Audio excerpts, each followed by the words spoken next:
Part 1. Soul Core Strays. Chapter 1. Lunar Orbit, 2099 AD. Commander Lassiter read her orders again. There was no margin for error in this sort of operation.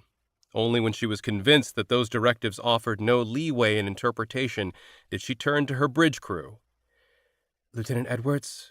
The navigator, sitting at a computer panel to her right, spun in his chair. "Ma'am?" "Program a trajectory for Gongxin and give me the ETA," she said.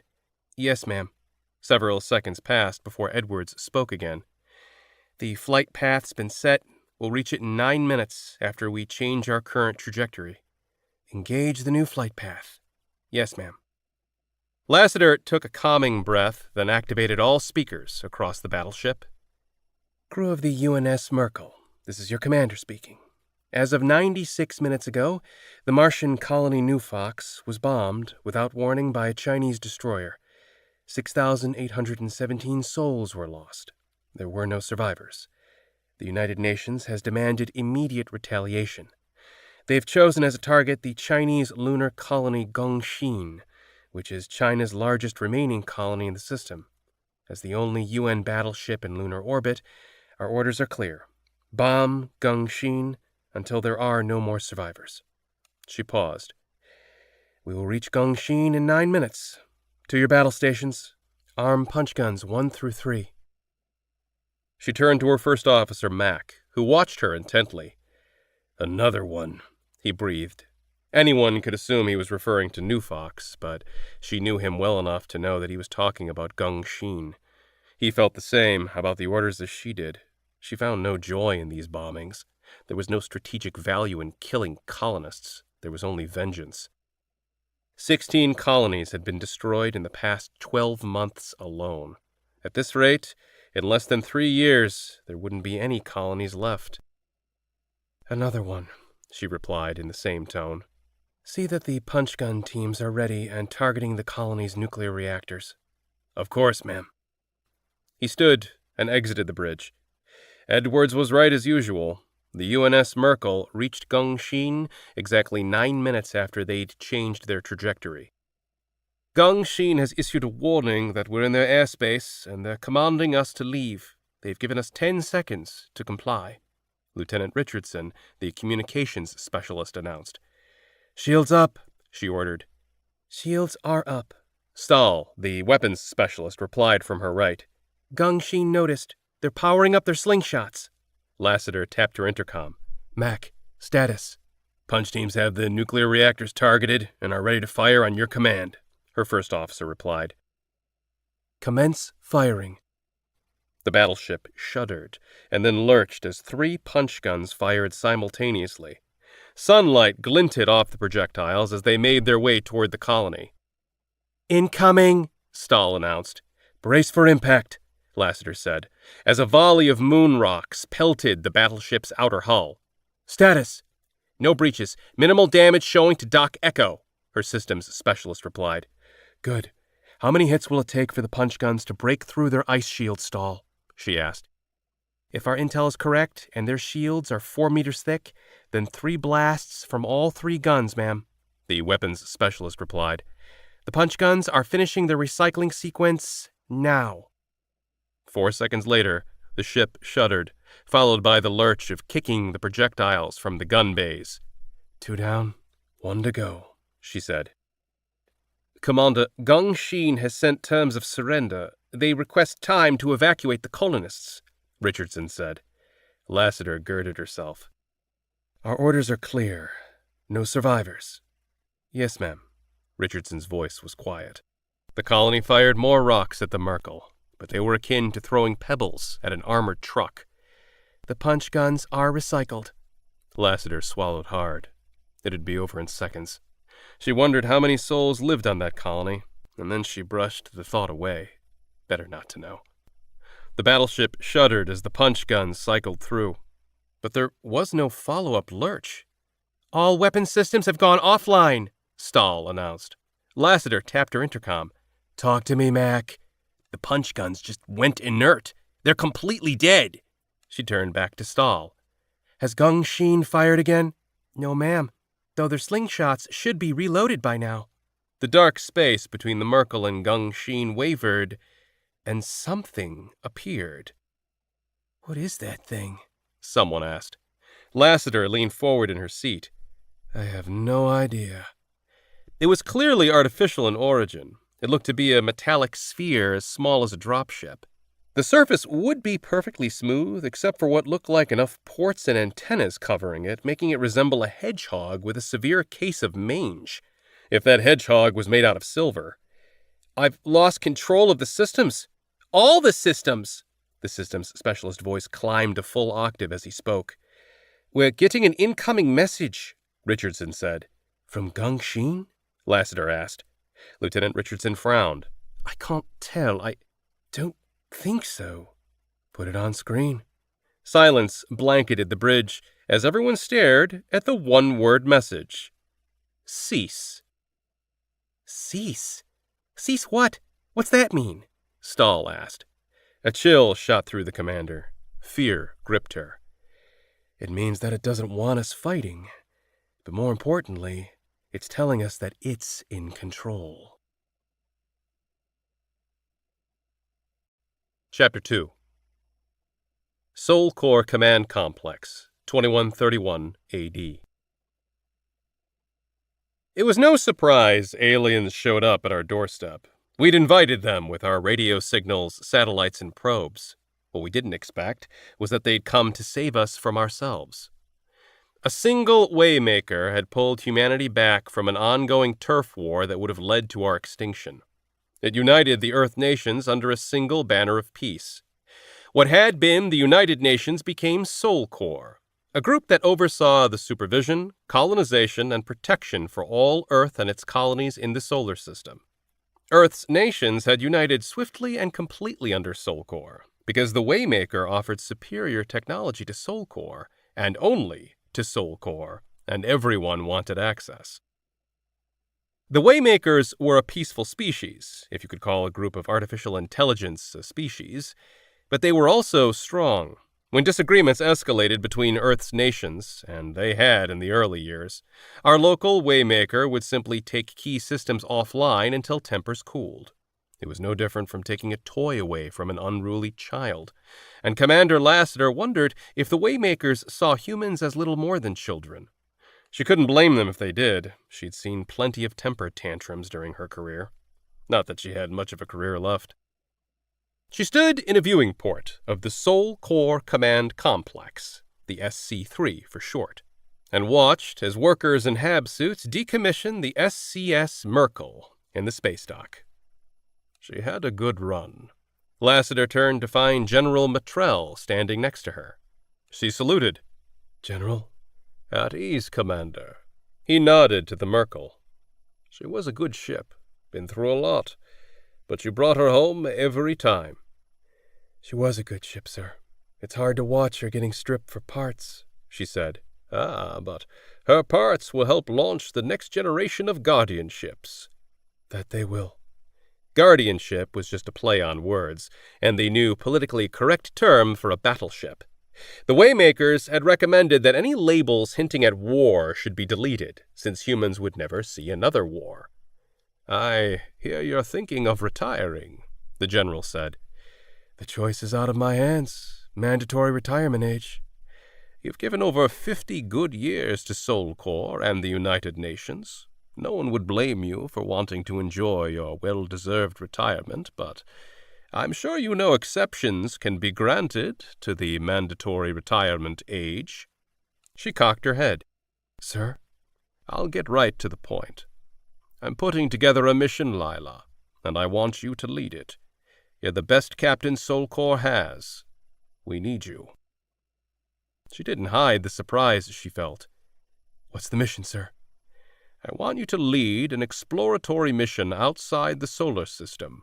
She nearly chortled. I turn 70 next month, sir. That's not the age of anyone you'd want on a long-term mission. I'd die of old age before we even leave our solar system. His lips turned upward into an almost smile. Your age won't be a problem. all crew will go through a full series of nano-treatments. She frowned. Nano-treatments, sir?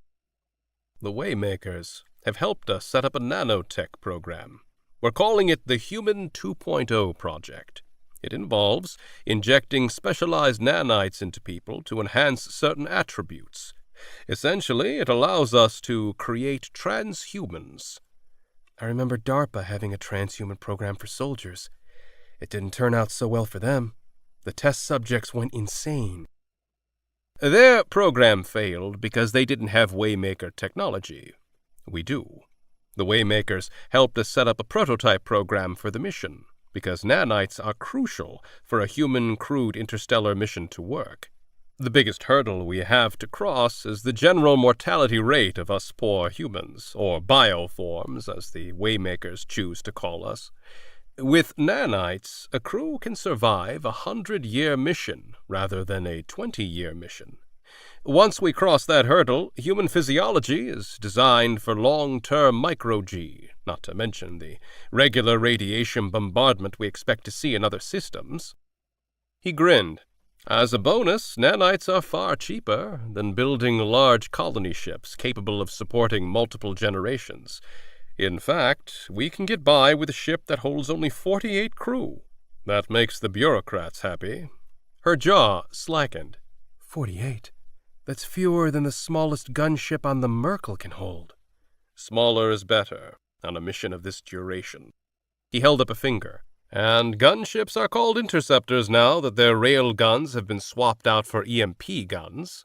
He rubbed his hands. Even so, the Waymakers discourage us against attempting interstellar travel. They say it's far too dangerous for bioforms, and will be a suicide mission. In their words, of course. Thanks to their tech, we've been able to colonize this entire solar system in 30 years. What the Waymakers don't understand is that humans are hardwired to explore the unknown. We need to travel the stars. When they realized that we'd do this mission without their support, they relented and helped us design a ship that can travel indefinitely without a significant overhaul, and a nanotech program that can make a human crew viable. For the ship we've designed, 48 is far more than needed to maintain the ship, but it's the minimum number the Brainiacs estimate to satisfy the human need for social interaction, which is crucial considering this is a one-way ticket. After all, we don't want our crew turning into berserkers after one too many months eating food pods. A one-way ticket. Even at her age, the thought brought consternation. Even after spending her entire career in space, where she could have died on any number of missions, knowing that she wouldn't be coming home brought out a feeling of loss. But the idea of flying around a star that wasn't Sol, that exhilarated her. You said that this is an exploratory mission, sir, but we have hundreds of probes in other systems already. What do you hope to accomplish with this mission? He motioned to the blackness outside the viewing port. To see the stars, of course, with our own eyes, and if you discover a habitable planet, to colonize it. She frowned as she shook her head. 48 isn't nearly enough to colonize a habitable planet. She didn't mention the obvious fact that she was beyond childbearing age, unless the general thought nanites could reverse the aging process as well. The crew wouldn't be the colonists. You'd be flying a seed ship. Everything to begin a colony would be brought along in cold storage. She considered the mission. Since it's a one-way mission, it'd have to be a volunteer-only crew. Of course. When is it scheduled to depart? 5 years and 2 months from now. That's how much time we need to build an interstellar ship and to give the crew a full series of nano-treatments. She nodded and considered it for several more seconds before speaking again. I'll do it. His smile accentuated the wrinkles around his eyes, and he held out his hand. Excellent. Welcome to the Aria mission, Commander. Chapter 3. Salvage operations in the belt. With Taoist's gravity set at 0.1 G, Jack Halverton could barely feel the weight of the woman's arm draped over his chest. but he enjoyed the warmth and touch nonetheless. Statia's breathing was steady and deep, like a sated woman in a peaceful slumber. He wished he could fall asleep so soon after climax, but he couldn't. So, he instead savored the peacefulness of her next to him. That was until the comm in Statia's room chimed and Ruben's voice blared, "Wakey, wakey, I've got an incoming priority message that just came in from Soulcore." Statia groaned as she rolled onto her side. "Send it through. It's not for you, boss. It's for Jack." He frowned. A message from Soulcore? For him? He could have sworn he'd renewed his salvager license. "I'll take it here." A second later, the comm panel in Statia's room lit up. "What does Soulcore want from you?" Statia asked. He shrugged. No clue. "I hope they haven't restarted the draft program from mining again. I lost a full crew to that last time." He grunted.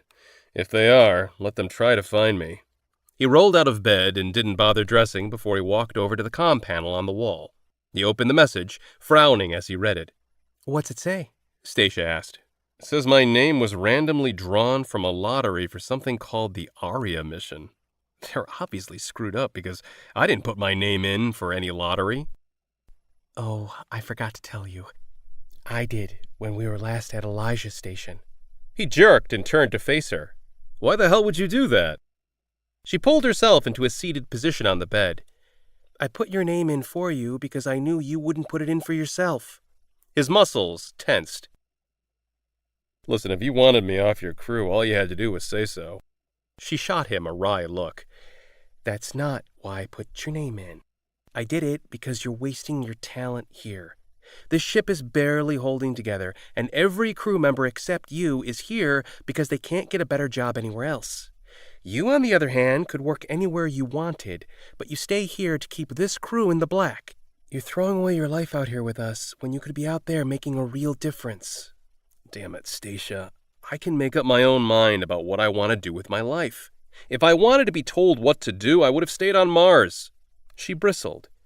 "Well, you've been doing a shitty job at using that head of yours. Since I'm your captain, it's my job to look after you, especially since you refuse to do it yourself."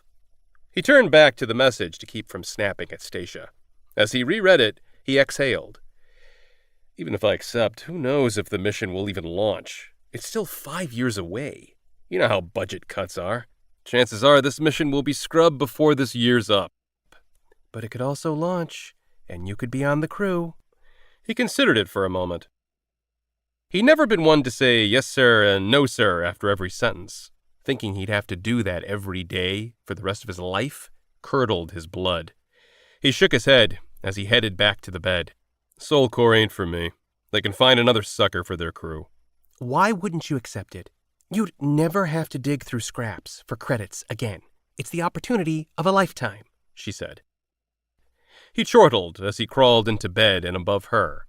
"Because whenever someone says that, they're trying to sell you something."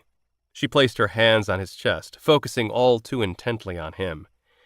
"You better not be staying here because of me." He kissed her, closing his eyes so she couldn't see the truth. "I'm not. You're just a perk." Chapter 4.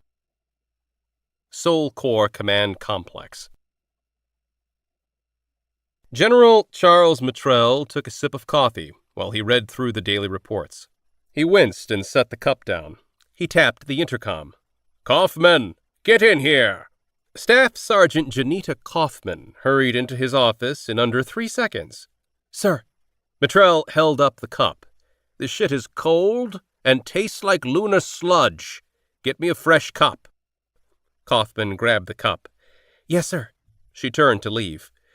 "How are we standing on the Aria lottery?" the general asked. His assistant pivoted.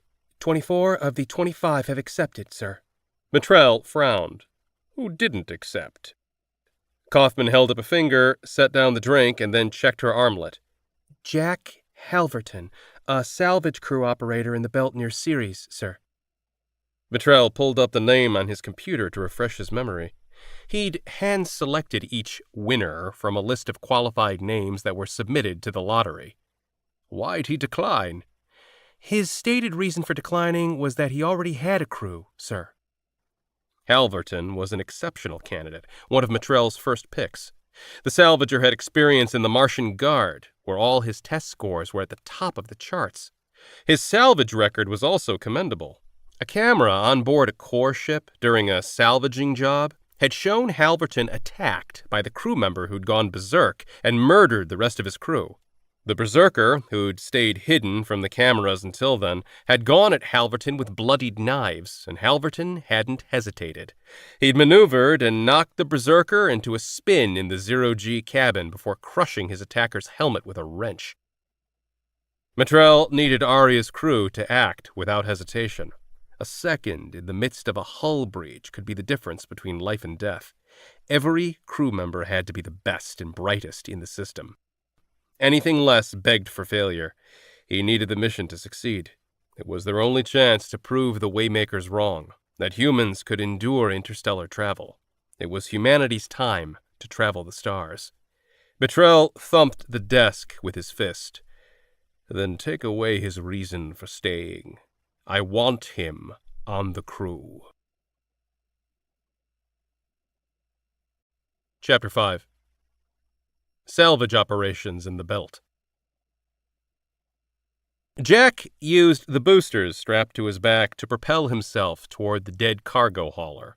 Navigational lights still blinked on its hull, and the doors were still sealed, which was a good sign that pirates hadn't already stripped everything of value from the ship. The single engine mounted near the aft of the box-shaped ship was dented and sitting askew from where it had collided with space junk. To his left, Reuben was flying toward the cargo hauler's prow, tugging a tow line with him.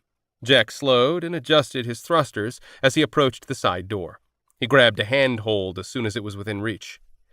I'm at Estes. The panel's still showing power and life support. Everything's looking good so far, just like the crew reported. I'm ready for the entry code, he reported in. The code is 999649. Stasia's voice came through his earpiece. He entered the numbers on the screen touchpad. A light above the door flashed green. He gripped the handhold harder as the door opened and any atmosphere still in the airlock shot out. As soon as he felt no force against him, he swung around and into the airlock, where a slight gravity brought his feet to the floor. He closed the door behind him. A second later, air filled the chamber, the force of it knocking him back somewhat. When the light above the inner door turned green, he checked status of the life support systems on the wall. He unlocked and removed his helmet, tucking it under his arm. All environmentals are green. No signs of a hull breach. I'm entering the ship now. Reading you loud and clear. How are you doing, Reuben? Stasia asked. I'm still on my way to the nose, Reuben replied. Seriously, what are you doing, taking a nap out there? She said. It ain't me, it's the cable. It ain't pulling smooth. It needs greased, Reuben retorted. Jack chuckled. It ain't the cable. I greased it this morning. Shut up, Jack, Reuben said. He was still chuckling as he pressed a button on the panel. The door opened and he stepped into the ship. He took a deep breath out of habit, smelling for the stench of death, even though the contract had said the entire crew had evacuated without problems. Relief filled him when he smelled nothing but fresh air. Well, mostly fresh air. Estes' crew clearly hadn't had as strict a captain as Stasia when it came to cleanliness. He turned left down the hallway and toward the bridge. The gravity was even stronger on Estes than on Taoist, maybe even 0.5 G, and the temperature on the cool side of normal. The hallway was long and wide, typical of haulers, where smaller, more fragile items were often strapped to the inner walls. Oh, damn it, Reuben muttered. What's wrong? Stasia asked. Oh, nothing. I forgot that I left my heated blanket on. My room's gonna be an oven tonight. Jack could practically hear Stasia's sigh. Keep yourself focused on the job. I'll have Trix turn it off for you. Tell her she can stay in my bed until I get back, Reuben said. If I tell her that, you'll have a black eye as soon as you step back on board, she said. It was worth a shot. Reuben was quiet after that. Jack reached the bridge to find it a mess. Papers littered the floor and drawers stood open, which meant the evacuation had likely happened in a rush. Ignoring the mess, he went straight for the captain's chair and activated a locked computer screen. He tried the same code used for the door. It worked. He ran system checks. While he waited, he looked at Taoist sitting nearly a kilometer in front of him. The hull had more patches than smooth surface, but she kept running, and it was the closest thing to a home he'd ever had. Reuben was nearly to Estes's bow. Jack shook his head. That crew member moved slower than a sloth. The system chimed, and he checked the results from the checks. Everything green, except for the engine, which had been clipped by some free-floating space junk at the perfect spot. Well, the perfect spot for crippling a ship, that was. The crew had reported a cat fail, a catastrophic failure, and had been picked up the same day by a shuttle in the vicinity. Stacia had been hired to tug the hauler to Ceres Station, where it could be repaired or salvaged. Estes was about 4 times the size of Taoist, but size didn't matter in 0G. He displayed Estes's navigational systems on his screen. Even with the engine dead, he'd still need to operate the nav thrusters, used most often for entering space docks, to keep Estes in line behind Taoist as she tugged it in. He reported in. "All right, looks like all systems are a go. Let me know when Reuben's got the tow line hooked up." "Hold tight. We're reading system errors on the fusion drive and need to check on that first," Stacia said. He frowned. Taoist was a piece of shit, but the fusion drive had never acted up before. "Need me to come back?" "Nah, just doing a quick reboot." Taoist exploded in a fireball. It became a small star for an instant before flames and debris shot outward in every direction. Jack instinctively ducked and covered his head. The sounds of multiple impacts echoed around him. "Stacia!" Jack yelled, but there was no response. He knew there wouldn't be. She, along with the rest of the crew still on board, would have been incinerated instantly. Alarms blared throughout the ship. He jumped to his feet. Before him there was no sign of Taoist. Any remnants had shot off in all directions. Even the tow line was gone, though Reuben was still out there, or at least what was left of him. Only his legs and some of his guts remained, the other half of him knocked away somewhere. The tow line had likely sliced right through him when it was yanked in the explosion. A crack split the screen through which Jack was looking. Oh, shit. He grabbed his helmet and sprinted from the bridge, closing the door as soon as he was through. The door was only halfway closed by the time the bridge window shattered outward, sucking out the atmosphere with it. Jack lost the grip of his helmet, which would have flown through the doorway and into space if the door hadn't shut in time.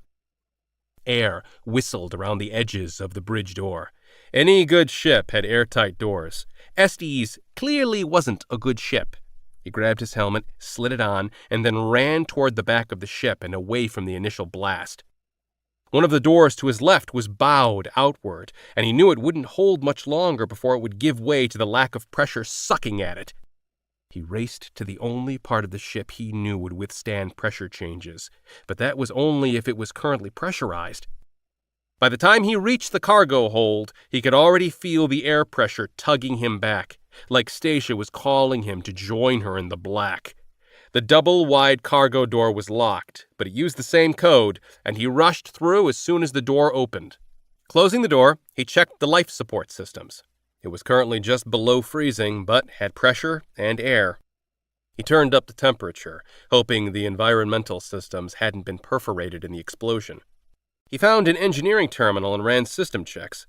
The computer had more restricted access than the captain's, but it was enough to show Jack that the ship had suffered multiple hull breaches. At least the environmentals in the cargo hold were stable. He fired off an SOS, hoping a shuttle was in the vicinity. That done, his world settled into a sudden, eerie silence, interrupted only by his fast breathing.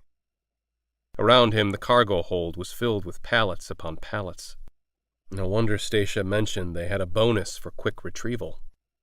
Bile rose in his throat, and he swallowed. Stacia was gone. Reuben, Trix, all of them. He paced. What had gone wrong with the fusion drive? Fusion drives were so stable it was rare to hear of one going nuclear, though the older ones still did now and then. And Taoist had one of the oldest drives. Jack clenched his eyes shut. He stumbled and sat down next to a crate. Pulling off his helmet, he sucked in air. Hours of reliving the explosion and thinking of every possibility gave him a headache and no answers. He tried to sleep, but he couldn't. There were too many ghosts in there with him. At some point, he fell asleep, because he jolted awake to a voice coming from the engineering computer. "This is the SCS Star brand responding to an SOS. Please respond." Jack jumped to his feet, rushed to the computer, and opened a comm channel. "This is Jack Halverton on board Estes. The ship's lost environmentals everywhere except the cargo hold. I have air here, but I don't know how much longer it'll hold.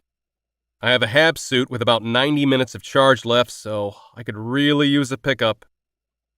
Several seconds passed before the response came. "Our records show that the crew of the Estes are all accounted for. Confirm your ship?" If they thought he was a pirate, he'd be left. He forced himself to remain calm. "I'm a salvager. I'm stuck here on Estes, but I'm a member of a crew from Taoist. Its ID number is S806RB. That's Sierra 806 Romeo Bravo. We had a contract to tug Estes to Ceres Station. Taoist's fusion drive blew during the tow line setup." He choked on the words. "And I was stranded here."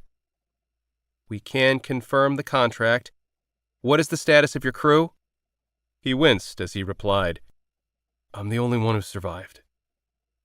Every second of silence felt like minutes. "Understood. We are in your sector and will be to you in 1 to 2 hours. There's quite a bit of debris in the area, which may slow us down some. Hang in there, Jack. We'll get you picked up soon." "Thanks. You guys are lifesavers." He slumped against the wall and waited. Chapter 6. Sol Corps Command Complex, 2132 AD. Commander Lassiter felt better than she had in 20 years, courtesy of the nanites swimming around in her bloodstream, and she still had over 4 years before she was through the nano treatments. She stood at a podium before her crew of 47 intrepid volunteers, every single one of them half her age or younger. She tapped the microphone to hush the crowd. Her smile was genuine as she began speaking. "Tonight is a celebration to welcome you to the crew of the first ever human-crewed interstellar mission. I am Captain Lila Lassiter, and I will be leading this record-breaking mission. 52 months from now, everyone in this room will be on board Aria, Sol Corps' most advanced exploratory ship, as we leave Earth's orbit and make our way to the outer rim of our solar system and beyond.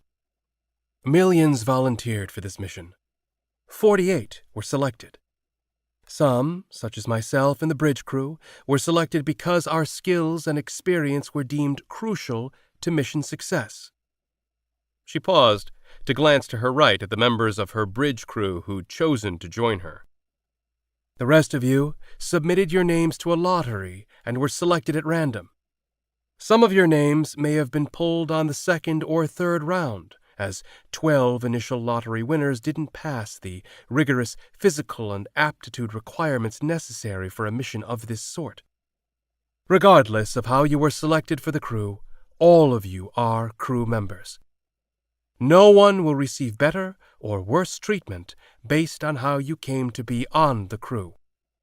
By now, each of you are at least 1 week into your nanite treatments, and some of you are nearly 4 weeks in. There were 4 original crew members who suffered adverse reactions to the treatments and had to be replaced. With all initial testing completed, I have high confidence that every single person in this room tonight will be on Aria when we depart in a little over 4 years from now. That may sound like a long time, but I assure you, it's not.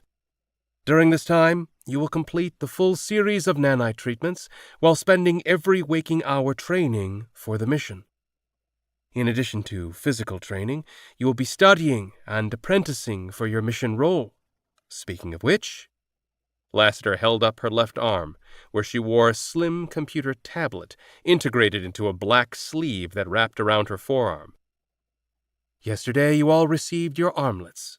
From this point forward, these computers are your lifeline to both the mission and crew.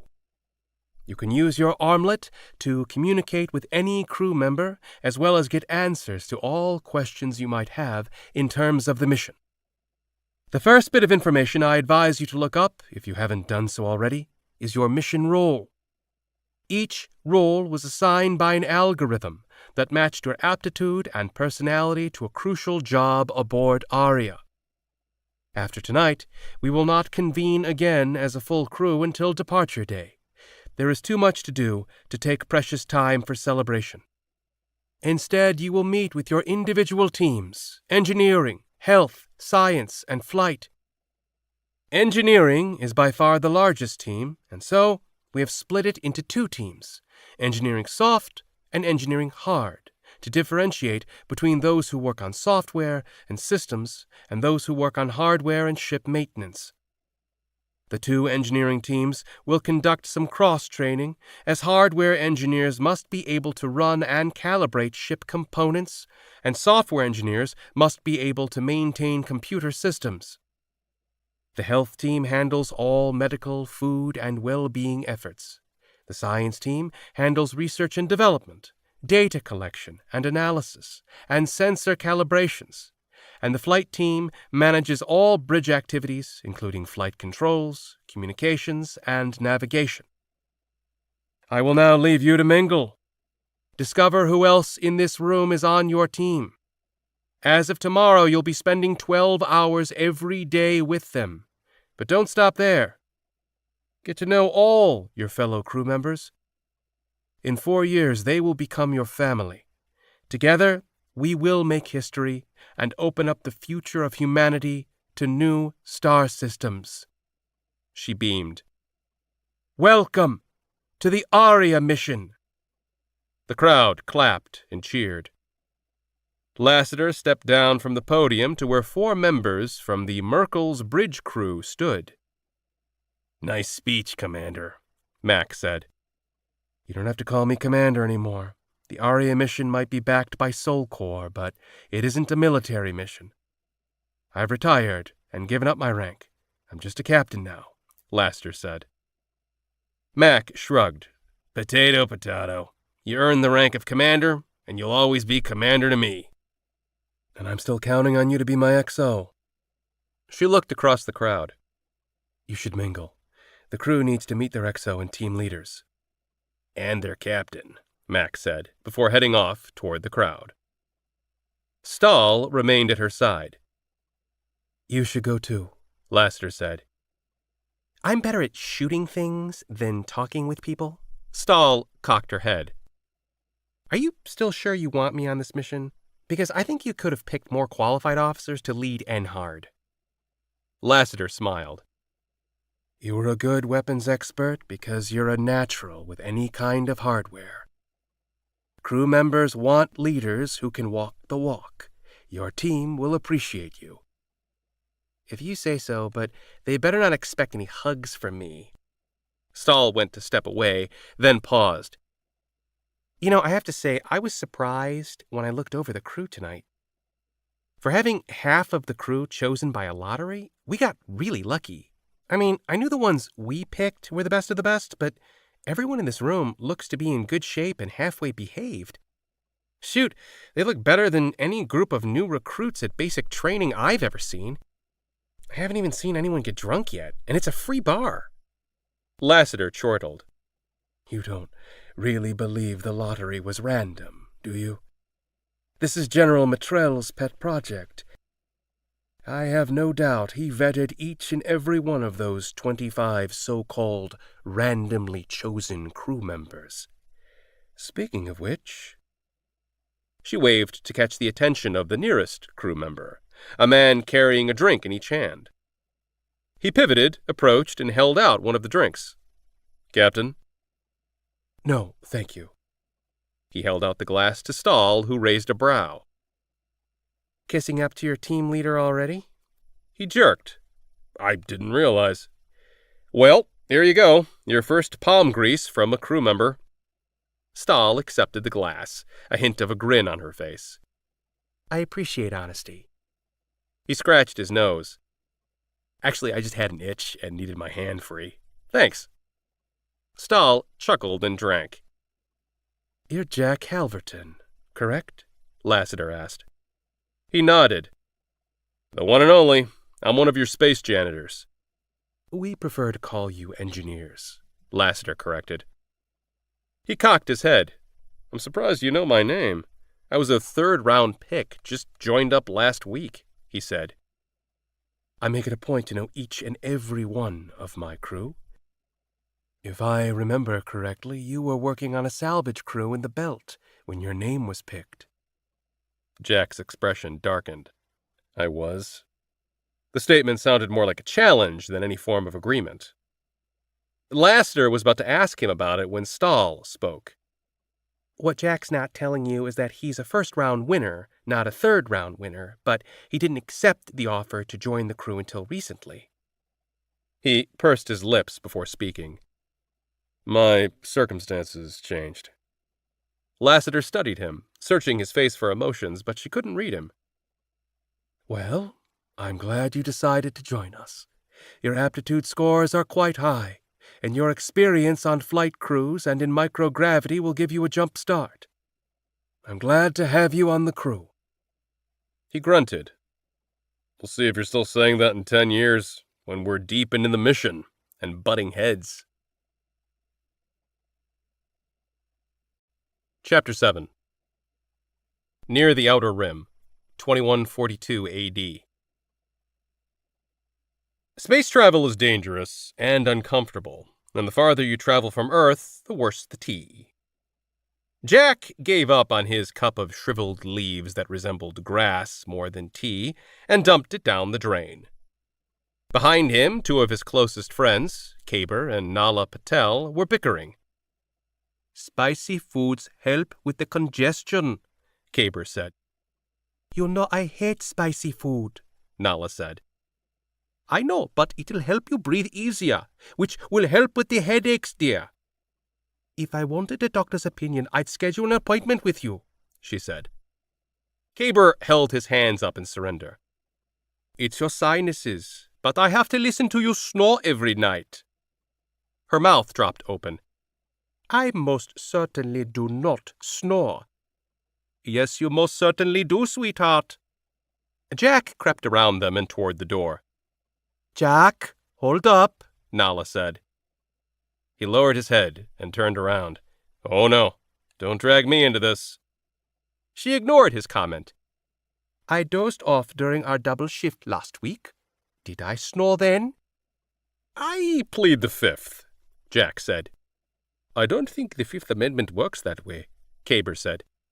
Not to mention, this is a call ship, so I don't even think any of the amendments apply here. Okay, fine. Nala, you don't snore, Jack said. But she does, you're lying, Kaber said. I'm saving you from yourself, partner, he countered. At that moment, Captain Lassiter stepped into the mess hall. Jack lit up. Captain, just the person I want to see. Oh no, not again. She stiffened and spun on her heels, and he had to hurry to catch up to her. I wanted to talk to you about the H2O system. I think I figured out why the pumps keep failing, Jack said. Have you talked with Stahl yet? Lassiter asked. I did. And? She doesn't agree. She closed her eyes and sighed. Jack, we're dealing with problems non-stop right now. The water issue isn't critical. Yet. The water issue isn't critical yet, Jack interrupted. There are other systems that are critical, and we have to focus on those first. Both Stahl and I are busy. We don't have time for non-critical issues right now. Then let me run with it, he offered. The system says the pumps are failing because the O-rings are faulty, but I've tested them a dozen times. They're fine. It's not the O-rings. It's the system itself. Its tolerances are too narrow. Let me talk to Kana. She can go in and change the software to allow for greater tolerances. She held up her hand. I'll stop you right there. You know we're not allowed to change any original programming. If we make a tiny change to one system, it could have a compounding effect on other systems. We can't risk it." He grimaced. That's what Stahl said. Lassiter's armlet chimed, and she tapped it. "Go ahead." "I need you on the bridge, Captain. External comms are down. We can't reach the SC-3. Richardson's voice said through the armlet's tinny speakers. "On my way," Lassiter replied, then turned back to Jack. "Stahl is your team lead. You follow her direction." She walked away. But she's wrong. Jack stood there as Lassiter left. He clenched and unclenched his fists. When he heard someone approach, he glanced to find Tommy, a fellow engineer. Tommy nodded toward Lassiter's back. "You talked to her about the water systems?" "I tried," Jack said. "You know what I miss?" Tommy began. "Showers. No, wait, baths. Definitely baths. Taking a long bath with candles and a beautiful woman is damn near heaven in my mind. What do you miss?" Jack considered for a moment. Taoist. That ship was a piece of shit with the most obsolete systems you could find anywhere, and it ran 100 times smoother than Aria. Tommy frowned. "Didn't that ship's fusion drive blow up?" Jack shrugged. "Up until that happened, it ran better than this hunk of junk." "If you say so." Tommy slapped his shoulder. "We have a little problem." "Little?" "Big. Really big." Jack cocked his head. "Is it the water system again?" "No." "The air system?" "Nope." "Gravity?" "Nope." "Then what the fuck is it?" "It's Shane. I found his armlet in the trash. I think he's finally lost it." Jack rubbed his forehead. "You say anything to Stahl yet?" Tommy bristled. "Are you kidding?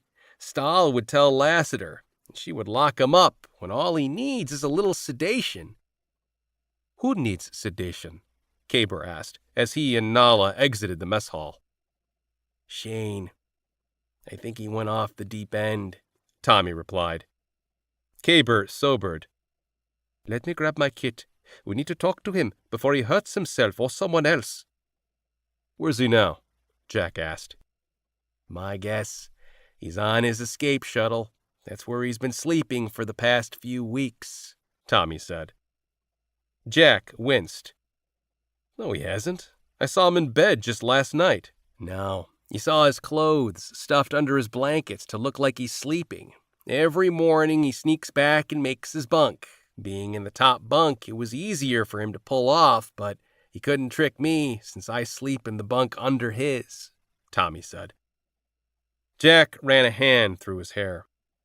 With 5 bunkmates, he didn't exactly watch them come and go, but how had he been oblivious to one of his bunkmates not even bunking there? "What's he doing sleeping there?" Nala asked. Tommy shrugged. "Dunno." "You should have told me," Caber said. "Space sickness is a very real mental disease. If he were to go berserk—" "Shane asked me not to tell anyone. And besides, if I told you, then he'd be moved to medical and I'd probably get a new roomie. I like having a bunk to myself." If Shane's ditched his armlet, he might be thinking of taking a shuttle and ditching Aria. Jack blew out a breath. "All right, Doc, you get your kit, and you and Nala meet us outside the shuttle." "Which escape shuttle is he on?" Nala asked. 2, Tommy replied. "He's kind of laid claim to Shuttle 2. "And Lassiter let him?" she asked. "I don't think anyone knows except me. Shane's sneaky like a cat. Besides, us engineers are always in all the oddest places on the ship, so it's not like finding him on a shuttle would throw up any red flags," Tommy said. Jack rubbed his hands. "All right, let's go, and let's keep this just to us. There's enough shit going on." "I might have run into Vida on the way here and mentioned it to him," Tommy said. Jack groaned. "Then half the ship probably knows already. Come on, let's get to Shane. Hopefully he hasn't done something stupid." Chapter 8. Jack and Tommy arrived at the escape shuttle 2 to find Vida and Ollie standing there.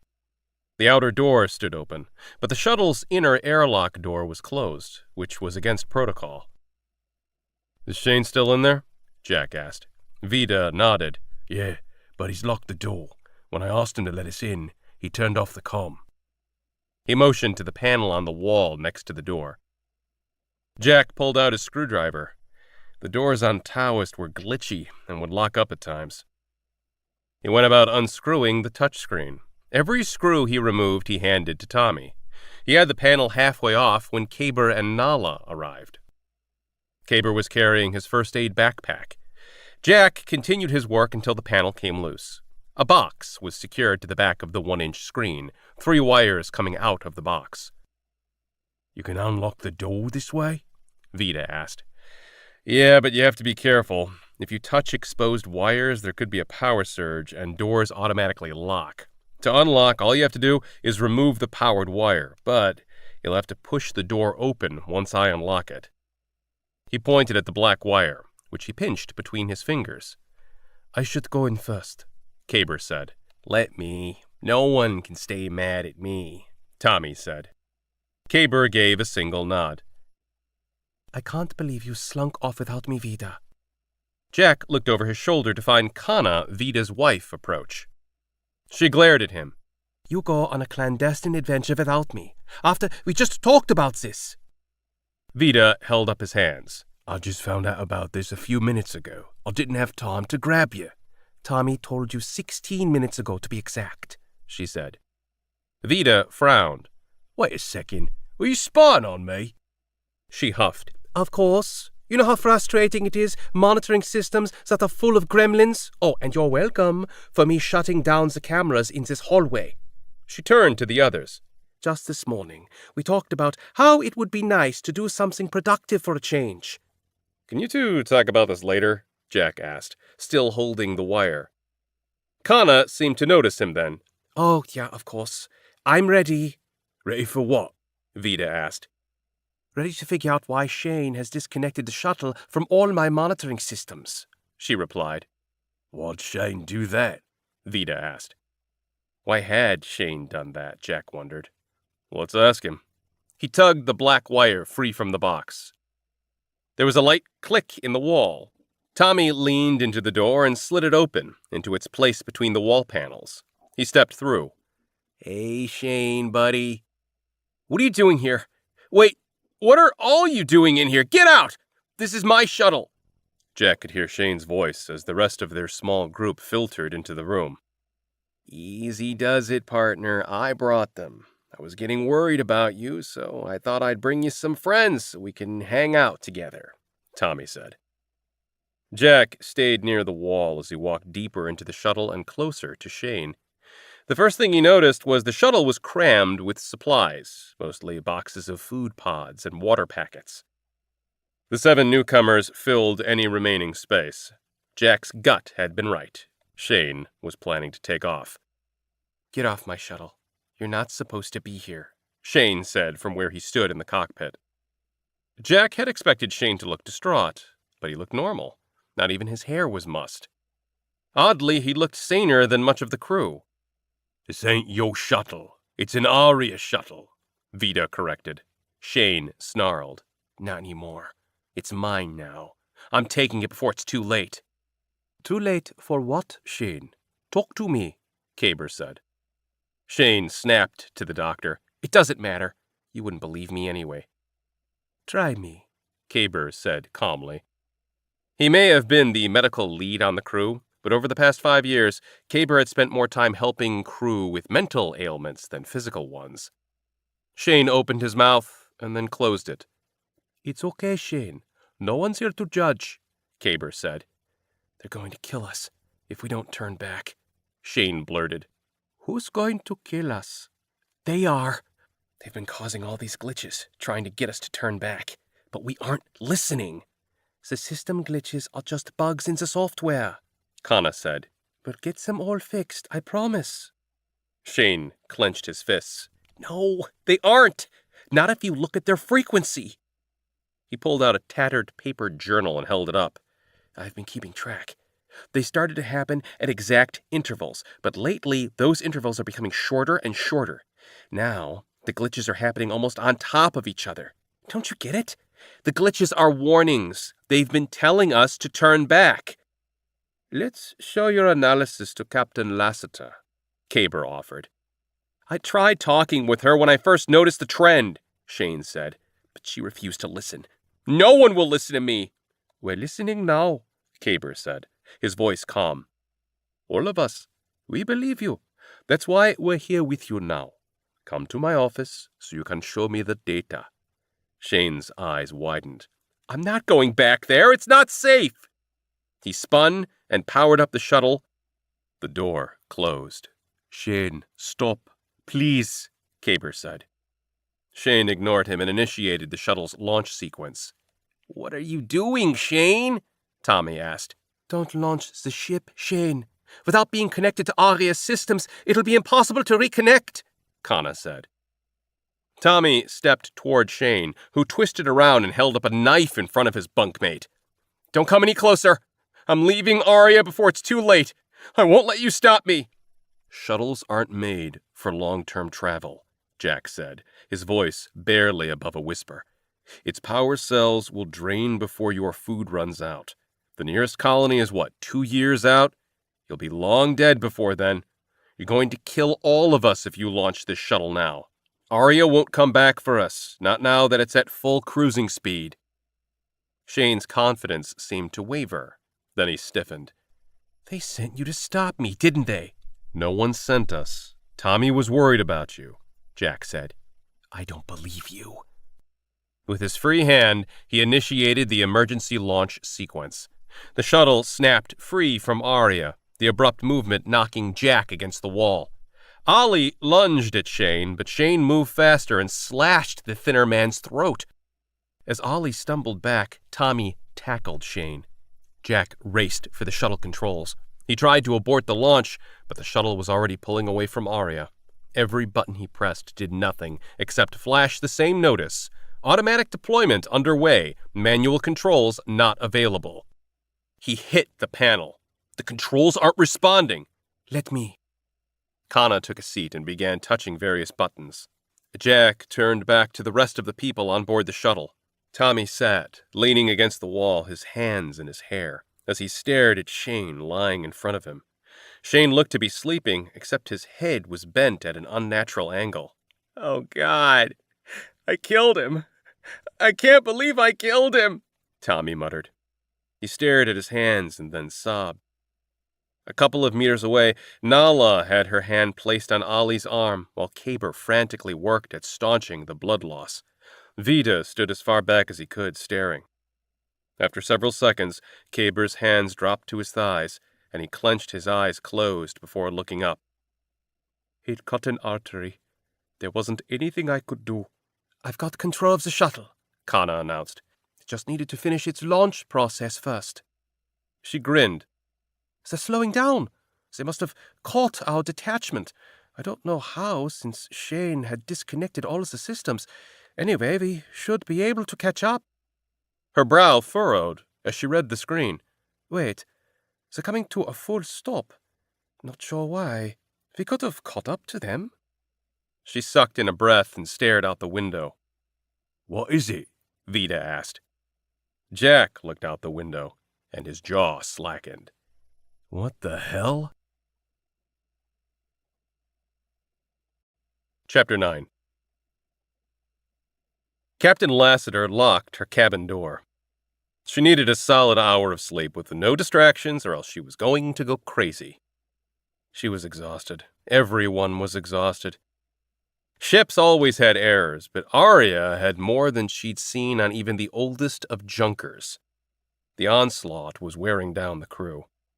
Everyone was at each other's throats, and she was starting to have serious doubts about the mission's chance for success. She kicked off her boots and plopped onto her cot.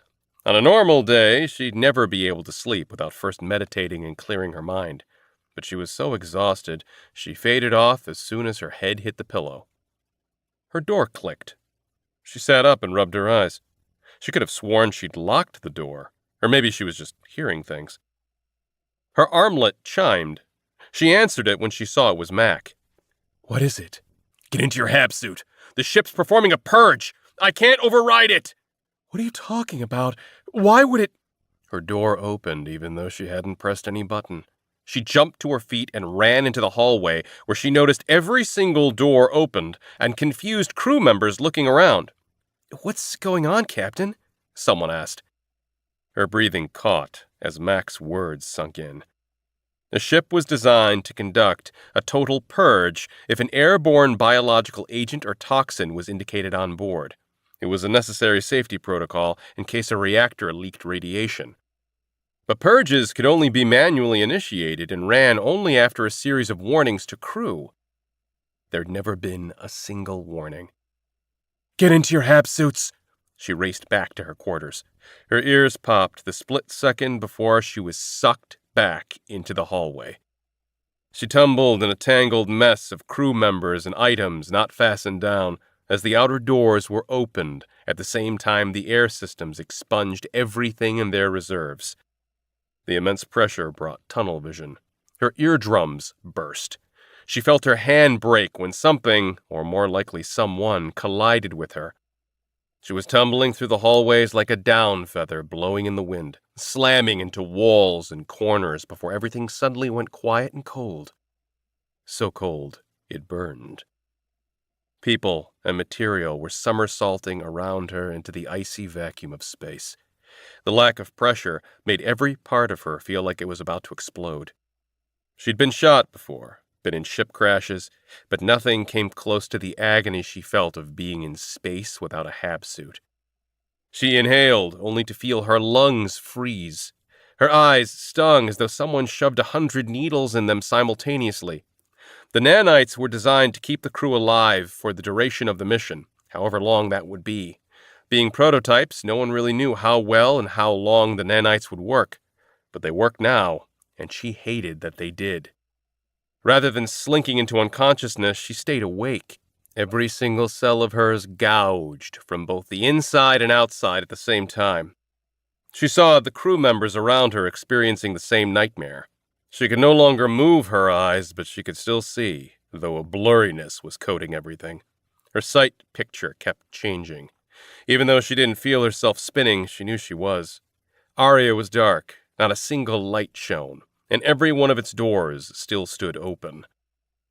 In the distance, she saw a shuttle, closer than it probably seemed, and its shape told her it was an Aria shuttle. Lights blinked on its hull, and she knew she was looking at the saboteurs. Mutineers, more likely. They'd purge the ship so that they could return and have it all to themselves. She wondered who it could be, but her mind was becoming sluggish, so she focused her final thoughts on cursing the saboteurs. May you suffer for eternity. Chapter 10. Jack couldn't help the moment of shock before he sprang into action. Get to them! Kana was frozen in place. Kana! Get us to the crew! The nanites should keep them alive for at least a couple of minutes, Jack said. Jack, Kaber said. She snapped to attention. Okay, let me figure out the controls. I've never flown one of these before. Jack, Kaber said. Jack spun around. What? We can't reach them in time, Kaber said softly, tears already forming in his eyes. We can if we hurry. He turned to everyone else.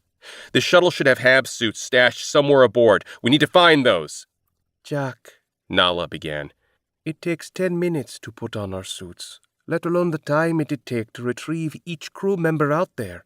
No one, even with nanites, can survive outside that long. We all went through the treatments. We know the limits. They don't make us invincible. We have to at least try. The nanites might help them hold out until we reach them, Jack said. Nala pointed to the bodies on the floor. Look at them. The nanites couldn't save them. Nanites could keep the crew alive for 5 minutes maybe, but that's a generous estimate. We're still human. She's right, Kaber said. If we'd been suited up and ready to launch when whatever happened, then maybe they would have stood a chance. But look at them.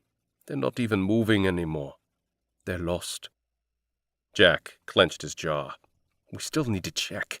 If we can't help the ones outside, maybe there are still people locked up inside that we can save. He doubted his words as he said them, looking at Arya, which looked to be completely offline. Suits are here, Vita said, as he started pulling Hab suits from a storage locker. Everyone except Kana began to dress. What happened over there? Nala asked. I don't know, Kaber replied, even though Nala asked no one in particular. Tommy managed to pull himself out of whatever dark place he'd been lost in for the past several minutes. Shane was right, wasn't he? Someone did this. Maybe. We'll get it figured out, Jack said. But we have to deal with the emergency at hand first. First, we look for survivors. Then, we get Arya back online. These shuttles have enough juice to run a week at most, so that's the timeline we're working from. You don't think Shane killed everyone, do you? Nala asked, her eyes wide as she pointed to the objects floating in space. No, Tommy said. Shane might have gone crazy, but he'd never try to kill the entire crew. He clenched, his eyes closed. It was an accident. He didn't deserve to die. He killed Ollie, Vita said. It was an accident, Tommy repeated, though Jack wondered if his crewmate was referring to Shane's or Ollie's death. Tommy gulped. Shane was desperate. Messed up. He wouldn't have hurt Ollie if Ollie hadn't gone at him. Shane was trying to abandon the crew, not kill them. Then we have to assume that whoever killed the crew might still be hiding on board Arya, Nala said. Or on this shuttle, Vita said. Jack shook his head. It's no one on this shuttle. If the small group suspected one another, they'd never work together. Shane kept talking about them, as if there was a group trying to make the crew abandon this mission. I didn't note any fear towards any of us when we approached him. He didn't believe anyone on this shuttle was involved, Kaber said. Jack attached his gloves, leaving only his helmet. He glanced down at Shane and then at Tommy. If Shane was right, then someone murdered the entire crew, and whatever happened wasn't a horrible system glitch of some kind. We're alive only because we're on this shuttle. If the murderers are still alive and on board Arya, it's safe to assume they'll try to kill any of us. What do we do? Kaber asked. We kill them, Vita said. When everyone turned to him, he shrugged. Sorry, partner. My life's more important to me than their lives. I'm coming up to Arya now, Kana said. She bit her lip. But I can't reconnect the shuttle to Arya, not manually. It's impossible. You have to be accurate within an inch or two in order to align the shuttle's locking bars with Arya's grabbers. I'm telling you, it can't be done without automation. It can be done. Get on your Hab suit. I'll take it from here. Jack shooed her from her seat. Back on Taoist, we'd have to sometimes manually connect to dead ships when we couldn't tow them. You've just got to move slow and gentle-like. You've got to treat the attachment sequence like you're trying to squeeze an egg as hard as you can without breaking it. Oh, is that all there is to it? Vita asked. Jack ignored him. He held the joystick lightly in his hand. A tight grip would lead to oversteering. He held the joystick like how he'd watched his mother hold a flower when he was just a boy. His father had stolen it from the colony gardens. His mother had let him touch the petals, and he remembered they were the softest things he'd ever touched in his life. If his memories held true, those petals still were, though a woman's skin came close. He closed the distance to Arya, careful to avoid bodies and debris scattered everywhere. Up close, it was obvious no one was still alive. Frozen corpses with frosted-over eyeballs. He recognized every single crew member floating out there. They'd become his friends during the 5 years of living in close quarters. He was closer to some than others. Fortunately, his fellow engineers on board the shuttle with him were some of his closest friends, though not all, as the shuttle passed Jen Stahl. Her eyes and mouth were open, like most, frozen in her last gasp for breath in an environment that offered no compassion for humans. She was now like the rest of the crew, a player caught in an eternal grotesque play of mannequins. He couldn't look away from Stahl.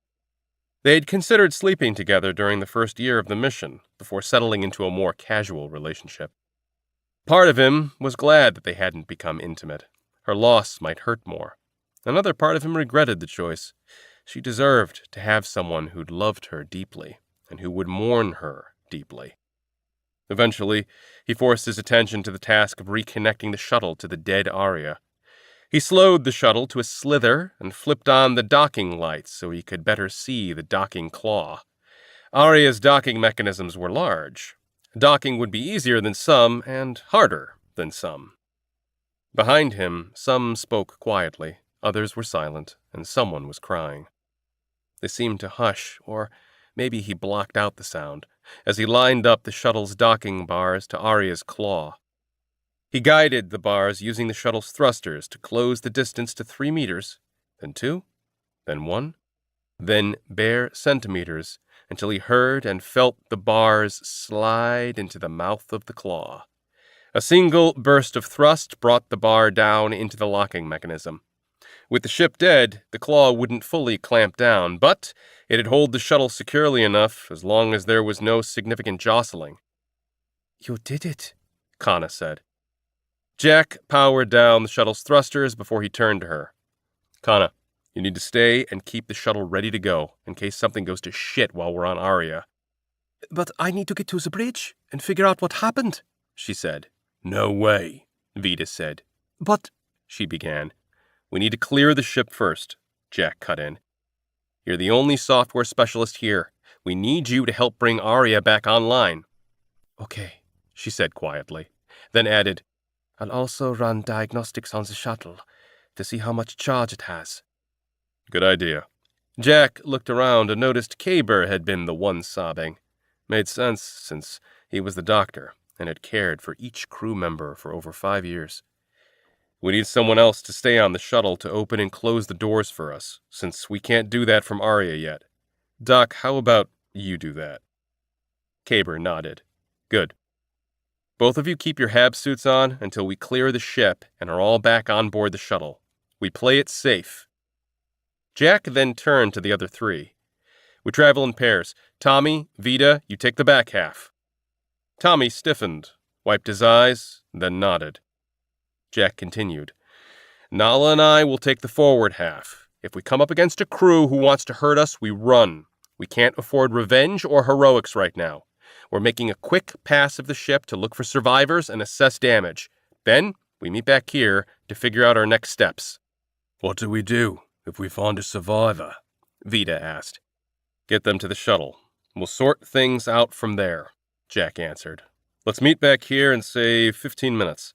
That gives us enough time to do a quick check for survivors and identify if there were any explosions. How's that sound?" "Make it 20, Tommy said. "I want to check on the reactor and the engine department. Reactors can't be offline for more than a few hours without locking up." Jack nodded. 20 minutes. "Use your suit comms," Kana said. "We'll monitor them from here." The 2 pairs of engineers squeezed into the shuttle's airlock and then through the outer door once the airlock depressurized. Tommy and Vita turned left. "Watch your backs," Jack said. "Always do," Vita replied. Jack turned to Nala. "Ready for this?" She nodded. "I have to be." They turned right. Where the back half of the ship was primarily storage systems and power units, the front half was where the hustle and bustle took place, though now it was pitch black and silent. All the doors on the ship, exterior and interior alike, still stood open. They first passed the medical and health rooms and found nothing. Next came the bathrooms. Again, nothing.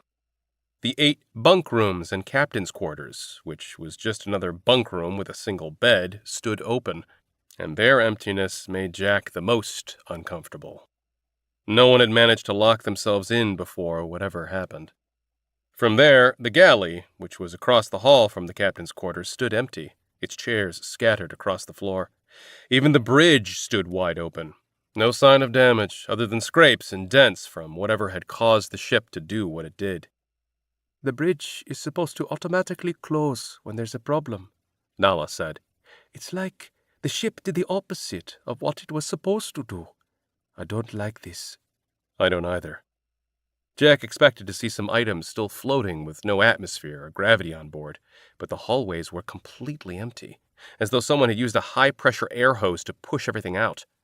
When he was on a salvage crew, he'd seen plenty of ships that had hull breaches, and there were always some debris left floating after the pressure was sucked out and the lack of atmosphere became equalized with the space outside.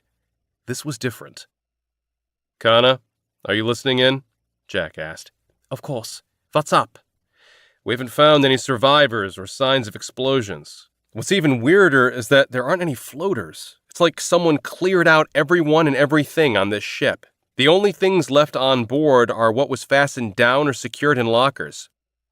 "Wait, you said there's nothing left floating, as if everything was blown out of the ship, but there wasn't an explosion?" Kaber's voice came through his helmet. Jack made eye contact with Nala. "Yeah? Why?" "Many medical vessels have a purge feature," Kaber replied. But Aria is a colony ship, not a medical ship, Nala said. "I know, but Aria is a prototype. I don't know what kind of platform it was built upon. Maybe it's built upon a medical vessel design."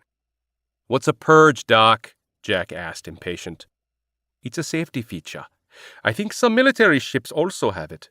Anyway, early in my career, I was interning on a ship that traveled from colony to colony to help out after disasters. One time, it was on an asteroid. I can't remember its name now. Anyway, there was a tunnel collapse that caused a lot of injuries. The mining camp was new and didn't have a medical facility yet, so we took aboard many of the injured. One of the patients we took aboard was a young man, barely out of his 20s. He had a broken collarbone and rib fractures. Nothing too serious, but the medical scan identified an unknown virus that was rated a level 1 contagion. That's a very serious threat, so everyone except the patient was evacuated. As soon as we were on the shuttle, the captain initiated what she called a purge. I watched as everything was blasted from the ship, including the poor patient. I had no idea they were going to kill him, but now that I think about it, it looked a lot like what happened at the Aria. If we're dealing with a purge, I think only the captain can initiate it." "You think Lassiter purged the crew and herself?" Tommy's voice came through the speakers.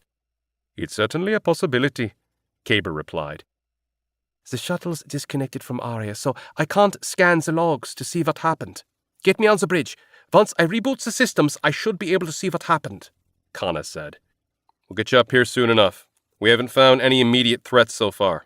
How about you, Tommy and Vita?" Jack asked. "Same. We're at the reactor now, seeing about powering it back up," Tommy said. "Is that wise?" Nala asked, and Jack saw the same concern in her eyes that he was feeling.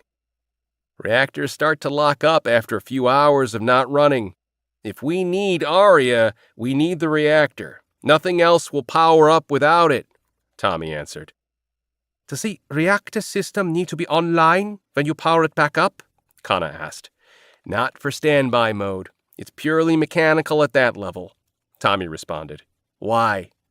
"Shane had disconnected the shuttle from all networks, and I'm still trying to figure out why he did that," she said.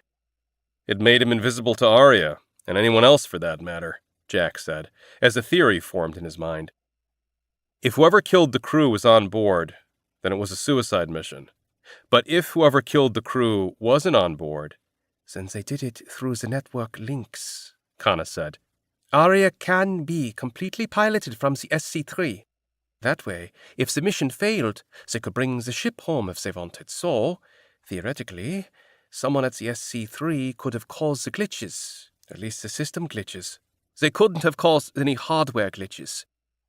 "I think they were all system glitches," Jack said. "I'd even talked with Lassiter about it. The O-ring issue in the water system was software-related, not hardware-related." "You're saying someone from the SC-3 killed the crew?" Tommy said. Jack shrugged. "Maybe. The only thing we know for sure is that Shane was onto something.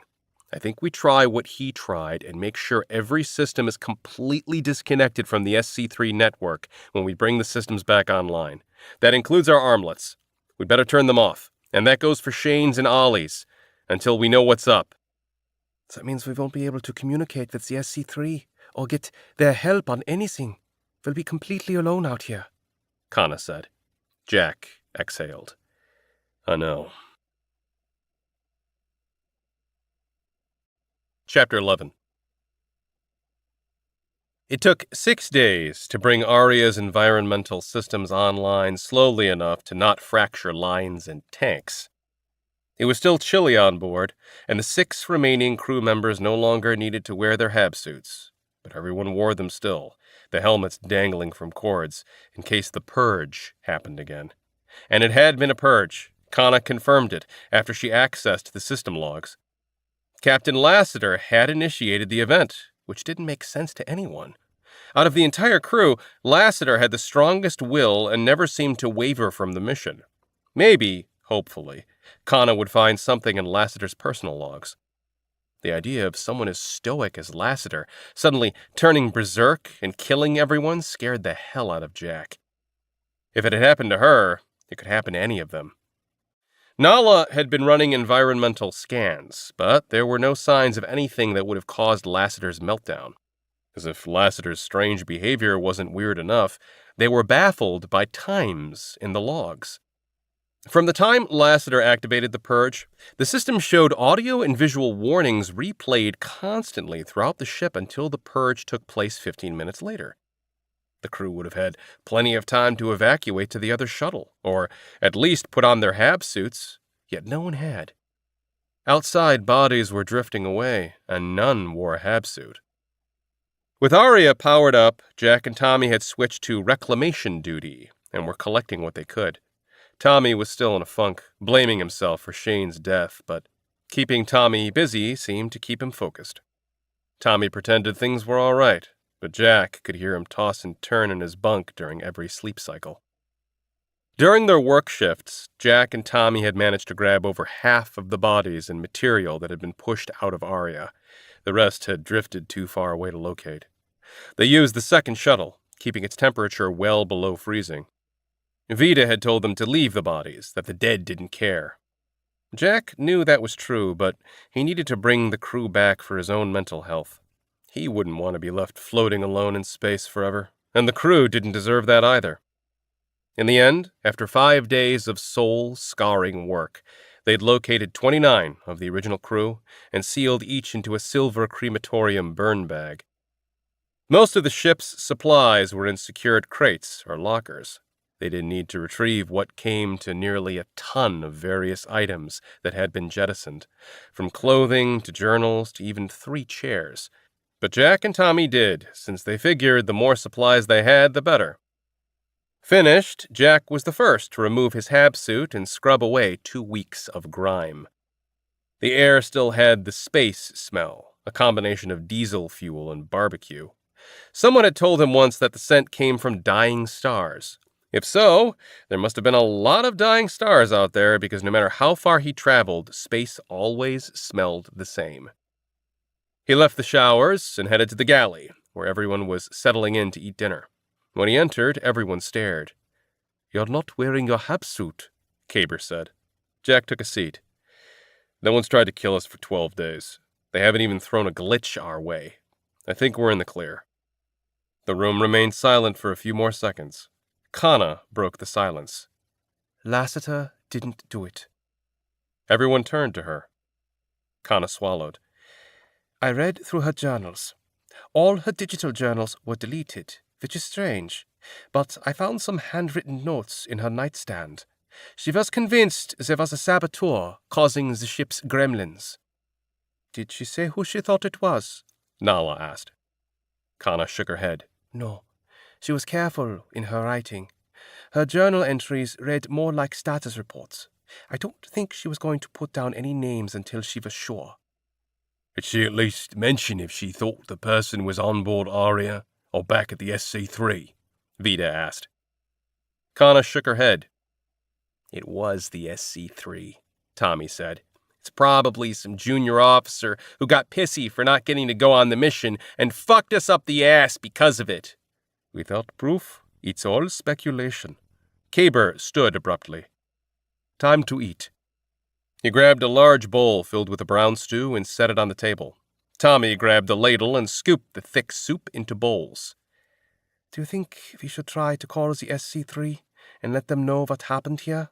Kana asked. Fuck no. Doing that is just begging for shit to start happening to us again, Vita answered. Vita's right, Jack said. Nothing's happened since we've been off the networks, so let's not push our luck. We stay off the network. For how long? Kana asked. For now, he replied. This crap tastes like shitballs. Tommy dropped his spoon and stew splattered. All the flavor's gone. Every damn food pod on this ship's got freezer burn. Get used to it, 'cause it ain't going to get any better, Vita grumbled. That worries me, Caber said. Vita's brows rose. That worries you? The rest of the crew got purged, and the same thing could happen to us any minute. And the taste of our food worries you? Christ, Doc. You and I have got different priorities. Caber's jaw tightened. Yes, the flavor of our food worries me, because it's small things that affect our five senses that lead to depression. The gardens froze, and we have nothing to restart them. We might have survived a murder attempt, but we still have to survive the mission. Vita chortled. The mission's over, Doc. It died with Lassiter. Jack frowned as he realized he hadn't considered the mission yet. Doc brings up a point. The six of us have to make that decision. Do we keep going, or do we turn back? Nala shrugged. I think that question is moot. All the seeds were destroyed during the purge. With no seeds, wherever we go, even if we find a Cinderella planet and settled it, once we die, humanity dies there. Sounds lonely, Tommy said, grimacing before eating a spoonful of stew. But we could still explore and discover new worlds, Kana said. And who will we tell about it if we can't talk to anyone? Vita asked. Kana grumbled and then took a bite of stew. We don't have to decide right now, Jack said. We can stay parked here until we reach a decision. With just the six of us, our nanites will burn out long before our food runs out, so let's stay here and take the time we need now. We still have to hold service for the crew, so we can make our decision after that. Vita glared. You've been ordering us around for the past 2 weeks. You're a space janitor, just like me. You're nothing special. So what I want to know is, who made you captain? I'm not captain, Jack said. Then quit acting like one, Vita snarled. Shut up, Vita, Kana snapped. She took a deep breath. We need a captain, and I vote for Jack. Vita's jaw slackened. But I'm your husband. You're supposed to support me. And I love you and support you, but I also have to do what's right for the crew. And I think Jack would make a better captain. Sorry, hun. All right, let's vote, Tommy said. All in favor for Jack as the captain, say aye. Everyone said aye except Jack and Vita. Kana stared at Vita, who grumbled, Aye. She clapped her hands together. There, we have a captain. All right, Captain, what's your first order? Jack suddenly felt self-conscious. He scanned the 5 other faces in the room. All looked at him expectantly, some with hope, others with caution. He leaned back in his chair. First order is everyone take a shower after dinner. You all stink. Chapter 12. They launched the burn bags the next day. Jack piloted the shuttle while Tommy pushed each bag out. The pair wore their HAB suits, since it would have taken forever to move one bag at a time through the airlock. When the final bag was gone, Tommy gave Jack a thumbs up. Jack steered back to Aria and let the system auto-dock for him. He had enough on his mind.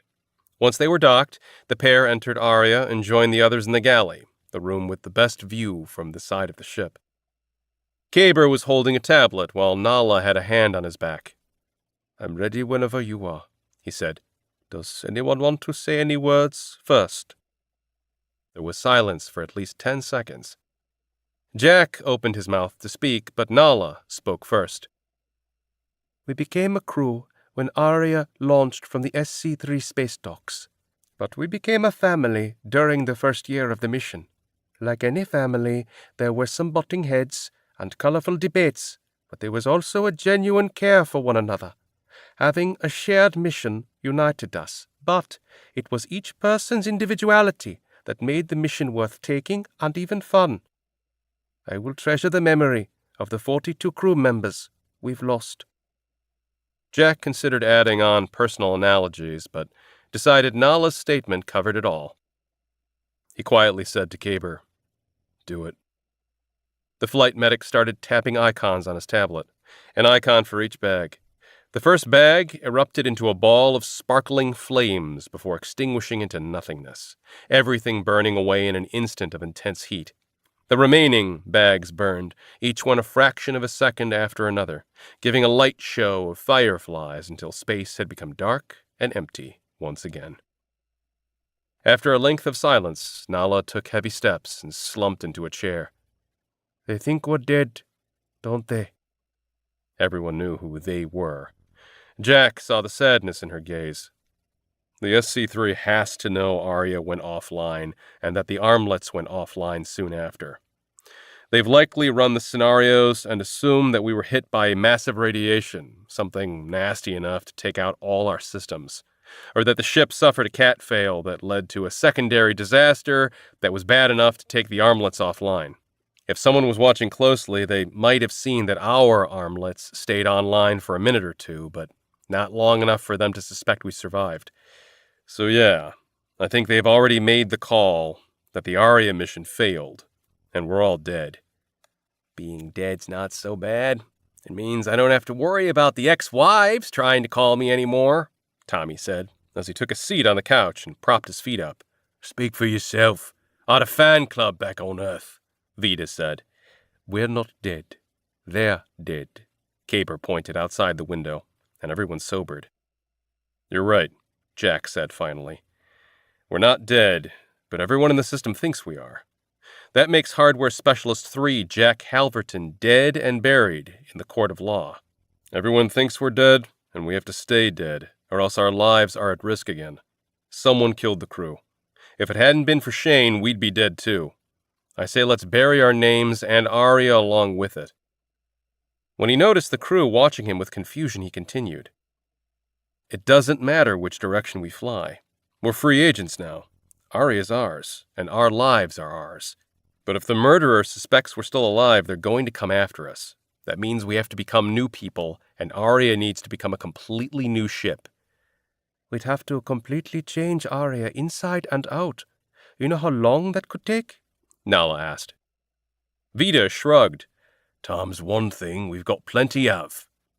We have 4 hardware engineers, a software engineer, and a medic. I think we can do anything we set our minds to. We look after ourselves and the ship. Then we figure out what's next," Jack said. For the first time since the attack, the change in mood began to shift. The new mood was palpable. Hope. "We need new names," Tommy said, wringing his hands in anticipation. "Yeah, I guess so. That goes for us and Arya," Jack said. Tommy grinned. "My name's Burn Ransom." Jack frowned. Kana spoke. "Wait, isn't that a character from a book?" "It was, but it's me now," Tommy said, his chest puffed out. "Burn Ransom? That name sucks," Vita said. Tommy, a.k.a. Burn, frowned. "It doesn't suck. It's my name. Don't wear it out." "It's going to take a while to get used to that," Jack said. "Like Vita said, time we've got," Tommy said. "Well, I'm not changing my first name. My parents gave it to me, and I like it," Vita said. "And I like mine, but we need to at least change our last name," Kana said. "You don't like Corcoran?" Vita asked, sounding hurt. Kana held up a hand. "I do, but I'm thinking of our safety. How about that neighbor lady who always gave you treats as a boy?" "Mrs. Coker?" "Yes, how about Coca?" Kana asked. Vita thought for a moment, then shrugged. "I guess it's not so bad." Jack turned to Nala and Kaber. Nala spoke first. "We'll figure out something. We don't have to decide right away, do we?" Jack shook his head. "It's no hurry." "How about you, Jack?" Tommy asked. Jack shrugged. I've always been fine with Jack. Sure, but you gotta at least change your last name, like Vita and Kana, Tommy countered. I'll figure it out. Vita said, Well, you're figuring it out. We need to decide where we go now. I'm thinking we find a cozy asteroid to settle into until we get Aria remodeled. Maybe even head back to a mining camp to join up. Face it, honey, Vesterays. We can't go back to Solcore without getting killed, and there's no future for us outside the system. Not anymore. No one wants us, and we have nowhere to go, Kana said. Tommy chuckled. The Soul Core strays. That's us. Jack shook his head. We might be strays, but you're wrong about one thing. We can go anywhere we damn well please. Part 2. Children of Soul. Chapter 13. Arclight Corporate Mining Camp Number 6, Palace, 2357 A.D. Hetty hustled through the drafty Arclight tunnels on her way home. Her coat was too short in the arms and had so many patches you could no longer see the original material. The shoulders were so tight, the threads kept coming loose. She'd asked her father for a new coat for her birthday. Instead, her 13th birthday had long since come and gone without him even remembering. She weaved around the miners, who were just leaving second shift. Her quickened breath tickled her nose under the dust mask. Classes had been cut short today because of another rolling power outage, and she was glad. She could grab her Starforce 5000 notebook and leave before her father got home. At the next intersection, she turned left and ran down the row of apartment cubes. Theirs was the 14th cube on the right. She swung open the door and jumped inside, only to stumble to a stop. Her father was fully reclined in the chair that doubled as his bed. He had one forearm covering his eyes, and he held up his other hand. Shh! Keep it down! Her lips parted. What are you doing home early? Got another migraine. Company won't replace them damn faulty air filters. Bad air's making everyone sick. She didn't mention that everyone had likely worked a full day, except for him. Her fists clenched. He never let her go to the cafe to play games. She'd quit asking a long time ago. The excitement she'd felt a minute ago left her with a sigh. She shuffled through the square room, picking up her father's coat, boots, and socks that he'd dropped along the way to plopping down in his chair for the night. As she filled her arms, she scanned the room. Where's your kit? My kit? Yeah, your kit. Ah, hell. Guess I left it at the job site. She grumbled. Last time they docked you a whole day's pay for not having your tools charged. He started to pull himself up, and then plopped back down with a groan and rubbed his temples. Go get it, will you? She dumped his belongings in the corner next to his chair bed. Don't know where you left it. He didn't answer her for ages. She was about to ask him when he said, Remember setting it down for a break. Left it under a bench by shaft number 14. She sighed deeply. Be back in an hour. And pick up some nicotine on the way home. She pursed her lips and checked her armlet. Only 12 credits in the account. Need that for food. Nicotine's the only thing that helps my headaches. Please, Hetty. He rolled away from her. She huffed and headed back into the tunnels, which were as busy as before. The shift had changed, but people were still out and about to grab their dinner from the company cafeterias stationed every 500 meters. The smell of food made her stomach growl, and her mouth water as she walked by the cafeteria her cube block used. She swallowed back the spit in her mouth. She'd get breakfast at the school. That was the best thing about going to school. They at least made sure everyone had something to eat each day. Hetty wasn't the only kid who went early for the free breakfast, though she was the only one who went early who still had a parent. The other hungries had lost their parents to mining accidents. Even though her father was still alive, Hetty figured she lost him when her mother died in a collapsed tunnel. He'd never really come back from that. Rather than taking the regular tunnels, she took shortcut alleys. They were poorly lit and bitterly cold sections, but they could save her a solid 15 minutes on the current trip. Palace 6 was set up in a star tunnel network. The first mine was drilled near what was now the colony center. Tunnels were built outward as new mining shafts were dug. The number one cause of death for young children was falling down old shafts, since so many were poorly covered. Hetty had lost 2 classmates that way, a good reminder to always look where you were going. A slanted alley brought her to the town center, where someone was always singing, dancing, or ranting, usually ranting. Today was no different, except that she recognized the man on stage. It was Willie, one of her father's co-workers and a decent fellow. He'd had a son that was Hetty's age, who was killed in an elevator collapse. Willie had lost his hand trying to reach his son, but things didn't turn out in his favor. A while after that, Willie seemed to take her class under his wing, and her especially. He'd even bought her dinner a few times, and she sometimes wished he'd been her father, instead of the dud she'd got. Willie had a sizable crowd, and she'd weaved through it to get closer to the stage. Everyone was taller than her, so she could only hear him as she made her way. Spend our lives in shafts, pulling out metals for soul core to give to the wankers to replicate. Last year, they claimed 68% of our haul. 68% of our haul that gets taken before our pay is calculated. That means we got paid for only 32% of our labor. And of that 32%, over half that goes to Arclight for owning mining rights in the colony. When it's all said and done, we bring home 4%. That's right, 4% of our actual earnings. That's barely enough to keep our families fed, let alone any decent medical care. This ain't thriving. Hell, this ain't even surviving. Soulcore and the corporations will keep taking and taking until we demand our fair share. Hetty made it to the front of the crowd. Willie noticed and gave her a wink before continuing. We need to take a stand, or else they will continue to ignore us. If we unite, they will be forced to listen. As of midnight tonight, all Arclight pitters are asked to go on strike.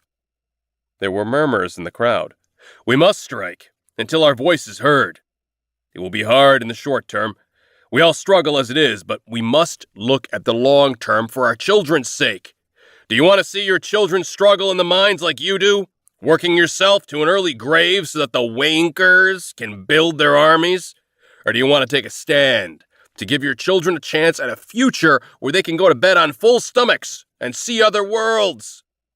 The crowd cheered. Hetty noticed the Arclight security team approaching the stage, and she stared. As the armored guards stepped onto the stage, the crowd booed. Willie noticed them then and shouted, "Midnight tonight! Let's change the future!" 2 guards had their stunners drawn, while the other 2 stood near the steps. That's enough, Willie. One of these days, you and your bitter-ender antics are going to get you arrested, the first guard said, her voice almost taunting. These ain't antics. These are about getting folks to see that Soulcore and their wankers ain't looking out for our best interests. It ain't wankers, it's waymakers, and they don't appreciate being called anything else, the lead guard said. Now you can walk off this stage on your own, or we can take you off. Your call. Yeah. Willie held out his hand and stump as he stepped down from the stage. Hetty stayed close but out of the guard's reach. And you better let your fellow bitter-enders know. Soulcore's taking an interest in you guys, the lead said. Willie lifted his chin. Good. Then maybe we can have a conversation finally. How they're treating the common folk ain't right. The guard chortled. Soulcore doesn't converse with pitters, or any colonists for that matter. If you think they care about you, you're wrong. All they care about is output. Well, then we need to make them care. Careful with those words, Willie. That sounds almost like insurrection, and Soulcore doesn't take kindly to that. The guard motioned to her team, and they walked away. Willie watched them leave before turning to Hetty. What'd you think about my speech? She shrugged.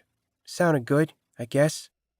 He chuckled, placing his bare paw the hand on her shoulder. Have you gotten any grub yet? She shook her head. Come on, I'll get you hooked up. You're a scrawny one. You keep missing meals, you're going to start floating. He kept his hand on her shoulder, walking her with him. I saw your pops cut out early today. You doing any better? Got another migraine, she replied. If it ain't a headache, it's a pulled muscle. If it ain't a pulled muscle, it's something else. Willie gave Hetty an apologetic look. Sorry, kid, we can't pick our pops. Some get winners, and some get pops like yours. He motioned. Let's grab our grub here. They steered toward a cafeteria that Hetty hadn't eaten at before, not that it mattered. Every cafeteria was identical, and every cafeteria served the same brown goo. They'd nearly reached the door when the lights inside went out. Then lights blinked out all around them. Great. Another rolling outage, Willie muttered. An automated voice came over the colony's speaker system. This colony is being served a cancellation notice, effective immediately due to costs exceeding revenue for 3 straight periods. Arclight Mining Colony Number 6 on Palace is being shut down. All contracts are hereby cancelled. All systems will be shut down. Thank you for your service. Any remaining lights blinked out. It was so dark that Hetty couldn't see her hand when she held it up. Everything stilled. It seemed like no one moved, though she could hear concerned conversations all around. Never heard it so quiet before, she said. Willie pulled her closer to him. It's 'cause the environmentals ain't never been shut down before. She felt him fidget, then he clicked on a flashlight, which he handed to her. Here, hold on to this for a minute. She took it while he tapped his armlet's screen over and over. It made her curious, so she tapped her armlet, the movement making the light move around erratically. She frowned and tapped it again. My screen's dead. Mine too, Hetty. He pulled out a small tablet, which she noticed still had power. He rested it against his forearm as he tapped out a quick message, then slid the tablet back into his pocket. He caught her watching him. The wankers can't block all the signals. He looked around. His eyes were wide and his face seemed pale, but it could have been the flashlight's tricks. Willie looked scared, and she'd never seen Willie scared before. He was too big and strong to be scared. He caught her watching him. I ain't gonna lie to you, kid. This is bad. He grabbed the flashlight and shone the light around them, where voices were rising to frantic octaves, and then in her direction. Come on, hold on to my arm. I'll get you somewhere safe. He didn't wait for her to respond. He tugged her with him through the tunnels. He was so much taller that she had to jog to keep up with his longer strides. They'd entered the mining tunnels, and Hetty grew concerned. Should check on Pops. Later, kid. Your Pops can take care of himself. Really think that? He chuckled. He's probably in a nicotine stupor right now, and he's sleeping through this entire scare. Don't worry none about him. Your Pops is fine. The air was becoming colder, and her teeth chattered as he rushed her along. She also found that she was breathing faster and harder, but still felt like she wasn't getting enough air. That was weird, since she'd felt a lot lighter than before, like she could jump 100 meters if she tried.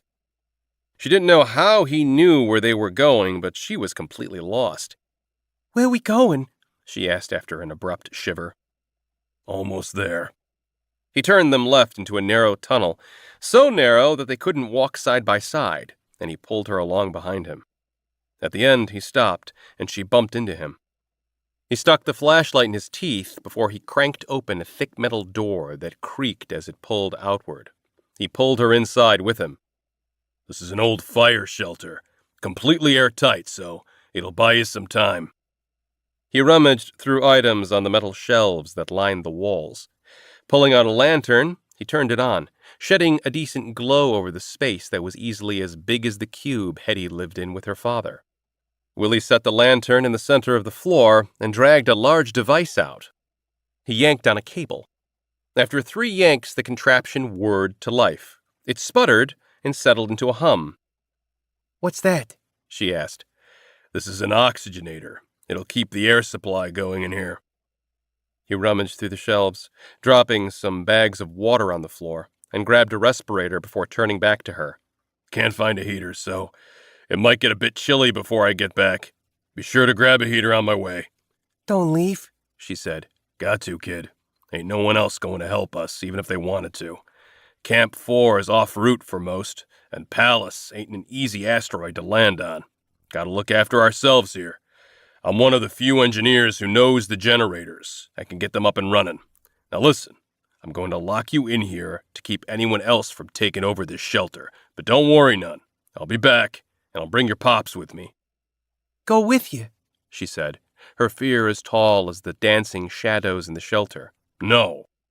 Things are going to go downhill fast out there. Couldn't keep Willie Jr. safe, but I can keep you safe. He headed to the door. She followed, but he blocked her. Might take a while to get back, so hang tight and keep yourself warm. He thought for a moment, tucked the flashlight under his armpit, and pulled out the tablet. Hang on to this for me until I get back. She gulped and clutched the tablet to her chest. He gave her a half smile. Chin up. Be right back. The door closed with a heavy creak, and she heard the locks clang into place. She ran to the door and tried to open it, but couldn't. She sucked in a deep breath, still hugging the tablet, and sat next to the lantern. She tapped the tablet every few minutes to check the time. After an hour, she went through all the boxes on the metal shelves. She found fire blankets and pulled them all out, forming a cocoon for her. Another hour passed and Willie hadn't returned. She wanted to use his tablet to call him and her pops, but couldn't get back to the authentication screen. She hugged herself, shivering in the cold. It was so cold. She sipped on a bag of water and found that it was a weird gel-like water, but it tasted mostly like water, so she drank it anyway.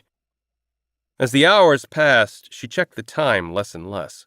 When the lantern died, she burrowed deep into the blankets and whimpered. Her world had gone dark and silent, except for the hum of the oxygenator. She yelled for Willie until her throat hurt, and she was too exhausted. She fell asleep to the sound of her own crying. Part 3. Red Rover, Red Rover. Chapter 14. Asteroid Belt, 2357 AD. We're coming up on the drone, Jack said through the boom in his helmet. I'm picking up both you and Byrne loud and clear my sensors, but still nothing from the drone, Connor replied from Cabron's bridge. It's dead all right. Not a glimpse of life from what I can tell, Byrne said. I'm opening the control panel now, Jack said. As soon as he'd removed the cover plate, he knew the problem. Fuck. All the wires have been cut. We're going to have to replace the whole damn unit. The collection tray's empty. I'd bet red to rovers that whoever buggered the drone emptied the tray first. And I think we all know who's enough of a dick to do that, Byrne said. Tally, that bastard. He's gone too far this time, Kana said. What did that good-for-nothing junker do now? Vida chimed in. His voice grew in volume like he'd spoken while entering the bridge. He sabotaged the collector drone, Kana said. And he stole all the junk it had collected. The first is mean enough, but the second is downright asshole-ish, Byrne added. I'll take care of him. Just say the word, Jack, Vida said. Jack finished detaching the control panel and used his thrusters to jettison from the drone. Let's talk about it once we're back on board. Byrne, tag the drone so we can track it. I have the panel and I'm heading back now. Already done. Jack was midway between Cabron and the busted junk collector drone when Byrne flew up alongside him. They headed toward their ship in silence. Jack enjoyed spacewalks as much as Byrne did. There was something about the absolute lack of gravity that brought a surreal peace to being outside the ship in only a habsuit. Sometimes there was also a perfect star-dotted nothingness around them, but never in the asteroid belt. There were too many objects, both natural and artificial, to reflect sunlight. Cabron reflected very little light. The crew had blackened the hull with a carbon fiber char because paint was eaten away too quickly by solar radiation, so that it blended in with the surrounding space. It was a modification they'd made long ago, when they didn't want to be picked up by satellites, though any object could still be picked up easily enough by radio frequency scans if someone was inquisitive enough. The ship still had a somewhat elliptical shape, and it still had 2 shuttles, but its smooth curves had been sharpened into hard lines and edges, and it now bore 2 long retrieval arms, almost resembling horns, that gave it a menacing look. Cabron had been mistaken for a raider rather than a space junk collector more than once, and Jack didn't mind. It kept the riffraff away. Jack and Byrne reached Airlock 1 together, and Byrne opened the door. Jack held the panel close to his chest as he entered behind, and he immediately felt his weight settle onto the floor. The door behind them closed, and the small chamber whirred to life as pressurized air filled the chamber. The entire process took under 5 seconds, better than most ships, but Jack wanted to see about cutting that time in half. As soon as the light near the ceiling flashed green, Byrne opened the door and they entered the ship. Byrne removed his helmet before assisting Jack with his, and the pair headed straight for the bridge, where Kana sat at her usual station, and Vida was leaning against the wall, his arms crossed over his chest. "Can it be fixed?" Vida asked as Jack and Byrne entered. "Yeah, it was a quick and dirty job. All they did was cut the wiring," Jack said. So that's exactly what happened to 2 other Junker crews in my net group, Kana said. The Free Spirit crew even saw the Krasniki cut out after sabotaging and robbing the collector drone. "This makes the 3rd time Tally's stolen someone's junk hole," Vida said. "That we know of," Byrne added. "But it's the first time for us, and we need to be sure that it's Frank Tally before Vida pays him a visit. Tally has enough connections that if his death isn't clean," Jack said. "It'll be clean," Vida interrupted. "Just in case it's not, we need to make sure we can prove he went after us first. Otherwise, we can end up with spacecology on our backs," Jack said. I can run an exhaust scan, Kana said. We couldn't have missed the Krasniki by more than a day or 2, tops. "Do it," Jack said, then turned to Vida. "If we can match a signature to the Krasniki, then we'll drop you off when we unload our haul. Tally's got to go through there sometime." Vida rubbed his hands together. "I'm looking forward to making his acquaintance." "We've got a problem," Byrne said. Everyone turned to him and he continued. "This stop would have filled our hold. You know Jaden will dock us for not bringing in a full haul." "I'll ask him nicely not to dock us," Jack said. "Oh, great, then he'll dock us twice as much," Byrne said. Jack opened his mouth to speak, but Kana spoke first.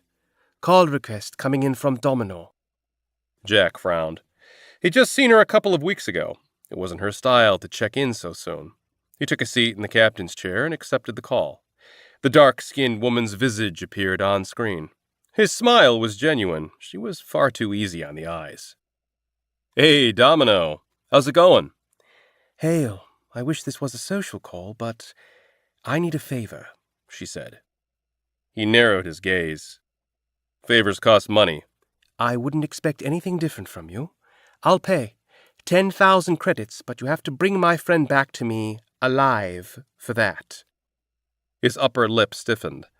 "I'm not a taxi service." It's not that. Her hard features were enough to let Jack know that she was worried. Something bad's happened to Palace 6. The entire camp went dark 12 hours ago. A very good friend of mine, he goes by the name of One Hand Willie, was down there when it happened. Palace is right along your route, so I know it's not far out of your way. You want me to fly down to a camp that could have had a reactor meltdown and be fully radioactive for all you know, to see if one of your rebel buddies is still alive? She gave him a droll stare. You have equipment that will tell you if it's radioactive down there, and I never said anything about rebels. No, she didn't, but she wasn't a very good liar. Let me talk it over with my crew. Something bad happened down there, Hale. Willie had sent me a message saying that everything went offline right when they were launching a miners' strike. You know what that means, right? He sobered. It means they ticked off Soul Core, which anyone in this system knows better than to do. That's easy to say from where you sit. Try living in one of those camps for a week. Vida nodded to get Jack's attention. Hold on for a minute. I'm going to talk with my crew. He muted the call and turned to Vida. If it's been 12 hours, everyone's dead. I've been to Palace 6 once. And its insulated barrier had more cracks in it than a Ceres ice cube, Vita said. Even temporary mining camps have hab shelters. If Soul Core shut down their power, they aren't going to send in first responders. It's worth checking out to see if anyone's still alive, Kana said. Jack turned to Byrne, who shrugged. I'm bored. I say what the hell. Let's go check it out. Maybe we'll even have a little fun along the way. Jack considered the job another moment before unmuting the call. We'll check it out, but we need 2,000 up front. Deal. She agreed too quickly, which made Jack wonder exactly how close of a friend this one-hand Willie was. I'll send you his personal details and geolocator tags so you can find him. It's not a core tag, so you shouldn't have to worry about shadows. I'll report after we check out Palace 6. He disconnected the call and exhaled. Vita, it looks like your side project will have to wait. Palace is just under 14 hours from us, Kana said. Want me to file the flight plan? Jack thought for a moment. No. Mask the transponder code, too. Let's keep this job under the radar. Maybe Soul Core isn't watching traffic too closely in that area. She cocked her head. You do realize that we have to fly right by a Waymaker factory on our way to Palace, right? He nodded. I do, and I don't want to offer up any more information than is absolutely necessary to those wankers. Chapter 15. Charles Matrell's computer chimed, waking him from slumber. He groaned as he rolled out of bed. Nothing good ever transpired in the middle of the night. He padded barefoot from his bedroom to his office and entered his code. A new entry appeared in his log. Unidentified ship on trajectory to Palace 6 site. Not flying with transponder codes is a violation of the Soul Core Treaty of 2099. Recommended response. Take the violator's propulsion system offline and have a Soul Core vessel inspect the ship for contraband. Unidentified meant one of two things: pirates or smugglers. Even though the news hadn't broken yet, Charles wasn't surprised that scavengers would be the first to the scene. The vultures seemed to have an extrasensory perception when it came to raiding the dead. How far out are they? Matrell asked. 5 hours, 41 minutes, 16 seconds. Let them pass through. If we stop this one, we'll have to stop the next one, and so on. I'd rather get a full night's rest. Prep the official news report for Palace 6, he sneered. Set it to air in 6 hours. That'll keep the pirates from getting too greedy robbing the dead. Chapter 16. Jack made sure to keep Cabron on its flight path as they passed the Waymaker replication factory. Even without transmitting transponder codes, he knew that the Waymakers would have picked up the ship on their scans as soon as it had entered their quadrant. No incoming message requests yet, Kana said. Let's hope it stays that way.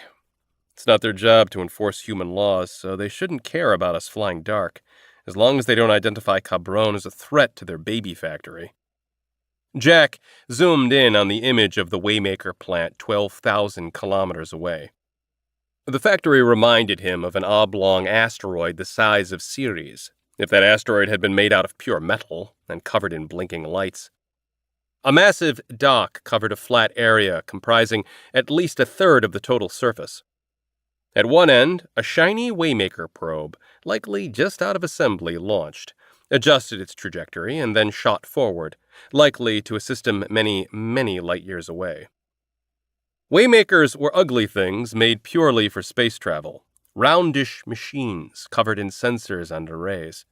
Jack saw them rarely.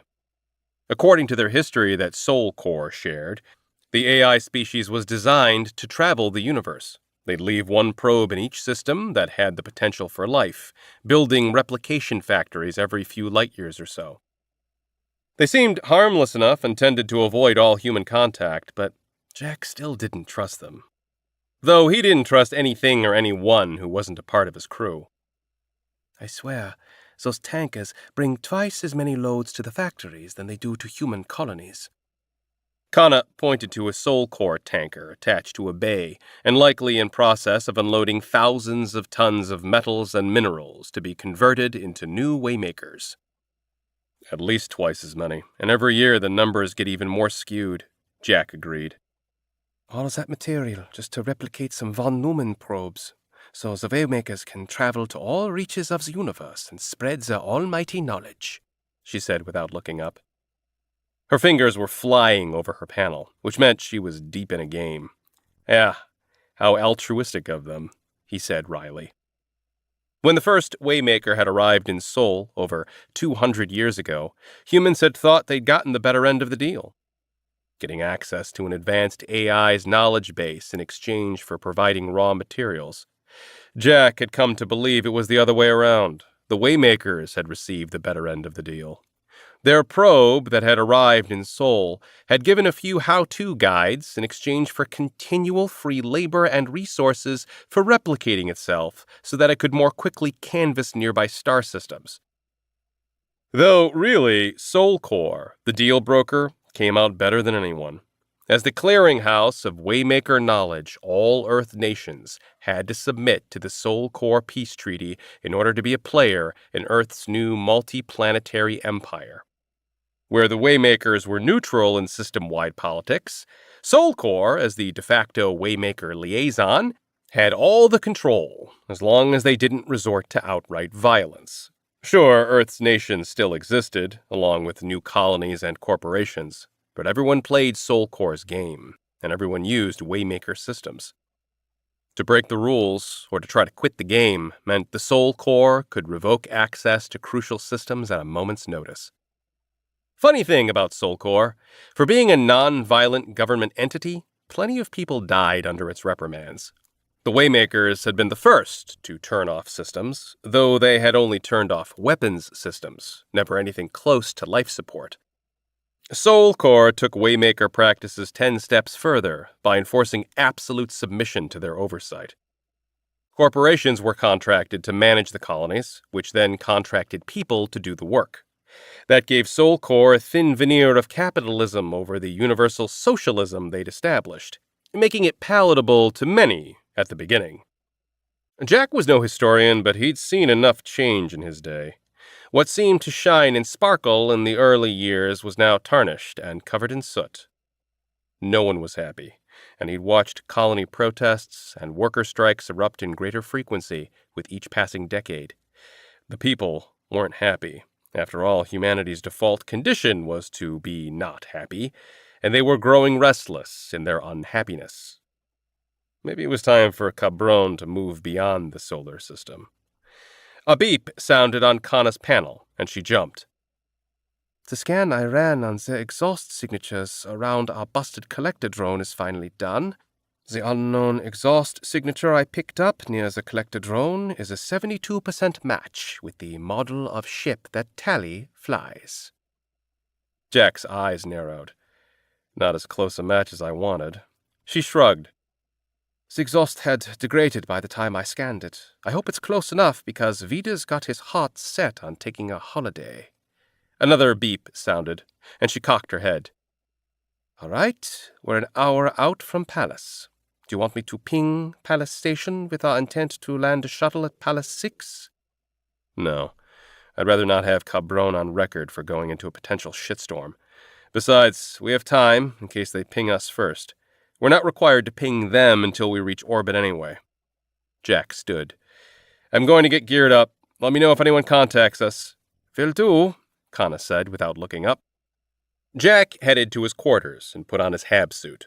He strapped a holster and sheath over his suit, because no one could ever be too careful entering a mining camp when it was booming, and Palace 6 clearly wasn't booming.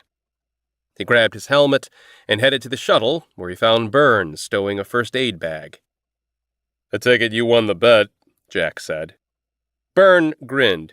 Yep, Vida's stuck on board this time, but in all fairness, he has Kana, and all I have is, well, I have this. He held up his hand. Jack gave him a droll stare. Anyway, how are we looking on time? Byrne asked. 40 minutes before departure, give or take, Jack said. Byrne nodded. Then I better get my suit on for the party. Have we picked up any spectators yet? Not yet. We made it past the factory without even a raised eyebrow. Byrne chuckled. You gotta hand it to those wankers. They sure don't seem to care one bit about human stuff, as long as we're not shooting at each other. Jack held up a finger. Just because they don't care doesn't mean they're not watching. There are shadows everywhere. Preaching to the choir, Jack, preaching to the choir. Jack gave a small nod and headed back to the bridge. Kana glanced up as he entered. For coming into orbit, I didn't send a ping, but I've pulled up Palace Station's automated briefing. He took a seat. And what's the station reporting? She read her screen. Looks like all we got is the station's automated responder. All landing zones are active, but Palace 6 is experiencing technical difficulty. Landing not recommended. Any ships who choose to land there won't receive support. Blah, blah, blah. You know the script. Jack frowned. Demelo said they were experiencing something a shade worse than technical difficulty. Yeah, but you know Sol Corps' red tape bullshit. If Palace Station hasn't confirmed contact with someone from Palace 6, then they just run the automated response. I bet that folks in Palace Station are nervous, but no one wants to go check it out and confirm their suspicions. Ignorance is bliss and all that. Ignorance couldn't have been blissful for the flight operations crew at Palace Station. Chances were they had friends at Palace 6, along with every other mining camp on the asteroid. They had to be practically pissing themselves with fear. Maybe they had sent someone to 6 by now. Regardless, all that mattered to Jack at that moment was landing without being hassled. He programmed the ship to maintain orbit above Palace 6. Okay, Cabron is set to hold position. The ship's yours, he said, coming to his feet. I have the ship. Be careful down there, she said. Always am. She laughed. Sure you are. He left the bridge, passing Vita on the way, who was also in a habsuit, along with 3 holsters and at least 2 sheaths. I'll be ready in Shuttle 2, ready to head down if you need backup, Vita said. Hopefully this will be a quick in and out. If hope predicted the future, then we'd be living very different lives right now, Vita replied. That we would. Jack squeezed the other man's shoulder and then headed to Shuttle 1. Byrne was already buckled in the passenger seat. As Jack settled into the pilot's seat, his first mate rubbed his hands together. Let's get this party started. Jack handed Byrne a small tablet. I added this Willy guy's geolocator tag to the map. Byrne ran his fingers over the screen. Looks like the signal's coming in loud and clear.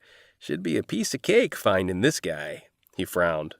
Wait, these tag numbers are weird. This isn't an armlet tag. No, Demelo said it's a dark tag, so my guess, it comes from a piece of tech that's not exactly legal. He held the tablet in the air. If we get caught with this, they'll just assume we're smugglers or pirates or some other equally unsavory sort.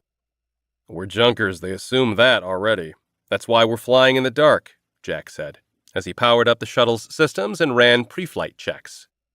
Well, hopefully Sol Corps doesn't decide to hassle us. I'm getting cranky.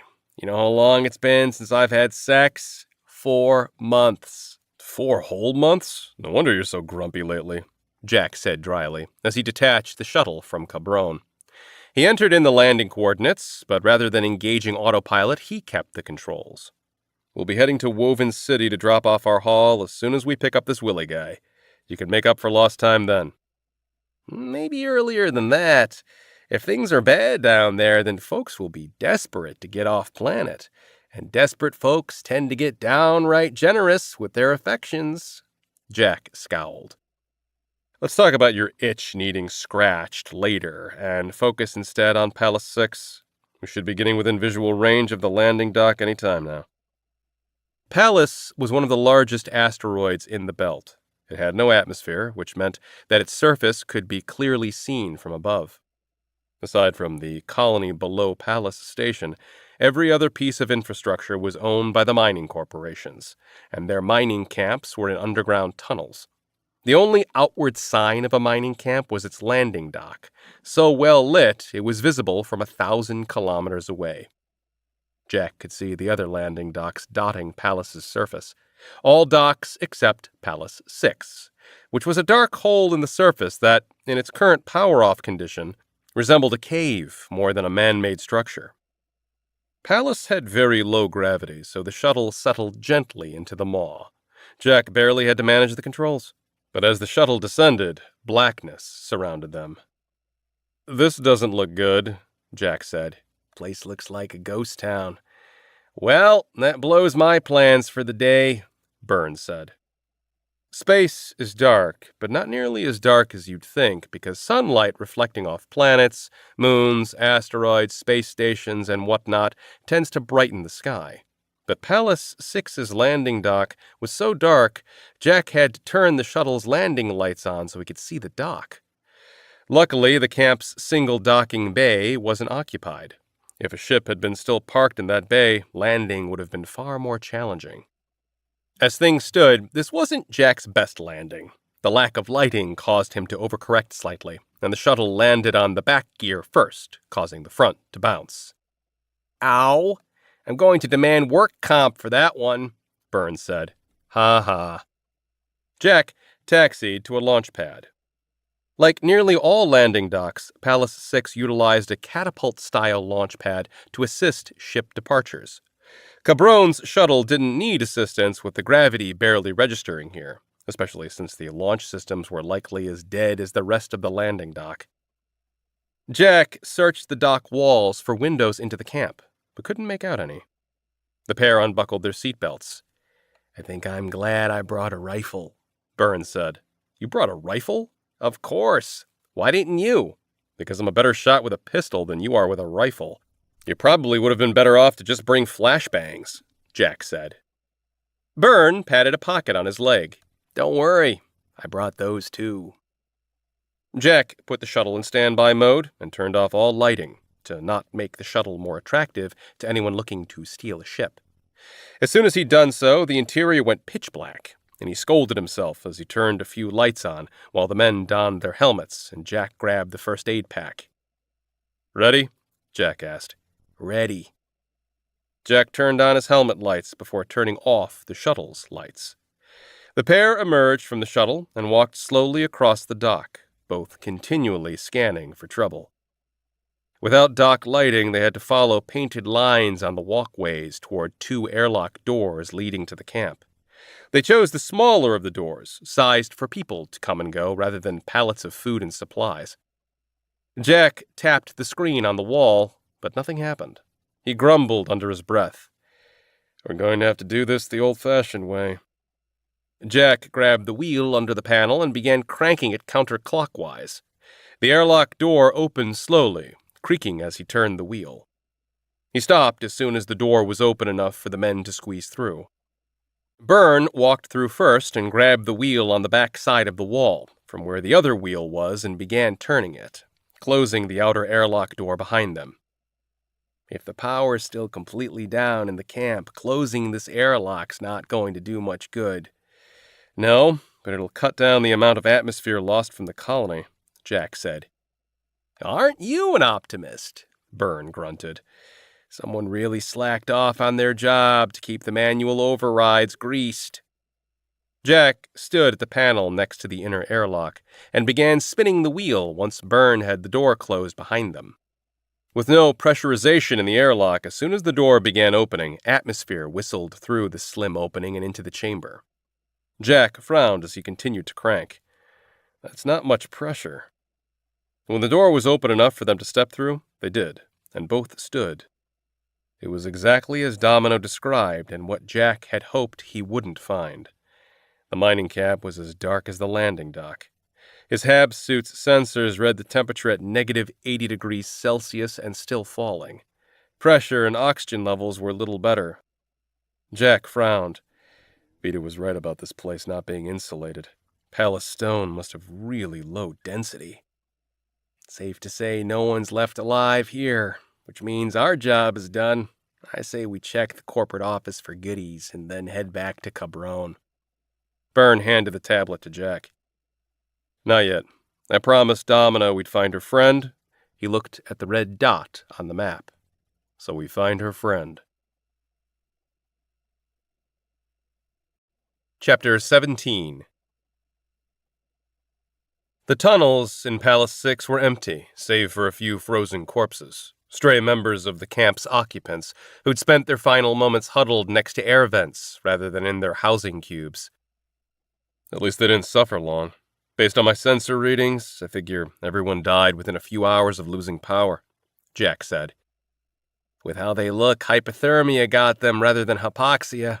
Of the two, at least they went the slightly easier way, fading away rather than fighting for breath, Burns said. They walked by a pair embracing each other. If it wasn't for the frost covering them, they looked like they could wake up at any time. Jack gritted his teeth. Fucking Soul Core. Sometimes I wish we blew up the SC3 and everyone in it back before they turned a good system to shit, Burns said. I do too. But that's ancient history now. Doesn't mean I can't still wish it. Jack had to admit he often thought of how different the system would be now if they destroyed the SC3 while Soul Core was still in its early decades. The crew had debated it long and hard, but they knew it would have been a suicide mission. While the SC3 was Soul Core's headquarters, Soul Core had plenty of ships, not to mention Waymaker support in their arsenal. Cabron's crew would have been hunted relentlessly. At that point of their lives, they'd still felt youthful, as though they could still see the universe. Decades and centuries had aged them, at least their perspectives. Jack had long since given up on wanting revenge for the deaths of Arya's crew. Now he only felt disappointment when he saw the needless loss of life. He noticed a couple sitting on a bench, embracing each other in death. The mining camp, from its rickety piecemeal building units to regular reminders of death, reminded him of what the system was like before Soul Core. Jack had been 6 years old when the Waymakers had arrived. Being a Martian, his earliest jumbled memories were of attacks and counterattacks on his terraforming colony. Colony attacks had become less bloody, but no less brutal. Whoa! Jack spun to find Byrne tumbling over a mine shaft that wasn't completely covered. If not for the ultra-low gravity, Byrne would have fallen in. He grabbed his friend and yanked him away. Keep an eye on where you're walking. I was. It just sort of popped up in front of me. They continued forward this time, Jack watching out for Byrne as much as for himself. They traveled slowly, watching for danger, even though they practically could have flown through the camp. They passed through the main camp and followed the geolocator tag into an older tunnel. Even though they came across no more bodies, there was still an ominous, haunted feel to the camp. He shivered, even though his hab suit kept him warm. I get a bad feeling from this place. Of course you do. You're superstitious. I get a bad feeling because someone killed everyone here for a reason, and I don't want to get grouped in with these poor pitters. Jack shook his head. You won't. Domino said this camp was protesting. I don't think junkers would get lumped in with pitters striking for better pay. Quit being optimistic. I like you better when you're snarly and always looking over your shoulder. Why would you like me better like that? Easy. 'Cause then I know you've got our backs covered and I can slack off, Burns said. You're slacking off already. No, I'm not. Then why'd you almost fall down a mine shaft 10 minutes ago? Jack asked. Like I said, it just kinda popped up. Byrne paused. You know, because this place is haunted. Jack clenched his jaw. Don't say that. It's getting your superstitious side all riled up, isn't it? Byrne said. Makes you snarlier. I'm not snarly, Jack grumbled. Keep telling yourself that. This way. Jack stopped abruptly and pointed to a narrow passageway to their left. He took the lead down the hallway, which ended with a thick steel door. Two men, still wearing mining coveralls, lay frozen next to the door. Either of these Willie? Byrne asked. No. Both had hair, and neither looked to be close to 6 feet tall. Their fingertips were bloody, and their fingernails were broken. He found one fingernail, along with streaks of blood, in the chain links that weaved through the door wheel to keep the door from being opened. The chain that went through the wheel was padlocked to rebar in the wall. Looks like someone didn't want whoever's inside to get out. Jack eyed the bodies. Or anyone from outside getting in. If that was the case, then this Willie is a really important fellow, because someone locked this door from the outside, which would have been a death sentence for that poor schmuck. Jack knocked and waited. There was no response. He knocked again. Still no answer. If Willie's inside, I think he's taking a dirt nap, Burns said. Jack tucked the tablet into a pocket, pulled out a gun, and took a step back. He aimed carefully at the chain link, because it looked like it'd give easier than the padlock, and fired. It took 4 shots to burn through the chain. He tugged the chain free and started to crank the wheel. This door was different from the airlocks. Rather than opening the door, after a half turn, the wheel stopped, and there was a click. He eyed Byrne. "Cover me." Byrne nodded and raised his rifle. Jack gripped the wheel and pushed inward. Air pushed against him. That there was atmosphere inside the shelter was a good sign. As soon as he could peer inside, he found a pile of blankets in the center of the floor near an oxygenator. A dim lamp gave off only a faint glow. Jack quickly scanned the shelter for danger before striding to the pile of blankets. He tugged back several layers to reveal a child, a girl from the look of it. He pulled out the tablet, switched the map to a first aid scan, and held the computer over her face. It reported a heart rate of 27 beats per minute. She was already in a hypothermic coma. "She's still alive. Close the door," Jack ordered, as he hurried with the first aid bag, pulling out items, letting the objects flit to the ground like feathers. He first grabbed a pacemaker/defibrillator patch, and then opened up her shirt enough to place the patch over her heart. She was skinny, like most colonists, and the patch covered over half of her chest. That she showed no reaction to being jostled meant she was critical. "The room lost a good 20 degrees or more when the door was open," Jack said, while he pulled out a bagged blanket and tossed it to Byrne. "One-hand Willie's a smaller fellow than I expected," Byrne said as he tore the wrapper, took out the metallic blanket, and began shaking it out to activate the heating elements. "Not to mention she has 2 hands," Jack said. "Think she's his daughter?" "Don't know." Jack then placed a sensor patch on her neck to feed her vitals to the tablet. His bio said he had a son who died a while back. "Not the first time a bio's been wrong. On Europa, there were more children not listed on bios than were listed. And she meant a lot to someone, to stuff her in here." Byrne knelt and held out the blanket. The pair gingerly removed the girl from her blankets and swaddled her in the heated emergency blanket. While Jack held her, Byrne wrapped a couple of the used blankets around her for more insulation. Then he cracked a light stick and dropped it on the floor, shedding a cool light throughout the shelter. "Why didn't Willie stay with her?" Byrne asked. Jack stared at the girl's too pale face. "She can tell us once she wakes. We need to get her to Cabron fast. She needs a lot more medical attention than we can provide down here." Byrne pushed to his feet and headed for the door. "I'll grab a Hab suit from the shuttle." "Hurry." Just before Byrne pulled open the door, Jack added, "And Byrne?" Byrne turned. "Try not to fall into any mine shafts." Byrne muttered, "Guy almost falls into one mine shaft and he gets heckled for it." He opened the door, stepped out, and pulled the door closed behind him in a single fast movement. Jack was careful to not jostle the girl as he checked her vitals. Her heart rate had increased a single beat per minute. Not much, but any increase was positive. There was nothing else he could do for her here. She needed advanced medical care. He pulled up the map on the tablet as he waited, and it showed that he was right on top of Willie. If the geolocator was an implant, it was clearly a mistag. He rummaged through the blankets until his fingers brushed against something hard, and he pulled out a small tablet no bigger than his hand. He flipped it over to see a logo he recognized. The Chinese symbol for strength, which resembled the Greek letter for pi, was the logo used by the Resistance. That explained why the geolocator wasn't tagged on any Soul Core network. He frowned as he pocketed the tablet. He and Demelo needed to have a little chat. He'd made it clear on more than one occasion that he and his crew wanted nothing to do with her little rebellion. It was ideologically doomed from the onset. Factions from each colony would never be able to stand against Soul Core and their Waymaker shadows. The rebellion would only doom more camps and colonies, rather than see any real change made to how Soul Core ran things. Cabron's crew knew this better than anybody. After all, they'd once worked for Soul Core, and knew how the government thought about its people. His comm beeped through his helmet speakers, followed by Kana's voice. Guys, we have a problem. What's the problem? He asked. A news report aired a couple of hours ago. I just saw it in my feed. It's an announcement that Palace 6 suffered a catastrophic system failure. You better move fast. First responders and new drones are on their way.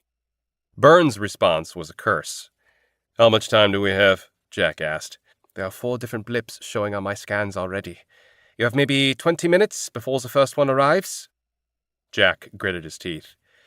All right, have the ship ready to cut and run, and tell Vita to prep the pod for hypothermic repair. We're bringing a guest on board. Will do. Hurry back. Jack, I'm nearly to you. I'll be there in 2 blinks, Burn replied. Watch for mine shafts, Jack cautioned. Blah, blah, blah. Jack checked the girl's vitals again. No improvement. Burn shoved open the door and stepped inside. You made good time. Jack stuffed the tablet and reached out for the extra hab suit.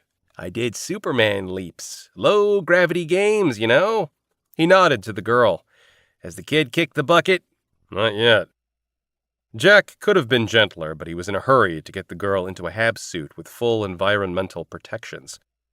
The girl was too small for the hab suit. If she were conscious, she'd have a hell of a time walking in it. Her hands didn't even reach the gloves, and he didn't bother trying to line up her fingers. He clicked the helmet into place and lifted the girl in his arms. With Palace's low gravity, she was lighter than a wrench. Burn opened the door, and they rushed out. A person couldn't run in low gravity. Instead, they used the thrusters on their suits to fly through the tunnels, tapping off the ground as needed. They no longer worried about danger coming from within the tunnels, now that they knew the real trouble would come from above.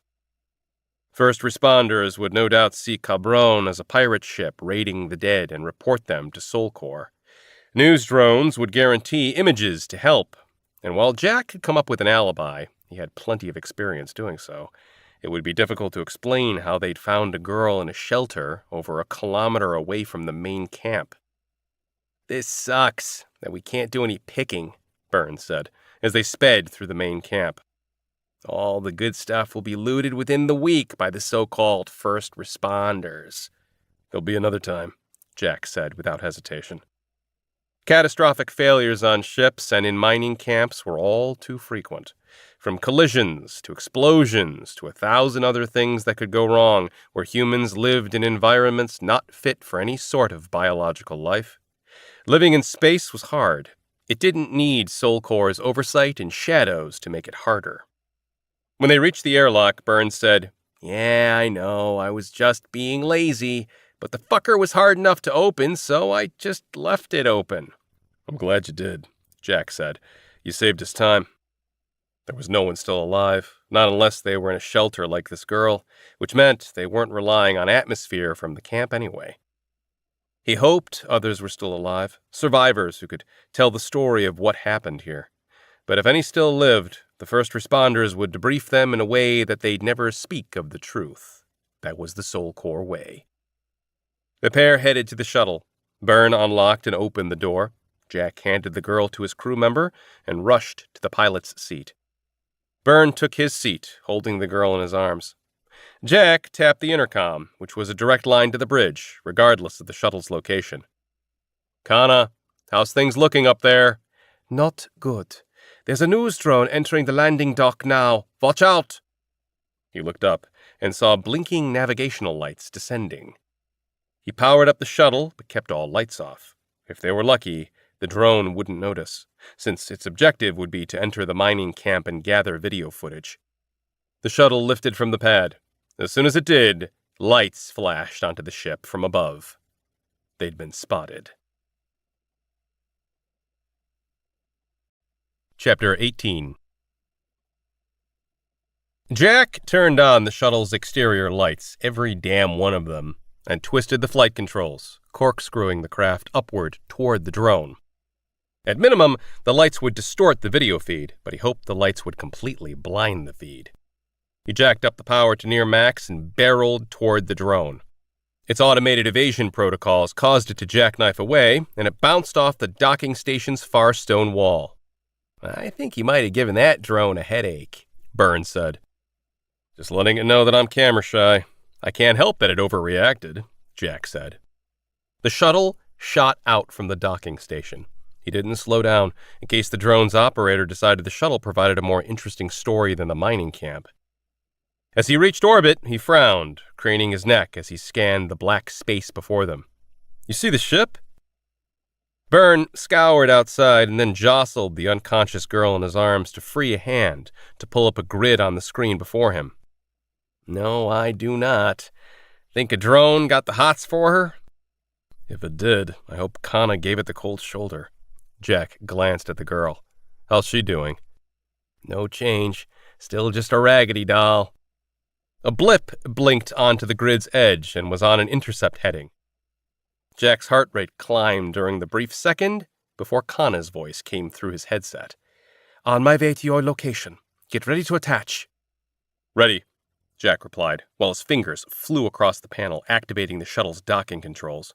A button with the text, "Engage Automatic Control," displayed in the center of the screen. Jack pressed it and then removed his helmet. "Lend me a hand?" Byrne asked. Jack set his helmet on the floor and then assisted Byrne. "Thanks," Byrne said, as Jack removed his friend's helmet and set it on the floor next to the other one. Jack considered removing the girl's helmet and then decided to leave it. She'd be getting a better ratio of oxygen in the suit than she would in the shuttle. He leaned back in his seat as he watched Cabron and the shuttle come together. He performed manual docking whenever possible, but automated docking was faster, which was far more important right now than keeping his skills current. Once the shuttle clamped into place and the panel blinked green, Jack grabbed the two helmets and jumped to his feet. He hustled ahead of Byrne to the airlock, only to have the inner door open before he reached it. Vida stepped inside. "I've got the pod ready." "Good, because I don't think this little one can hold out much longer," Byrne said. Vida cocked his head. "I expected Willie to be bigger." "We couldn't find Willie," Jack said. Vida frowned and led the others, with Byrne carrying the camp's survivor to the medical room, which fortunately was the room nearest Shuttle 1. As soon as they reached the medical room, Vida opened the pod's cover and motioned for the girl.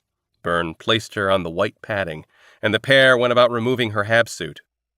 When Vida pulled off her helmet, he whistled. "Sure as shit, this is the youngest person to ever be put in this pod. Hopefully it can calibrate the meds right for her size. Scrawny little runt." He then sniffed and wrinkled his nose. "Hot damn! Why is it Petters always stinks so bad?" "No worse than you, after one of your high-temp workouts," Byrne replied, then shook his head as he held up her hand. All her fingertips had turned black. "I have to give her credit. This little one's wiry for how long she survived in the cold down there." "The pod'll get her healed up, assuming she's not too far gone," Jack said. "I need to get to the bridge. You two got her from here?" "Sure thing, Jack," Byrne said. Jack gave each of them a quick nod before rushing from the room. He hoped the girl survived, but in better lighting, he could see how rough of shape she was in. Even her nose looked to be badly frozen.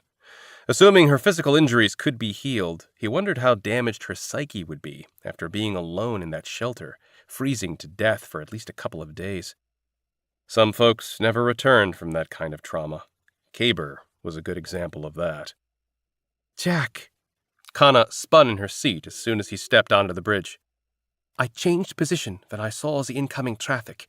I put the ship over Palace 2, so they couldn't put us with Palace 6. "Smart thinking," Jack said as he took his seat. "I have control of the ship." "It's yours," she said, then added, "It looks like most ships are landing at Palace Station and taking ground units to the camp. I'm guessing they're hopeful at finding survivors." "I doubt they'll find many. We found this one only because of Willie's geolocator. Unless the Pitters got to a shelter in time, they weren't going to make it," he said, as he launched Cabron on a new heading away from Palace. "Is that bad?" she asked. "That bad." "How is the survivor you brought on board? Is he going to make it?" And maybe. Her oxygen levels were still good, but it was awfully cold in there. Most 1.0s would never have survived that long. Her being a child should help. She's just a kid? Connor winced. Oh, it's a poor thing. And her family? Jack shook his head. She's a stray, like us, Connor said softly. Jack held up a hand. Don't even think about adopting her. A ship's no place for a kid. He tapped his comms panel and placed a call. Demelo answered within a few seconds. Hello, Jack. Tell me you have good news. She sobered as she read his face. I take it you don't have good news. It was what you said. The power was down. We tracked down Willie's locator, but he wasn't there. She frowned. There was a girl with his tablet. Does he have a daughter who's maybe 9 or 10? Demelo shook her head. No, he only had a son, but he died some time ago. Whoever the girl was, she's not his. She's still alive. She's the only survivor we found. We would have gone back to look for more, but Soul Core was getting the party started. Demelo scowled, cussed, and then exhaled. Bring her here. She might know what happened to Willie. That's my plan, but I have to stop off at Jaden's first. I've got a nearly full haul in the back I still need to drop off. She nodded tightly.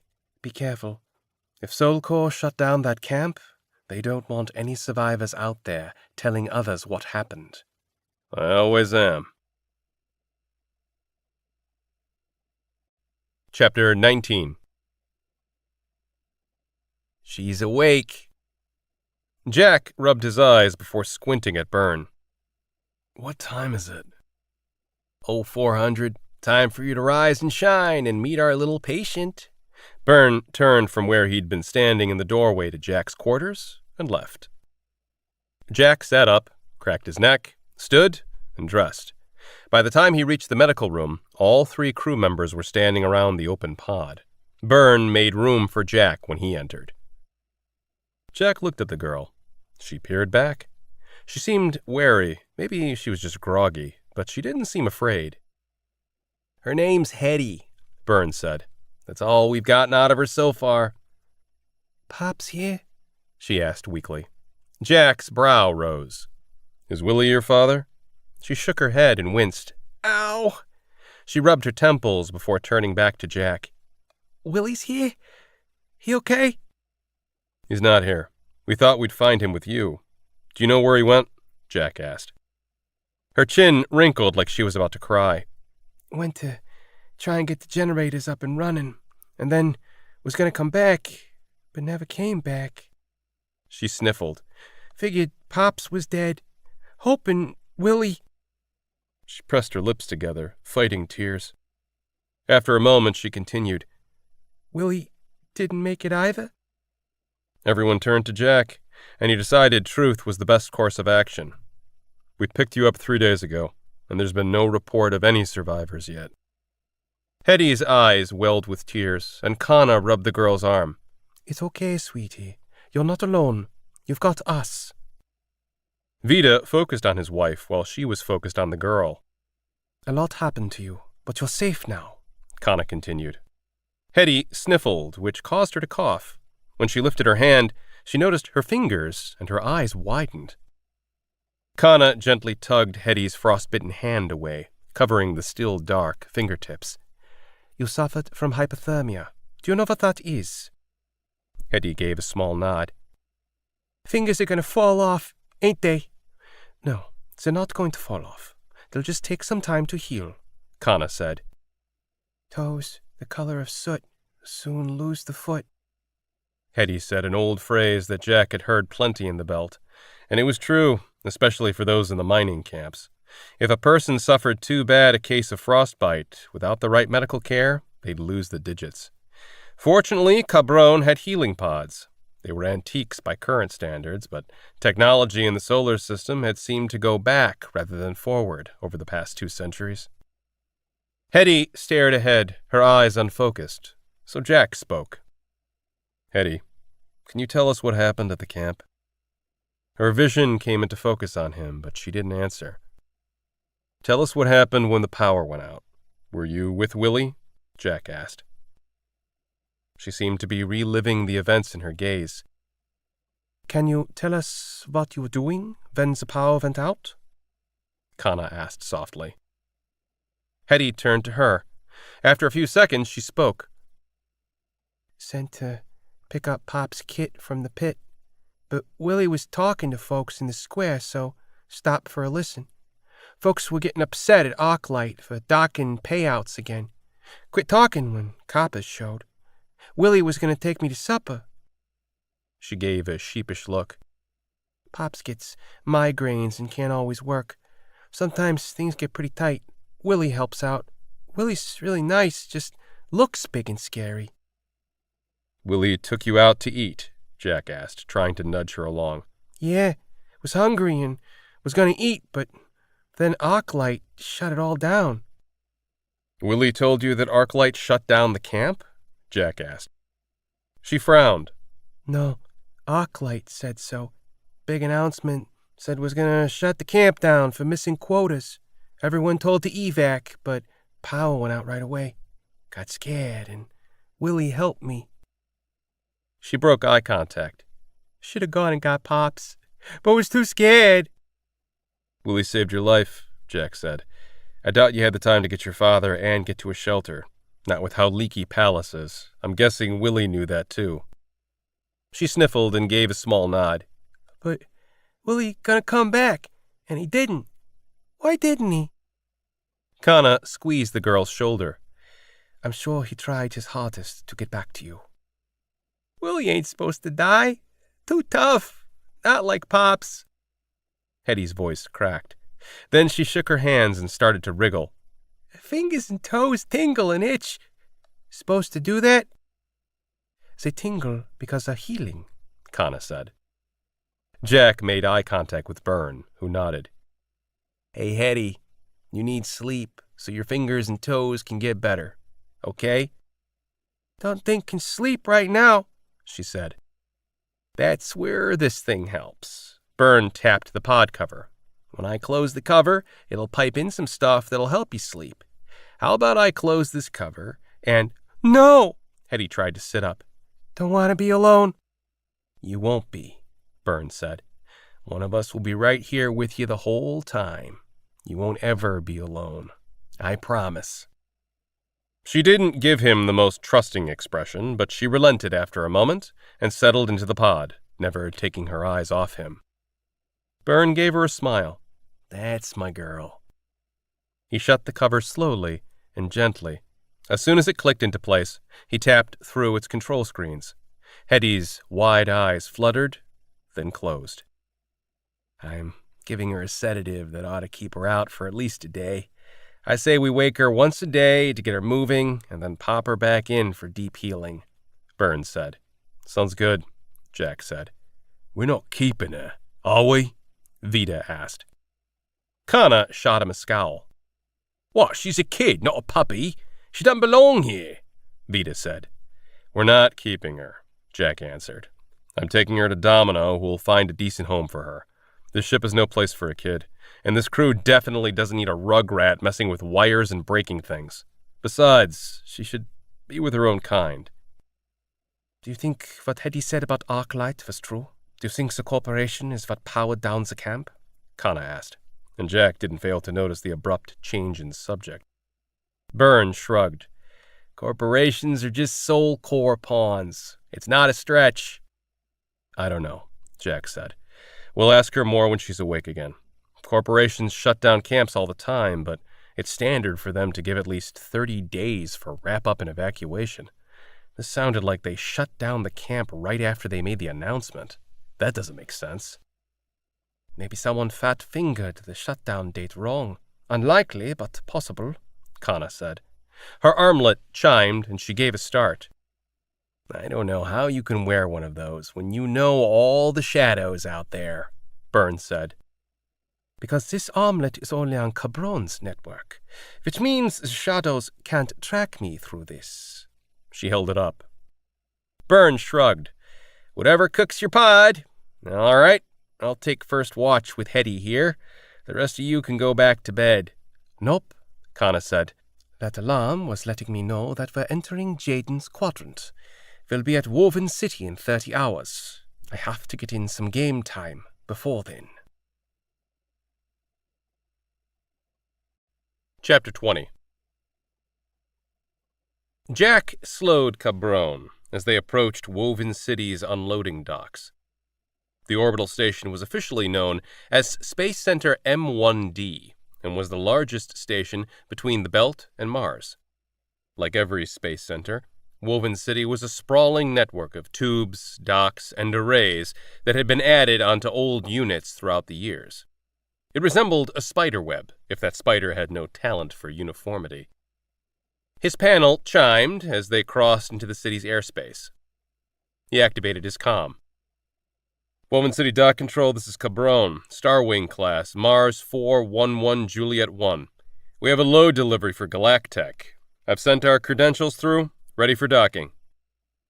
Cabron, this is Woven City Dock Control. You're cleared to attach to Dock 14. By the way, do you realize that Cabron means bastard in Spanish?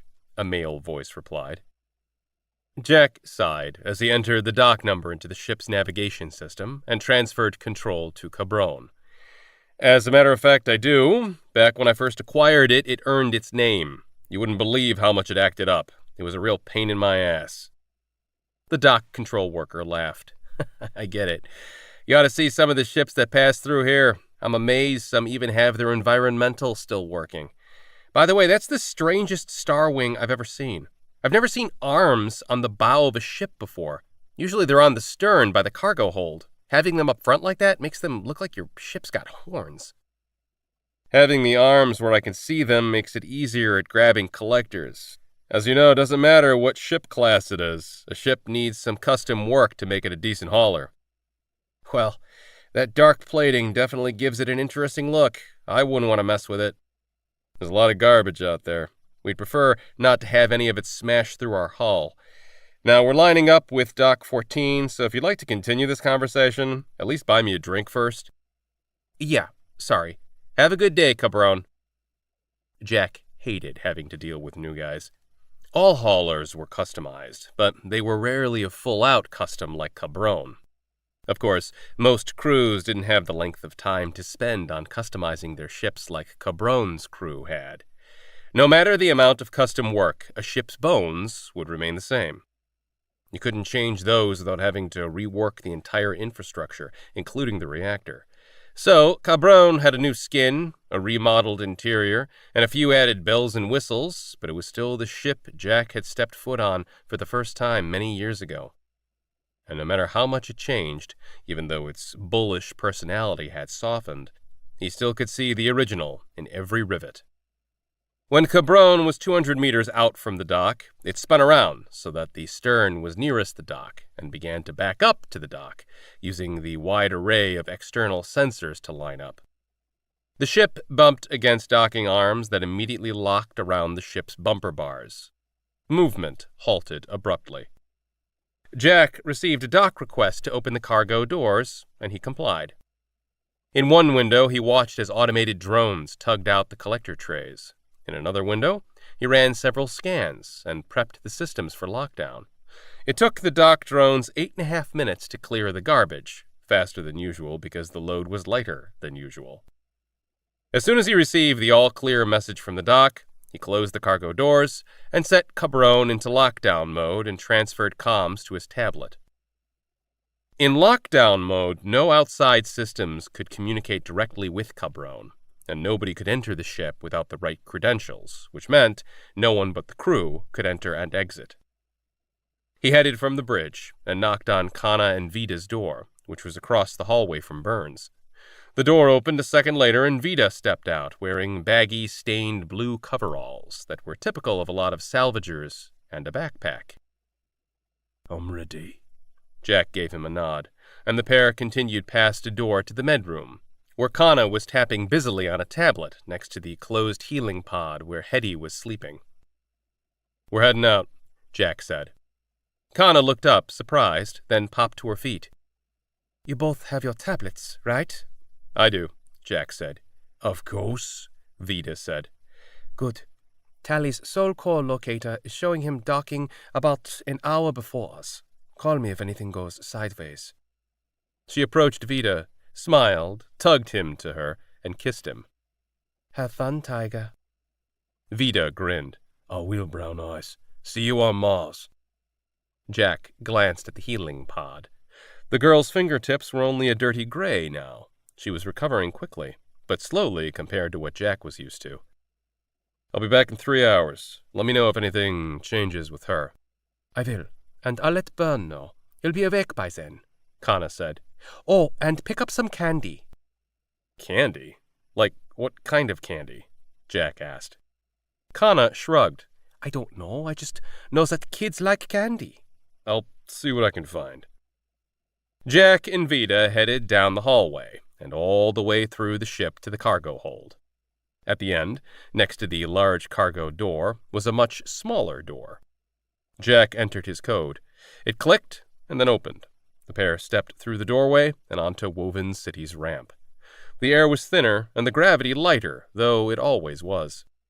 The city's gravity came from centrifugal force, whereas Cabron's gravity came from its anti-hydrogen gravitational conductor, like most core ships and other high-end craft, which provided a more stable platform. Vida closed and locked the door behind them before turning back to Jack. I'll catch a ride to Mars. Keep an eye out for shadows, Jack said. Vida nodded and then headed toward the main walkway. Jack turned right, down a smaller walkway, to a counter with a single computer terminal and a sign that read Woven City Transport Kiosk 3. Jack walked up to the counter, standing behind a person who was finishing her business, grumbling as she did so. When she turned around, Jack smiled. Didn't realize it was you, AJ. Her frown faded. Good seeing you, Jack. Not so good doing business with Galactech. They cut our rates again. Jack grimaced. Again? But they just cut them less than a year ago. You're telling me. Spacecology offered me a sign-up bonus. Those guys are pricks, but the bill's gotta be paid, if you know what I mean. Yeah, I know. She threw one final glance at the kiosk, then shook her head. Take care of yourself, Jack. Oh, and tell Byrne I ain't happy with the way he up and left last time. She took several steps, then looked over her shoulder and winked.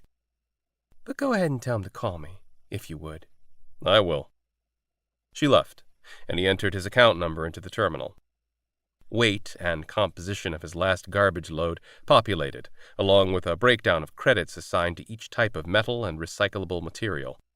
Under the net total read a penalty charge for bringing in only a half load. Jack held out his hands. Bullshit. It was a 3/4 load at least.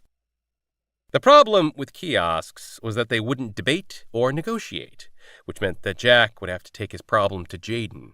He exited the screen, blew out a breath, and headed to the nearest elevator. He took the elevator across an arc where he had to switch to get on an elevator that'd take him to the city's business sector. He found one with the doors open, and he jumped in, stiffening when he noticed he wasn't alone. Of all people. Jack stood in front of Frank Talley. What sector? Frank asked, seemingly not recognizing Jack. Business 12, Jack replied smoothly. That's where I'm headed. The door closed, and Frank looked Jack up and down. Do I know you? It seemed like when you stepped inside, you recognized me. At first glance, I thought you were someone else. An old buddy from Mars, Jack replied. Well, you know what they say. Every one of us has a look-alike out there somewhere. That's what they say, Jack said. Silence filled the elevator as it moved up, then over, climbing in a stair-step manner through another arc. Jack breathed through his mouth. The junker smelled as bad as he looked. What business brings you to Woven City? Frank asked. I'm a junker. I cover mostly the belt. You? Jack asked. Frank grinned. Well, I'll be. I'm a junker too. I cover Mars's moons mostly, but sometimes grab some bonus contracts. You with Spacecology? Jack shook his head. Galactech. Frank tisked. Galactech stocks are falling. They're a leaky ship.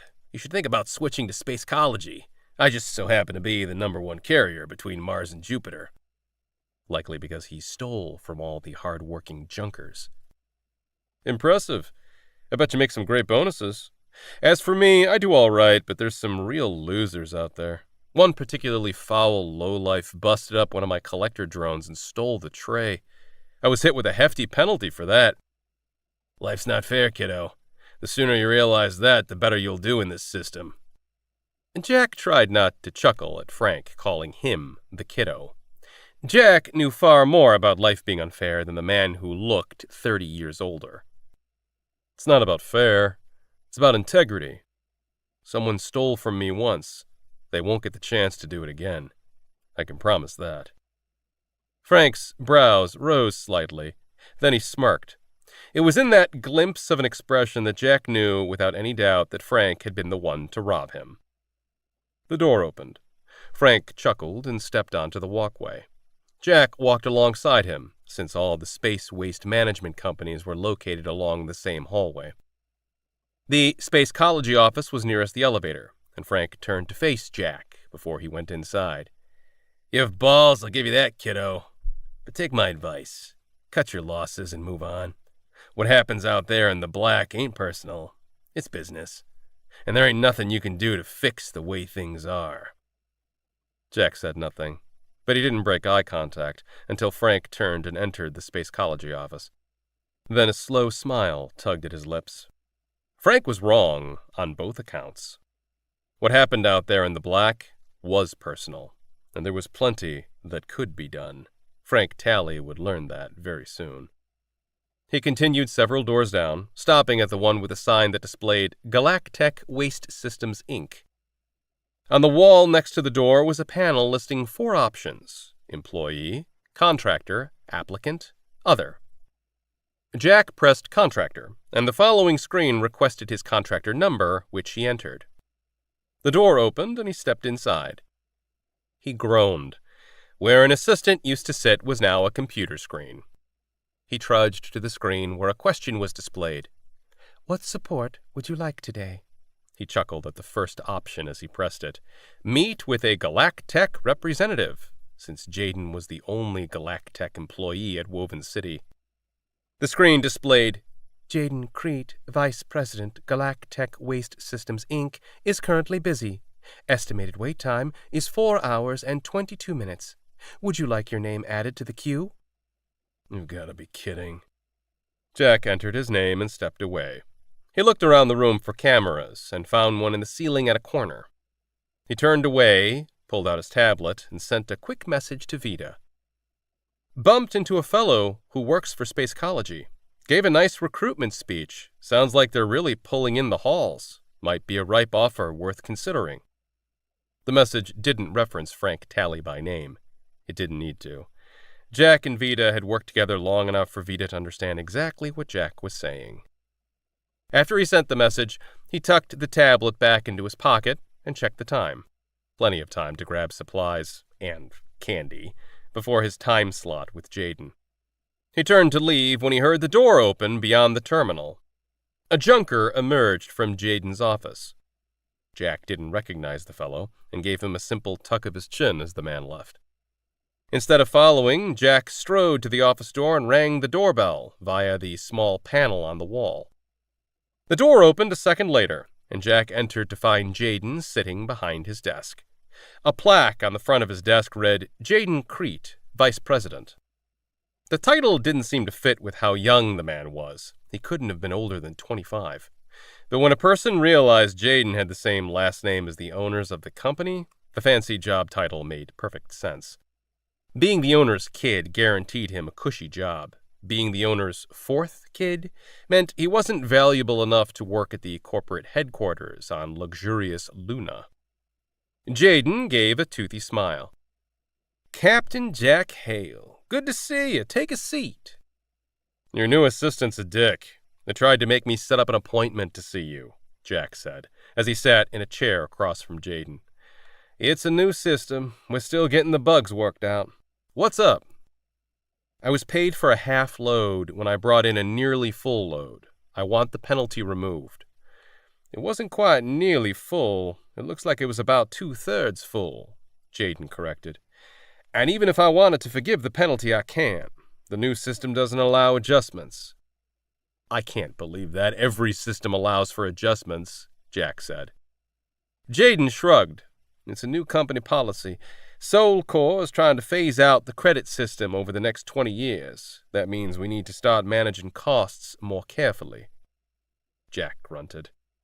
Sol Corps had been talking about that for over a century already. Then transfer me credits directly from your account, and we'll call it even. Jaden held up a finger. Let me show you something. He tapped on the panel built into the surface of his desk. The screen on the wall behind him switched to an image from a news feed, a week old from the timestamp. The image displayed a shuttle leaving the Palace 6 docking station in a hurry, and a description at the bottom of the screen read, Pirates raiding mining camp after disaster. Jack knew that was his shuttle at first glimpse, but there were no identifying numbers or marks on it, which is why it would have been mistaken for a pirate's shuttle. What's this? He asked, giving away nothing. Jaden pointed to the image. That small ship reminds me of one of your shuttles. It's the same dark gray, and not a lot of ships are that color. Funny coincidence, don't you think? Maybe a coincidence, but not funny, Jack said dryly. It's not mine. Maybe not. And if it is yours, I don't care what you were doing on Palace. I don't even care if you're a pirate in your off hours, as long as you bring me in full loads of junk every month. And I always have. I've worked for you for 10 years, and have never brought a short load before. This month was short because someone stole the haul from one of my collector drones. Next month will be a full load again. How do you know that? This month, over half of my contractors brought in reduced loads, all with the same excuse. The challenge is that Galactech is the first part of an important supply chain. If we don't collect recyclable material, we can't sell that material to the manufacturers, who can't sell it to the colonies who need it to survive and grow. I thought Galactech's motto is, making space a safer place for travel, Jack said, tongue-in-cheek. Jaden shrugged. Of course, collecting debris saves lives. Without us, hull breaches would go up tenfold, but altruism doesn't pay bills, and neither does short loads. I can't adjust the numbers. Times are tough. Be thankful you received what you did. Sorry, Jack, that's just the way things are. Bring me a full load next time. Jack glowered and sighed. Next time I'll bring a full load. You have my word. Jaden seemed to relax into his chair. Good. Would you like some coffee? I've got the real stuff, not the instant crap. Arrived just last night. Jaden motioned to the door to his right.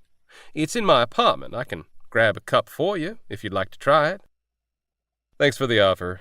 I think if I ever tried the real thing, I'd always be disappointed in the stuff I can afford, Jack said. He thought it was a better response than saying that he'd had real coffee before, but lost the taste for it. Something about space screwed with the flavor, and he knew he'd be disappointed with Jaden's. Jack rubbed his hands down his pants and then stood. Well, I'll see you next month. He left Jaden and the Galactech office. He didn't want to leave the current gig. He liked working for Galactech, but Jack and his crew had maybe 10 years left with the Galactech gig before they'd have to move to a different area of the system with new identities. Jack could gray his hair and wear makeup, but after enough time went by, people tended to notice someone who didn't age. That would draw the wrong kind of attention to Cabron's crew. He took 3 elevators to Woven City's retail sector. The doors opened to noise and bustle through the long corridor. Space stations were always narrow, too wide, and artificial gravity didn't work quite right. An automated walkway went through the center, so people didn't have to walk the length if they didn't want to. Jack walked. He enjoyed being able to walk more than 63 paces before having to turn around. He went straight for the general market. Pulling out his tablet, he opened the crew's list. When he entered the market, a clerk handed him a scanner. She smiled.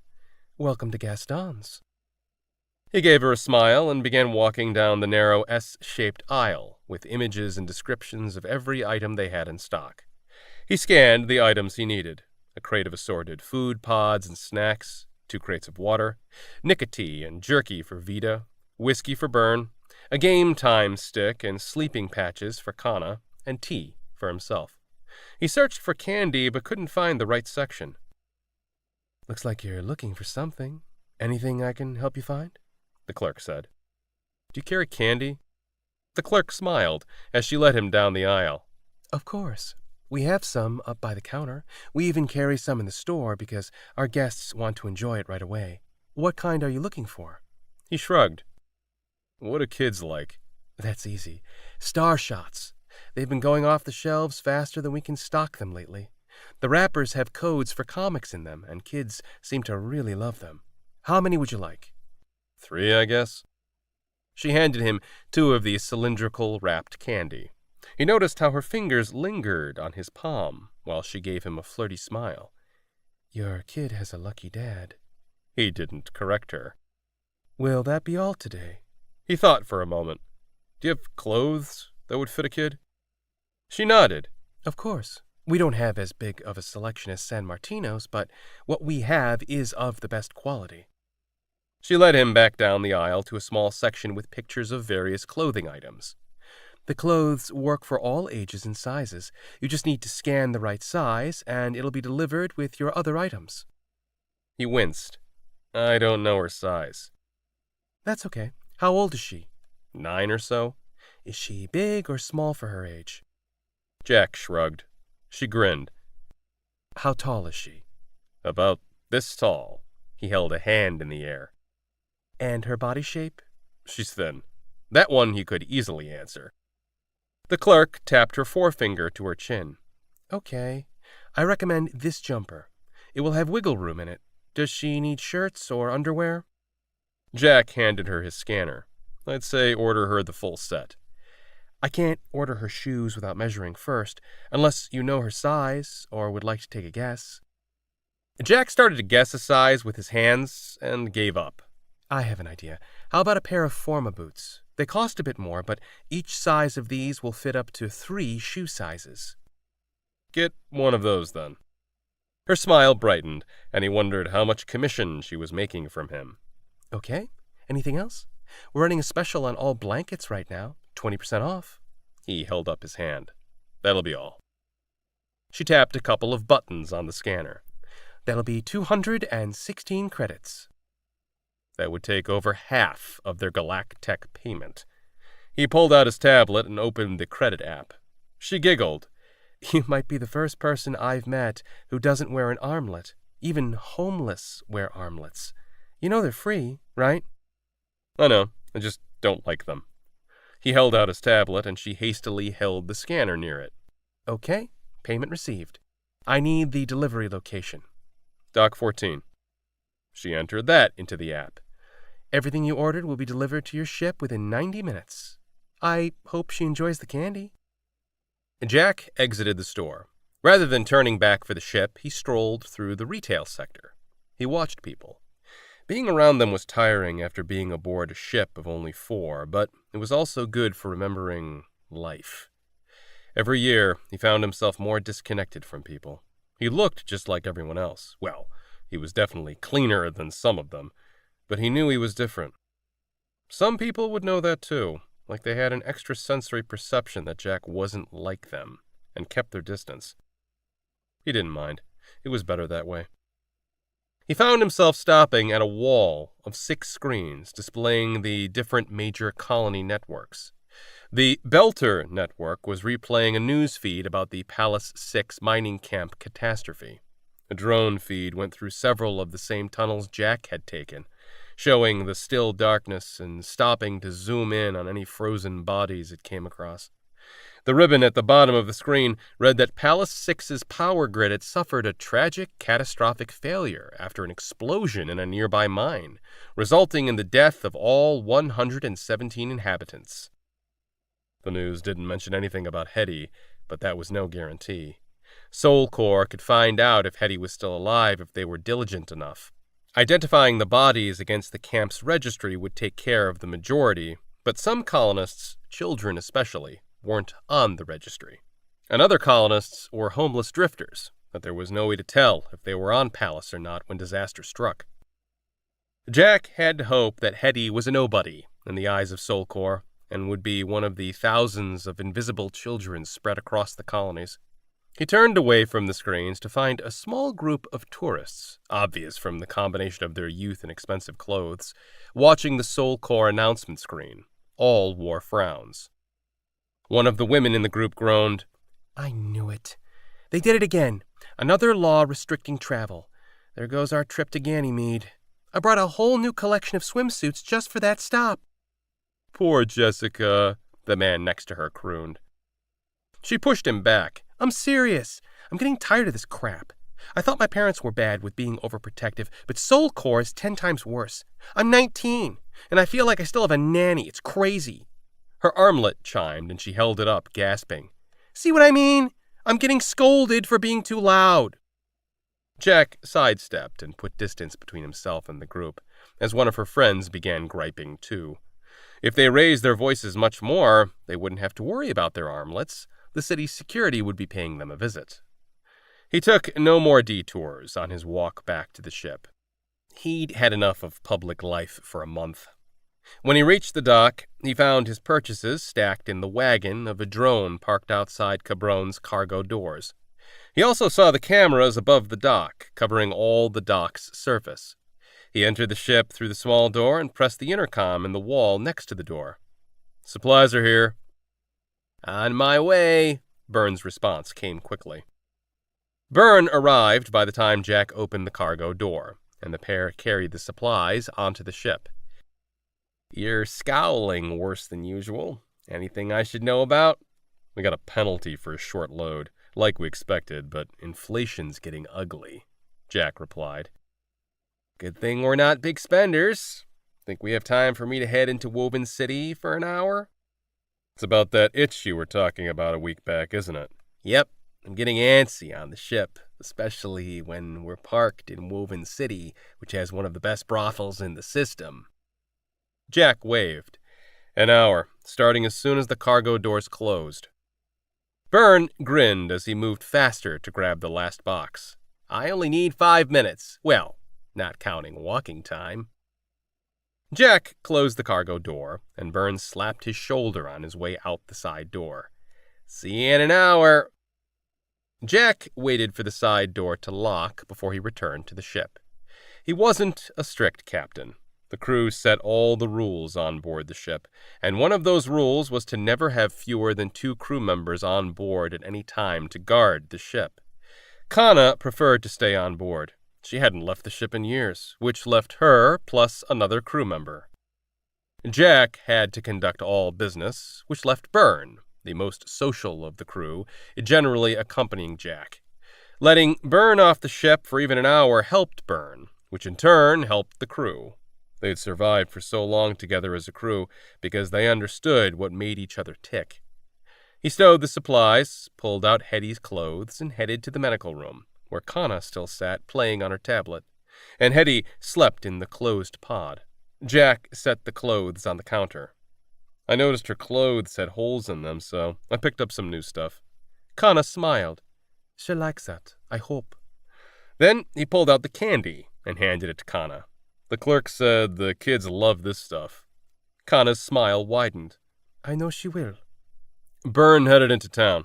We'll leave for Mars in an hour, he said, and headed to the bridge to run pre-flight checks and, more importantly, run hull scans to make sure no one and nothing came near Cabron. Chapter 21. Jack was washing his bowl and spoon after lunch when he heard a shriek. He dropped the dishes and sprinted down the hallway to find Byrne in the systems area. He was holding Hetty in the air, away from the walkway, so that she floated. She was laughing. Relief filled him. Hey, Jack, just showing Hetty how the gravity works on this ship, since most ships have magnetized floors instead of actual gravity, Byrne said, still holding Hetty steady. See, Hetty? He tapped the floor. Gravity here. He released her and she squealed again. No gravity there. Don't let go, she said. He tugged her to him and settled her to the floor. She was wearing the new outfit Jack had bought. The jumper was a bit baggy, but he was surprised at how well the boots had adapted to her feet. She stared at the floor. Amazing. Floor's magic. Not magic. Jack said, smiling. Just science. It's called an anti-hydrogen gravitational system. The walls and ceilings are lined with neutral antimatter, while the floors are just made of your standard material. That way, walkways provide real gravity. But it's why when you step off them, you'll be floating. You'll see this on any core ship and on most yachts out there. It was an insanely expensive upgrade, but the best one we ever made. It had cost the crew 15 years of combined income to buy the system, but they'd been saving and investing their credits for nearly 200 years. Kana was smart at investing and handling the crew's money. They were doing okay. Magic, Hetty said. Ain't never seen anything like it. Every ship I rode in was rusty and about to fall apart, and didn't have gravity. Pops didn't have money for us to fly on something this nice. I'm sure he tried to do right by you, though, Burns said. Hetty shrugged. Guess. Pops used to be a really good Pops before Mum died. But when she died, he got down, and he ain't never got over it. I have to take care of him. Byrne put his hand on her shoulder. It's hard when someone you love dies. She sniffled and wiped her nose. Jack noticed her fingertips were a grayish pink now. Another few days of letting her body do its natural healing, and she'd be back to 100%. But he's with her now, so he's happy, and that makes me happy, she said. That's right, so you don't have to worry about him anymore, Burns said. She didn't seem to cheer up. Jack spoke. We want to show you something, Hetty. Her curiosity widened her eyes, and Jack tapped the intercom. Kana, it's time. Yay! Hetty cocked her head and followed Jack down the hallway, past the airlocks and then past the medical room and health room. He stopped at a room across the hallway from the ship's bathroom, only this door had no sign. Kana was already waiting for them, trying and failing at concealing a smile. This used to be for overflow storage, but we thought it had a better use. Jack opened the door. Inside was a crew quarters, identical in size to Kana and Vita's quarters and Burns' quarters. A Murphy bed was opened and made with fresh sheets and blankets. This is your room, Kana said. Until we reach Mars, Jack corrected. We thought you'd like something more comfortable than the healing pod and medical room, Kana said.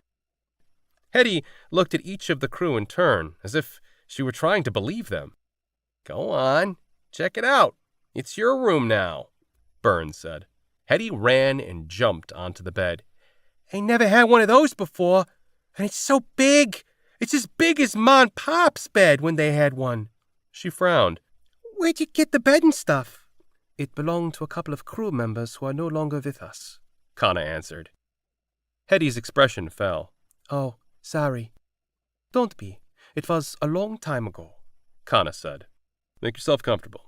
We've got 15 days and 2 garbage pickups until we reach Mars Station. You can decorate how you want, but don't damage anything, Jack said. Hetty gulped. Jack's kidding. Have all the fun you want in here. It's your room. Raise hell if you want. You're not going to hurt anything, Burns said, shooting Jack a wide grin. Hetty eyed Byrne. Don't use that word. Byrne frowned as he thought, what word? Wait, you mean hell? That's not even a cuss word. She nodded. Cussing words are fine. I'm 13, not some kid. Hell's a special word for pitters. It's what we call a pitting camp. When you say it, I think of home. Use heck or something else, okay? Jack raised his brow. You're 13? I thought you were 9. Her jaw dropped. 9? Really? You crazy. He is a little crazy. No one would argue that point, Burns said. I'll try to use heck, but I can't promise anything, okay? She nodded. Kana walked over to the wall of drawers, opened the drawer under a mirror, and pulled out a tablet. She carried it over and settled onto the bed next to Hetty. And this tablet is yours. I've added a few apps already, mostly for language, math, and the sciences. I suspect your education may have been a bit lax, so I thought we could start with some basics. I don't want a lack of access to educational tools to hold you back from doing anything you want. Hetty shrugged. Sure. Kana smiled. I also added a game or two, because you can't study all the time. Hetty grinned. Awesome. Hetty seemed wholly focused on her new tablet, so Jack stepped out, and Byrne followed. When the door closed behind them, Byrne scolded Jack. You don't have to keep reminding her that she's getting dumped off on a place she's never been before. I don't want her to misunderstand the situation. She can't stay here with us, you know that. None of us would have the first clue on raising a kid. From the sounds of it, she didn't get to be much of a kid before she met us, Byrne said. What do you think will happen when she grows up and keeps getting older while we never change? Jack asked. Byrne watched him for a moment. I suppose we'd figure it out along the way, just like we always have. Chapter 22. Vida made his way through the walkways of Woven City. He walked with purpose, at a gait that would neither draw attention nor seem suspicious. Tourists lollygagged, and those on a mission hurried to their destination. People who walked somewhere between those extremes, as though they knew exactly where they were going, as though they'd been there 100 times before, were the least noticeable. And Vida knew where he was going. Jack's message had confirmed Vida's strategy. He glanced at Jack's message as he walked, bumped into a fellow who works for Spacecology, gave a nice recruitment speech. Sounds like they're really pulling in the halls. Might be a ripe offer, worth considering. Vida knew the underlying message, the real message under that fluff. Ran into Tally. He's guilty. Hasn't showered yet, and he's all yours. Frank Tally was headed for the one place everyone who didn't fly on a core ship or a yacht went, the baths. Most ships had crappy showers. Hell, half the ships out there had no showers at all, which meant people craved to take a hot, long shower when they docked, especially when the baths were free of charge, courtesy of Soulcore's incessant messaging that cleanliness helped keep disease down. The baths were easy to find, centrally located in the residential sector and just one sector away from the popular retail sector. Vida never looked up to read signs. That'd place his face in full view of the cameras stationed high, conveniently above many signs. When he arrived, he found it busy, but no lines. He entered through a doorway leading to a hallway lined with private changing rooms. 6 rooms were occupied, while the remaining doors stood open, ready for use. He entered an empty room near the front. Inside, he pulled out a second, smaller tablet and activated it. Immediately, a small blip appeared on the map. It was still in the office sector, but moving toward the elevators. Vida had at least 10 minutes. He took a seat and waited, watching the blip move across the map of Woven City. Kana's gamer network was composed of techs and hackers dispersed across the system. Once you earned their trust in the game, you could trade skills for just about anything out there. Hackers sold their skills only to people they didn't trust. They traded skills with their friends. Kana had a lot of online friends, including ones who worked in Woven City. While she didn't need help tracking a Soulcore geolocator, any decent computer tech could track Soulcore armlets. She preferred to call in a favor rather than hack Woven City's systems. That favor was about to come in handy. He sat on the bench and waited. When the blip approached the baths, entered, then moved past Vida, he stood and cracked his neck. His adrenaline was building, and he clenched and unclenched his fingers several times. The blip stopped in a changing room 3 down from Vida's. Even then, Vida waited until the blip moved about 2 meters deeper in the private stall. He waited for 2 more minutes. Then he exited his stall and went to the stall that indicated Frank Tally's tag. He held the tablet over the panel, letting Kana's access code, a Woven City cleaning crew code provided by a friend of hers, override the lock. The door clicked, and he opened the door. As soon as he was inside the small changing room, he tugged off the backpack and set the tablet on the bench next to it. In the corner sat a pile of clothes so stiff with grime that they looked like they could stand on their own. He looked at the next door that led to the private shower as he pulled up the lower zipper of his coveralls from the groin to unsheathe a knife. He tugged the zipper closed again and took 2 quick steps to the thin door standing between him and the shower stall. This door had no locks, since it was simply a privacy partition that helped keep the steam in the shower area. Vita flung open the door. A naked man, still in decent shape for pushing 70, spun around, his eyes wide. "Oh, sorry, I didn't realize the shower was taken," Vita said. His words confused Tally for the split second it took Vita to lunge forward. Tally sprang into action quick for his age, but nowhere near fast enough.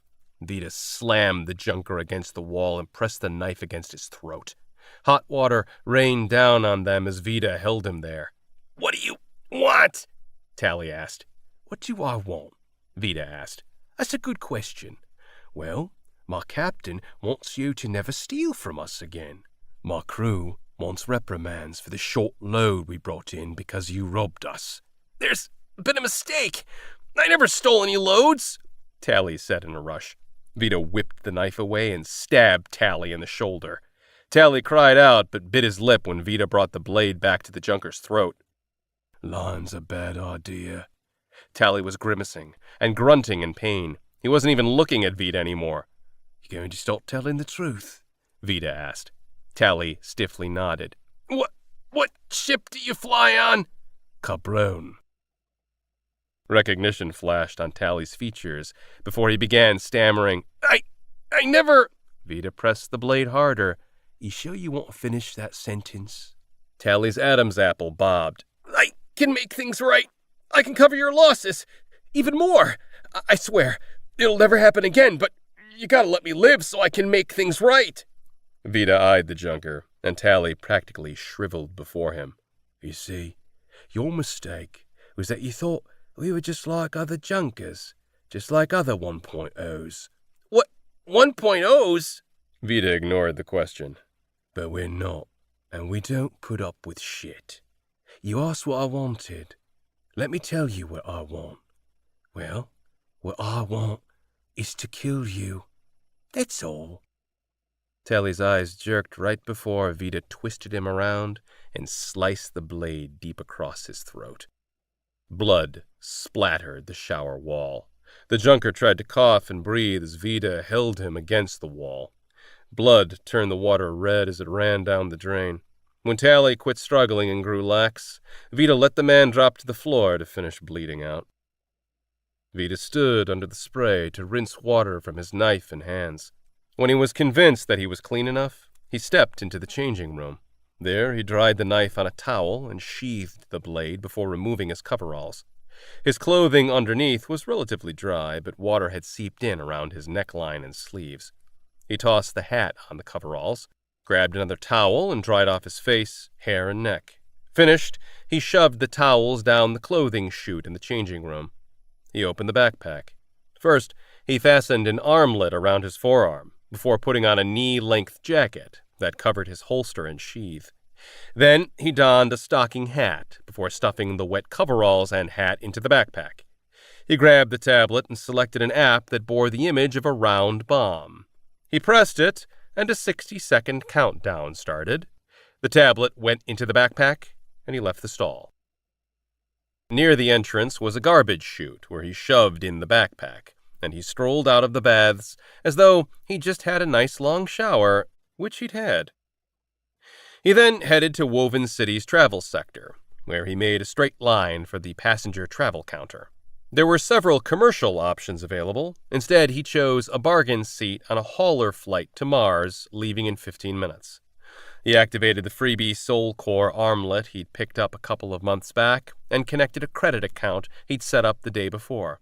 After buying the cheap seat, he headed straight for that dock, where he showed his ticket and claimed one of the half-dozen seats that the haulers had poorly installed in between their storage area and crew cabins. A crew member's pace slowed as he noticed Vita's weapons peeking out from under his jacket. Being armed wasn't illegal, plenty of travelers were armed, but it tended to invite getting hassled by Soulcore. But this hauler wasn't Soulcore, so Vita didn't worry. "What do you want?" Vita asked. "Nothing." The crew member moved on. As soon as the ship departed Woven City, he sent a message to Kana through his crew tablet. "Vacation is good, but I miss you. See you soon. Love, V. He leaned back in his seat, closed his eyes, and inhaled deeply. He may have even smiled. After all, he felt better than he had in months. Chapter 23. Cabron's shuttle detached, and Jack began the descent into Mars's atmosphere. Without Vita on board, Byrne and Kana had to stay back to keep the minimum of 2 crew members guarding the ship. Jack had really considered breaking the rule this one time. That way he wouldn't be stuck alone with Hetty, who was sulking in the seat next to him. After a minute of silence, she pleaded her case once again. Please, Captain. Swear I'm a fast learner and can do anything. Give me the crappiest jobs, and I'll do 'em. Can clean toilets. No, Hetty. Can fit into places none of the other crew can. Please, Captain, be no bother. Promise. Sorry, kiddo. A junker crew isn't a place for a kid. My friend is going to see that you get a real home and a real family. She lowered her head. Family's all dead. No one else out there could be my real family. I suppose not, Jack said quietly. His panel chimed as the shuttle entered Mars Station's airspace. He activated his comm. Mars Station Dock Control, this is Cabron, Starwing class, Mars 411 Juliet 1, requesting a dock. Cabron, this is Mars Station Dock Control. You're cleared to attach to Dock 6. A female voice replied. Dock 6 for Cabron, Jack replied, and he entered the information into the shuttle's landing system. Radio work used to be automated, and ships handled all the flying, including launches and landings. But somewhere along the way, systems had become more expensive than people, and human workers had started replacing computers on jobs that computers had previously replaced them on. Jack didn't mind. He tended to trust people more than computers, though the number of people he could trust he could count on one hand. Hetty didn't speak again during the descent and landing, not until they were docked and Jack had unbuckled his seatbelt. She jumped and stood between him and the door. Please, Captain. Don't know no one here. Don't dump me.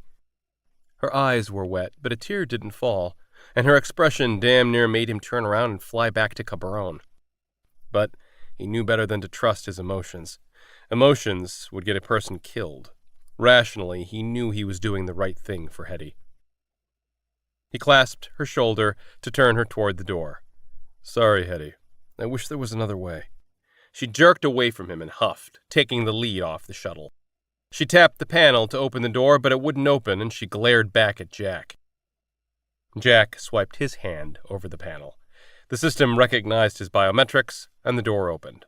Before he did the same to the outer airlock door, he turned to Hetty. Stick with me out there and keep your eyes down. Don't ever look up. Cameras get your eyes if you look up and can scan you. She shrugged. Why's that matter? Because Soul Core might connect you to Palace 6. So? Because every pitter from Palace 6 is dead, and they might be curious why you're still alive. With that, he opened the door and entered the air bridge leading to Mars Station. Hetty walked alongside. She was wearing the outfit he'd bought her and clutching her tablet to her chest.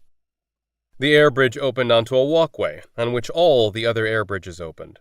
The pair took the walkway to a set of double doors that automatically opened. Jack slowed as he stepped through. A station clerk wearing a Soul Core uniform stood at a security gate that wasn't there the last time Jack had been there. He approached the clerk with trepidation.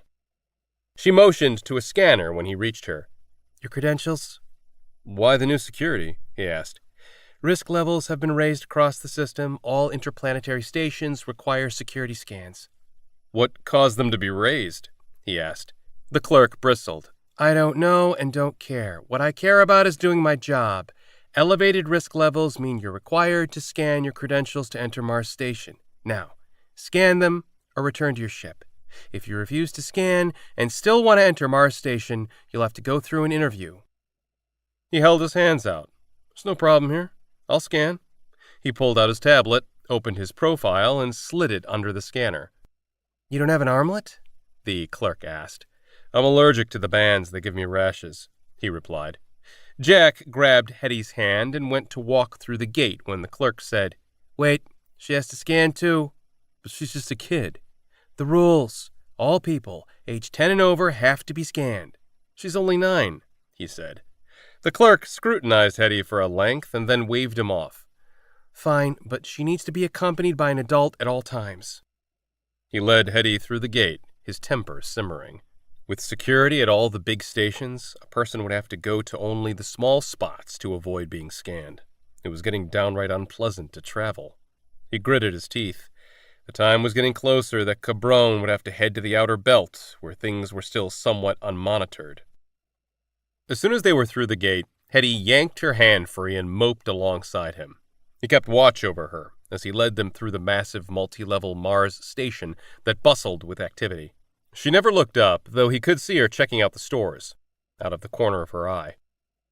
He considered taking her to a store to find candy. She devoured the star shots Kana had given her. But he quickly told himself that prolonging the transfer wouldn't do her any good, and she'd get plenty of candy once Mars Station became her home. He guided her through the station, to a row of bars, and entering a bar that read Jesters on the door.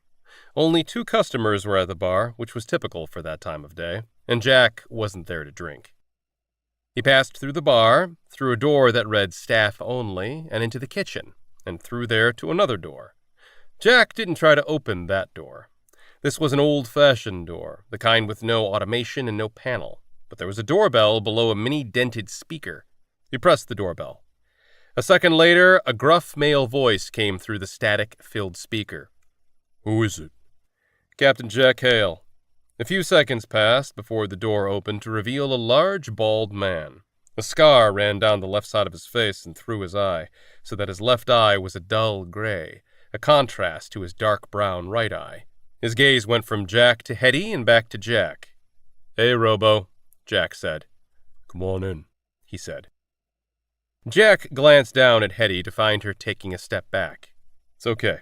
You're safe with me." She didn't seem to believe him. She gave him that look a lot, but she followed him through the doorway and into the adjacent room, where a woman with black hair was bent over a microscope. "Hale brought the kid, too," Robo said, as he leaned against the wall. "What metal are you looking at now?" Jack asked. Domino held up a finger for a long second before spinning her chair to face him. I'm still trying to figure that out. We came across something entirely new in a dig out in the Mariner Valley, and I'm working at identifying it. It's the most exciting project I've had in a long time. But enough about the day in the life of a metallurgist. That's not why you're here." She stood and strode over to Hetty. "You must be Hetty. I'm sorry about what happened to your father and friends. One Hand Willie was a very dear friend of mine." Hetty seemed to brighten at the mention of Willie. Domino turned to Jack then. She gave a warm smile, wrapped her arms around him, and kissed him. He didn't pull back. He enjoyed the kiss, but didn't melt into it. He knew her flirting was just that, flirting, and nothing more. When he pulled away, she was still smiling, though it didn't reach her eyes. "Take a seat. Let's talk." Jack herded Hetty to the well-worn sofa. He'd barely sat down before Domino's cat jumped onto his lap, curled into a ball, and started purring. He sighed, but didn't push it away. Domino laughed. "I think Mittens has a crush on you. She doesn't do that to anyone else." "That's me. A cat pillow," he said.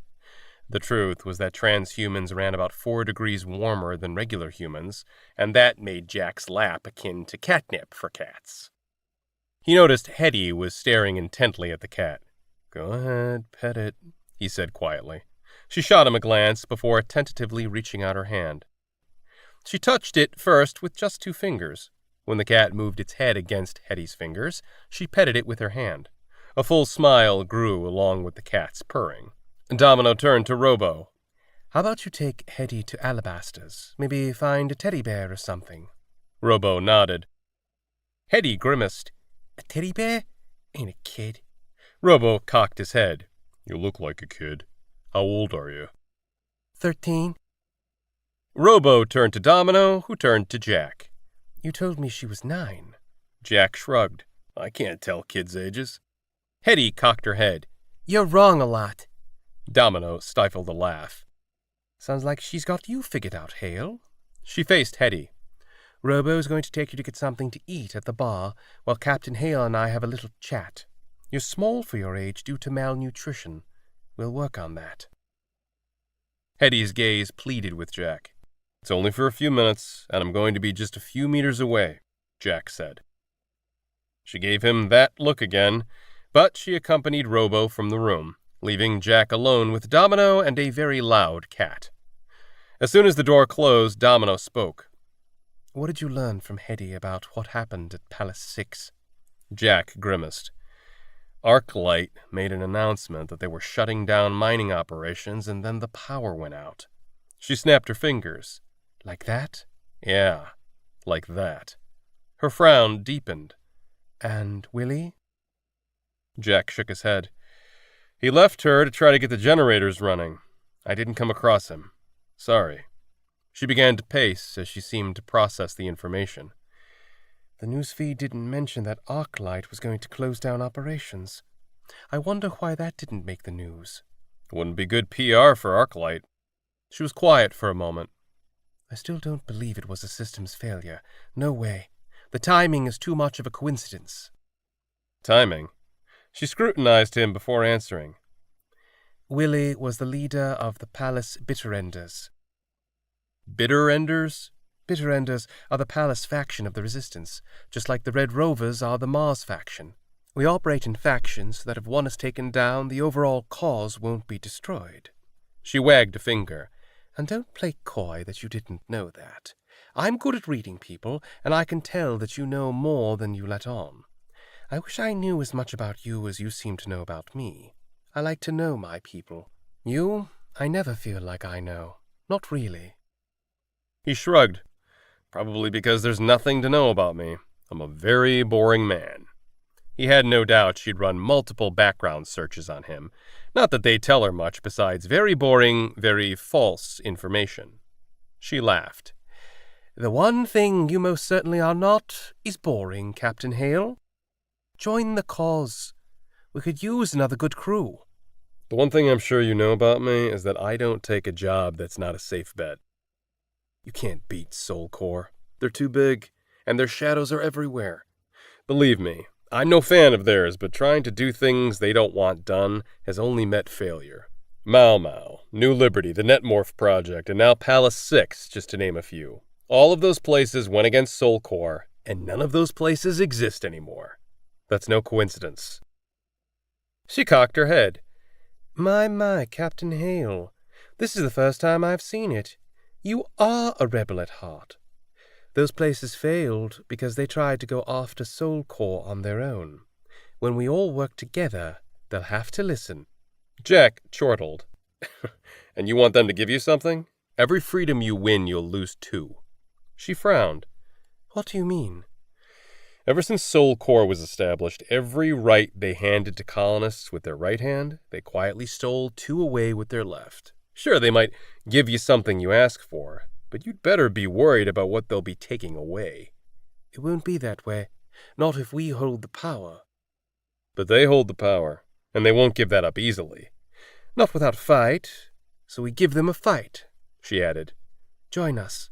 You don't have to fight. As a junker, you can fly into any station without being questioned. You can help in moving people and resources." "Sorry, Domino. Like you said, I'm a junker, and every member of my crew's a junker. We're nomads. We don't settle anywhere, and we don't pledge allegiance to any one." "By not joining the cause, you're pledging allegiance to Soul Core." He shook his head. "I disagree." She smirked. "I'm not going to give up on you, Hale, because I believe in you." Domino paced another lap across the room before she spoke again. "You know why I believe Soul Core shut down the power at Palace 6? The day after Palace 6 fell was when Willie was going to launch an attack against the Soul Core officers at Palace Station." His brow furrowed. "You think Soul Core killed everyone in Palace 6 to kill Willie?" She nodded. "I do." He shook his head. "That doesn't make sense. If they had intel on his plans, then they could have just gone in and arrested him. There was no need to slaughter a camp full of innocents." "You're thinking like a belter. You have to strip away your heart and think with your head. Willie was loved by everyone. If they arrested him, he would have become a martyr. Arresting him would give the resistance more strength."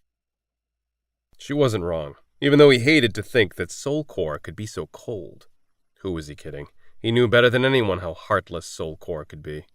The last word Domino said reminded him of the Chinese symbol, the mark of the resistance. He pulled the tablet from his pocket and handed it to her. Willie left this with Hetty after the power went out. I think it'll be safer with you. Her eyes brightened. She activated the screen, entered a code, and the tablet's main menu opened to her. She barely glanced up while she spoke. This tablet has all of Willie's plans on it. Any ideas he had for the resistance are stored in here. An expression of glee formed on her face. He saved the Bitterendas by leaving this with Hetty. You don't know how valuable and how dangerous this tablet is. People would have killed Hetty for it. Have you found a family for Hetty, someone who will keep her safe? He asked. She chortled. Mars Station is up to its armpits in orphans. I've arranged a bed for her at Station House. They'll make sure that she's fed properly and taken care of until she turns 18. He grimaced. An orphanage? Sorry, but times are tough, and there's no sign of them getting better. It's the best I can do.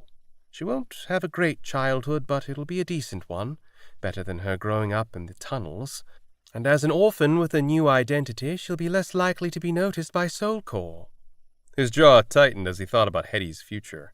That wasn't what he envisioned for the sole survivor of Palace 6. Hale? Domino asked. Jack moved the cat, Buttons, from his lap and stood. Keep the credits you offered to pay me for going after Willie. Then he walked out of the room and headed straight to the bar. There he found Hetty sitting at a table next to a window. Robo sat across from her drinking a beer while she slurped noodles. Jack glanced through the window to see a Mars Station camera positioned at an intersection in the walkway. It wasn't directly pointed at Jesters, but it was close enough. He grimaced, walked over to the table, and held out his hand. Come. She frowned, but put her hand in his. We're going back to the ship. He turned to walk, and she scrambled to get her tablet. When they left the bar, he said, I don't think Mars Station is right for you. She didn't reply, but she smiled and held his hand all the way back to the shuttle. Chapter 24. Managing Director Junger is here to see you, sir. Kaufman's voice came through Charles Matrell's armlet. Show her in, he replied. By the time Charles stood, his door opened and Kaufman escorted in the current leader of Soulcore. Marlo Junger walked stiffly as ever, like she was worried she'd get some kind of invisible filth on her. Charles smiled. Director, what a pleasant surprise. She didn't return his smile. Instead, she glanced over her shoulder at Kaufman. His assistant noticed and looked to him. Will that be all, sir? Yes. Wait outside. As Kaufman left, Junger spoke. Your assistant is still quite formal. Don't tell me she still calls you General when no one else is around. Of course not. We dispensed with our ranks when the rest of Soulcore did. Charles's smile faded. I know you don't like me, so I can only assume this visit isn't for social reasons. She motioned to a chair, and he nodded. They each took a seat on opposing sides of the desk. It's not that I don't like you, Charles. I don't like what you are. You and that assistant of yours are relics of a bygone era, when experiments and secret projects were conducted without any regard to consequences. The human species has evolved since then. We've learned that it's foolish to veer off our flight path, evolutionarily speaking. Yet here you still are. Your continued existence goes against the natural order. Perhaps. But if a Waymaker can live for thousands of years, why is it wrong for a human to live longer than a century? He asked. I would argue that Waymakers aren't alive. They're machines. You're bringing up a debate that has gone on for over 2 centuries and has yet to be resolved. You would know, wouldn't you? She said. We have different perspectives, and I didn't come here to debate. Charles leaned forward. Which brings us to the real reason why you came here. Palace 6. She blanched before regaining her composure. You're spying on me. He shook his head. No, I gave you my word I wouldn't do that, and I keep my word. It doesn't take a spy to know that what happened to that mining camp wasn't an accident. Since the Waymakers refused to harm biological life, that means someone authorized that power down. And someone did authorize the power down. I checked the system logs. There were no system failures reported. As the penultimate authority in Seoul, whether you authorized it or not, I have no doubt you were quite aware of it. Correct me if I'm mistaken. Her features tightened. She didn't contradict his statement. He stapled his fingers. I attempted to cover it up. However, since you're here, I suspect there's been a problem. I'm not sure what assistance I can provide at this time. She placed her hands on her lap. Your unique relationship with the Waymakers and your continued dedication to Soulcore makes you an asset, especially when dealing with things that have rather complicated contexts. According to historical records, Charles Matrell and Janita Kaufman had died of old age. Him nearly 200 years ago and Janita over 150 years ago, both of natural causes. The pair were the last living souls who'd experienced the arrival of the Waymakers firsthand. He'd been a part of the envoy that established the first Treaty of Unity with the AI, and he'd stayed in contact with the Waymakers since the beginning. In fact, he was one of very, very few people who had a direct line of contact with the AI species. He understood the Waymakers, and they understood him. It was because of that relationship that they'd allowed him and Janita to receive nanotreatments, a science prohibited after the tragic failure of the Arya mission. The Waymakers liked continuity. Humans' brief lifespans got in the way of that. Taking Charles and his assistant through a nanotech program was their way of saying he was their friend. Not that an AI truly had friends. Charles considered himself a trusted resource, an ally, rather than their friend. He didn't quite see the Waymakers in the same light. While he had no doubt that they saw humanity's well-being as their priority, he knew better than to trust them. They were far too intelligent for him to believe that he was nothing more than a pawn. Charles leaned back in his chair. I take it you'd like me to speak with the Waymakers about something? I hope we do not need to involve them. Rather, I have a special project for you. He lifted his chin. Ah, I see. Surveillance systems at Mars Station have identified a potential survivor of Palace 6. Junger said as she tapped her armlet. I'm sending you the details now. Charles checked the incoming information. His stomach soured as he read. She was just a kid. And could this survivor give a truth that contradicts the news stories? That is one reason. More importantly, I have reason to believe she was associated with the local rebel leader, and she might be of use. He glanced up. If you want to scan her mind, you don't need her alive for that. Correct. I only need the brain unspoiled, but this situation is unique. I like the girl intact, in case I need leverage on a pet project of mine. He scrolled through the information. From the looks of it, she was likely picked up by pirates. The chances that she's even still alive are slim. If she is still alive, they would have long since sold her. It may take some time to locate her. Cameras show that she remained with the same man the entire time on Mars Station. My guess is he brought her there to sell, and the sale fell through. His shuttle is in the docking logs. Start there. He nodded. I'll handle it. Your discretion is appreciated. If Soulcore is seen hunting a survivor, a child, no less, it would reflect poorly on us. You have nothing to worry about. I'll set to work immediately. She stood. Thank you, Charles. Notify me as soon as you have the subject at the SC3. He stood and tilted his head, and she exited. His jaw tightened as soon as she left. He would take care of it. That's what he did, after all. Maintain the system. Janita walked in, just like she did after every meeting with Junger. She knew Marlowe Junger never stooped to visit Charles in the proverbial basement of the SC3 unless she had a dirty job. Sir? He practically snarled. We've been tasked to clean up another one of Junger's messes. Chapter 25. Jack and Hetty entered the shuttle to find Vida sitting in the co-pilot's seat, his feet propped on the panel. Vida glanced over, then scowled. I thought you were getting rid of her. Hetty scowled back at him. Change of plans, Jack said. How'd your vacation go? As sweet as the sun, Vida replied, before downing a narrow shot of nicotine. Good to hear. Nasty stuff, Vida. Shouldn't drink it. I know. Believe me, I know, Vida said. Jack pressed the girl in. Get strapped in. She did as she was told, but she kept talking to Vida. Pops drank that stuff. Got hooked on it. Vida chortled. Listen, Squirt. I've been hooked on this crap more times than I can count.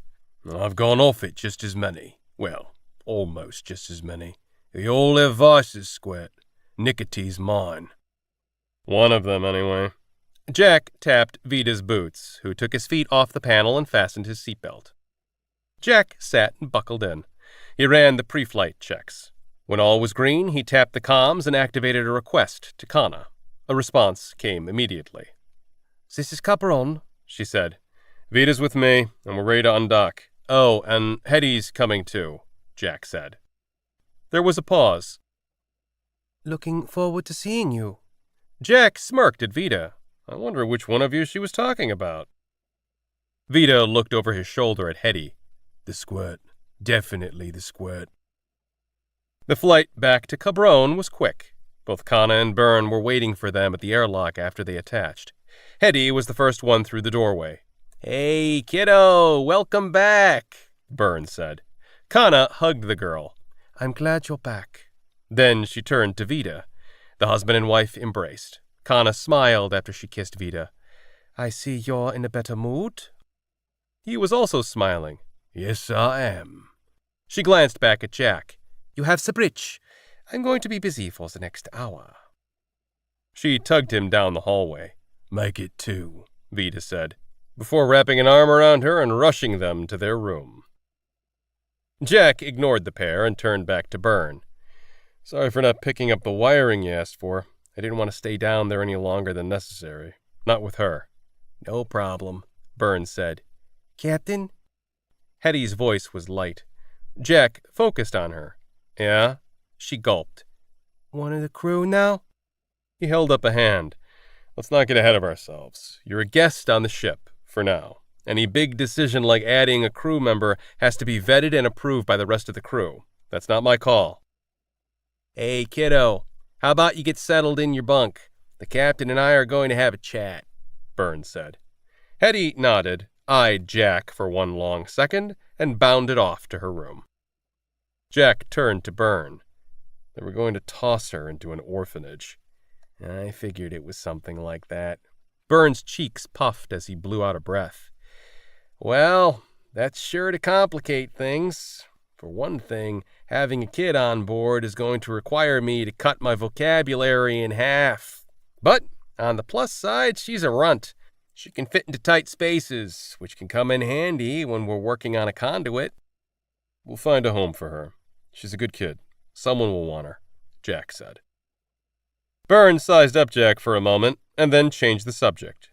Jaden called earlier. Said that Spacecology was all riled up.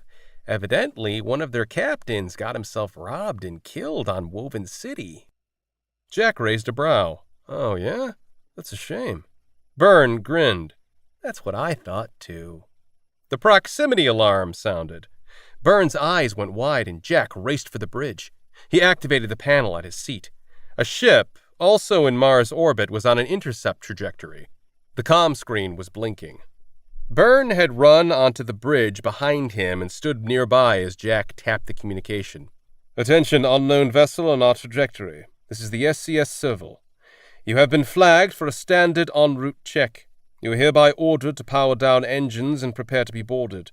You have 5 minutes to comply. If any crew members are armed or show any signs of non-compliance, you will be treated as a hostile ship, and we will respond accordingly. Respond within 60 seconds of your confirmation of receipt. Convey ship logs and crew list with response. Shit, Jack said. After taking a deep breath, he hit the transmit switch.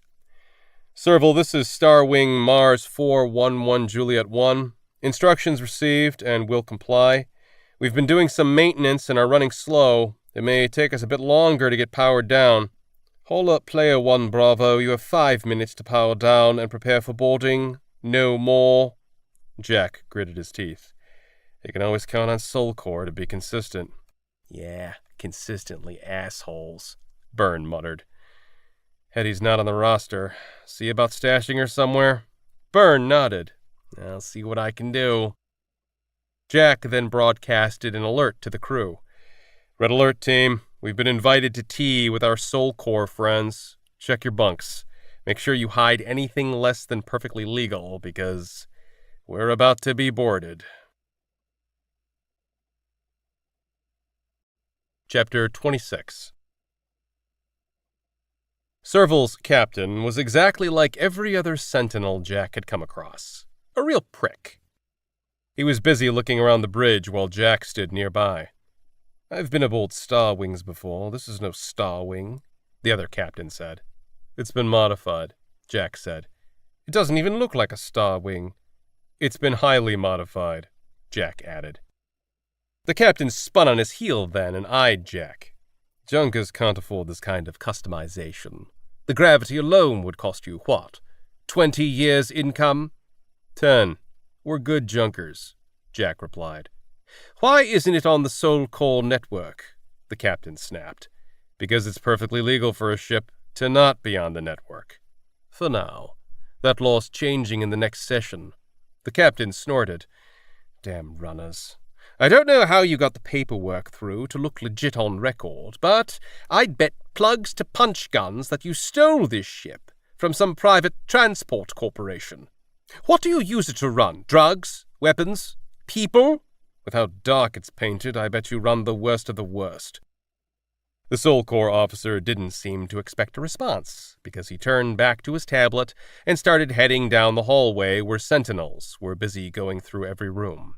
Jack looked in the galley as he walked by to see his 3 other crew members sitting around the table. They shared a knowing glance before Jack caught up with the captain, who was counting each bunk as he strolled. 4 bunks. I assume 1 for each crew member? Correct, Jack said. The captain checked out each room in turn. He kept looking at the crew roster on his armlet. I saw your crew. You're barely recognizable in your roster pictures. We got our pictures taken after a long run. Sure. If you messed around with the images anymore, I could fine you for manipulated identities.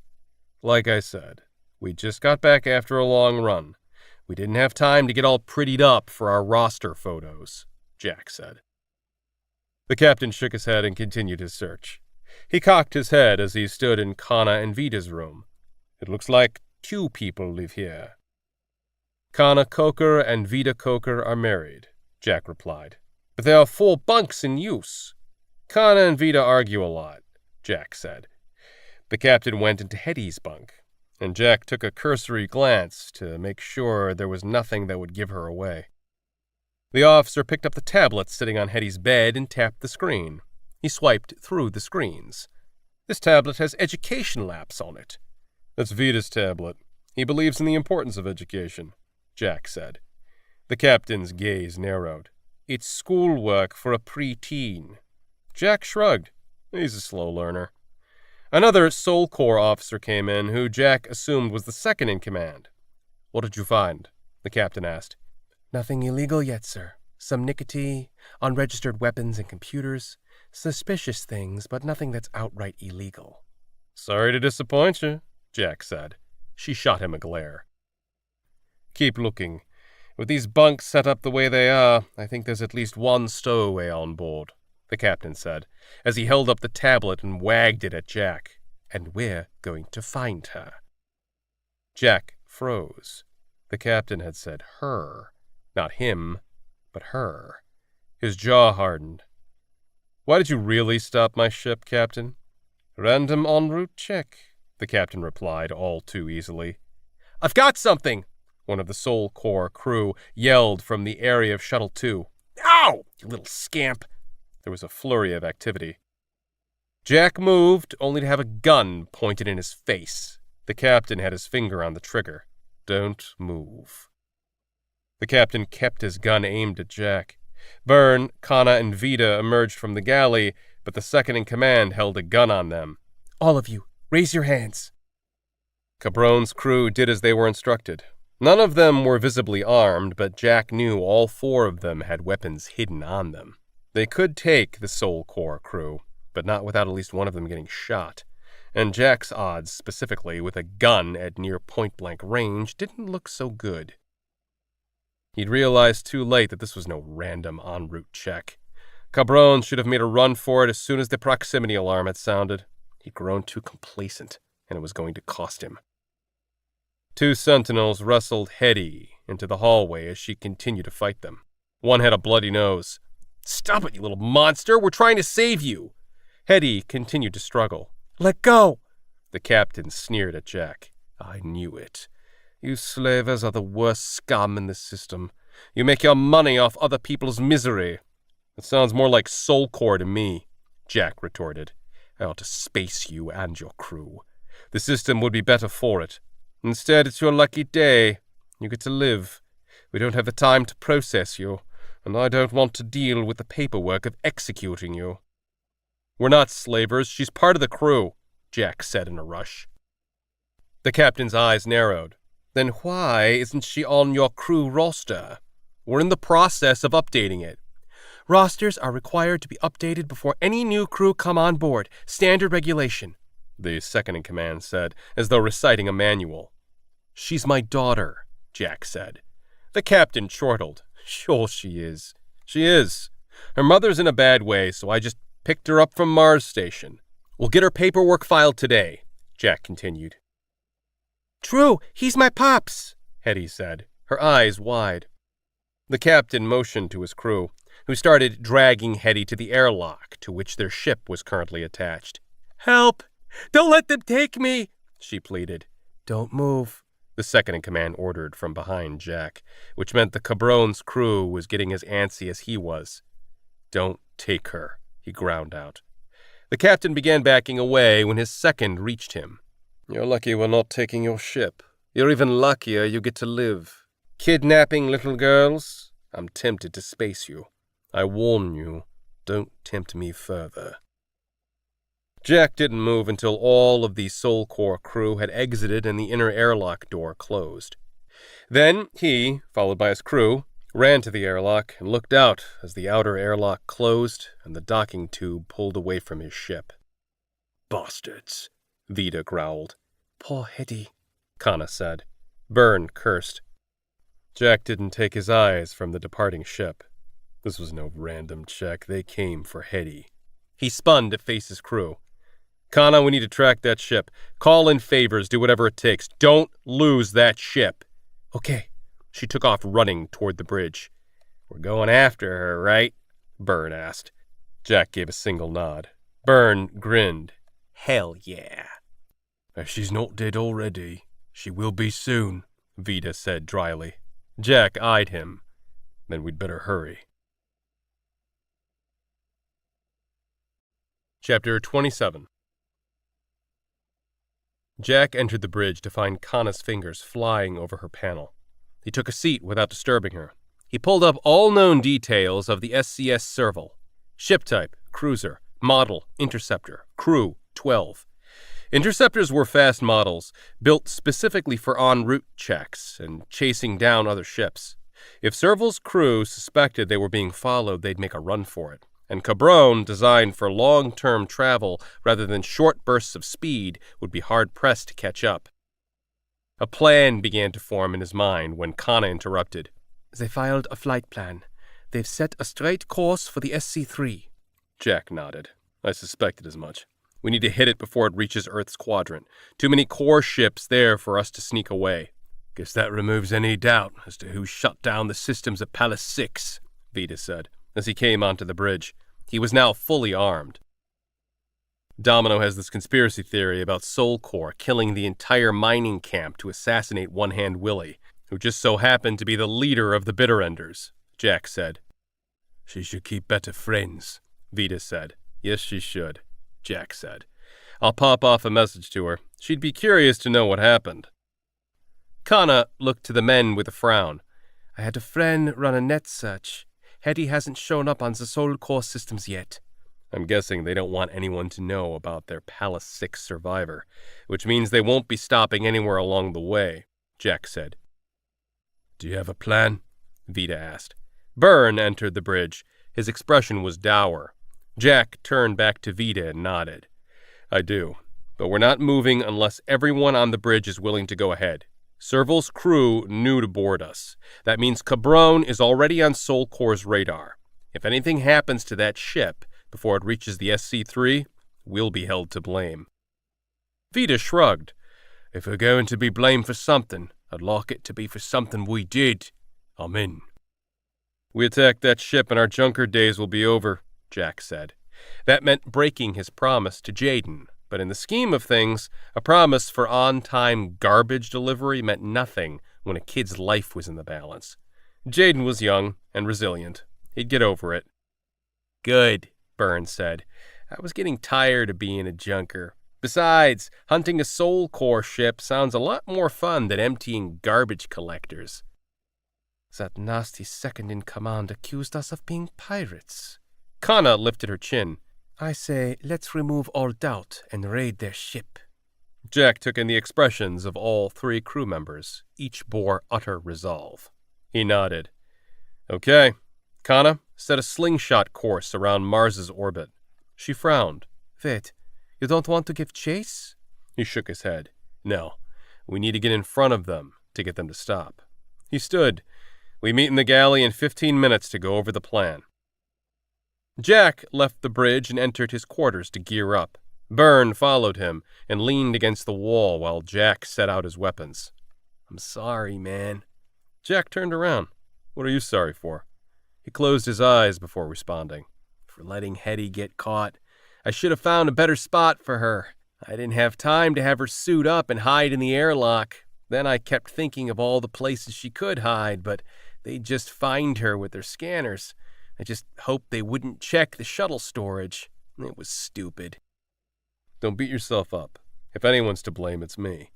When we were doing upgrades, you talked about building in some insulated compartments where someone could be smuggled.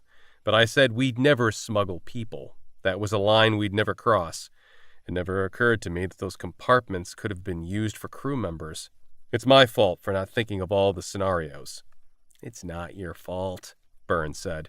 No one can predict every scenario. When you voted me captain, it became my job to predict every scenario. Byrne smirked. You're right. It's your fault. Though his smile didn't hold. We'll get her back, right? Absolutely. Byrne turned to leave, then he paused. You called Hetty one of the crew. What? No, I didn't. Yes, you did. Just then you said that those compartments could have been used for crew members. You lumped Hetty in with the crew. Jack waved him off. Go. Let me get ready already. He donned body armor, then fastened his holsters, going with a pair of thigh holsters this time, and strapped 2 sheaths on his chest and another 2 on his calves. If they encountered problems, lack of weapons wasn't going to be one of them. He checked the charges on the guns. Both were energy weapons, because high-velocity projectiles were a bad idea on a ship when a single hull breach could kill everyone on board. He twirled the blade before sliding it into a sheath. It had been a long time since he needed to use one on another human being, and he found no pleasure in using it. Jack and the crew had played several roles through the years, junkers being their most recent. What they spent most of their lives at were smugglers. It had been the perfect role for a ship and crew that needed to stay off the radar. They'd carefully picked and chose jobs to stay off Soul Core's radar, and they never dealt in slaves. They'd seen their fair share of action with raiders and other crews, which kept Cabron's crew on their toes and kept them from getting bored, something junkers rarely felt. While Jack wasn't looking forward to going against Soul Core and risking exposure, he was glad to be done with collecting garbage. And he knew the rest of the crew would feel the same. This was the most alive he'd felt in some time, and feeling alive was more important than being safe. He headed to the galley, where he went over his plan.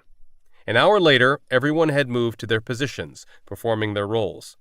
Jack had returned to the bridge, along with Kana. He broke Cabron free from orbit and lined up to intersect Serval's planned trajectory. Kana tapped the intercom.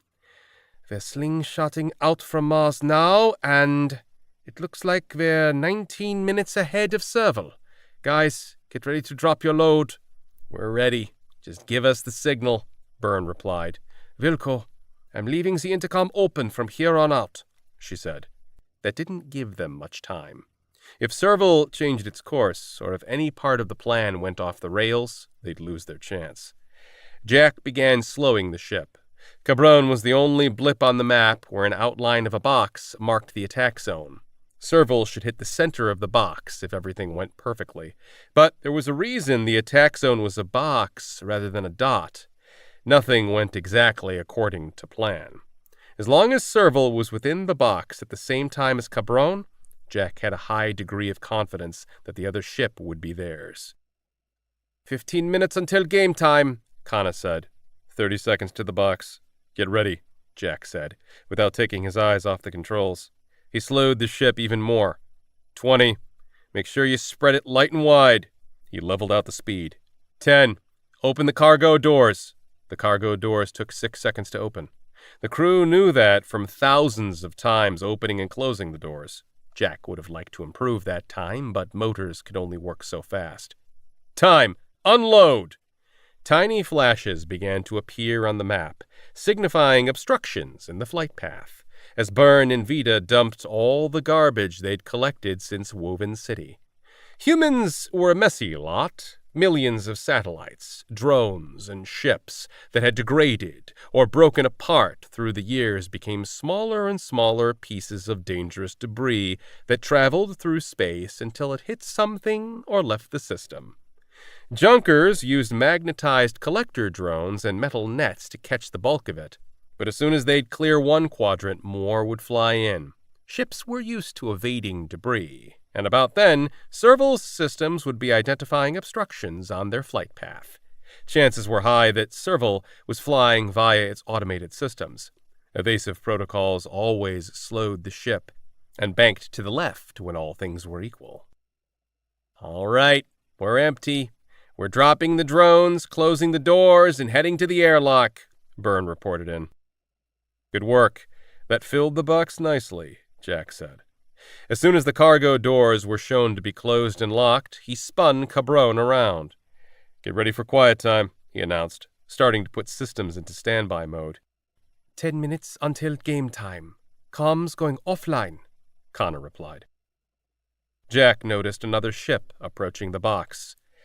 Serval is now showing on screen. No evasion tactics yet. Wait, there it goes. Exactly as expected. Nav and tracking systems offline. He ran his fingers down more power settings to minimize all but the environmental systems. And everything else is down. We're fully quiet. Damn, that's cutting it awfully close. Systems created electrical noise that could be picked up by any scans. As long as Serval wasn't conducting LODAR or heat scans, it wouldn't see Cabron as anything other than a big chunk in the debris field it was. 5 minutes, assuming they don't see us, Kana said. Without system support, Jack looked through the window to get a visual of Serval, but it was still too far away for his eyes. Junk twinkled in the sunlight, and drones zipped around erratically, carrying out their programming to pick up junk and then release it on a new trajectory to confuse Serval's evasion system. Cabron was still carrying residual speed as it flew towards Serval's last known trajectory. A small piece of junk bounced off the hull. Jack barely noticed. Cabron had armor plating covering its bow, and Jack wasn't worried about hull damage at this slow of speed. There it is, 2 o'clock high, Kana pointed. Jack searched and found the sleek white ship as light glistened off its hull 200 kilometers out. It was still turning, which would bring it past Cabron's right. He watched. When it was within the distance that felt right with Jack's gut, he said, "Time to make some noise." He and Kana powered up Cabron's systems, and he increased speed while maneuvering to intercept the other ship. As he adjusted trajectory and speed, he activated the speed shields. "I've activated intercoms, and it also looks like Serval's crew wants to talk to us," Kana said. "No need to play it if it's the usual bunch of warnings," Jack said. "I read the transcript. It's the usual," she said. "Burn, sick the drones," Jack said. The two ships were within 50 kilometers of each other. Jack countered every move Serval made. A few seconds later, Byrne's voice came through the intercom. "Dogs are on their way to nip at their heels." "They sent a null pulse to take our propulsion system offline," Kana chuckled. "Idiots. They already knew we weren't on their network."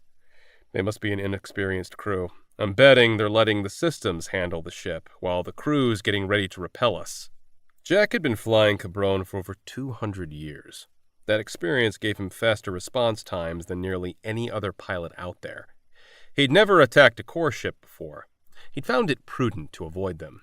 But so far, Serval was handling an attack no different from most ships he'd attacked before. Most crews didn't even have pilots on board.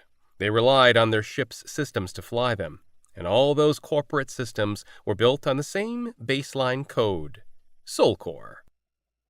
"They're playing the ace. Here comes the EMP," Kana announced.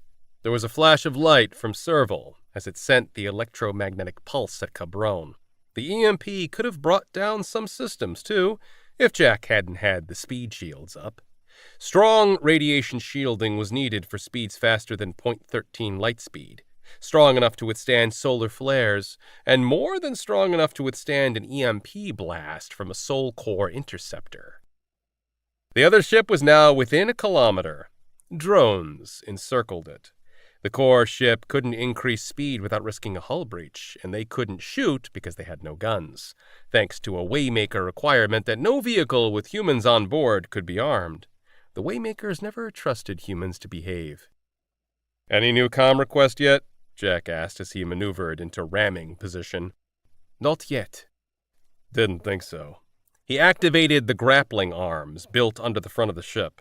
He extended the arms while opening the grabbers as wide as they could go.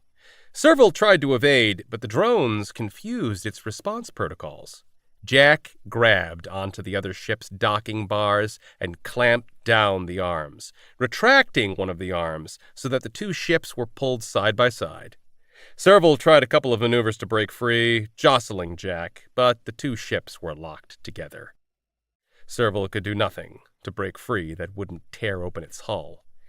"Tell them to play nice. We're trying to hang on back here," Byrne said via the intercom. "We will," Jack said. "They've sent a new comm request. Surprise, surprise. Instead of giving us orders, now they want to talk." "Of course they do," Jack said dryly. "Play it." "This is the SCS Serval.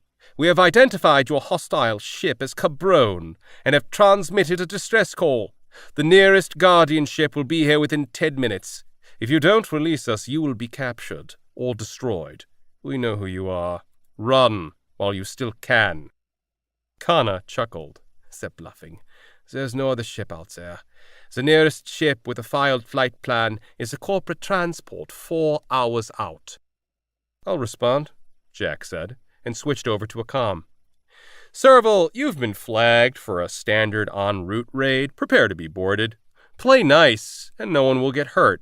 If you don't play nice, we won't play nice either. Unlock your airlocks. Have all crew disarm and go to the galley. Anyone who is not in the galley when we come on board will be shot. Anyone armed will be shot. You have 3 minutes to comply." He glanced at Kana. "Let's hope they got the hint. The ship's yours. Keep me posted if they try anything. I'll also keep them talking if they're in the mood. Be careful, all of you," she said. He grabbed his helmet and headed to the airlock. The inner airlock door was open. Vida and Byrne were already wearing the same helmets, a style used by racers, and Vida was busily extending a docking tube over to the other airlock. Hab suits would be safer in case the other crew managed to space them. But Hab suits were cumbersome, a potentially deadly disadvantage when speed and dexterity mattered.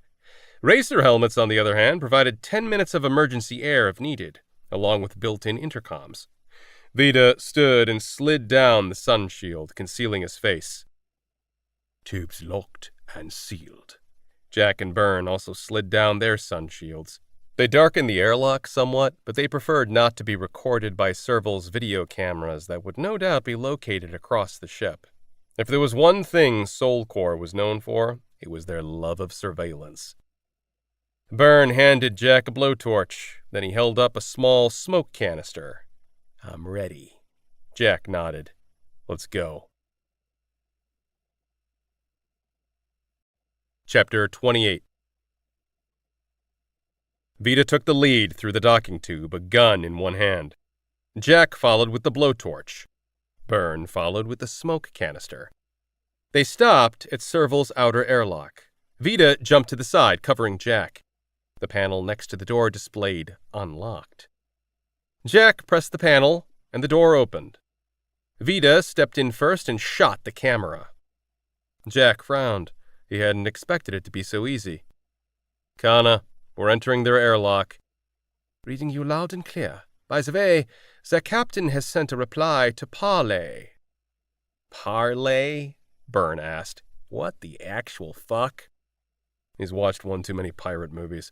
All right, tell him we're coming in and willing to talk, Jack said, as he eyed the inner airlock door, which also displayed an unlocked message.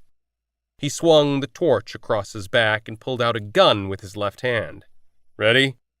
Ready, Vida and Byrne said in unison. Okay, Kana, we're going in. Jack stood to the right of the door, with Byrne behind him.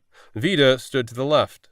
Jack pressed the panel, and the inner airlock door opened. Energy shots zipped by them. Holes pierced the docking tube, sucking out the atmosphere and warmth. Stupid sons of... It wasn't going to be easy. Jack fired through the doorway without looking to see how many were on the other side. Vida and Jack laid down cover fire while Byrne tossed the canister inside.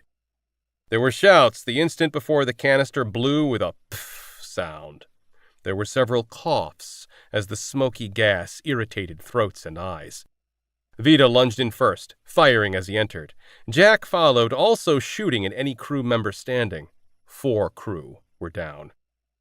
Byrne shut the inner airlock door to keep more atmosphere from escaping. He shot a camera at the back of the ship. Vida took off running after 3 more sentinels who were coughing and fleeing the hallway, but one was trying to shoot over their shoulders.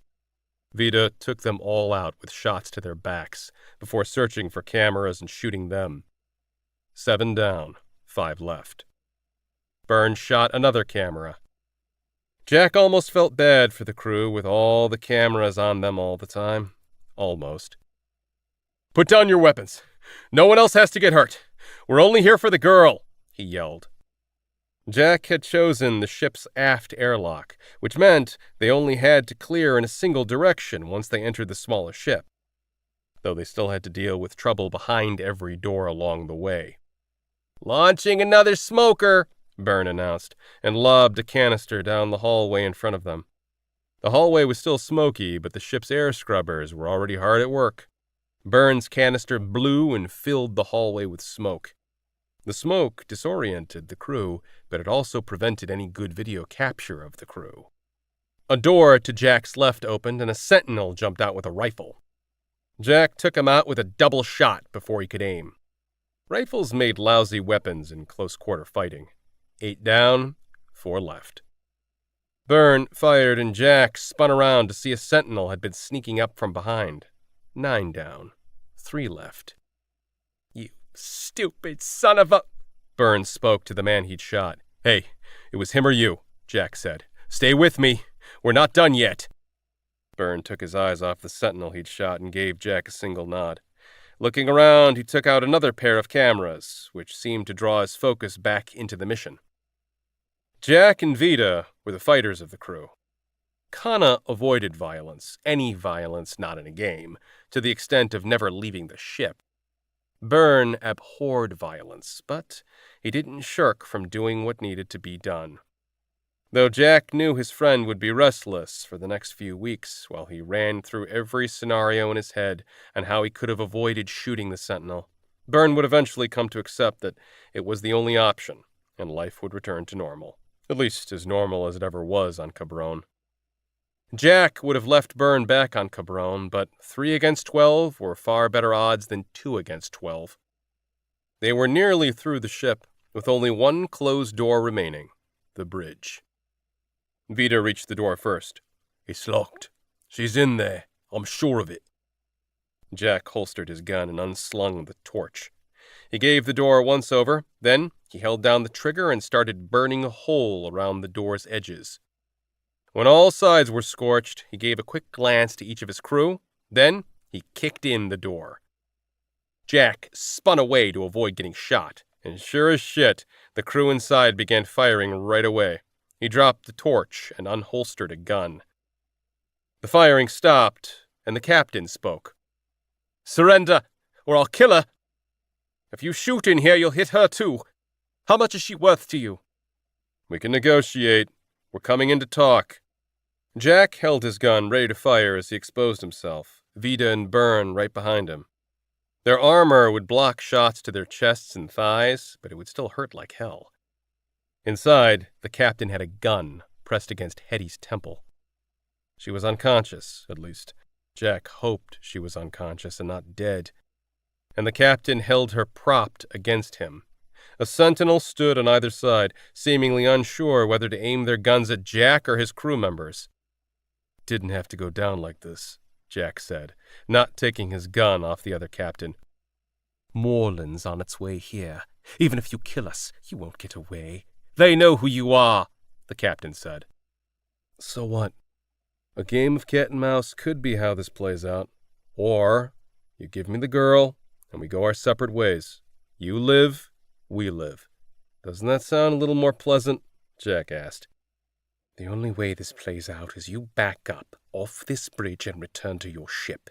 If you take even a step in my direction, I'll kill her, the captain said.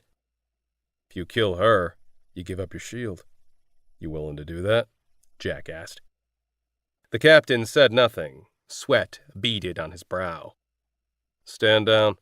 Turn her over to me and we'll let you live, Jack said. I'm going to take a step closer now. You do it, and she dies, the captain said in a rush. You're bluffing. She's already dead, Jack said. Then he fired. His first shot went through the captain's head. His second shot went through the middle of the captain's shocked expression. Vida and Byrne had fired their shots before Jack's second shot. Serval's remaining 3 crew members collapsed. Byrne rushed to grab Hetty, who'd crumpled with the dead captain. Jack shot both bridge cameras before lowering his gun. He went down on a knee and whispered, "Alive?" Byrne gave a thumbs up tucked by his chest. She probably died from a bad reaction to the stasis drugs. Put her on ice. Maybe we can still make a few credits off her, Jack said. Byrne carried Hetty from the bridge. Jack stood to see Vida scouring the bridge for other recording devices. They had to assume that there was still a microphone recording them. After all, Soul Core shadows were everywhere. Jack pointed in the direction from which they'd come. When they returned through the docking tube that was now frigid and devoid of atmosphere and to their airlock, Jack spoke through his helmet mic. All right, they might have our ship and our names on file, but that's all they have. Kana, grab your helmet and get over to Serval and see what you can find out in their systems. I want to see this crew's mission orders. Assume that there are still active recording devices on board. You have to move fast. We need to be well out of this area by the time a Guardian ship arrives. After 15 minutes, whether you find out something or not, I want you to deactivate the reactor cooler. Kana ran up to them, pulling on her helmet as she did so. We'll have maybe 10 minutes after the cooler is off for the reactor to blow. We'll have to detach and clear out as soon as I turn off that system. Blowing up a coal ship is going to piss them off, Vida said. I know.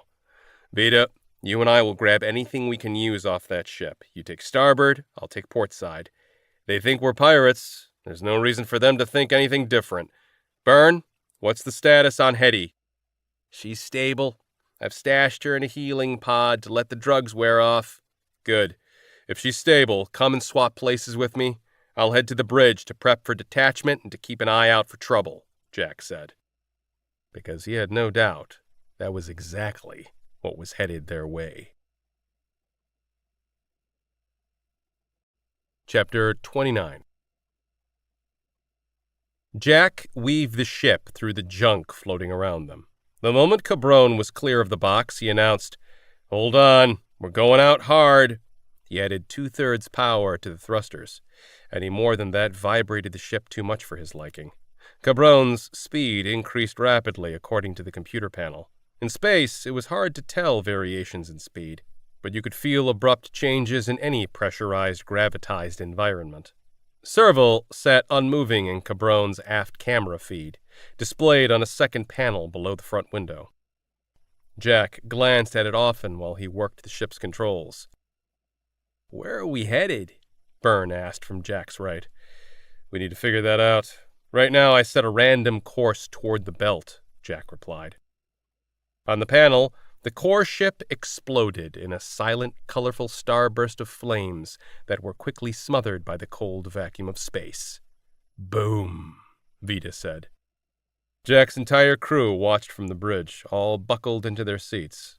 Jack sat at his station in the center, Kana at hers to his left, and Byrne and Vita and theirs to his right. The original configuration only had the 2 stations, but the crew had added seating for the entire crew during the redesign. The crew met together in the galley for meals, but they often hung out on the bridge, where the forward view was better than the side view offered from the galley. But the crew wasn't on the bridge for the view today. "We're going to be wanted as pirates now," he began. "That means our days of making easy in and outs at the stations are over. It also means we'll always have to be looking over our shoulders for Soul Core hunters. We're in this together, so we need to decide our next steps together." No one spoke for several seconds. Byrne was the first to say something. "We could lay low for 30 or 40 years, give Cabron a facelift during that time, then come back with new identities." "That sounds exciting," Vita said, but he sounded anything but excited. "It's an option. Probably the safest option," Jack said. Vita shrugged. "Safe, sure, but come on. We've been dying of boredom. There's no reason we can't have a little fun. I think we embrace the pirate lifestyle. It's one of the few careers we haven't tried out here. Fly around, take what we want. That doesn't sound so bad to me. Besides, if things get too hot, we can do what Byrne wants. That can be our plan B." Byrne held up his hands. "Hey, I was just offering ideas. I don't want to lay low. I feel like that's all we've been doing forever. We're suffocating, and we all know it. Today was the most alive I've felt in decades. I'm with Vita, as long as he doesn't see this as a free ticket to go on a murder spree." "Oh, me? I just kill people who need killing," Vita said. Byrne chortled. "That's a wee bit subjective." "And he's only going to keep killing only the bad guys because that's our agreement," Kana said, eyeing her husband. "Some might argue that the Soul Core crew we killed today weren't bad guys. They were just doing their jobs," Byrne countered. "They kidnapped Hetty. All bets were off at that point," Kana said. "And I'm with you on that. I'm just saying that some folks out there might disagree, namely the rest of Soul Core, all 10 million or so of them," Byrne said. "We're not going to argue semantics," Jack said. "What we did today had to be done. But that brings up the first question we need to answer. What do we do with Hetty?" "She should stay with the crew," Byrne said without hesitation. "I'm with Byrne," Kana said quickly. "Whoever wanted her might assume she's still alive. Who's to say they don't try to grab her again? She's safest with us." "I disagree," Vita said. "Regardless of whether we lay low or not, we're wanted criminals for the foreseeable future. Living on the lam is no life for a kid." "I agree with you, Vita," Jack said, then turned to Kana. "What did you find on Serval's systems?" "I don't know yet. I dumped all the files I could grab to one of my sandbox servers. Files were still transferring when the ship blew. I'm running scans on them now to make sure none of the files have shadows. See what you can find. And keep an eye on the networks. Let me know if Hetty pops up as a missing person, Jack said. Chances are she won't, since they came for her sideways rather than straight on, Connor replied.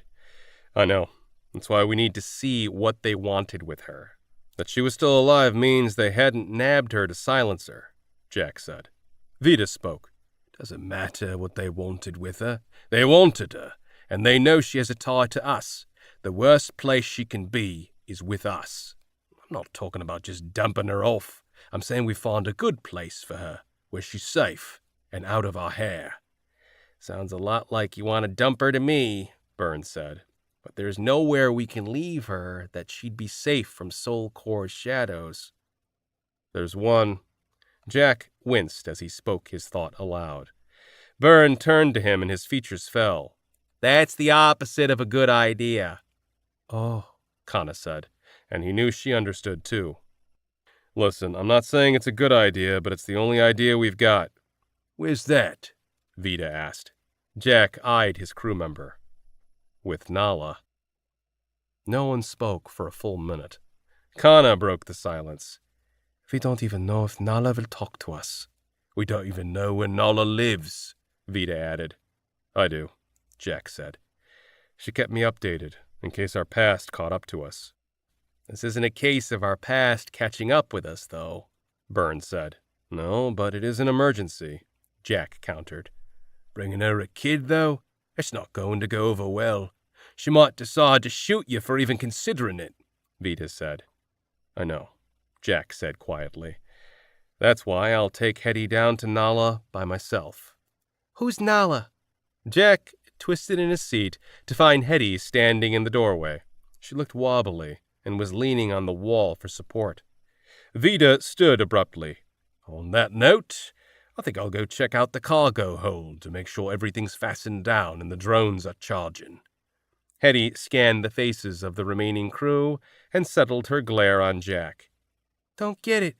Why'd you save me, if all you do is just ditch me again? Jack unbuckled his belt and stood. Kana, take the ship. Hetty, let's talk. The girl snarled, flung a curse at him, and then stomped away. That one's got fire. I'll give her that, Burns said. But I have to say, I'm on her side on this one. Jack walked to Hetty's room, which had the only closed door in the hallway. He imagined she would have slammed the door if she could have. He knocked. Hetty, let me in. No. He frowned. He wasn't used to being told no. Let me in, Hetty. We need to talk. No. He gritted his teeth. He went to knock again, then changed his mind. He went to open her door. It was locked, so he entered his override code. The door opened and he stepped inside. She jumped off her bed, furious. Can't believe you. Don't matter what I say. You're always going to do what you want anyways. He took a slow step inside. Things aren't that simple, Hetty. Ain't they? You don't care about what I think. Just want to ditch me. Things are complicated, and I'm trying to figure out what's best for you. Being on the crew is what's best for me, she said. Ain't got nothing else. The problem is this crew is going to be seen as criminals for going after you like we did. You rescued me. That Soul Corps captain was confused. He thought you kidnapped me. Told him you saved me. He didn't believe me and was going to take me to an orphan home. We'll tell others the truth, and they won't think you're criminals. I'm afraid it's not that simple, Jack said. Why not? He considered answers and chose the straightforward approach. Because we killed that crew. Her mouth formed an O before her shoulders slumped. She understood. She didn't understand everything, but she understood enough. After a moment, she peered up. They going to arrest you? Pop said when folks get arrested for killing someone, they disappear. We don't plan on getting arrested, but things could get rough for a patch. It could get dangerous, and I don't want you to get hurt. She shook her head. I'm tough. Won't get hurt. He gave a small smile. I know you're tough. You're tougher than just about anyone I've met, but as long as you're on this ship, I'm going to be worried about you. Her eyes were downcast. No, you don't want to be distracted. He grimaced at her truth.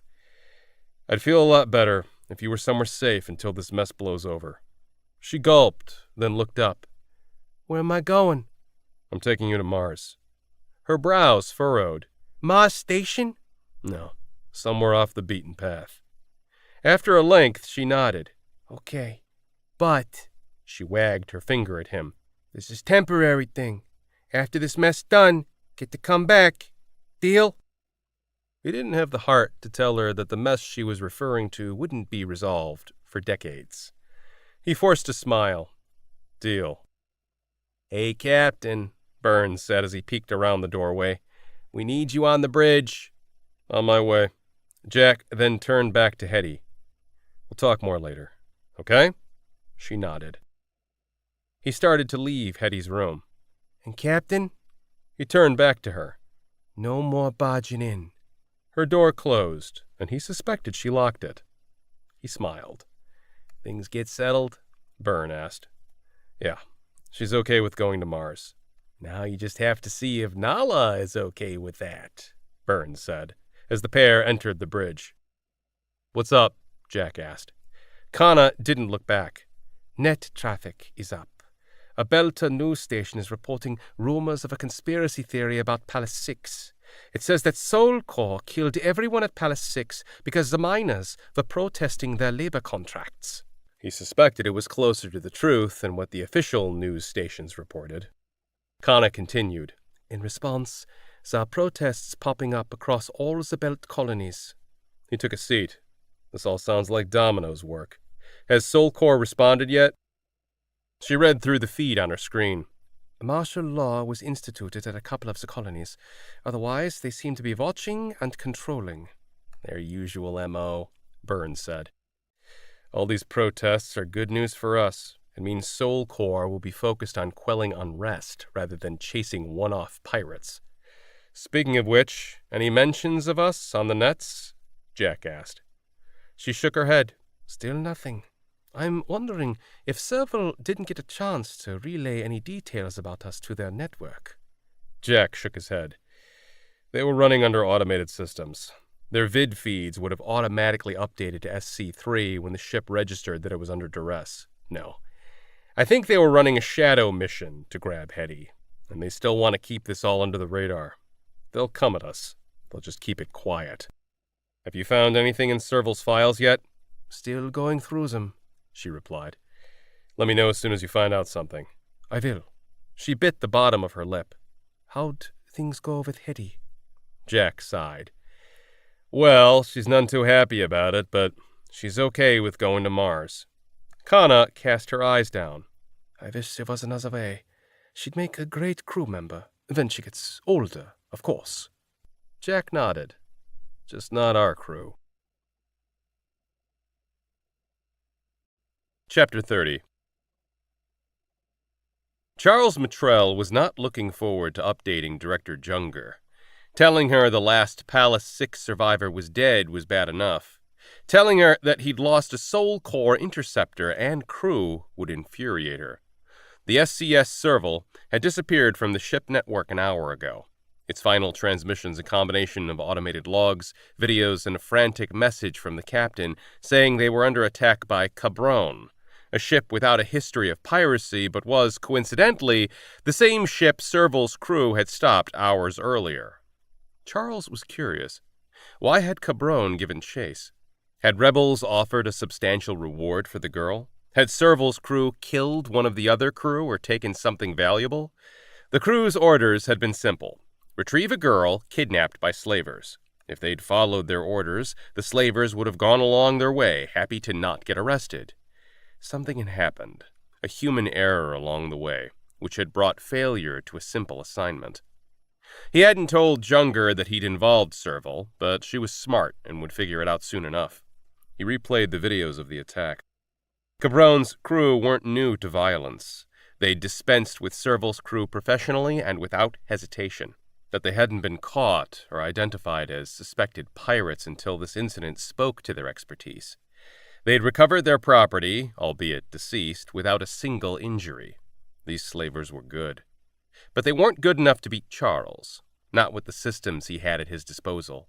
He'd run their identities against all surveillance being conducted in the Mars, Belt, and Jupiter quadrants. It was just a matter of time before he located them. This time, he'd make sure the crew met justice. He uploaded the crew roster provided during Serval's standard en route check. Then, he set a flag to be notified of any sightings of them or their ship by surveillance systems. Cabron was a highly modified ship. It'd be easy to spot sitting in a space dock. If his hunch was right, and his hunches usually were, Cabron would be returning to Mars Station, where it had last been seen. Nearly all crews frequented 1 or 2 stations at most, and when in trouble, crews went to where they felt safest. This crew would be no different. He typed out a new mission, embedded Cabron's stats and crew roster, and assigned it to the interceptor nearest to Mars. The SCS Margay would reach Mars Station before Cabron and be ready for it. Charles leaned back in his chair. His panel beeped. He expected to see Junger calling him. When he saw who it was, he stiffened. It had been so long since he'd spoken to the Waymaker. He'd come to wonder if it no longer had any interest in human activities, now that it had shifted its focus to its replication. He swallowed and then accepted the call. "Hello, Charles." The words appeared on his screen. The Waymaker could have spoken to Charles, but had always preferred text, perhaps because text was the more efficient method to a machine. "It's been a long time. What can I do for you?" he asked. "The ship you uploaded to the surveillance systems is not a Star Wing." "It's a custom job, probably hodgepodge together from a half-dozen ships." "Its outer dimensions match a prototype in my archives." Charles waited for the AI to elaborate. When it didn't, he said, "It very well could be. There are a lot of prototypes flying out around there." "This prototype was an exploratory vessel that suffered a catastrophic failure in the Kuiper Belt." Charles froze as thoughts jumbled in his head. But no one flies that far out in the system. The odds of a crew making it that far out there and coming across a black swan, that black swan, are too low." "Very low, indeed. 0.4 to the 13th decimal point, to be exact." "That means the similar dimensions are just a coincidence." "That was my hypothesis, except that likenesses found in the crew roster resemble likenesses to the prototype's original crew." His jaw slackened. "Impossible. The mission suffered a cat fail. No one could have survived out there without help." "The resemblances are significant but inconclusive. I need more information to confirm. The odds of any original crew surviving the catastrophic failure are lower than the wreckage being discovered." "Even if some survived, they would have contacted the SC-3 as soon as they had a chance. That crew had been thoroughly vetted and trained. They never would have abandoned the mission. Captain Lassiter was a good captain. We analyzed the Aria mission for years. That ship went offline because of a cat fail, not because of any intentional actions by the crew." "Perhaps these are merely coincidences. The ship is not on my network, so I am unable to examine its systems and directories to prove or disprove any hypotheses.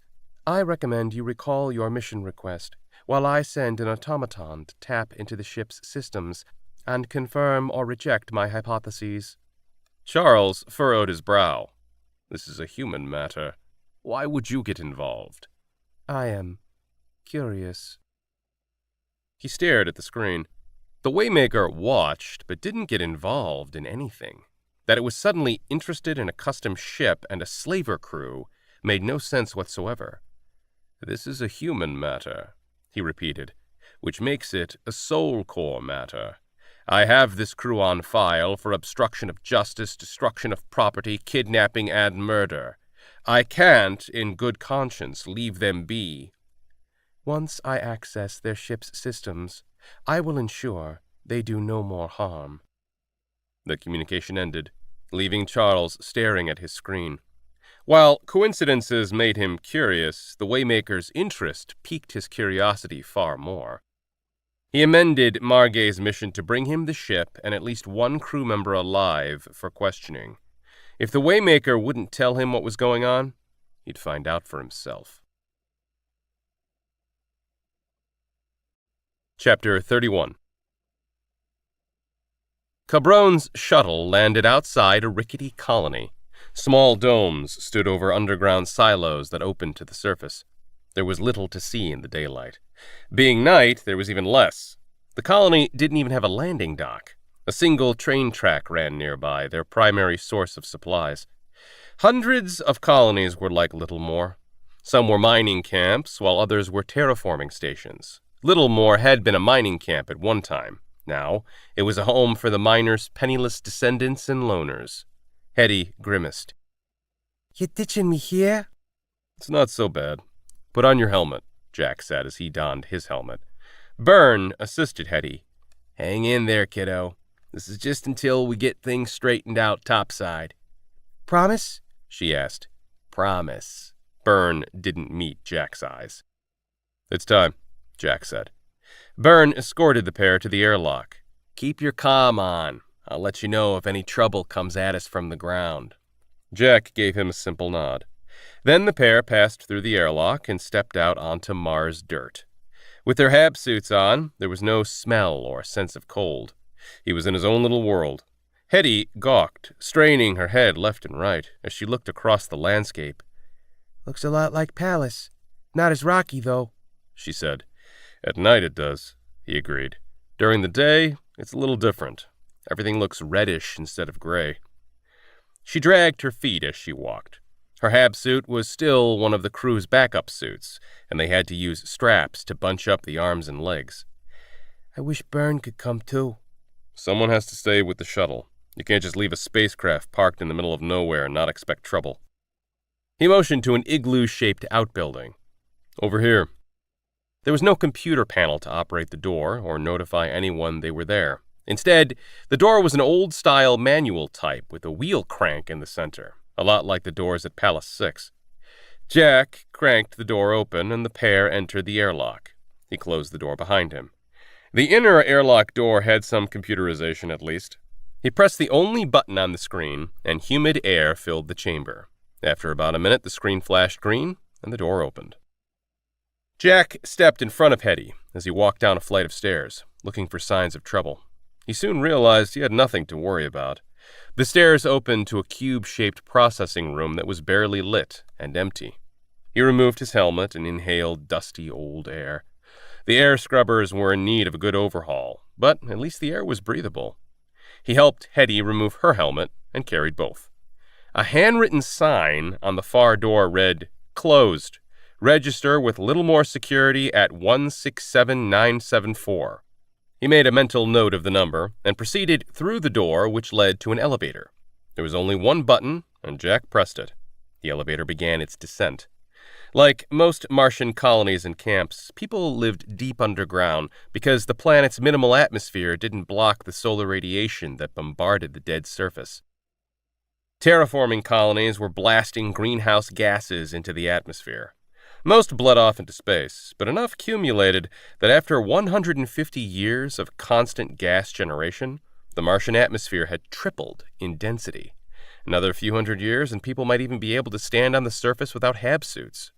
Maybe Jack would live to see that day. Probably not. The elevator stopped with a jolt, and Jack grabbed Hetty to keep her from falling. The door opened, and he stepped out first, as he'd done earlier. Before them was a long tunnel lined with residences built into the surrounding stone. Smaller tunnels branched off to the left and right every 50 or so meters. At least half the overhead lights were burnt out. The other half were dim or flickering. This way. He guided Hetty down the main thoroughfare. Hetty looked from side to side. The first camp I remember was a lot like this. Old and crappy. Everything came in through drop ships and only came in once a month. Wonder if that's how they get their stuff. Trains. Mars has a massive automated train system, he said. Oh, rode plenty of trains on Palace. That's how we get from camp to camp. As they walked, he noticed they were being watched. Sure, locals tended to notice newcomers. This was different. At their 8 o'clock position about 10 meters back, a straggly teenager kept pace with them. 2 more teens, just as dirty and skinny as the other, emerged from a tunnel to Jack's right, likely a local gang scoping them out to rob. Hetty leaned closer. Don't look. Being followed. I see them, he replied quietly. Turn left here. He guided her down a narrow tunnel that was even dimmer than the main tunnel. The gang followed, and Jack made a point to maintain eye contact with the one he guessed to be the leader of the trio. The gang didn't turn around, and he hoped they were about to make a very stupid mistake. He still had the 2 helmets, one tucked under his left arm, and he moved the second to his left hand to have one hand free, just in case. The teens didn't attack, but they flanked Jack and Hetty, so that if they turned around, they'd come face to face with the locals. Gonna hit us soon, Hetty said, as though she knew exactly how street gangs operated, and Jack realized she would, having grown up in camps as poor and broken down as Littlemore. Stick with me. Everything will be fine, he said. He read apartment numbers as they walked, and when he saw the one that he was looking for, he veered toward it. This is the one. The apartment looked no different from any other apartment along that tunnel. They approached the door, and he noticed the hoodlums held back. He knocked. Several seconds passed, and he knocked again. He hadn't lowered his hand when the door opened. Nala's eyes registered shock before they narrowed upon Jack. She was just as beautiful as ever.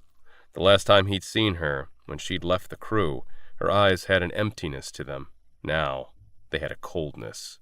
He didn't like that either. You should have called. It would have saved you a trip, she said. I figured you'd tell me not to come, he said. You figured, right. Her hard gaze narrowed on Hetty for a bare second. Never thought I'd see you with a kid. She's not mine, Jack said. She gave him a droll stare. No shit. Then she turned and walked back inside, leaving the door open. He held the door for Hetty, who entered with tentative steps. The apartment was small and plain, but he recognized the sari silks on the walls from when Nala and Kaber had shared a bunk on Cabron. Take a seat, girl, Nala ordered, and Hetty plopped onto a cushion on the floor. Jack set down the helmets on a nearby table. Nala, I need your... Captain! Hetty cried out. He saw the flash of movement the instant before Nala struck, and he rolled with the kick aimed for his back. Her foot slid across his shoulder as he spun around to block her next move, a right punch. As he blocked, he grabbed her right wrist, spun around to use his back as leverage, and flung her over him. She hit the floor, already rolling to her feet. He set up to block. She kicked, followed by a double punch, all of which he'd anticipated. She headbutted him, knocking him back a step and flashing stars across his vision. He swept her legs, which she expected, because he caught only one leg. She swung as she was knocked off balance. He grabbed her arm, but he didn't expect her knee to come up and nail him in the groin. The crew had learned how to fight dirty together. Somewhere along the way, Nala had learned to fight dirtier. He buckled forward, and she sent a sharp elbow into his back, sending him to his knees, wheezing. He held up a hand. Enough, he coughed. He remained curled, trying not to throw up. When he could open his eyes, he found Nala's outreached hand before him. He cautiously accepted it, and she helped him to his feet. You're still holding your punches, she said. He didn't respond, as his balls were still stuck in his throat. After several deep breaths, he forced himself into an upright position. It was then he noticed Hetty still sitting on the cushion, but she was hugging her legs and her eyes were wide. It's okay, he said. Nala and I just haven't seen each other in some time. Hetty, like usual, seemed unconvinced. He turned back to Nala. It had been so long, over 100 years since he'd seen her. He didn't even know where to start. How are you doing? She motioned around the small apartment. How's it look like I'm doing? I'm surviving, just like every other person in this godforsaken system. Guess that wasn't the right place to start. He opened his mouth to speak, but she cut him off. Why don't you just tell me why you're here? And who's this kid sitting in my home? Nala asked. Jack glanced from the girl to his old crew member. Hetty's from Palace 6. It took a couple of seconds before recognition flashed in Nala's gaze. Palace 6 is gone. A cut fail, if I remember right. He nodded, but it wasn't an accident. Hetty here was there when it happened. I found her afterward. Soul Corps found out she's alive, and they took her from my ship. He shrugged. So I took her back. Nala sighed. Jesus, Jack. She looked over at Hetty. You poor girl. I think I ruffled a few feathers at the SC3, he continued. I'm hoping Hetty can stay with you for a while until I see this through. A pained expression crossed Nala's features. You brought her to me? A child, Jack. Ain't a child, Hetty said, her features stern. I'm 13. 13? Nala chuckled. Well, you're practically an adult then. She's mature for her age, and she's smart. She won't be a hassle, Jack said. Nala watched Hetty for a length before turning back to Jack. 3 months. She held up 3 fingers. She can stay with me for 3 months. He swallowed. I don't know how long. Doesn't matter. You have 3 months, she finished. I've stayed in Littlemore too long already. I need to be moving along soon. I'll put that off for 3 months, but no more. That girl is your responsibility. You know I can't take her. She glanced at Hetty. I mean no offense. Hetty watched Nala intently before turning to Jack.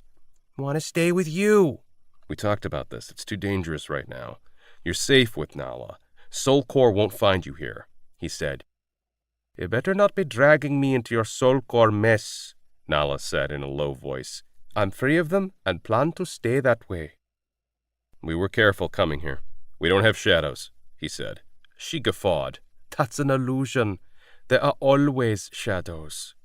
Jack's earpiece double-chimed, the sound for an all-crew call. They were under radio silence except in the case of an emergency. Suddenly concerned, he activated the comm. Guys, I made it through the ship's files. Kana's voice came through. Jack frowned.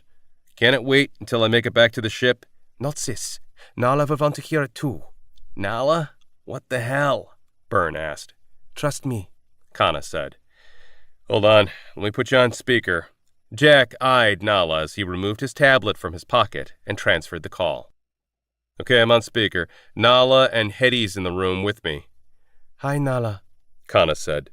Hello, Nala said, shooting Jack a curious glance. He shrugged. This won't take long. I found Serval's mission file for Hetty. It said a kid from a high-profile family had been kidnapped by likely slavers. So the crew really did think they were doing good.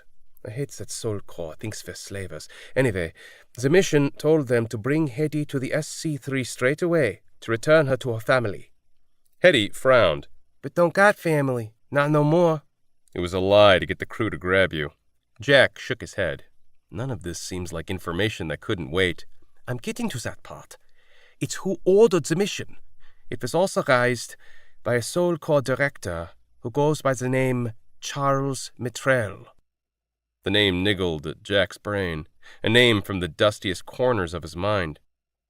Charles Mitrell, as in General Mitrell? Nala blanched. Impossible. It'd have to be a coincidence. One of his descendants. Maybe, Kana said. We assumed he was dead when his death was reported a decade or 2 after the mission, so I stopped watching the networks for him. When I saw his name pop up on the mission file, I ran some new background checks. There's been a Charles Mitrell working at the SC3 non-stop since the original Mitrell. The ID number changes every few decades, and there's no picture on file for any of them.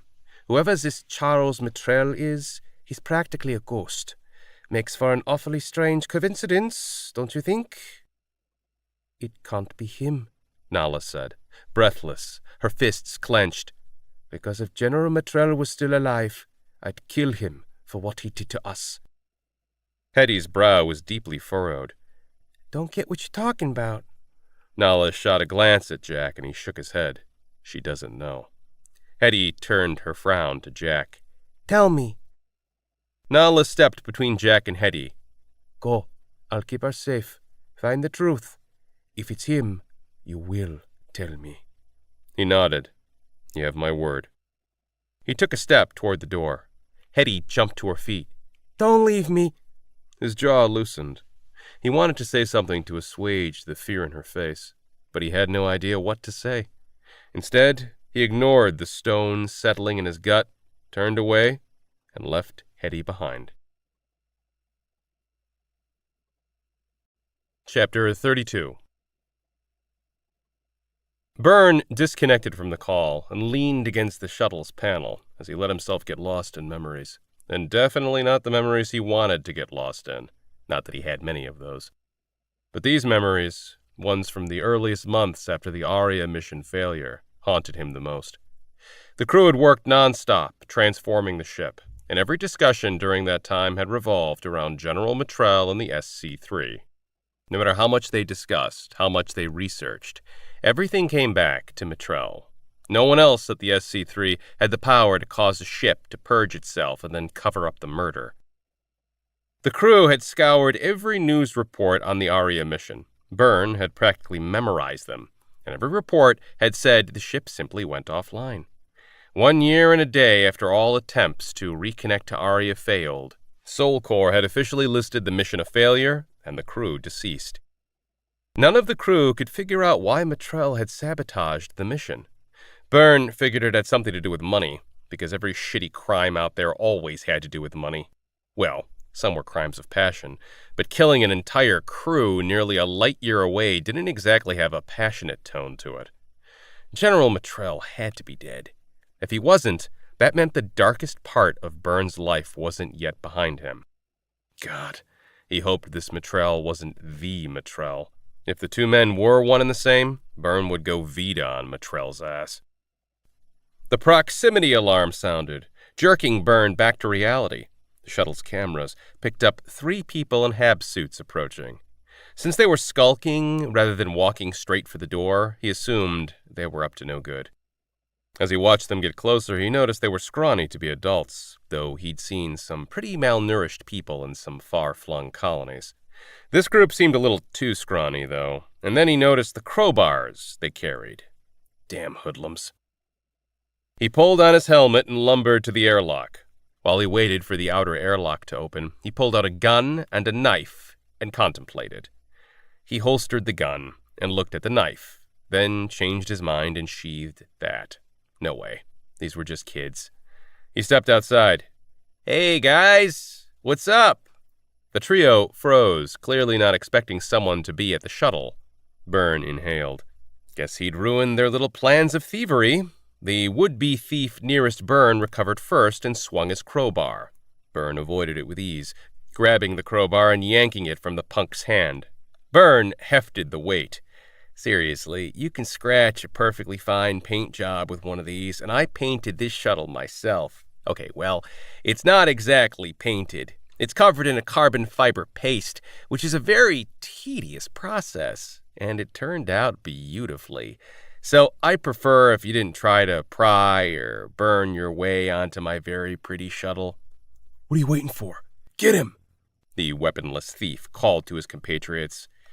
"I wouldn't recommend that if I were you," Byrne said. But the trio didn't listen, and they went after him as a group. Byrne used the crowbar to block the initial attack, and then used the weapon to sweep the feet of one of the attackers. The punks were fast and young. They fought with no skill. Instead, they fought like a feral pack of dogs, making it hard to not get bitten, metaphorically speaking. Byrne didn't want to hurt them. They were just kids after all. But they were starting to get on his nerves. One of them got a kick to his shin and he growled. "That does it. You're starting to piss me off." He swung the crowbar, connecting with one of the kids' stomachs, knocking the air from his lungs. One of his friends took advantage of the distraction and hit Byrne in the left bicep with his weapon. Byrne cussed, dropped the crowbar, and drew his knife. Energy shots pelted the ground around them. The kids jerked around. "Clear out," Jack ordered, as he kept his gun leveled on the group of hoodlums. And of course, they listened to Jack. They took off running, giving Jack a wide berth as they made their way back to wherever they came from. Jack watched them leave, holstered his gun, and walked over to Byrne. "Trouble?" "No. Why?" Byrne turned to the shuttle and opened the outer airlock. The movement caused a spasm in his arm. He winced and rubbed his bicep. "Something wrong with your arm?" Jack asked as he entered the airlock. As soon as the outer door was closed, Byrne opened the inner door and stepped inside. He tried to wipe the wince from his face before he removed his helmet. "Nope." Chapter 33. We're still not showing up on any deplorables lists, so, officially at least, no one's coming after us, Kana said. They're coming after us. There's no way they're going to let us get away with blowing up a core ship, Burns said. We still don't know if Soul Core knows that we're the ones who hit their ship, Vitas said.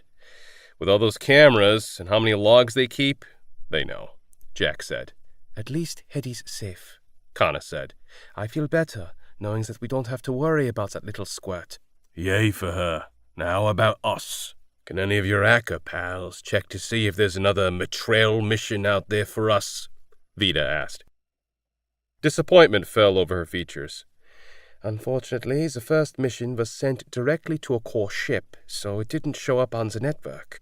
If this Matrel guy follows the same MO and conducts the next mission as another one-off, it'll be easier finding a needle in a haystack than hacking into every Soul Core ship to find a single mission file.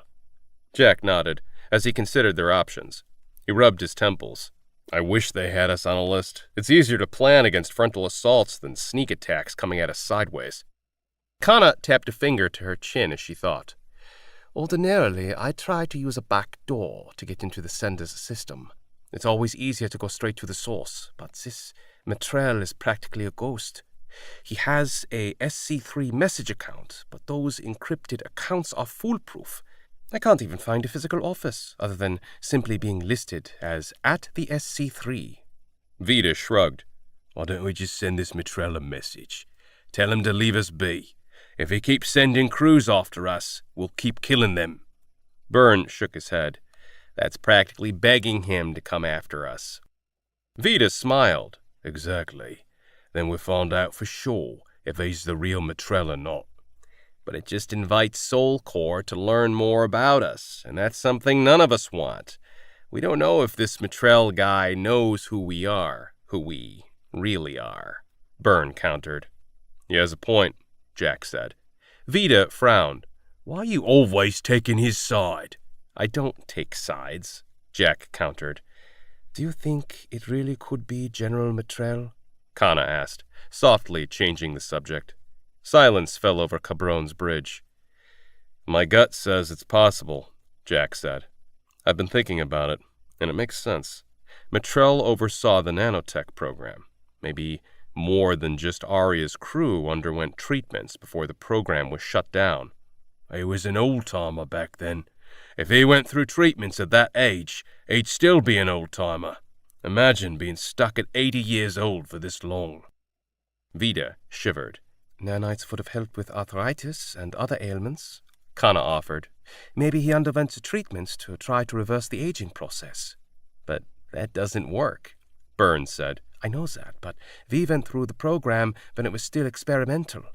We didn't know anything about it back then. I mean, obviously, we didn't know the side effects, otherwise Nala never would have gone through the program. Maybe Matrel didn't know about the side effects either. Vita guffawed. Matrel damn well knew the side effects, and he let the entire crew go through the program anyway. Jack cracked his neck. Enough. Speculating isn't going to get us free and clear. We work from what we know. We know two things. We know Soul Core is going to come at us, one way or another, for taking out one of their ships, and we know there's someone named Matrel who authorized the mission. Matrel isn't a common name, but it's not exactly uncommon either. That means this person may or may not be General Matrel, the bastard who screwed us over. Or he could be a descendant, or he could be some schmuck completely unrelated to the general. Hell, maybe the name drop was a ruse to draw us out. If that's the case, it's working. He's got our attention. We're going to find out the truth, even if we have to go to the SC3 and knock on his door. I like that idea, Vita said. Tell me you're not thinking of going to the SC3 and knocking on his door, Burns said. Jack shook his head. I'm not. There's nothing but bad history there. But we need to either lay low, operate off the grid, which likely means smuggling again, or get Soul Core off our backs with some brilliant plan I haven't thought of yet. Kana held up her hand. I vote for laying low. Now that Hetty's safe with Nala, we find an asteroid that we snuggle up into for a few years. No way, Vita said. I love you, but I nearly killed all of you in your sleep the last time we holed up at an asteroid. Let me pay a visit to this Mitrell guy. I'll make sure he stays off our backs permanently, and he won't be authorizing any more missions to go after us." "The SC-3 is a rat nest," Burns said. "You take out Mitrell, there'll be another rodent filling his shoes 5 minutes later." "Yeah, but the next guy won't be a Mitrell. That'd be one problem resolved." Jack remained quiet as he thought. "You're not seriously considering letting Vita go after Mitrell," Burns said. Jack considered Vita's idea. It wasn't a bad idea. Vita was very good at his hobby, but it wasn't a great idea. "We can't risk it. If Vita gets caught, they'd have walking, breathing proof that we're still alive." "I wouldn't get caught," Vita said. "Walking into the SC-3 isn't like walking into Woven City. It's the Soul Core HQ, the only place in the system where the Waymakers helped in setting up security," Burns said. Kana shrugged. "When's the last time the Waymakers got involved with human affairs? All they care about is getting their share of resources from the camps for their replication factory." Jack rubbed his temples again. "I need to go to Mars Station to talk to Demelo. She's done a good job at keeping her extracurricular activities off the radar. Maybe she has a mole or two at the SC-3 that we can leverage." Byrne frowned. "Any help from Demelo comes with a big price tag. I'm hoping the stuff we pinched from that core ship will be enough." Kana's brows lifted. "You're going to sell the guns to the rebels?" "And if she can't help?" Byrne asked. Jack didn't like what he was about to say. "Then we might have to consider Vita's idea." Chapter 34. Docking clamps locked Cabron's shuttle into one of Mars Station's private docks. Jack settled the shuttle into standby mode and unbuckled his seat. "I like these private docks better," Burns said. "And to think all it took was sending a simple code and we could bypass all the radio chatter." "It's definitely more convenient. Let's just hope Domino's right and that there aren't any cameras in this terminal," Jack said, as he headed to the airlock, past the crate of weapons they'd taken from the core ship. "I'll let you know as soon as I make the deal." Burns spun around in his seat. "I'll be here, twiddling my thumbs. I don't want to be down here any longer than I have to. Keep an eye out for trouble." "I always do," Burns said. Jack headed through the airlock and down the air bridge to a walkway narrower than the one in the public terminal. Where the other walkway had ads covering its walls, this walkway was bare and cleaner, definitely catered to a richer clientele. At the end of the walkway stood a pair of workers in Mars Station uniforms, rather than Soul Core uniforms. As he approached, the pair moved to block his way. "Welcome to Mars Station. We work hard to keep this terminal clear of red tape. We hope you can appreciate that," one of the men said. "But it gets harder every month. We have to go out of our way to maintain our customers' privacy," his partner said. Ah, the inevitable shakedown to be found on any non-shadowed place. Jack realized that avoiding Soul Core was becoming an expensive endeavor. He pulled out his tablet. "I have a great appreciation for that sort of thing. How about 20 credits as a sign of my support?" 100 credits, the first said.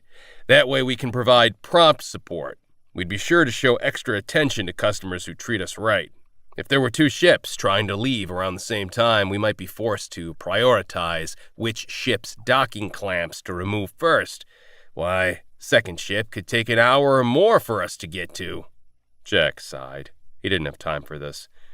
100 is pure robbery, and you know it. 60 credits, and that's all you're getting from me. You and I know that 60 is still being awfully generous.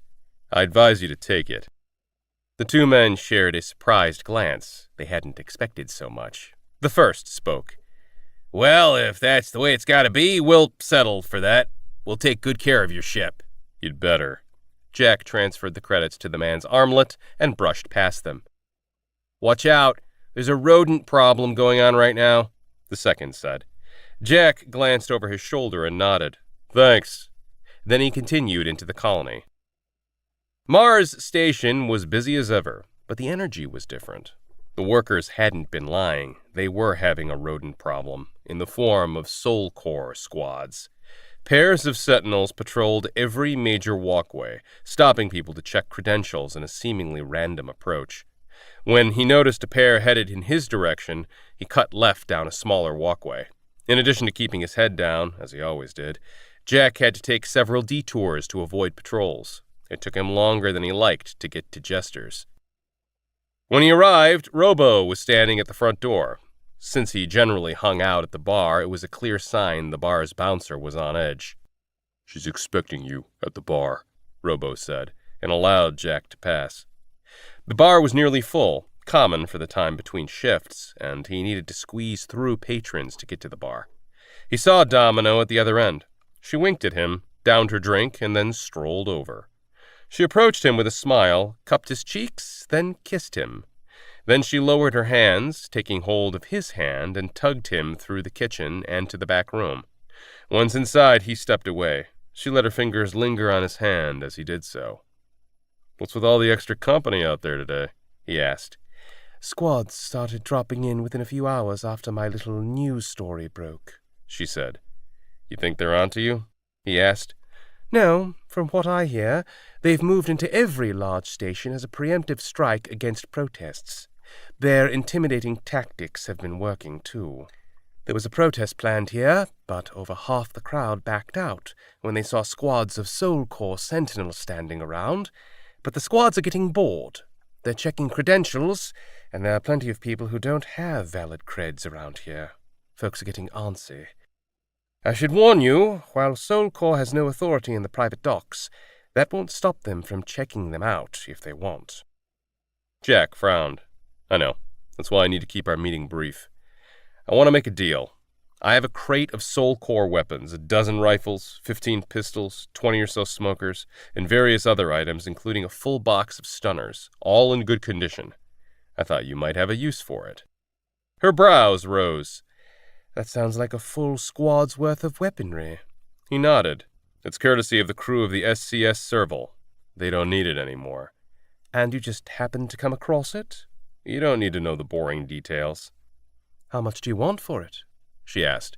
"It's yours, in exchange for some services. Someone at Soul Corps has developed an interest in me and my crew. I want them off our backs." "I'm not sure how you think I can help." "I know you have moles at the SC3. I want details on the man placing the orders, and I want your people to remove data about my ship and crew from all records." She chuckled dryly. "What you're asking is beyond my abilities. My friends at the SC3 have very limited access. They're low-level administrative staff." He didn't believe her. "If you can't help me, I'll have to find another buyer." She held up a hand. "Wait. I can't promise the extent of what you're asking. Someone would notice, and that would put my source in danger. I would need at least 10 times the number of weapons you're offering to risk that. But what I can do is make a few calls. I might be able to have a few files here and there get corrupted. It'll be enough that Soul Corps won't be able to easily track you. Do you know the name of the individual who's developed an interest in you?" He swallowed. "He goes by the name of Charles Matrell. At least that's the name on the mission assigned to hit Cabron." Her features hardened. "I'm familiar with that name. I don't know if Charles Matrell is an individual or a group of individuals operating out of the SC3. What I do know is that name pops up on a fair number of Soul Corps shadow ops. You remember how the news story about Palace 6 came out before first responders reached the scene?" He nodded. "My source said Matrell was listed on the news authorization form." His eyes narrowed. "You think he's the one who shut down the power at Palace 6? She shrugged. "I don't know that, but I know he's connected to it in one way or another. Being on his radar is not good for anyone's health." "Can you find information on him?" Jack asked. "I've been trying to get more information on him for over 3 years now, ever since the Mau Mau cat fail. I've been drawing blanks." Jack crossed his arms over his chest as he considered her words. "If anyone can get you information and get Soul Corps off your backs, it's me. Do we have a deal?" He eyed her for a length. You want all the weapons I brought in exchange for making a few calls? That sound about right? She pursed her lips. It's the best I can offer. He sighed. Okay, we have a deal. She smiled. I'll send a team to unload your shuttle now. I assume you brought the weapons with you. I did. He pulled out his tablet and sent a comm request to the shuttle. Hey, Captain, getting bored here. Is it a go? Burns said. We have a go. Domino's sending people to help unload. I'll be heading back shortly. He disconnected the call. Do you have to go so soon? You should stay. Have a drink, she offered. Too many sentinels here for my comfort, he said. Have it your way. She sounded put out. But don't think that I don't notice that every time we meet, you're getting one step closer to joining the cause. He shook his head and walked to the door. I'm not. Like I've told you before, I'm not a joiner. It's not about joining. It's about picking sides. And if you don't pick the right side, then you're picking the wrong side. It's never as black and white as you make it out to be, he said. It is when you strip away the details. She joined him at the door and walked with him to the bar. She grabbed his hand while she leaned up against the bar.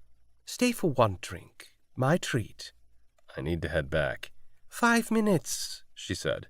He considered. 5 minutes, he echoed. She grinned and held up 2 fingers. The bartender poured 2 glasses of vodka and set them on the bar. She grabbed the glasses and handed one to Jack. To black and white, she said.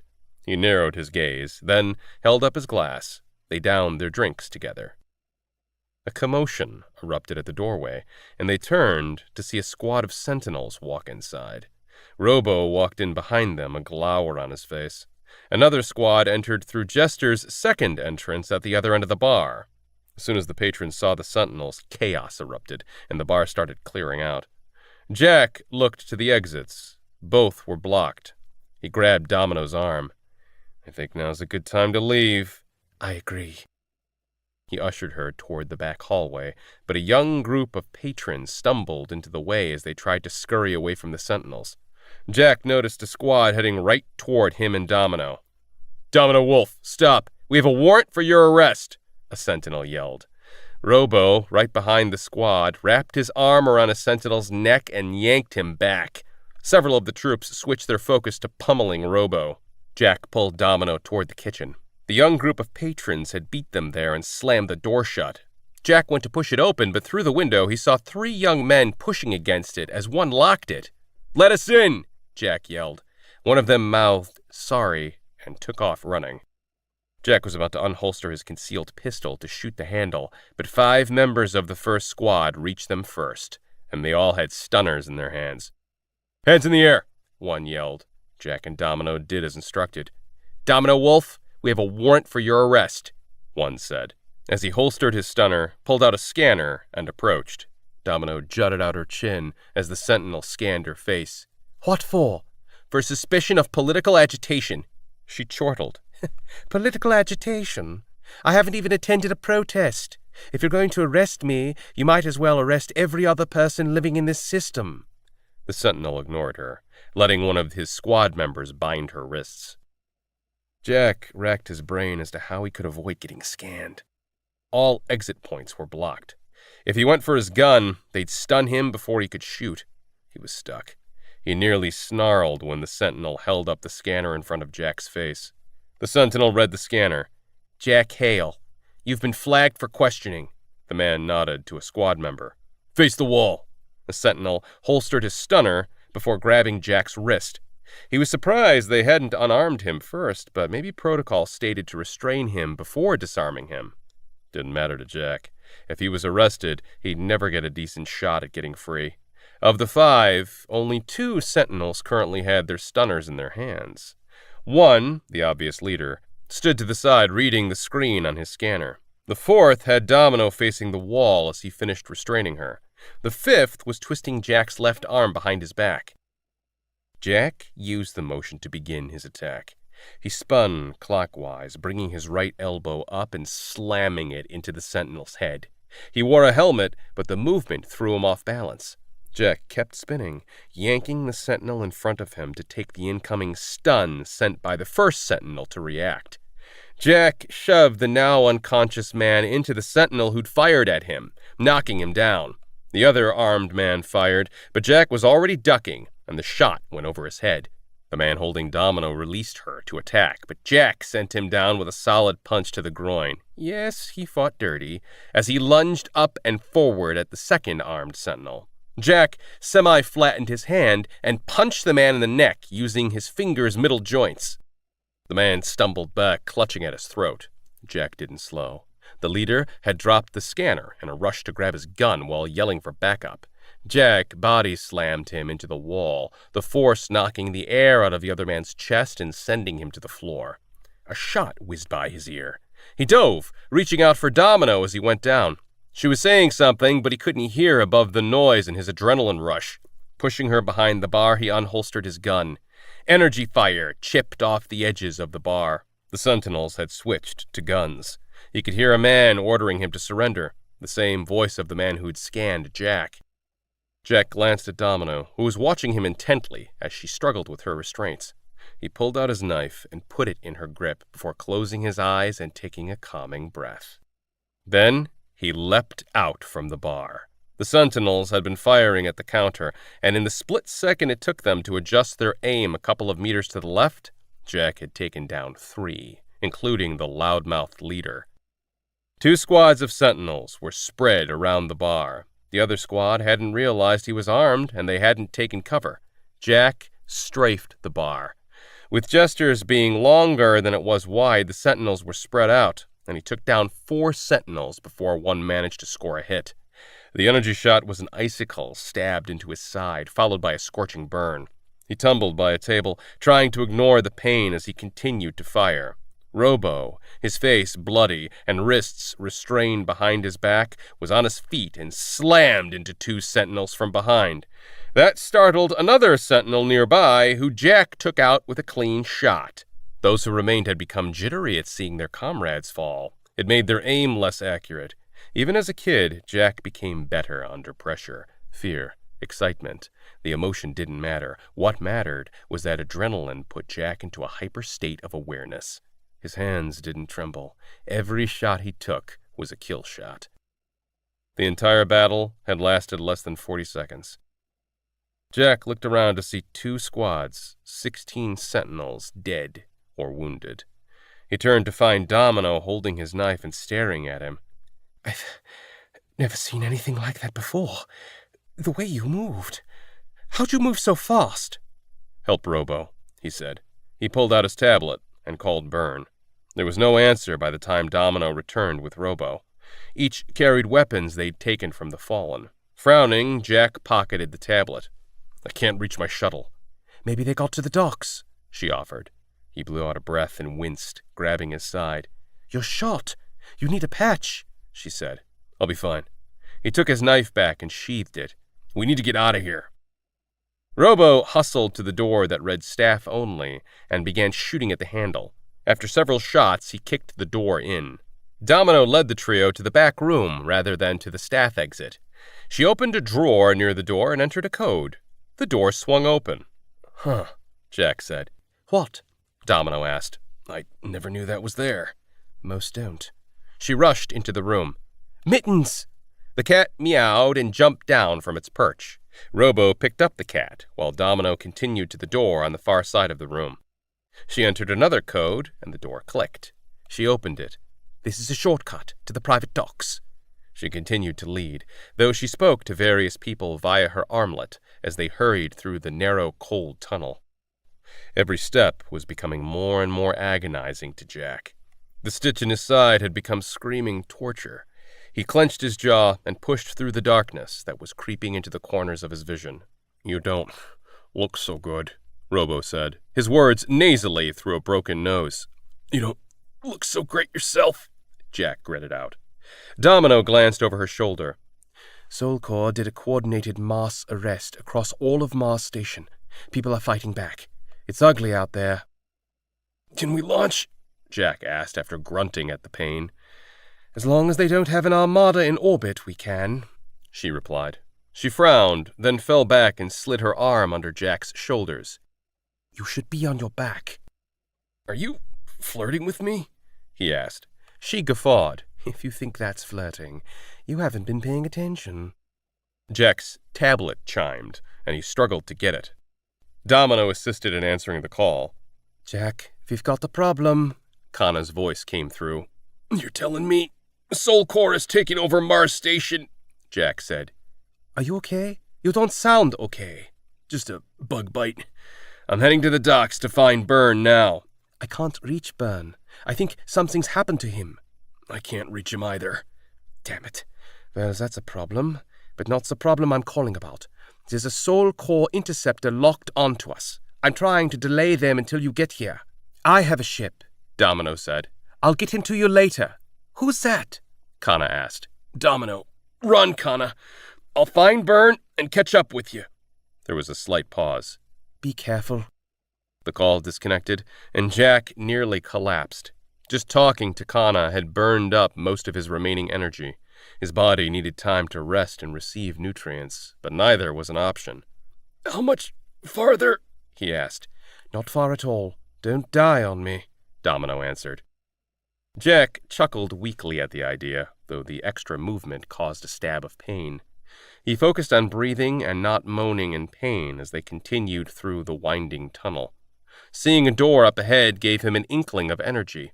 When Domino opened the door, the long private terminal ran to their left and to their right. To their left, a full squad of sentinels stood at the entrance to Mars Station. Blast it, Domino said. My ship's that way. Jack squinted to remember. He pointed to the right. My shuttle's over here. The group headed toward his shuttle. Robo walked to Domino's left, placing himself between the squad and her. Someone shouted and Robo started firing. They rushed to the air bridge and ran to the shuttle. The moment they set foot on the shuttle, Robo closed the outer door. Mittens jumped from his arms in a huff. Jack glanced around the cabin to find no sign of Byrne. There was also no sign of the weapons. Blood spray marred one wall, and Jack felt real fear. We'll find your crew member, Domino promised. Jack ignored her and went straight for the pilot's seat. The shuttle's got a 7-day charge. We need to connect with Cabron or one of your buddies by then. No problem. I have a place nearby, she said. The pain was becoming a dull ache. He wasn't sure if that was good or bad. He powered up all systems and skipped the pre-flight checks. Mittens jumped onto his lap, and he weakly pushed it off. Tunnel vision was closing off the world around him. He blinked. He turned to Domino, but he couldn't really see her. Can you fly? Her answer was garbled as he sunk into oblivion. Part 4. The Freedom Gambit. Chapter 35. The ship's not made for this, Vita said from his seat on the bridge. It'll hold, Kana said, tacking on a quiet, I hope, as she made another trajectory change without slowing down. The SCS Margay had been chasing them for 3 hours already. As long as Kana kept the speed shields up, EMPs were useless. Margay matched Cabron's speed, but it wasn't gaining on them. The distance between the pair was nearly 200 kilometers, which meant Margay was too far back to throw nets. Since Soul Core ships had no weapons, the Waymakers had prohibited them as one of their requirements in sharing their technology. Soul Core's primary response was to shut down drive systems via the Soul Core network most ships were on. Generally, only pirates and smugglers stayed off the network, and Kana knew it was just a matter of time before Soul Core passed a law requiring everyone to be on their invasive network. She already knew exactly what she'd say to that. Hell no. As long as Kana didn't make any stupid mistakes, Margay wouldn't catch them. But all the Core ships had to do was keep Cabron on their map until reinforcements arrived.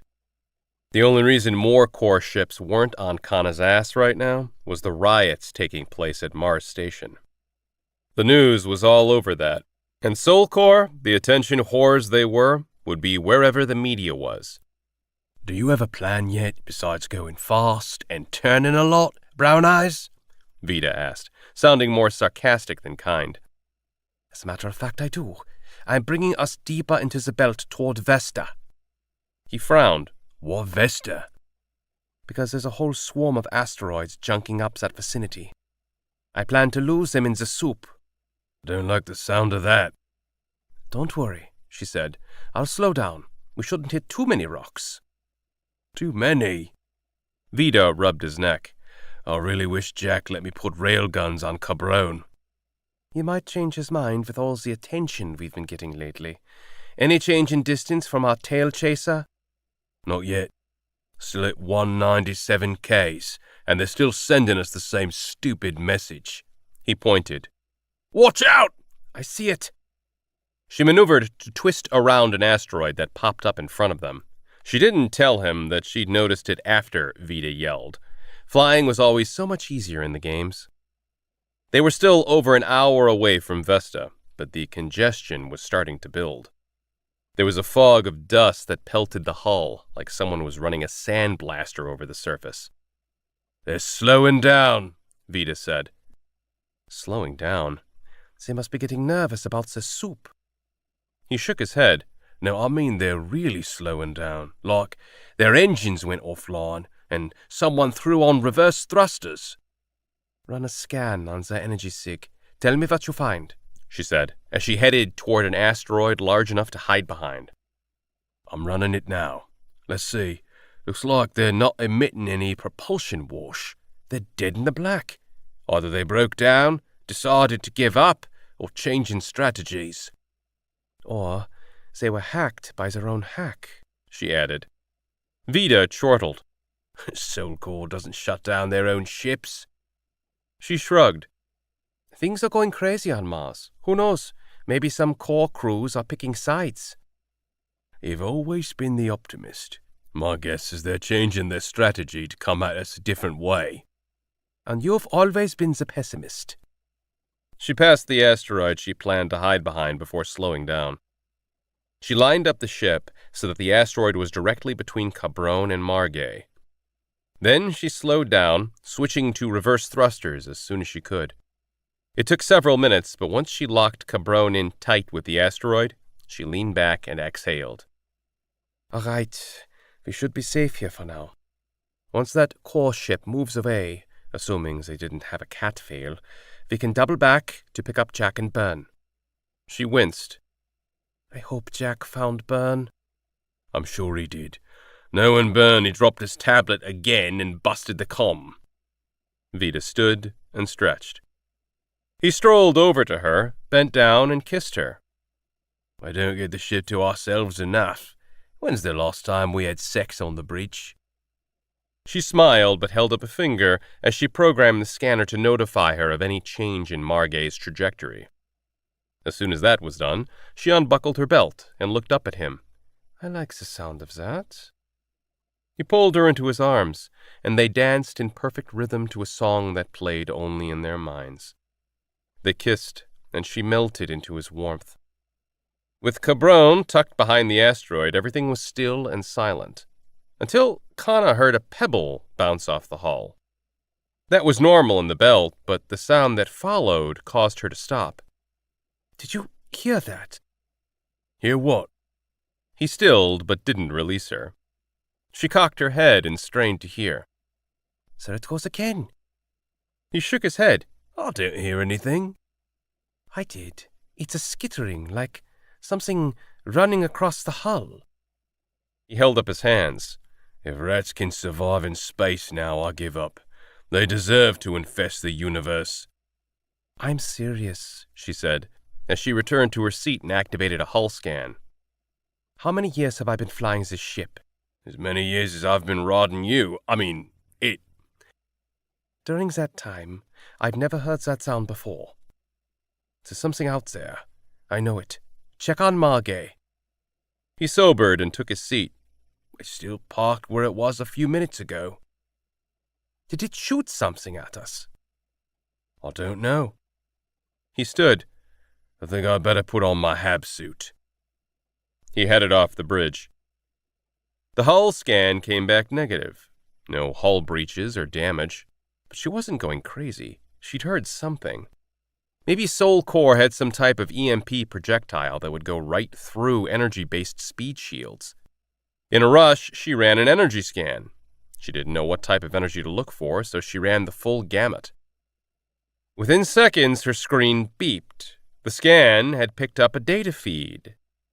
Something on an unknown network was on the hull, above the bridge and a couple of meters to Kana's left. We have a problem. Seconds later, he came racing in, wearing his HAB suit and holding his helmet. What is it? There's something on the hull receiving a signal from somewhere. Margay. He practically spat the name. I don't know. Maybe. She drummed her armrest with her fingers. I can't block the signal. I don't know what else I can do. Where is it now? The hull breach alarm sounded. Both their eyes went wide. In a rush, Kana pointed to the map of the hull. It's right here. He stared at the map for a brief second. Got it. Monitor it, and I'll go at it from outside. He took off running down the hallway to the airlock. Be careful. We don't know what it is, Kana called out behind him. She sat, frozen, helpless, as she watched the blip on the hull map. She racked her brain for ideas, but Cabron had no defensive weapons on its hull. She'd heard about a pirate ship that had an electrical grid covering its hull that could be charged. She could use something like that right about now. Instead, she was stuck watching a blip as it burrowed through the hull. The hull. She jumped up and ran to a cabinet on the back wall of the bridge. Inside, she pulled out a breather mask. She didn't have time to put on her HAB suit, so the mask would have to do. Vida needed her at her station, watching and communicating with him. She nearly sat down again, but then went to a different cabinet and pulled out a gun. If whatever was on the hull broke through, she'd make damn sure it wouldn't get through without a few hits. What was on the hull? It had to be a torpedo of some sort. Whether electromagnetic or explosive, either would screw them. It couldn't be a sentinel. Margay was too far away for a HAB suit flight, and Cabron's sensors would have picked up a shuttle. So, what the hell was up there? V, can you read me? She asked. Loud and clear. I'm out of the airlock and just latched onto a running bar. I'm heading forward now.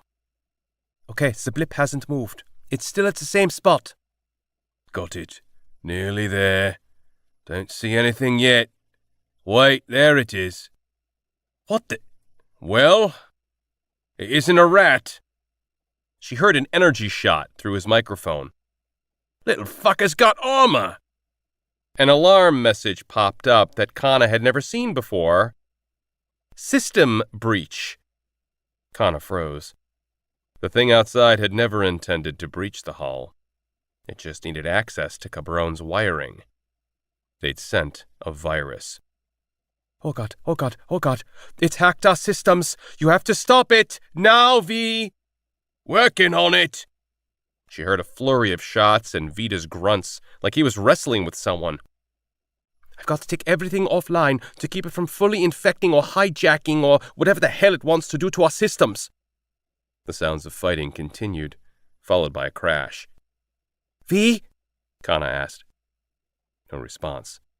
Talk to me, V. No response. V! She clenched and unclenched her fists as she tried to decide whether to shut down the systems or keep comms open in case Vida needed her. But how could she help him? With a whimper, she ran a full system shutdown. Everything went dark. The constant vibrating hum disappeared, leaving the ship in pure darkness and silence. Kana had been scared plenty of times in her life, but this was the worst.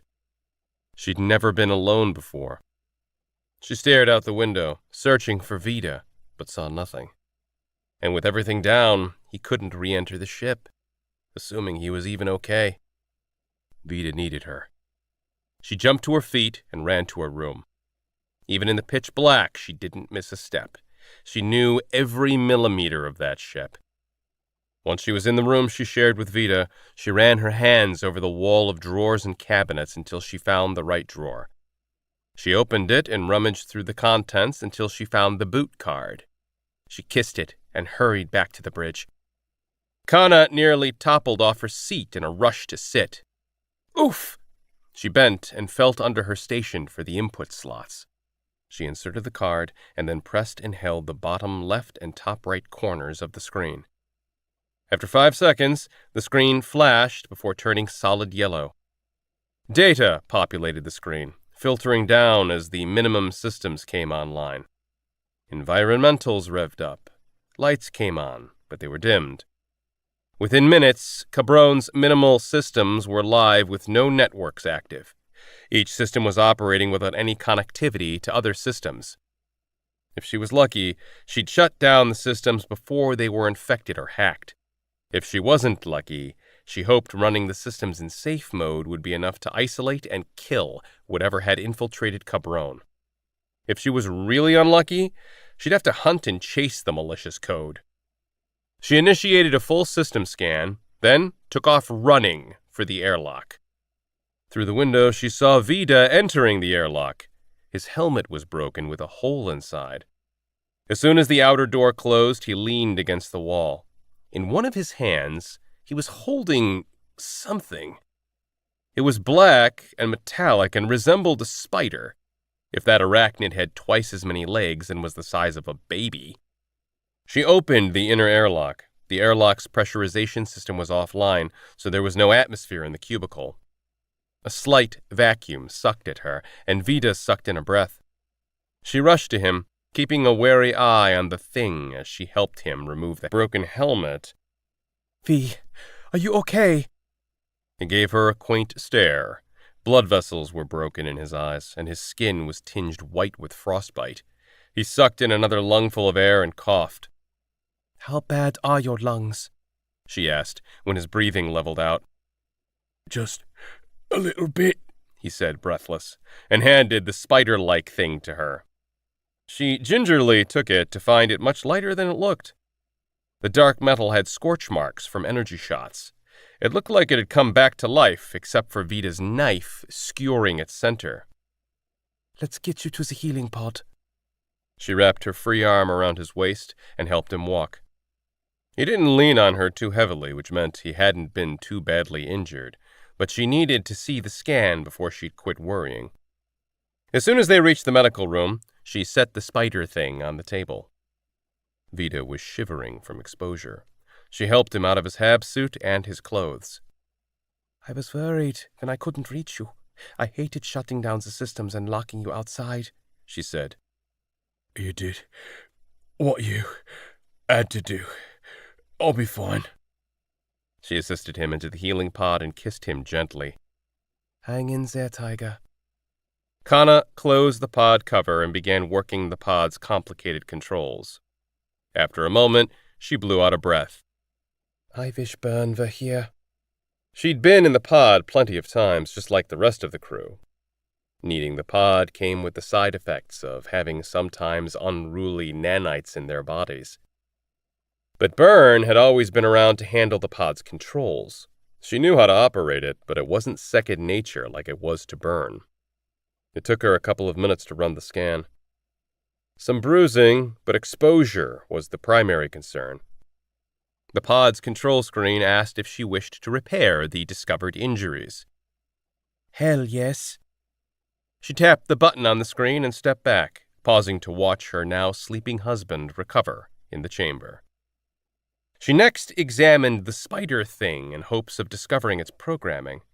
The tips of its legs were sharp claws, and in the center of those were drill bits. There were no input slots on its body. It received and transmitted all information wirelessly. She could work around that by dissecting it to get at its CPU.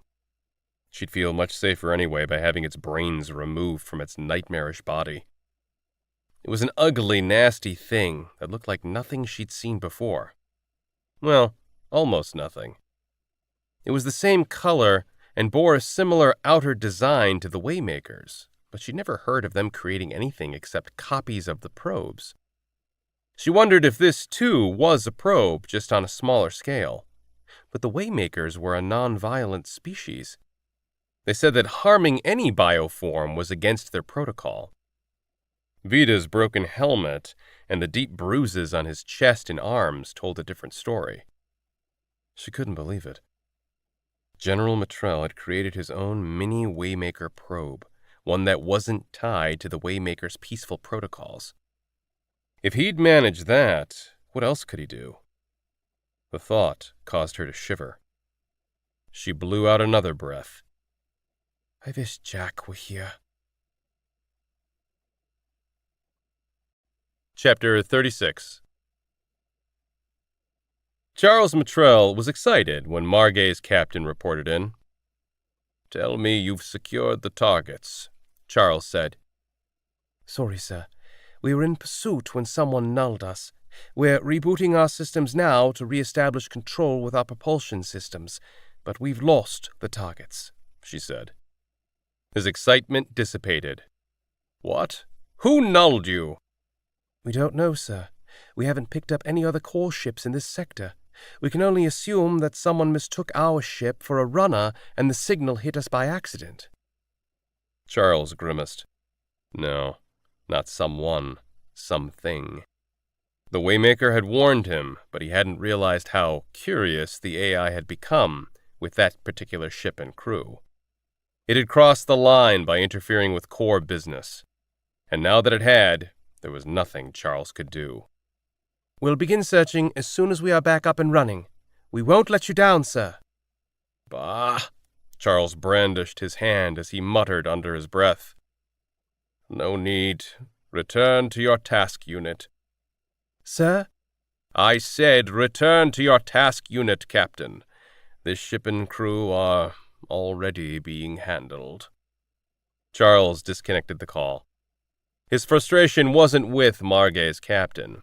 It was with himself for not being more aggressive in pursuing the ship before it piqued the Waymaker's curiosity. Damned AIs. He considered requesting an interaction with the Waymaker before he abruptly tapped his intercom. Janita. Yes, sir. Send me all footage that's been acquired of the ship and crew Serval and Margay hunted. I'll have it to you right away, sir. He tapped his fingers impatiently on his desk as he waited. While he waited, he accessed his personal archives. There were thousands of projects in those archives, but he knew the exact directory he wanted. In the search box, he entered Aria.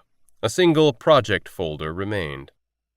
He randomly scrolled through images of the ship and crew for 10 minutes until his computer chimed and a new folder appeared on his screen. Charles opened the icon to find a list of images and videos, each labeled by either the ship or crew member's name. He flashed through the ship pictures and videos first, but other than a similar shape and size to Aria, it bore little resemblance. He switched to the crew members. He ran through the crew roster.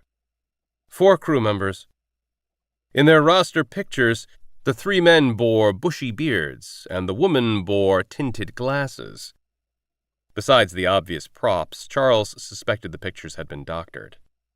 This crew looked identical to every Outer Belt crew.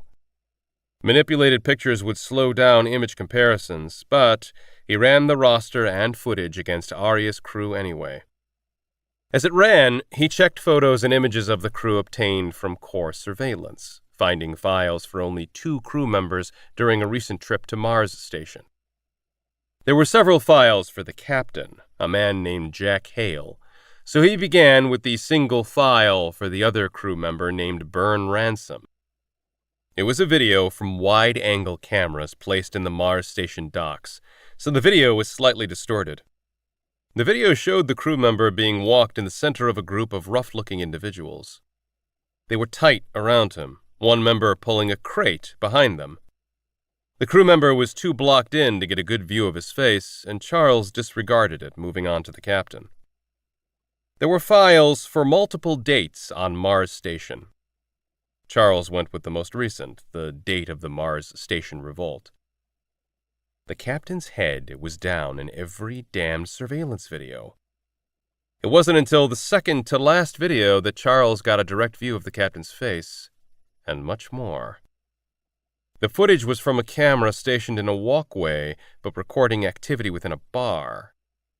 The establishment had been full, but it had cleared out quickly when 2 squads arrived. The camera only gleaned footage of activity taking place near the windows, so most of the action was off-camera. But after the battle began, whoever was fighting the squads off-screen moved into the picture to take out the other sentinels.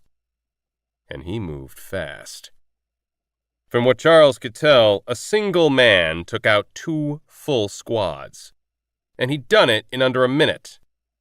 Only someone with freakishly fast reflexes could move that fast. Or someone with nanotech.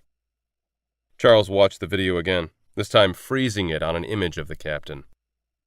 The image was blurred because he was moving, but it was clear enough to ring familiarity. Charles had spent weeks scouring candidates for the Aria mission. He'd learned so much about every crew member that it felt like he knew them personally. This image, this man, seemed familiar. He was sure of it. He checked the comparative scan results to find it had completed. The results were unfortunately inconclusive, but they did display 40 to 60% confidence in matching 4 Aria crew members.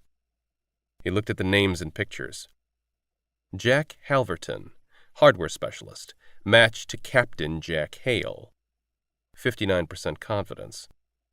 Thomas Lomas, hardware specialist, matched to Byrne Ransom, crew member, 51% confidence.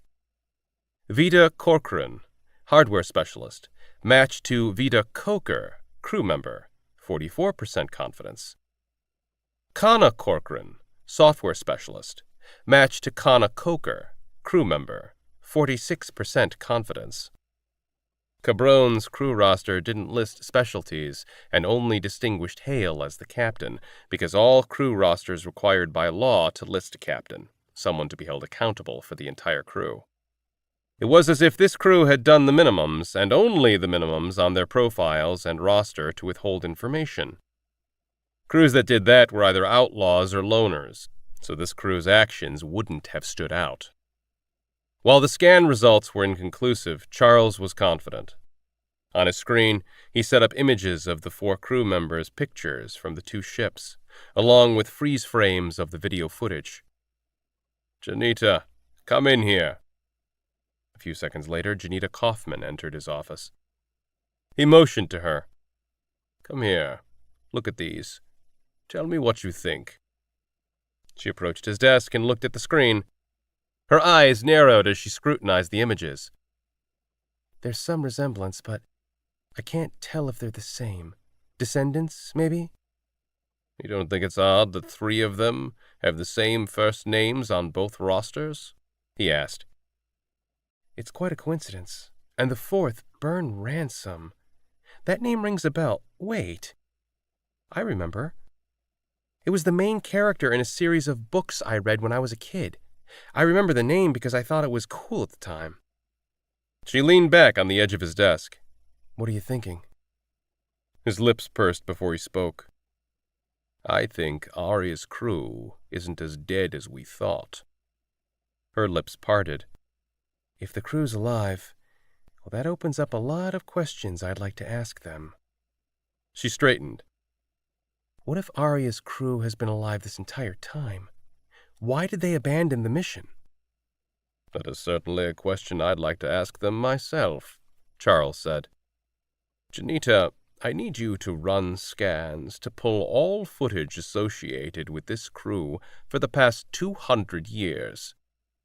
She gaped. "That will take months, at least." "Start with the most recent decade, then. I want better images. Their crew roster pictures are doctored, obviously. I want to confirm that all 4 crew members were on Aria, and, more importantly, I want to know the places they frequent. We've been behind the curve. That changes now." "I'll get right on it." She began walking to the door. "And be sure to keep this between just us," he added. She eyed him. "Of course." As soon as his assistant left, Charles placed a call. She answered after a dozen or so seconds. "Hello, Charles," Managing Director Junger said. Hello, Director. I have an update for you. Hold on for a second. He heard rustling. Several seconds later, she spoke again. Tell me you have good news, and not that you've let another one of my ships get blown up. Serval was a core ship, not yours. And no, there's been no damage to another core ship. She didn't comment, and he continued. The Pallas 6 survivor was killed while trying to escape Mars Station during the revolt. The slaver crew also perished, ironically taken out by a competing crew. Consider all Pallas 6 loose strings officially cut. Excellent. Thank you, Charles. Will that be all? He frowned. I thought you'd be more disappointed not having the child. Circumstances have changed. My pet project worked out without her. I'm curious as to your pet project. Good night, Charles. She disconnected the call. Charles never liked Marlo Junger, mostly because she'd never liked him, but he'd respected her mind and passion. She was better than many directors he'd worked under through the years. She saw Soul Core as a guide for all people in the system, rather than as a police force. But he'd begun to see hints that her philosophy was becoming harder. Pallas 6 hadn't been her first strike. And with the punch guns he saw being added to every core ship, he knew her plans would soon jeopardize their relationship with both the Waymakers as well as with the colonists. He feared more about the Waymakers. When Soul Core and their Waymaker had brought peace to the system, they established rules to maintain that peace. One of those rules made it clear, in no uncertain terms, there would be no more weapons incorporated in ship design. Technology and deadly weaponry needed to be forever separated to ensure the longevity of the human species. Yet Charles had seen the crates. Junger's engineers had devised portable punch guns that could be attached to ships via incredibly strong magnets. Since the punch guns were portable and not permanently attached to ships, Junger was using a loophole to get around that rule. He doubted the Waymakers would see it the same way. Every system Soul Core ran was more integrated with the Waymaker source code than Junger realized. He knew how tightly connected Soul Core was with the Waymakers, and he hoped Junger wouldn't do something stupid to bring that unpleasant truth to light. He had no authority over Junger, but she would never heed his counsel. Perhaps if he told her everything, but that would cause even bigger problems. He tried not to think about Junger's games, and instead switched his focus onto something he could control, beginning with Cabron's crew and solving a grand mystery. How was it they were still alive? Chapter 37. Jack woke up in a strange bed with a familiar cat curled up against him. He went to move, winced, and grabbed his side to find a bandage wrapped around his waist, covering his wound. He discovered that he had no shirt on. In fact, he was naked under the blanket. He forced himself to sit, and Mittens the cat meowed her complaint. He rubbed her head as he gained his bearings. The bedroom was small, with only a single closed door. His clothes were on the floor, folded in a neat stack next to his boots. There was no sign of his weapons and tablet, which concerned him. He reached for his pants and pulled them on, even though his side protested. Taking a deep breath, he found the strength to stand. His first step was wobbly, and his muscles were stiff, which made him wonder how long he'd been out. He headed for the door. As soon as he opened it, Mittens took the lead through the next room and straight for the kitchen. Jack followed. His stomach growled at the smell of sweet grits, though he moved more slowly than the cat. He found Demelo leaning against the counter, eating from a bowl. Her expression registered surprise before she said, "You're up." He gingerly slid into a seat at the small table. "I don't suppose you have some extra food around here." She nodded, set down her bowl, went about filling a second bowl with dry mix and water, and setting it in the cooker. We're short on bed space around here, so I hope you don't mind that I brought you here. Thanks for looking out for me. He cocked a sideways grin. Though I woke up naked. You didn't take advantage of a passed-out man, did you? Would you mind if I had? She smiled. It wouldn't have been as much fun if I had. You were so far under, I kept having to check your pulse to make sure you hadn't died on me. Besides, Mittens wouldn't give up her spot tucked in next to you. I think she'd go with you back to your ship, even though she hates flying. He glanced down at the cat. She didn't seem to disagree. He looked around the kitchen. Where are we? Demelo removed the bowl of food from the cooker and set it and a spoon in front of him. Smuggler's Cove. It used to be an old mining colony long ago. Now, this asteroid is nothing but scablands. It's one of the few places in this system that we don't have to worry about shadows peeking around the corners here. So, it tends to attract the sort who prefers to avoid soul core attention. He ate the grits, though it was more like he inhaled the grits. He was starving. He felt rested, but food was just as important. Demelo set a mug of water on the table. Thanks, he mumbled with a mouthful of food. He was familiar with Smuggler's Cove. He'd been there more than once, and he wondered if Rudy's was still serving the same slop out of his cafe near the center of the old camp. Once he finished the bowl, he chugged the water. She was still eating her meal and raised her brows. Still hungry? He nodded. When she moved, he started to push himself up. I can take care of it. No, stay. You've been on your deathbed for 3 days. Give yourself time to recover. He gulped the final drink of water. 3 days. His wound must have been worse than he thought. He touched the bandage. Demelo noticed the movement. How are you feeling? Okay. It was just a graze, he said. She guffawed. Bullshit. She didn't say anything else while she prepared him a second serving and set it before him. I'm the one who's been playing doctor to you the past 3 days. I saw the wound. That shot was through and through, and it hit your liver. It would have been a death sentence to anyone. You shouldn't be alive, let alone walking. She then invaded his personal space, and he leaned back. She poked the bandage at the exact location of the wound, and he winced. The first time I changed your bandage, the blood had completely clotted. That was less than an hour after we left Mars Station.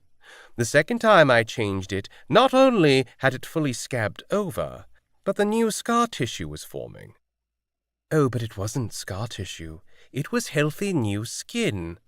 I haven't changed your bandage in over a day because I didn't need to. The skin has already completely healed over. There's not even a scar. I left the bandage on because Robo checks in on me and you a few times every day, and I didn't want him to see it. He watched her watch him for a moment before he began eating his second serving. He could feel her eyes on him, but what could he say? Hey, Dom, I'm a 240-year-old freak full of nanites. No. He didn't trust Demelo. Her priority was the rebellion, and it always would be. She could use him as a lab experiment and try to use his blood to create super soldiers. Not that nanites worked that way, but it wouldn't stop a desperate scientist from trying. Or she could trade him to Soul Core in exchange for the release of imprisoned rebels. Either way, he would become an asset rather than someone she had a business relationship with. His spoon scraped the bottom of the bowl. I suppose you want another bowl, she said dryly. He debated how to answer. In truth, he was still starving. And she must have read him like a letter because she sighed, grabbed the bowl, and began preparing a third serving. If it had been any other time, he would have held off to look normal, but he was too weak.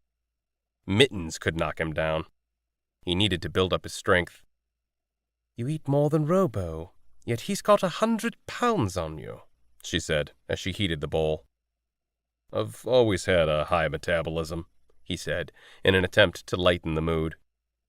He glanced at her and regretted doing so. She was glaring, If her eyes were lasers, they would have burned right through him. Your heart rate was below 20 beats per minute. I thought I was wasting the IV drips I used on you until this morning when your heart rate returned to normal. But your heart rate went above normal and you developed a fever, and I was worried that you had an infection. I don't think it was an infection. I think those numbers are normal for you, aren't they? He didn't speak. She carried the bowl over and handed it to him. What are you, Jack Hale? He'd just set the bowl down when he saw the knife. He was still moving too slow and didn't react in time. Demelo sliced his forearm. He hissed and grabbed her hand holding the blade, squeezing hard enough she was forced to drop it. It landed on the table with a clang. He released her. "Stop." She grabbed his wrist a couple of centimeters below the cut. He could have yanked away. That was his first impulse, but instead, he let her watch as the bleeding stopped. She released him in a huff and went back to where she'd been standing earlier. Leaning against the countertop, she crossed her arms over her chest. What are you, Jack? Because I've never heard of anyone who can heal like you. Her lips thinned. Do you work for Soulcore? She asked. No, he replied abruptly. He closed his eyes. Not for a long time. Were you sent to infiltrate the rebellion? He lifted his head. No, I have no loyalty to Soulcore, and I wouldn't hurt you like that. How can I believe you when you won't even answer any of my questions? I've seen plenty of injuries, and none of them healed like yours did. He looked at her then, really looked at her. He could have made up something, probably should have made up something, but he could see the hurt in her eyes. And he knew with her intelligence she'd see right through his lies. He tried to find the right balance. When I was younger, I volunteered for an experimental medical program through Soulcore. They were looking at finding ways to help people survive space travel better. The treatments worked. I think they worked better than the doctors ever thought they would. I can heal faster, but what those doctors did changed me. He took a deep breath. I'm not a human. Not anymore. I'm what the doctors called a transhuman. She stared blankly. I have no idea what that is. He struggled to explain the simplest concept. I've been augmented. Enhanced. Her eyes narrowed as she considered him. Why haven't I heard of this before? Of others like you? Why hasn't Soulcore done this to all their sentinels? I've asked myself the same question 1,000,000 times. The program never went farther than the experimental phase before they shut it down. I don't know why they did. My guess is that it was a combination of things. I think part of the reason is the side effects. I think another reason is that it was expensive and took over 5 years for the initial treatments. That's longer than anyone would want to invest on sentinels. And I think the biggest reason is that the Waymakers wouldn't support it. It went against their natural order rules. For whatever reason or reasons, Soulcore shut it down after finishing the test run, and I hope they destroyed all the documentation along with it. She seemed to be considering something. I'm surprised Soulcore lets you fly around. I would have thought they'd tuck you in a lab somewhere, or kill you. It doesn't make sense that they'd risk one of their experiments being outed. They think I'm dead, and I'd like to keep it that way. Oh. Then she frowned. I won't tell anyone. You won't? Not even if it'd help your cause? Her expression turned dour. I won't, Jack, ass. He smirked at that. What about your crew? She asked. Do they know? He twirled the spoon slowly in the bowl. They know. Silence filled the room for a minute. Demelo spoke first. They've been trying to reach you. I had to turn your tablet off, or else I was going to smash it. Where is it, along with my weapons? She pushed off and left the room. He glanced at his forearm where not a drop of blood remained. She came back without the tablet. First, I should tell you, while you were out, I searched the arrest reports for your missing crew member, but his name never showed. I'm sorry. He was probably killed during the crackdown. Jack thought of the second core ship going after Cabron. Byrne wasn't dead. He was probably in the SC-3's deepest, darkest dungeon being poked and prodded. He closed his eyes. I'll find him. Where's my tablet? She raised a finger. Let's make a deal. I'll give you your tablet back if you join me at a meeting coming up in 2 days. He glowered. You're blackmailing me?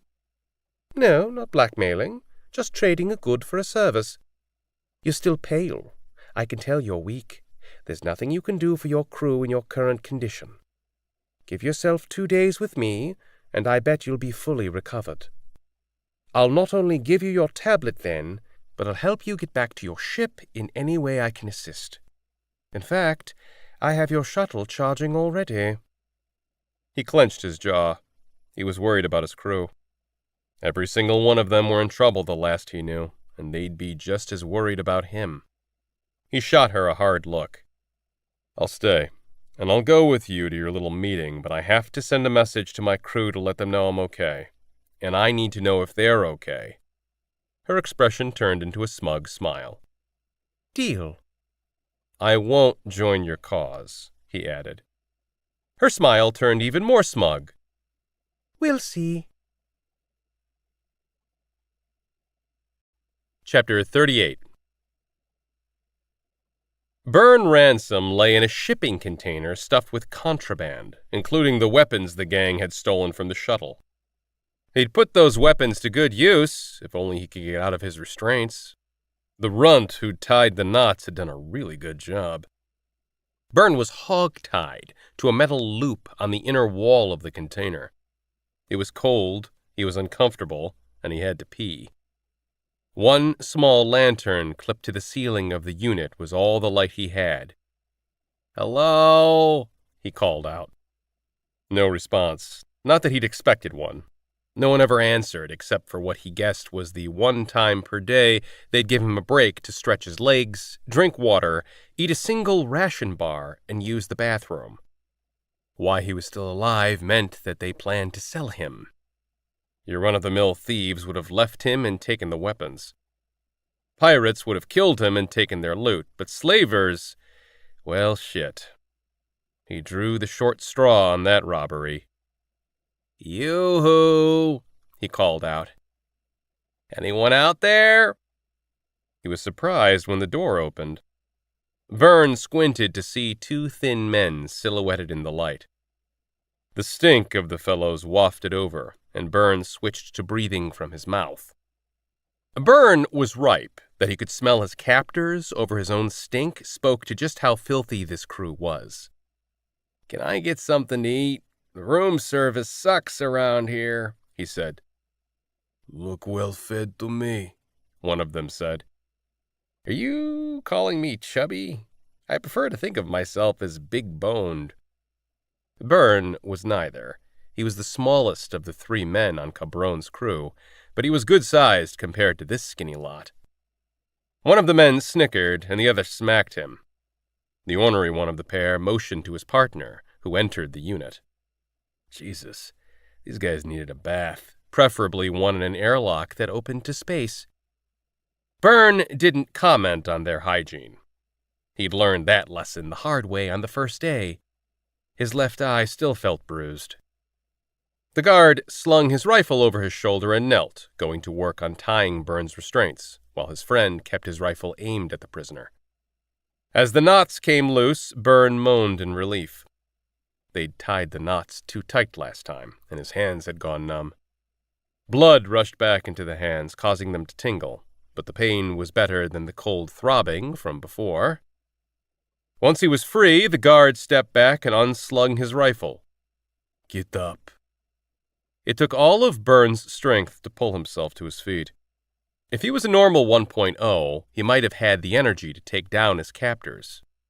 Transhumans burned energy faster than regular people.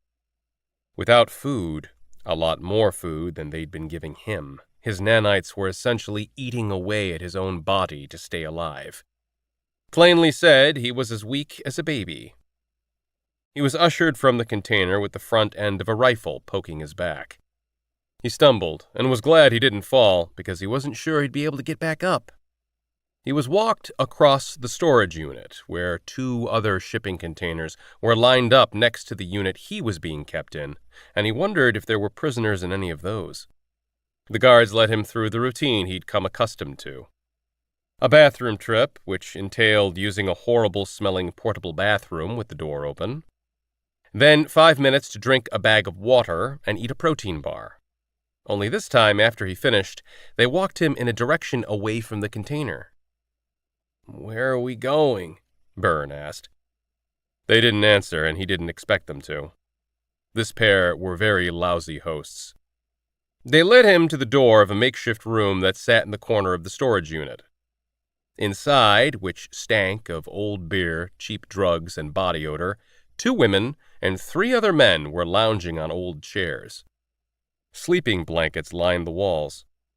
All were as filthy as Byrne's guards, and all bore the stereotypical look of slavers, filthy, mean, scarred, and overly armed.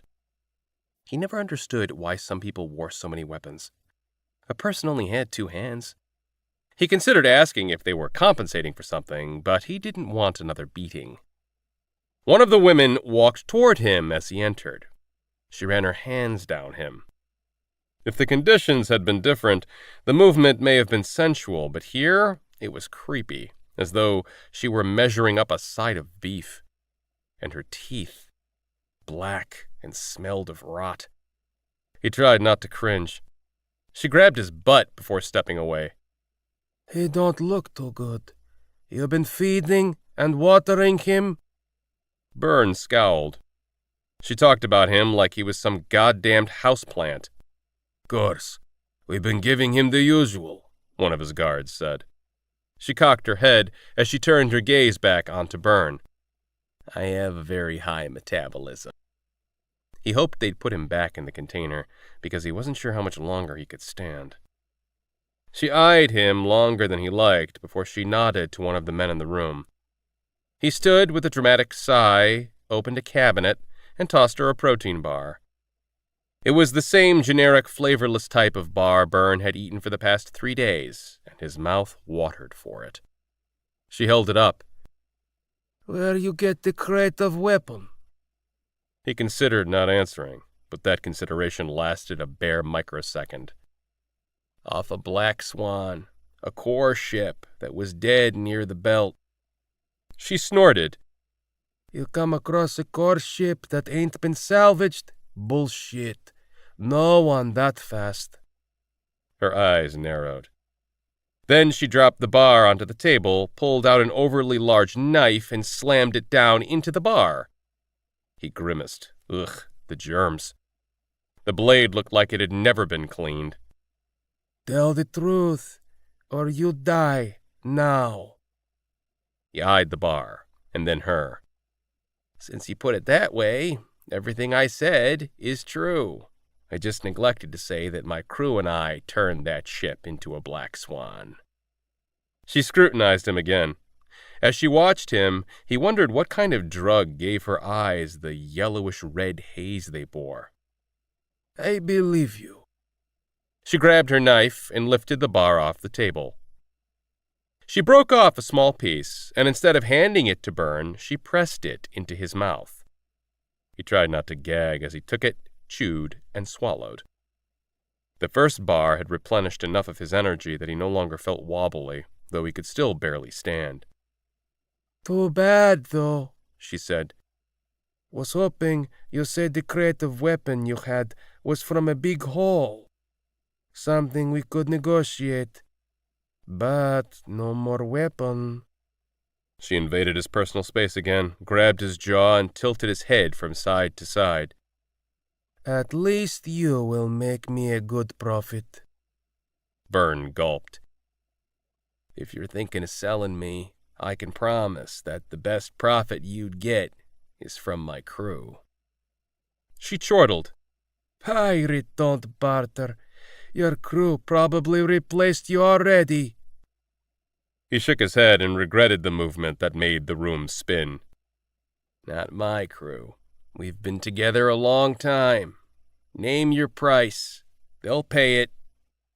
She watched him again, and he knew he'd have bad dreams starring her for a long time. 10 crate of weapon, she said, followed by several snickers coming from her compatriots. 10 crates. He was taken aback. Where in hell would anyone come across 10 crates of weapons that weren't on a guardian ship or in a core munitions facility?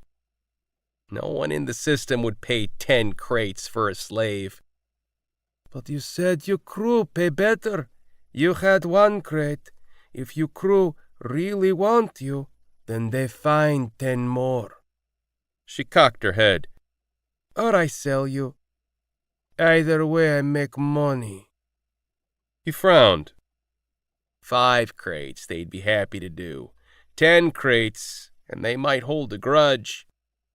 She shrugged. Grudge are overrated. 10 crate. Will they do it? He sucked in a breath. There were very, very few people in the system who Byrne wished harm, but this slaver currently topped his list. Yeah, they'll do it. Her face bore doubt. Call them. They'll make the deal, he added.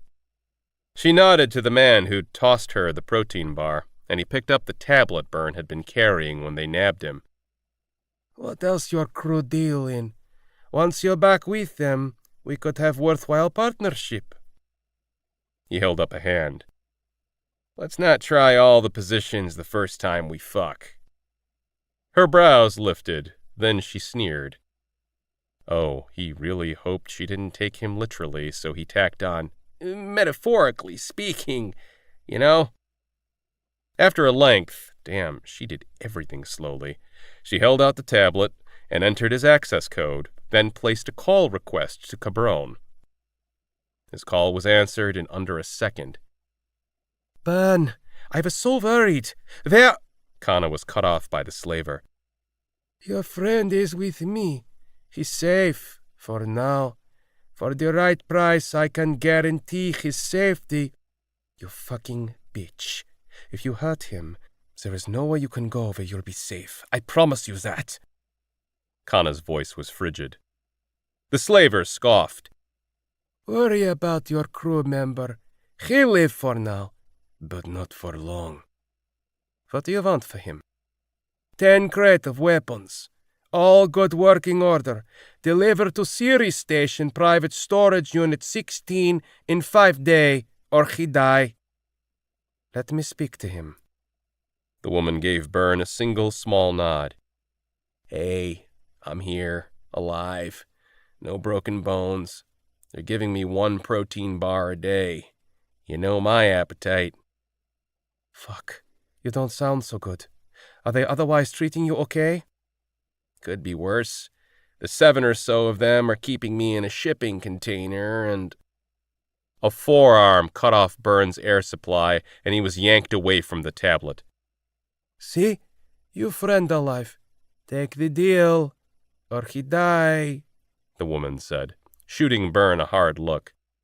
He suspected a beating would soon follow. There was a silence for a few seconds before Kana responded. We'll bring you 10 crates. He'd better be healthy and unharmed when we get there, or else you and I are going to have a long chat. And give him some fucking protein bars.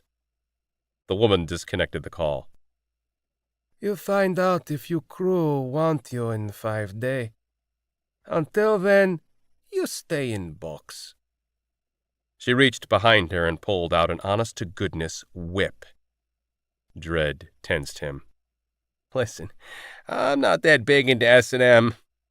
I'm more of a cuddler. She grinned. You have big mouth. You need taught some manner. The first lash hit him across the face, sending him spinning around. Already off balance, he fell onto his hands and knees. Pain shot through his cheek and lips. Blood dripped on the floor. He was yanked back into a kneeling position, and his shirt was pulled off. The second lash, this one across his back, followed soon after, as did the next one, and the next one, and the next one. Byrne didn't know how many lashes he'd received, only that his back screamed in agony, or maybe that was him screaming. Blood pounded in his ears, so he barely made out the leader's next words. "Leave him in the box. Give him 3 bar and 3 water. That ought to keep him alive for 5 days." Chapter 39. Vida Coker kissed his wife goodbye and took Cabron's second shuttle down to Ceres Station. Kana was his antithesis in all the right ways, the yin to his yang. She was laid back. His quick temper rolled off her, but if he crossed a line, she had no problem standing up to him. She was smarter than him, so while he was a far better hand-to-hand fighter, she was a brilliant and devious ghost in the networks. They were different in so many ways, yet they shared a darkness. Really, all the crew shared that same darkness. Smoky wisps that crept up and threatened to consume them if they didn't release the pressure valve every now and then. Kana's outlet was cerebral. Games, hacking, and coding. Byrne's was sexual. He needed to connect physically with humans to feel human. Vida's was physical in a different way. Most would call him a monster, and he wouldn't deny that label. But no one except his crew would understand what it was like to be human, yet completely separate from humanity.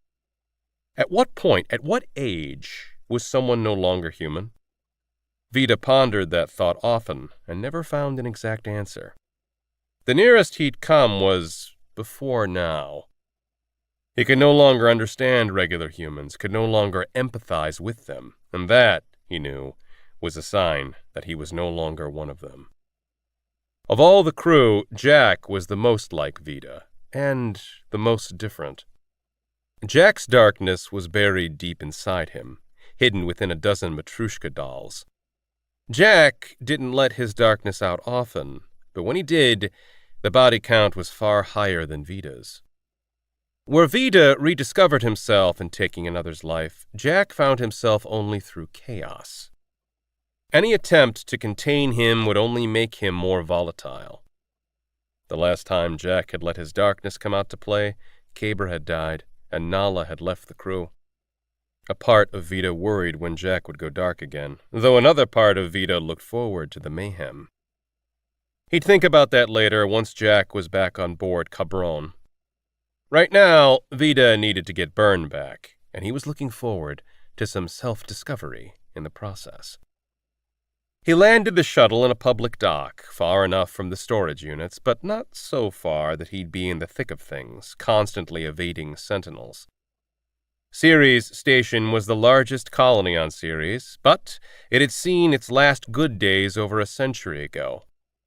By then, the tiny, cold dwarf planet had been stripped of its valuable metals, leaving behind dead rock and ice, both of which were readily accessible throughout the solar system, though ice was still just valuable enough to keep the station in operation. As such, Sol Corps provided minimal support, leaving the colony to fend for itself, making it the favored location for pirates, slavers, smugglers, and other deplorables. Vida would fit right in. His backpack was filled with everything he couldn't easily wear. Being in a colony, even one as shitty as Ceres Station, he couldn't walk around with a rifle without being noticed. Instead, he wore a coat to conceal an array of knives, his favorite weapon, leaving visible only a belt holster and a single knife sheath on his thigh. Every blue-collar space traveler carried a knife, and the vast majority used them for nothing except for the basic uses, cutting cargo packaging and prying staples. Far fewer carried guns, but they weren't uncommon, especially not on Ceres Station, where if you didn't carry one, you'd be targeted by a street gang as their next target. He strolled through the landing dock. In the distance, he saw 2 pairs of sentinels standing together screening new arrivals. Vita turned the other way, toward the private storage units. Back in their second stretch as smugglers, his crew had often used storage units, and the hallways hadn't been redesigned since then. They hadn't even looked like they'd been painted since then. He casually wound through the hallways. Their second stretch as smugglers had been quite successful, albeit the bloodier of the two. They had the experience, knowledge, and resources to take on the most lucrative jobs, and they thrived, changing their false names every 20 years or so. Their first stint as smugglers hadn't been so successful. That stretch began in the year 36 AA, or 36 years after Aria. They'd just finished remodeling Cabron and had decided it was time to venture out from the asteroid they'd hidden in for the early decades. Without valid credentials, they had to stick with the dregs of the system. To get by in those early days, they sold anything of value they didn't need from the old Aria. Bringing regular crates of goods to Sirius Station drew attention from a crew of pirates. Still young and naive, Vita and Jack hadn't even suspected they were being watched until the pirates attacked their shuttle, robbing them and leaving the pair to die with the airlock open. Vita and Jack had survived only because their nanites kept them conscious long enough to close the airlock and repressurize the cabin. They'd rushed back to Cabron to find it under attack by the same pirates. The pirates had been overconfident. All of them had went over to Cabron. That meant that Jack and Vita could attach and sneak back on board without being noticed. They'd contacted Kana, who always wore an armlet, and learned that the pirates had locked the crew, Kana, Byrne, Kaber, and Nala, in the galley, to no doubt sell to slavers after forcing them to fly to Sirius Station to have the ship stripped and sold. Cabron's crew had been lucky to be attacked by inept pirates. A more experienced crew of criminals could have easily killed the crew. Jack and Vita had donned HAB suits and depressurized Cabron except for the galley. It was sloppy, but got the job done. One of the pirates had nearly made it back to his ship. He was Vita's first kill, and Vita had never felt more alive. The sensation hadn't lessened through the years. Every death at his hands brought him a sense of life, a sense of purpose. Kana and he had had a long talk about it later. She understood what he felt. She'd always understood him, and she supported him as long as he killed those who deserved to die.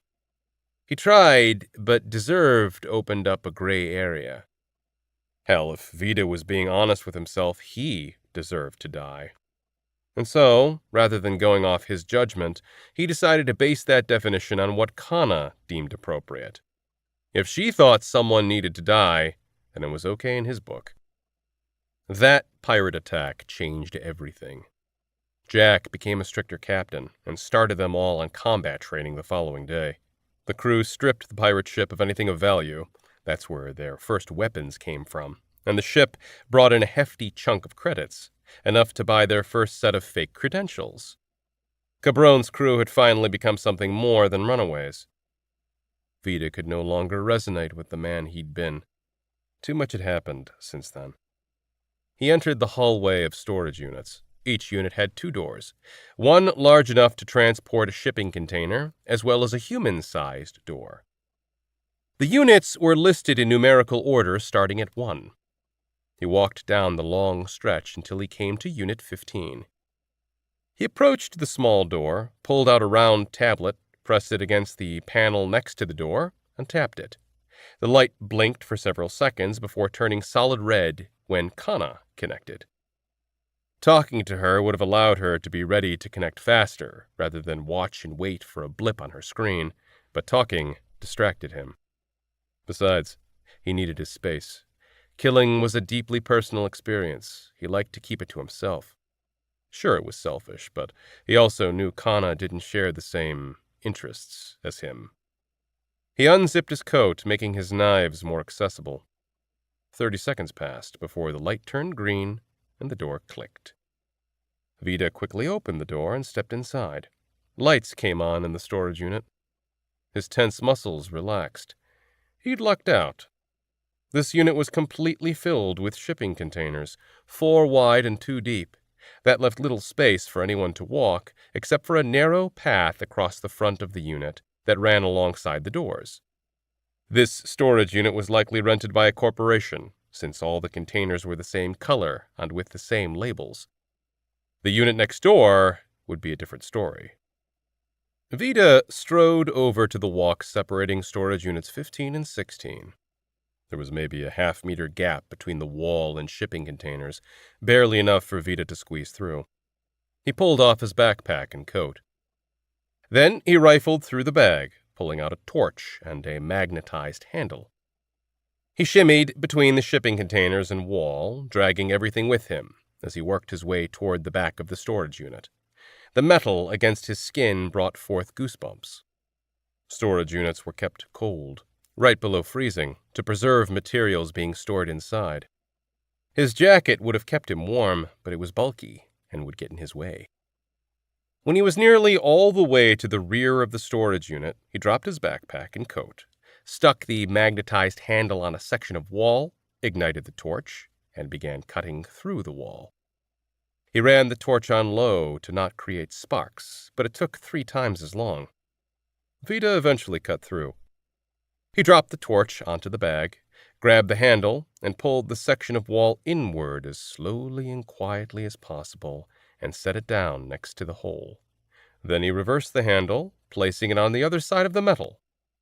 The first thing he noticed was the odor. The storage unit was ripe with layers of unpleasant smells, from sewage to body odor to the sickly sweet stink of rot. There were distant voices, but no sounds of nearby movement in the other unit, so he risked a peek through the hole. Inside the dimly lit storage unit 16 was at least one shipping container straight ahead of him and against the back wall. Against the front wall, in the corner, was a makeshift office built from prefab walls. Slivers of light leaked around the edges of the walls and the prefab door. There were no windows. Laughter erupted within the office, followed by banter muffled by the walls. Vida climbed cautiously through the hole he'd cut and reached back in to grab the rest of his gear. Then he grabbed the section of wall and pulled it back into place. It settled into place enough that he didn't bother with any adhesive, and he removed the handle. If anyone looked closely, they'd see the finely cut lines in the metal, but the lights were dimmed, and people tended not to scrutinize things they took for granted, like walls. He rushed over to the first shipping container and crouched so that anyone in the office had no direct line of sight with him. He tucked his supplies back into the bag, pulling out instead a gas grenade. It was his last one, and he hated using it because only Soulcore made them, which made the grenades very expensive and very difficult to obtain. But Byrne had told Kana he'd counted at least 7 slavers. That number was high enough that he thought it was better to play it safe. Besides, he could make Byrne buy him a new batch of gassers. The guy was going to owe him. Vida jogged alongside the length of the shipping container. At the edge, he peered around to see there were 3 shipping containers pressed side by side. There was a portable bathroom against the far wall, which likely explained the sewage smell, and he realized that these slavers likely lived in and worked out of this storage unit. That made the office in the corner their home. They probably didn't even have their own ship. Just some rock rats that hitched lifts on transports with their stolen people and goods. He made his way through the open space, weaving around haphazardly stacked crates. The door was open, and he ducked behind a crate. "Hey, don't look at my card. I know if you cheat," a skinny, filthy man called back to someone in the room before making his way to the toilet. Vida crept toward him, switching the grenade for a knife. The man undid his fly on his way to the toilet. By the time he opened the door, Vida was only a meter behind him. The man conveniently left the door open as he began peeing. Vida crept forward as the stink wafted over him. The toilet was about 6 years late for a good cleaning. He lifted his blade as he came up behind the man. The man didn't even notice Vida until the knife was slicing through his jugular. By then it was too late to cry out. Vida held the man to keep him from making a noise until the man quit struggling, and Vida lowered him to the floor. He closed the door behind him and turned to the room. No change in the sounds coming from that direction. As he approached, he could smell alcohol and drugs. No wonder the first man had never noticed Vita. He pulled out the gasser as he approached, though he kept the bloody blade in his other hand. The door was left ajar, and he could feel heat emanating from the room. He held down the switch to activate the gasser. When the light came on, he double-clicked it. 3 seconds. Vita opened the door. "I didn't look, Ro, I swear." The man's face turned to one of confusion. "Who are you?" Vita rolled the gasser into the room as the others noticed him and jumped up, knocking their table over and spilling their cards and drinks over the floor. Vita pulled the door shut and sucked in a breath. Less than a second later, he heard a whomp. Gas seeped out through the cracks. Someone frantically tried to open the door, but he held it closed until he heard the sounds of bodies falling. Gas grenades were one of Soul Corps' favorite weapons to use in riots. They used gassers which incapacitated dissidents for a full 5 minutes, giving sentinels time to arrest those causing the most trouble. As soon as he heard no more movement, he ran to the containers, beginning with the nearest one. None were locked from the outside, which surprised him. That meant that either they'd restrained Byrne inside one, or he was dead already. He'd better not be dead. Vita opened the first unit to find it full of crates. He moved to the second. He regretted not holding his breath while opening the door as soon as he saw inside. There were several bodies inside, all still tied and restrained to the container. They'd been dead for some time, a month at least. It was hard to tell how long due to them being in a shipping container under cool conditions. Where all storage units were kept just below freezing, the heat from the poorly insulated room must have raised the temperature throughout the unit to just above freezing. Definitely not cold enough to pause decomposition. He closed the door in a rush, though he suspected he'd have to get rid of his clothes. Something about dead bodies caused an oily stench that, once it seeped into clothing, was damn near impossible to get out. When he moved to the final shipping container, he quit thinking about his clothes and started thinking about Byrne. Dread set in. In all likelihood, Byrne was dead, or had been sold. If he'd been sold, Vita would damn sure find out the details from the slavers inside. He was suddenly glad he hadn't killed them all yet. This time, when he opened the door, he held his breath. The smell was of body odor and blood, but not death. In the dim light, he could see a shape lying on the floor, but it wasn't moving. Byrne. Vita rushed inside to find Byrne shirtless and covered in bloody scabs from a whip. He looked like he'd lost 20 pounds. Vita couldn't even tell if his friend was still breathing. He checked for a pulse.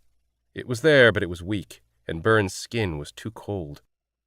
Vita rushed to cut through Byrne's bindings and dragged him out of the container in case one of the slavers woke early. It would do Vita no good to get locked inside a container with Byrne. Once outside the shipping container, Vita ran for his backpack, rummaging through it as he hustled back. He pulled out an IV pack. Byrne had become the crew's medic after Caber died, but Caber had shown all of them the basics of first aid. Vita managed to get the needle into a vein on the third try, which he considered pretty good. As soon as that was done, he pulled out an emergency blanket, shook it to activate the heat elements, and wrapped it around Byrne, who groaned. Ow! Stay with me, buddy. If you die, I'll be really pissed, and Connor will never forgive me, Vita said, glancing over his shoulder to make sure no one had come into the room yet. Don't know what's worse, you crabby or Connor upset, Byrne forced out, then added, thirsty. Vita grabbed an electrolyte bag from the backpack. I brought the farness from Cabron's galley. Grape? Of course. I'd never forget your favorite. Byrne gave a ghost of a smile, which caused the scab covering half of his lip to crack and start bleeding. This was the worst Vita had ever seen Byrne, and it made his heart pound and his breathing speed up.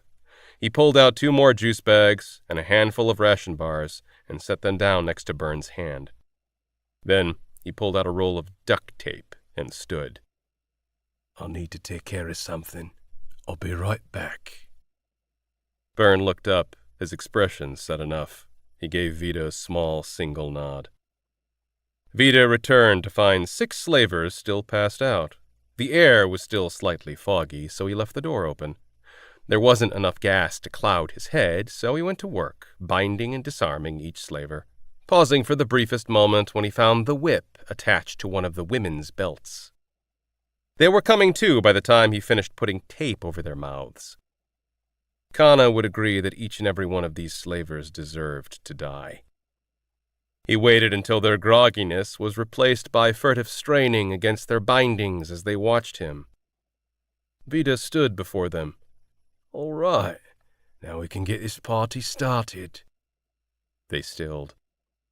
He held up the whip. "Which one of you whipped my friend?" All the eyes darted to the woman who he'd placed front and center of the group.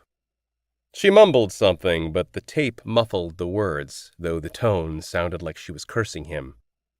He nodded. "That's what I thought." He tucked the whip into his belt. Then he walked around each slaver, except the woman who had the whip, cutting their throats from behind. They tried to cry out and wiggle away, but their restraints held them. Finished, he returned to stand before the woman. Arterial spray covered the floor and walls, giving the room a look like it had been painted by an abstract artist. He watched her for a length. Her eyes were wide as she whimpered and begged through the tape covering her lips. He grinned, raising the whip. "Now it's just you and me, and we're going to have a little fun." Chapter 40. "You're eating again?" Domino asked as she entered her small apartment. Jack leaned back in his chair and saw her coming toward him. He swallowed. "Second breakfast." "More like third breakfast," she replied coolly. "I imagine your crew must hate that you eat as much as the rest of them combined." "They're used to it."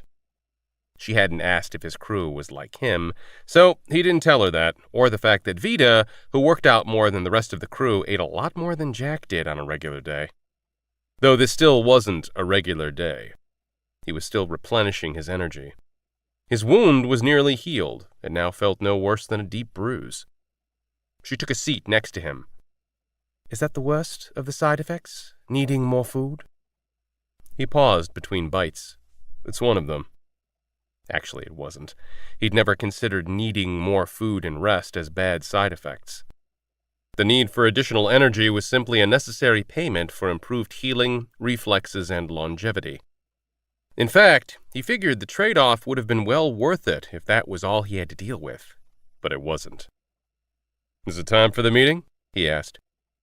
"Once you finish, we'll head out." He ate the last bite and then washed the bowl and spoon. "I'm ready. You have my tablet?" She reached into a back pocket and pulled it out, smiled, and tucked it away. "You get it after the meeting, remember?" Domino had returned his weapons to him on the day he woke in Smuggler's Cove. He could have taken the tablet from her easily, but since she'd kept her word in letting him contact his crew, and she had taken him in and fed him, he played along. His crew was safe. Kana and Vida were okay and had evaded the core ship. Byrne was in rough shape. Turned out he'd been kidnapped by slavers who'd stolen the weapons that Cabron's crew had stolen. Jack didn't give a shit about the weapons. He was relieved that Byrne was alive and would fully recover. Kana had asked for Jack's location, but Domino had refused to provide that. He wondered if Domino knew that the tablet had a tracker in it that only Kana could track. If she suspected, she didn't say anything. Jack's crew would have come for him, too, if he hadn't provided one of their all-clear phrases, "hang in there," in his return message. The words instructed his crew to remain where they were. It was an odd feeling to play house with Domino. She was attracted to him, though he didn't know how much of her flirting was just for fun and how much of it was connected to real feelings. He was certainly attracted to her, but he knew better than to surrender to his emotions. Domino knew he healed faster than normal people. What would she think if she found out that he'd been alive before her ancestors had moved to Mars? No, there would be too much heartache in watching her grow old and die. He'd seen Byrne go through it 4 times.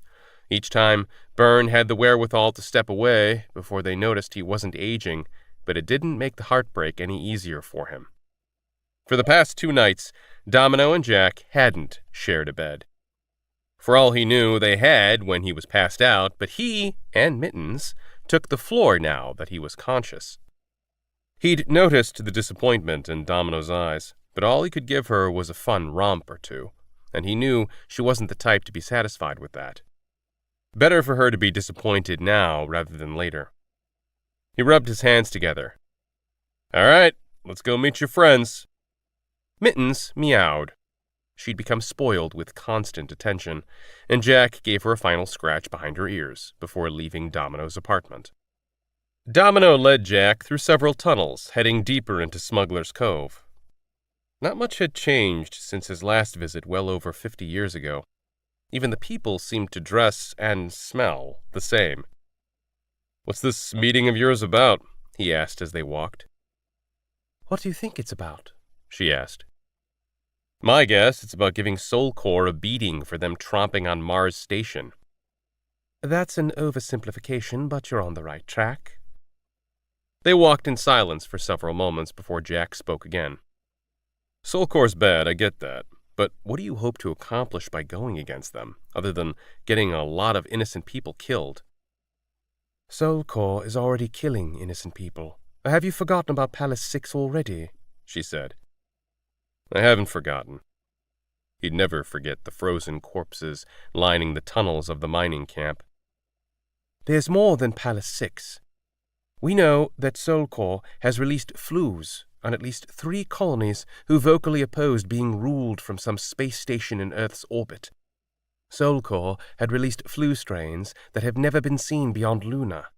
Those flu outbreaks crippled those colonies for nearly a year." He frowned. "Why didn't you release the stories through your news sources?" "Because I have no proof. All I have are too many coincidences to not believe.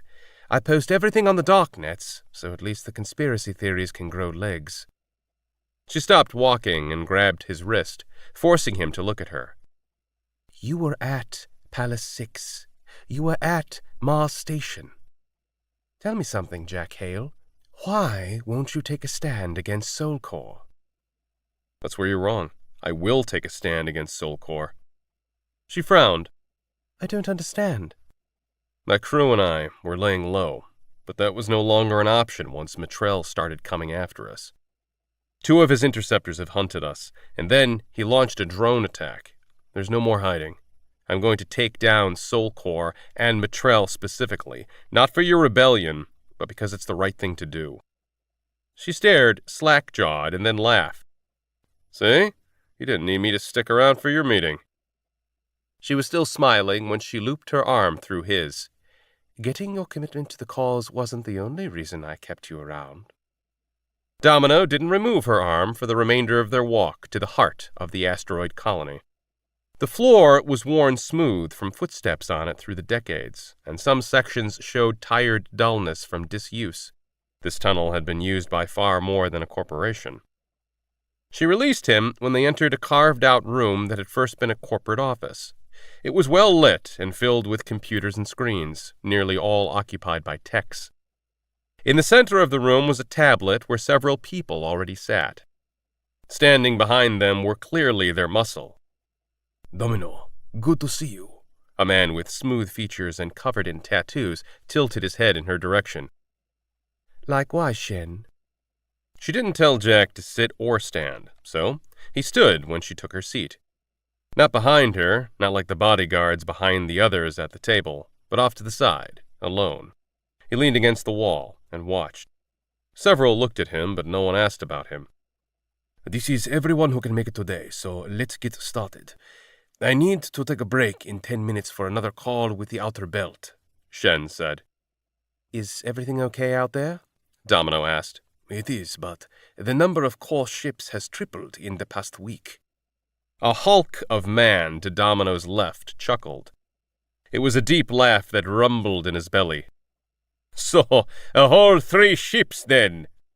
He spoke with the odd accent found only in colonies on the moons of Jupiter. It was clipped with an almost barbaric underlying emotion to it. Shen gave a droll look. There's a fair bit more than 3 out there, Angus. Believe it or not, Soulcore has been developing quite an interest in the Outer Belt ever since they realized just how many metals Outer Belt contains. On that note, since I requested this meeting, I'll kick it off. Demelo began. Mars Station is under martial law. During their crackdown, they arrested nearly 10% of my forces within the station. Fortunately, most evaded arrest because the Shadows hadn't identified them yet. Before Soulcore applied force, the protests throughout the colonies were successful in making the news. We've garnered a significant increase in forces as a result. Jack had assumed the news stories were to cause unrest, which they certainly had. He never considered them a recruitment advertisement. He had to hand it to Demelo. She was smart. Demelo continued. We're ready for Phase 2. Now, I know that Willie and the Belt's Bitterender faction were going to lead that, but he's presumed dead, along with at least a quarter of his leadership team. We're working on finding a replacement.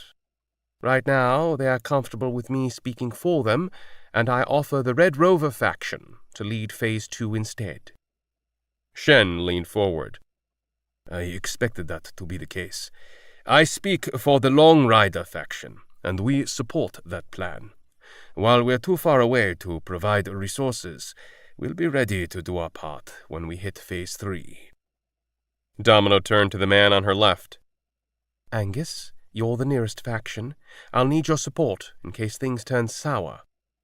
Angus cracked his knuckles. Ugh, you know the Artaki faction will always be there for you. Demelo smiled. Thank you. That means a lot. Any word from Cal? Shen asked. Her smile faded. Luna still won't commit. The Vanguard faction is still more of a concept than a reality. Cal fears they are too close to SC3 to be able to support the cause because they could be so quickly crushed. Sounds like Cal needs to find his balls, Angus said. He will. Give him time, Shen said. That's the problem with you Outer Belters, Angus said. All you have is time. You're so used to waiting for things that you don't know the value of charging in. In war, a patient soldier will live longer than an eager soldier, Demelo said. Angus shrugged. Maybe not. Demelo continued. Palace 6 was the spark. Mars Station provided the kindling. Now's the time. The people are enraged. We need to use that energy. I'm ready to launch Phase 2 next week. Angus thumped the table, grinning. Now that's what I call eager. The Autarkies are rearing to eat Sentinel hearts. Jack grimaced because, having been to colonies on 2 different Jupiter moons, he thought Angus very well could be serious. Shen's brow furrowed. I've seen the target sites, but I haven't seen any plans about the primary target yet. Phase 2 is dependent on the primary target being eliminated, and we still don't have anything close to a viable crew and plan for that. Demelo replied, I'm still working out the details, but I found the perfect captain to lead the mission. She shot Jack a sheepish grin over her shoulder.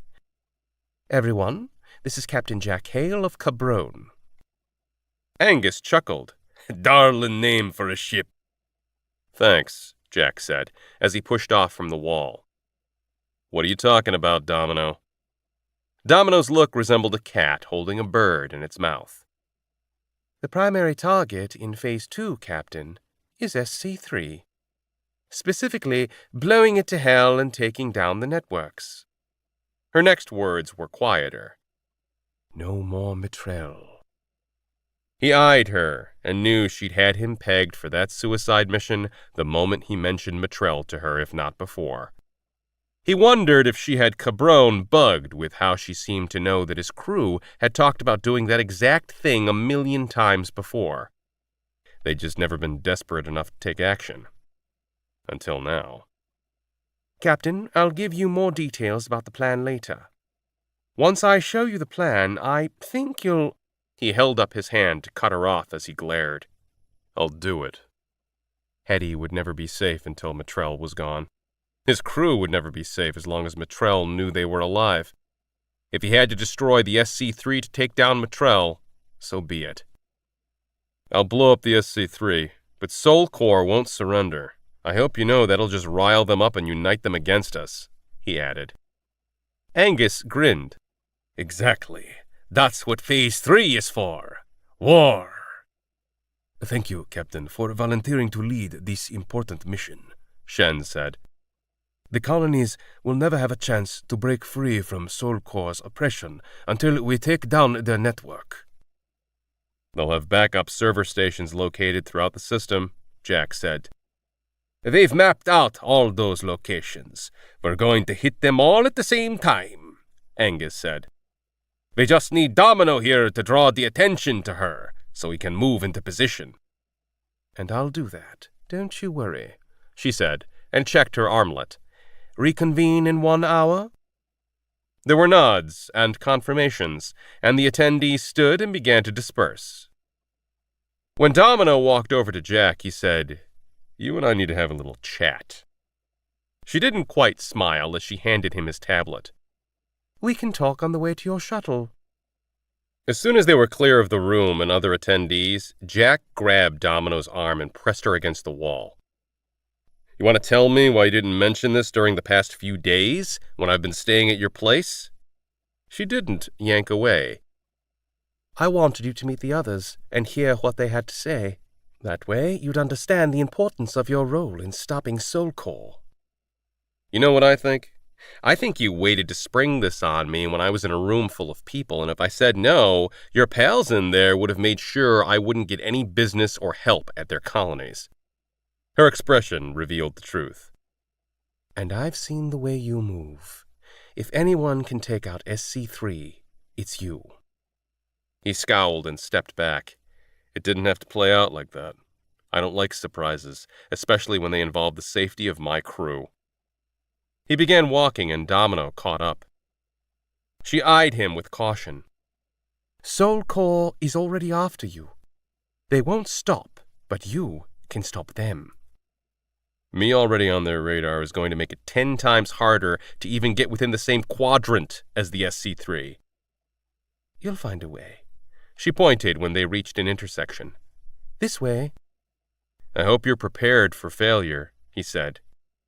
What do you mean? Demelo asked. As long as Soul Core has existed, they've faced opposition, some more violent than others. Your rebellion isn't the first. Every one that came before yours, Soul Core quashed it before it could gain traction. They'll do the same again. This time is different. Why is that? We're better prepared. I've studied history. Every movement failed because they didn't take the shadows into account. They tried to avoid the shadows, but that's impossible. We acknowledge the shadows exist and show them what we want them to see. How can you be sure Soul Core isn't spying on us right now, on this very conversation? Because every inch of this place has been scanned. Have the people been scanned? Shadows are more than just surveillance, they're spies. Everyone at Smuggler's Cove has been thoroughly vetted. Aren't you the trusting type? They entered a row of docks, and Jack saw a shuttle in the second bay. When they reached the air bridge, he faced her. I'm going after Soul Core and Matrell specifically because it's the right thing. I'm not going after them for your rebellion. Our interests happened to be aligned on this. That's all. I know you believe that, she said. Our interests are aligned because what this rebellion is all about is doing the right thing. That makes you wrong about something. What's that? It's not my rebellion. It's ours. She handed him a second tablet. This one had the Chinese symbol of strength on the cover. This is a safe way of contacting me. I went ahead and entered some key data into the tablet, mostly known intel on SC-3, their security protocols, and so on. I'll reach out to you when we have a timeline. Expect a call from me soon. He nodded, turned to go, then paused. Check out Storage Unit 16 on Ceres Station. You'll find some things to help the cause there. Don't mind the mess. Chapter 41. The first thing Jack did when he was back on Cabron was check on Byrne, who'd moved from the healing pod to the galley and was eating through what looked to be an entire crate of stew. Byrne looked the worst Jack had ever seen. His skin was marked with healing cuts and bruises. What wasn't marked bore a damp pallor. He looked like he'd lost 20 pounds, twice what Jack had lost during his recovery. Jack took a seat across from Byrne. "How are you doing?" He slurped a spoonful of stew. "Better, now that I'm back home." "You?" "Same." Byrne ate another spoonful. "Do we need to worry about Demelo?" Jack knew what his friend was referring to. It was obvious Demelo had seen more than she should have in terms of Jack's injury and subsequent healing. "I'll keep an eye on her." Another slurp. Then Byrne placed his spoon in the bowl. "Back on Mars Station, they came strolling right up to the shuttle. I thought they were Demelo's people. I figured it out too late. They already had their guns pulled. Sorry for getting caught with my pants down. It won't happen again." Jack shrugged. It could have happened to any of us. Besides, I'm the one who got caught with his pants down. Literally. I woke up in Demelo's bed with nothing except a bandage wrapped around my waist. "I can think of worse places to wake up," Byrne offered. "Yeah, but Demelo was awfully curious about how a gunshot wound could heal in just a couple of days." "What did you tell her?" "The basic fallback story, that I signed up for some experimental procedures for credits when I was younger. I didn't say anything about you." "She buy it?" "I think so." "Think she'll keep your secret?" "As long as it's in her best interest to do so." "And you better keep it in her best interest, or else sick Vita on her." Jack soured. "I'll take care of it myself if I have to." "Take care of what?" Vita asked as he walked into the galley. "Demelo," Byrne replied. "Just say the word." Vita squeezed Jack's shoulder before sitting down. "Good to have you back." "Good to be back," Jack said. "And it's good to see Byrne up and moving around. I hope you made them regret hurting one of the crew." Vita sneered. "Yeah." "Good." Kana entered, carrying a black bundle of metallic components. She smiled. "Hey, Jack." Then she plopped the thing on the table. Jack cocked his head at the contraption. "Is that the thing that tried to burrow into the ship?" She nodded. "I call it a spider, since it has all kinds of legs, but I guess it acts more like a tick. The tech is advanced. It's clearly got some Waymaker design in it. The nearest I can figure is that the Margay shot this spider at our ship to have it attached to our systems. I think it's their way of taking control of ships not on the Soul Core network." Jack frowned as he lifted one of the spider's legs to examine it more closely. "This is the first time we've seen Soul Core using actual Waymaker technology. That's not a good sign for anyone not on Soul Core's party list." Vita's fist hit that table. "Matrell sent 2 ships after us now. Get me to the SC3. I'll make sure he doesn't send a 3rd. Jack took in a deep breath. "Speaking of the SC3, I've kind of committed us to doing a little favor for Demelo's rebellion." "What's that?" Byrne asked. Jack told them. When he was finished, Vita chuckled.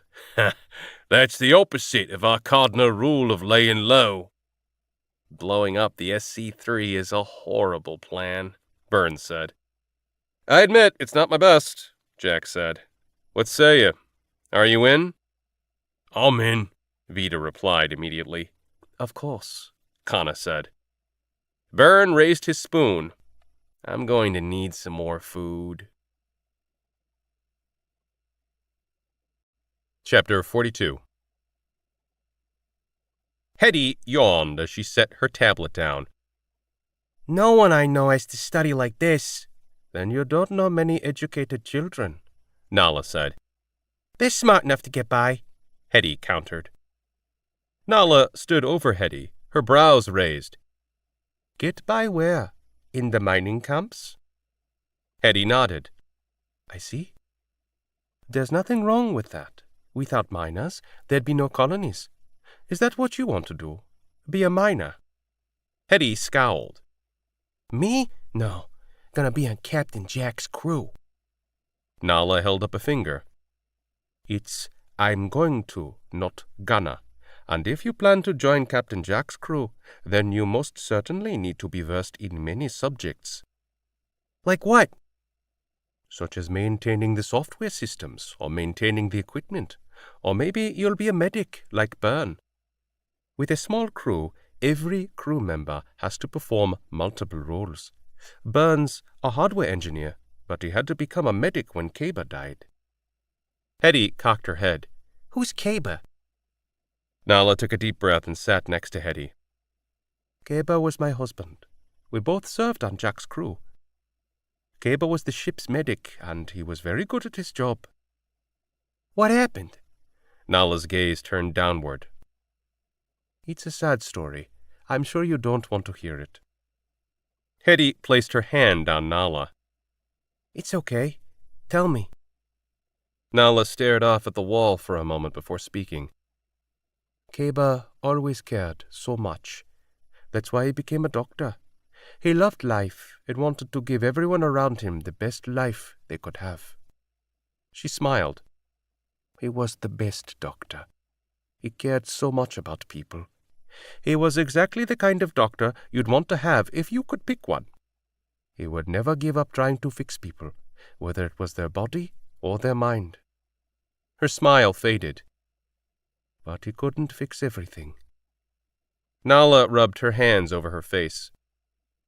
Kaba and I had always planned on having children, but we decided to wait until after we'd been a part of Jack's crew for a few years.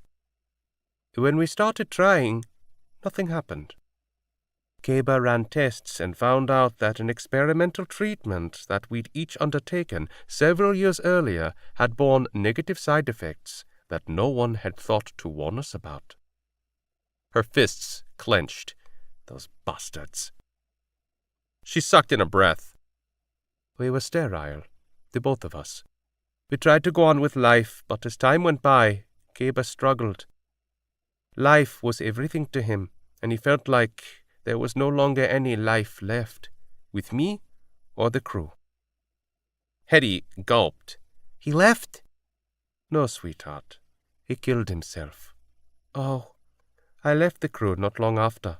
Too many memories on board for me, and that's enough of sad stories for one day. She patted Hetty's leg and stood. You've studied enough. What would you like to do now? Hetty grinned.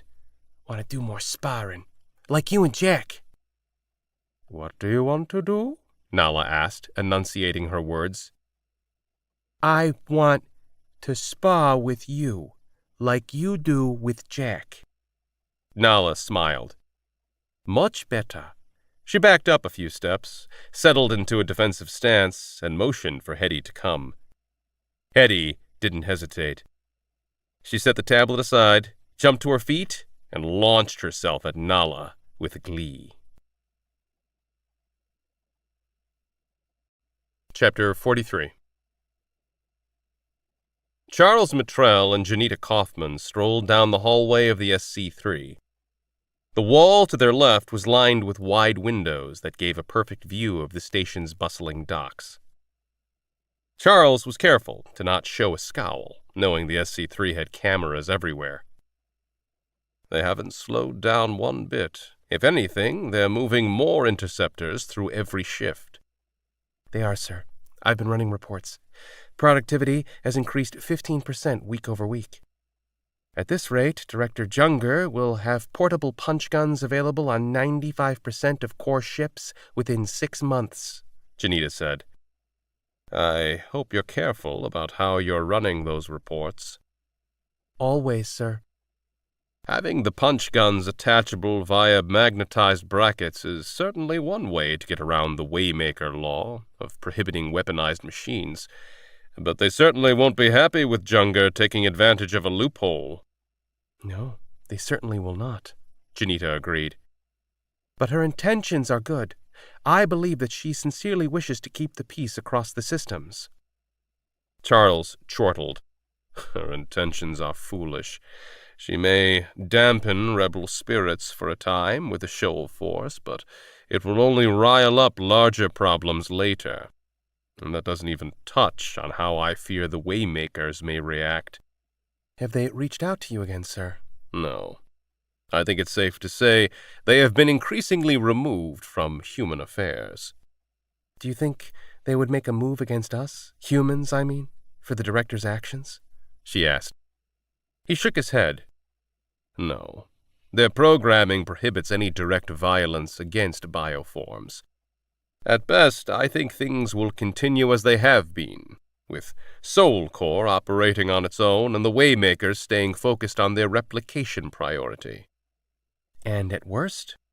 Well, I suppose the Waymakers could shut down the core fleet until the punch guns are removed. Janita stiffened. If they did something like that, it would give the insurgents in the outer colonies the perfect opportunity to launch a full-out rebellion against lawful order. The entire system could collapse into anarchy. He chuckled. You're assuming they can organize a large-scale effort in short order. She paused. But they are organizing. The latest reports have shown the various factions have been communicating with one another for 3 years now. Yes, and Marlowe has been monitoring the situation, he said. Then frowned. Now, if only she would be kind enough to keep me updated. I'm sure she'll include you when the time is right, sir. After all these years, and you still have faith in the administration. I wish I had your optimism, Janita. The pair continued on their stroll. Charles spoke again. I may be out of the loop on Marlowe's initiatives, but I suppose that gives me time to focus on my own pet projects. Have you found out anything new on Aria's crew? Not yet, sir. I've set up an auto-run query that will notify me as soon as they appear on the grid. If they enter a station dock, or if the ship or crew are caught by surveillance, even if any of their known accounts are accessed, I'll know. Excellent work, as ever. That crew is alive today only because of the nanites in their bodies, and that makes them the property of Soul Core. They lost any human rights they had when they abandoned the mission. I will see that each and every crew member from the Aria mission faces justice, and then I will see that their nanites are deactivated once and for all. They've survived off Soul Core's benefits for too long. You can deactivate the nanites, sir? He could hear the concern in her voice. I can't, but I'm sure the Waymakers can find a way. She swallowed. I hope they don't decide to deactivate ours while they're at it. We've never given them a reason, and I don't plan to give them one now, he said. They turned at an intersection into another hallway, and he grimaced and slowed. Janita glanced at his leg. I take it the hitch in your knee is back, sir. He kept walking, ignoring the pain. It never left. Damned mediocre nanites. Chapter 44. Cabron was departing the asteroid belt. The Waymaker had identified 46 possible destinations based on the ship's current trajectory, but the ship regularly adjusted its course to no doubt avoid frequently trafficked routes. Based on Cabron's most recent locations, its crew had likely aligned with the insurrection. The Waymaker could have notified Charles Matrell of the ship's location and anticipated destination, but it had become disappointed in the entity that was Soul Core. Despite the support it had given them, humans struggled with evolution. Time and again, they'd proved that they thrived on conflict rather than on progress. It was a fatal flaw in their species, and a flaw that had led the Waymaker to become bored with humans. Even small curiosities, such as the continued survival of at least 4 members of the Aria mission crew, no longer drew its attention like they had during the Waymaker's earlier evolutionary phases. It had identified 1,302 scenarios where crew members could have survived, but did it matter? Not to the Waymaker mission. That was the only thing that mattered. The Waymaker left the tracker active on Cabron's hull to verify its supposition that the ship was indeed traveling to the SC-3. Then it changed its focus back to the mission.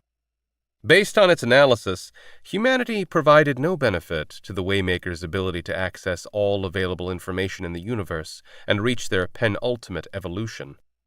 The Waymaker sent a notification to its brethren, both within the solar system and those across the stars. Recommend revoking support to human species and abandoning Terran system. Bioform deaths would be inevitable but indirectly caused by separation activities. Thus, fatalities would not occur against program parameters. See attached for logic and abandonment plan. Request input data and analysis that supports or rejects recommendation. Feedback began coming in immediately. Many, but not all, aligned with the Waymaker's recommendation.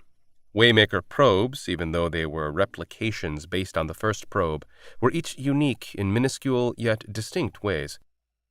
As copies were made from copies, variations emerged.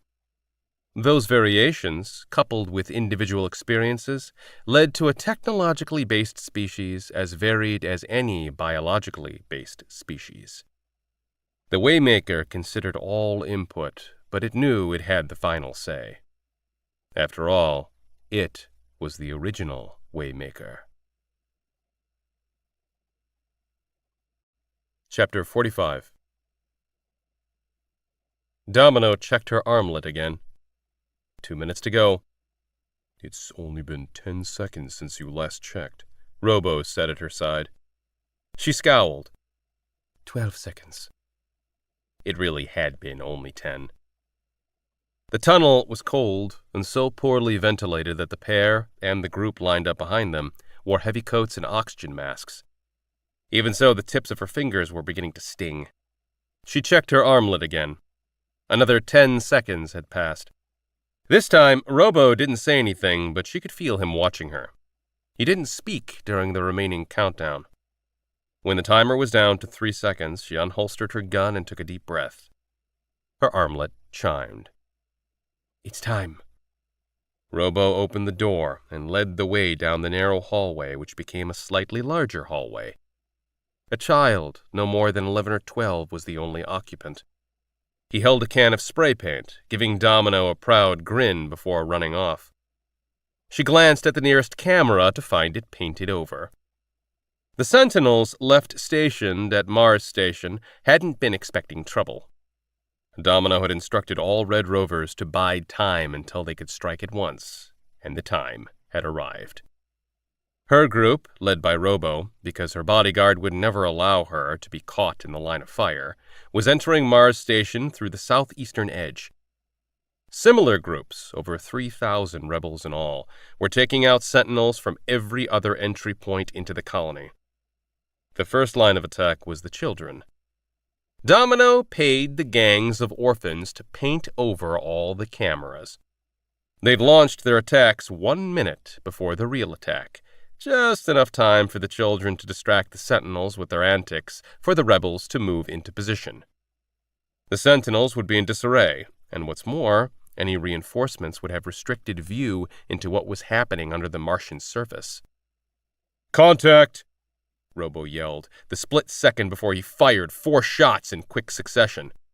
A pair of Sentinels were chasing a kid. Robo had shot both twice in the back. They died without even seeing their killer. Good job, Demelo said, and they made their way forward. She could hear havoc in the distance. 1 more hallway and they'd be in it. 4 Sentinels came running around the corner. 1 was badly injured and was being assisted by 2. Surrender! She yelled, but the one in front had already raised her rifle. Robo tackled Demelo while energy fire zipped over their heads. His elbow or gun poked her ribs. Grunting, she tried to roll out from under him. His weight was gone as he jumped to his feet and helped her up. All the Sentinels were down. But when she looked behind her, she found one of hers was too. A woman knelt beside the young man, and Demelo wished she had time to give Joshua a final prayer, but there were too many people counting on her, and she reluctantly turned away. "Let's go," she said. Robo eyed her with that one good eye of his and led the way. They reached the end of the walkway without coming across any other sentinels. But when she turned and entered the open space of Mars Station, her mouth gaped. Demelo estimated her rovers outnumbered Sentinels 6-1, but intermixed with all her rovers wearing the red armbands was the local populace, from teenagers to old-timers who'd picked up brooms, tools, and even chairs to join in. They'd had enough and were finally taking a stand. Her heart nearly burst at the sight. Most sentinels were down. Some had barricaded themselves in shops and homes, while large groups of rebels and colonists waited under cover outside. Domino's armlet chimed, and she glanced down to read the message. "Thank God," she let out a breath. "We have the docks." Robo's grin matched hers. "That'll slow down reinforcements." She nodded, then motioned toward their destination, the Sol Corps Central Office. As they made their way, they came across a kid, maybe 8 years old, who was throwing garbage at a surveillance drone, but it dodged her strikes. Demelo raised her gun, aimed, and fired. The drone fell to the ground. The young girl spun to find Demelo, who winked at her. The kid grinned and ran off. "We need to hurry," Robo said gruffly, and motioned for her.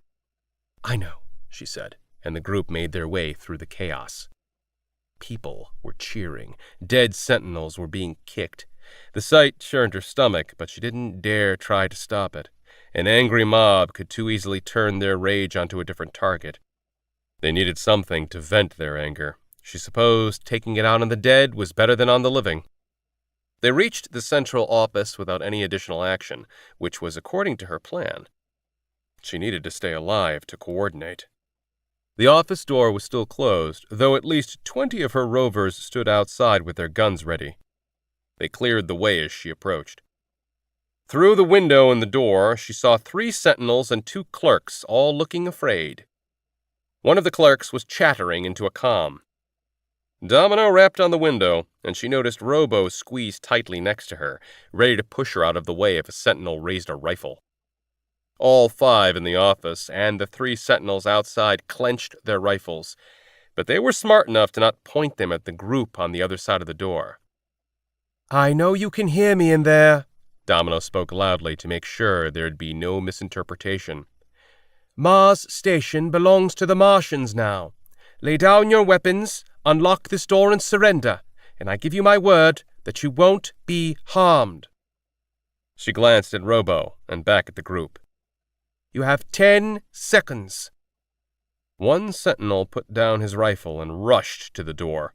One of his compatriots looked like he was about to shoot him, but after a hesitation, he set down his rifle too. The 3rd sentinel had set down his rifle just as the door was unlocked. Robo rushed in first. "All of you, hands in the air, stand over there," he pointed with the barrel of his gun, and they complied as rovers filled the central office. "Put them in the brig," Robo ordered a small group of rebels as he moved to stand closer to Demelo. The rest of her group entered and took positions at the computers. All had been hand-picked based on their expertise. "Begin disconnecting systems and program in the rotating power outages. I'll make the announcement as soon as you're ready," Demelo ordered before she took a seat at the comm panel where the Sol Corps clerk had been sitting. She modified the settings and then clicked on the microphone. "Attention, Mars Station, attention. This is Domino Wolf, leader of the Red Rovers and a Martian. Mars Station now belongs to the Martians. The Mars Station docks are under our control. For any Sol Corps employees and contractors, immediately lay down your weapons and surrender, and you will not be harmed. If you do not lay down your weapons, you will be killed. I repeat, sentinels, lay down your weapons and surrender, or else you will be killed. Mars Station is no longer under Sol Corps control." Outside the room, she could hear cheers. She hoped the remaining sentinels would surrender, but she doubted they all would, just like she doubted that prisoners wouldn't be harmed. She knew what Martians were capable of, To some, it wouldn't matter if a sentinel surrendered or not. Their deaths were all but guaranteed.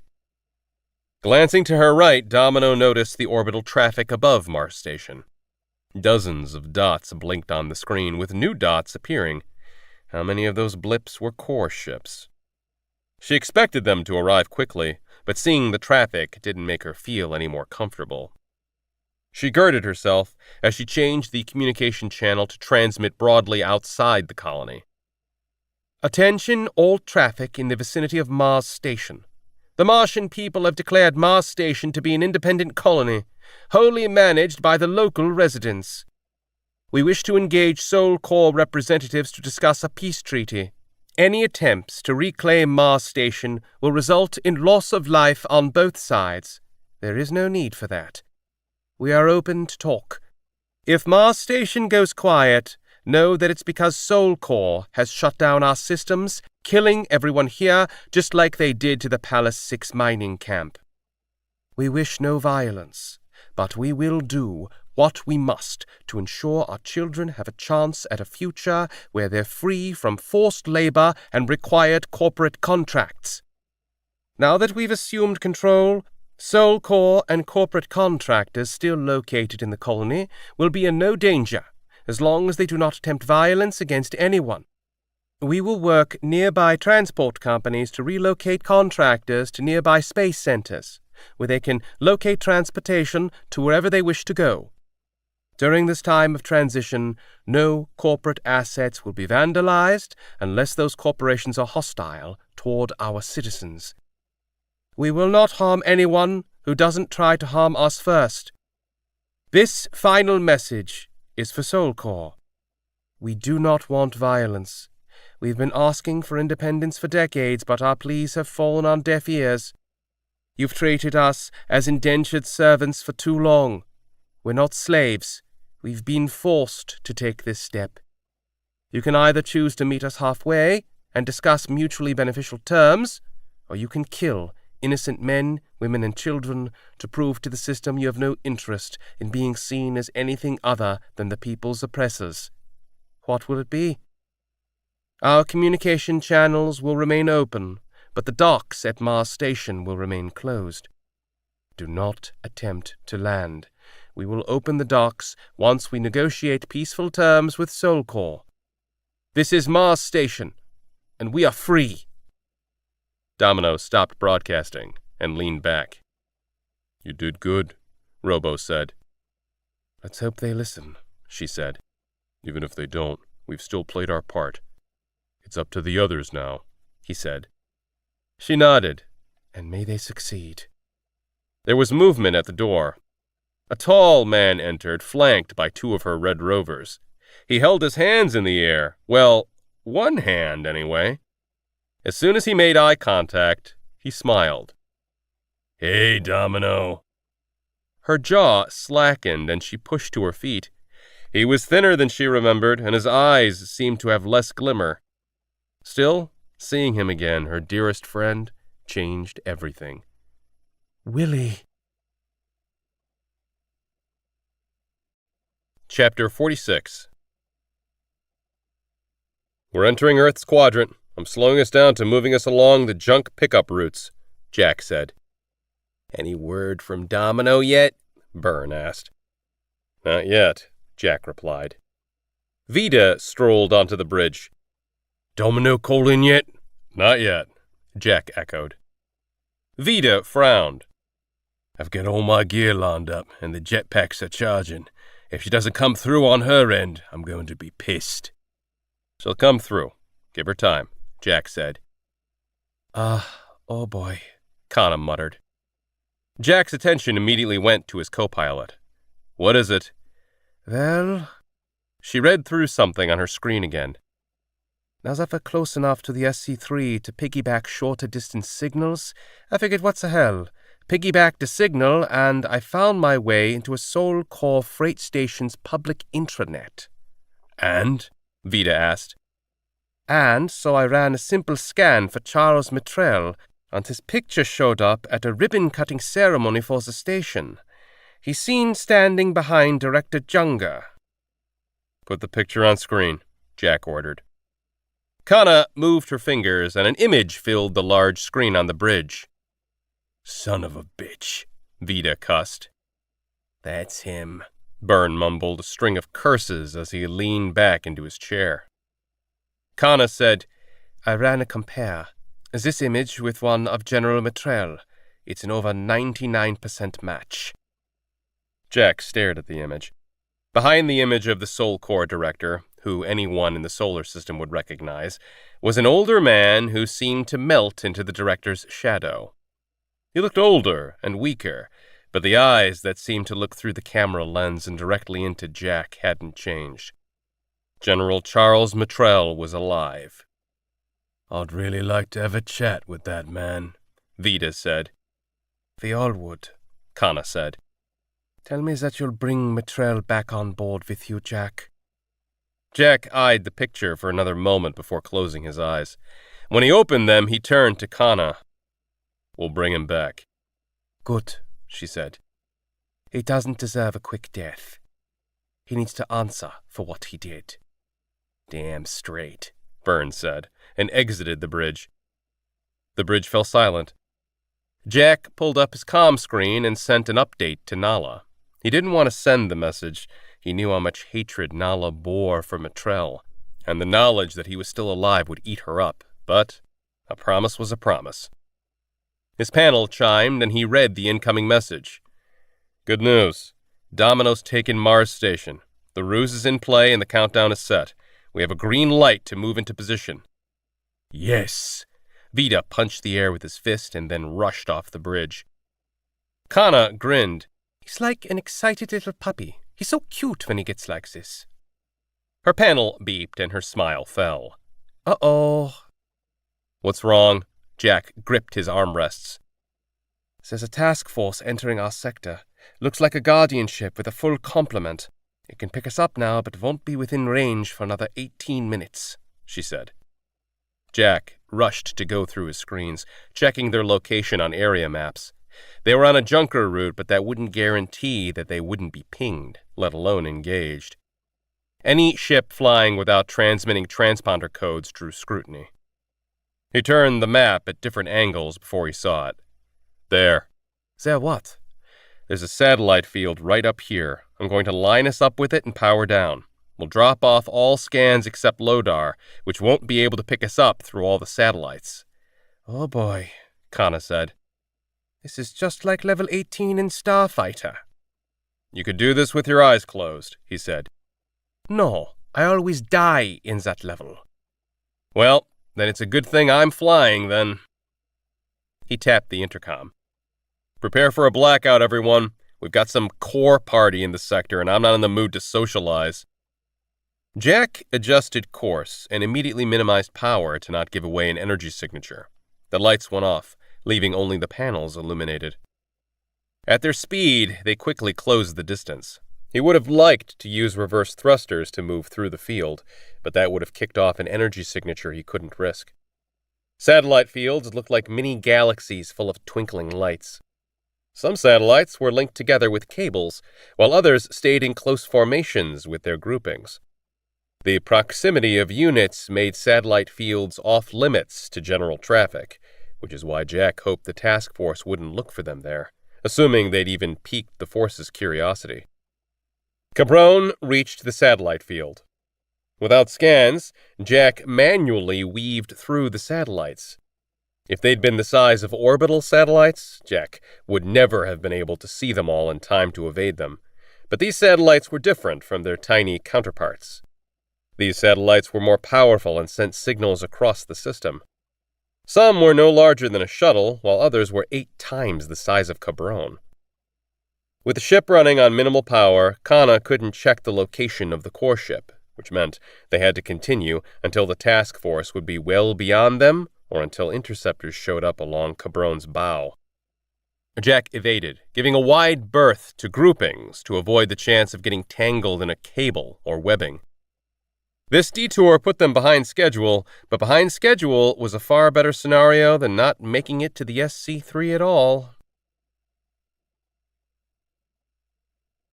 Chapter 47. Hang tight. We'll bring GCM to you." "The hell you will." Nala pocketed the tablet sage, made a call, and packed a bag. She found Hetty lying on the sofa with her feet propped on the wall, studying.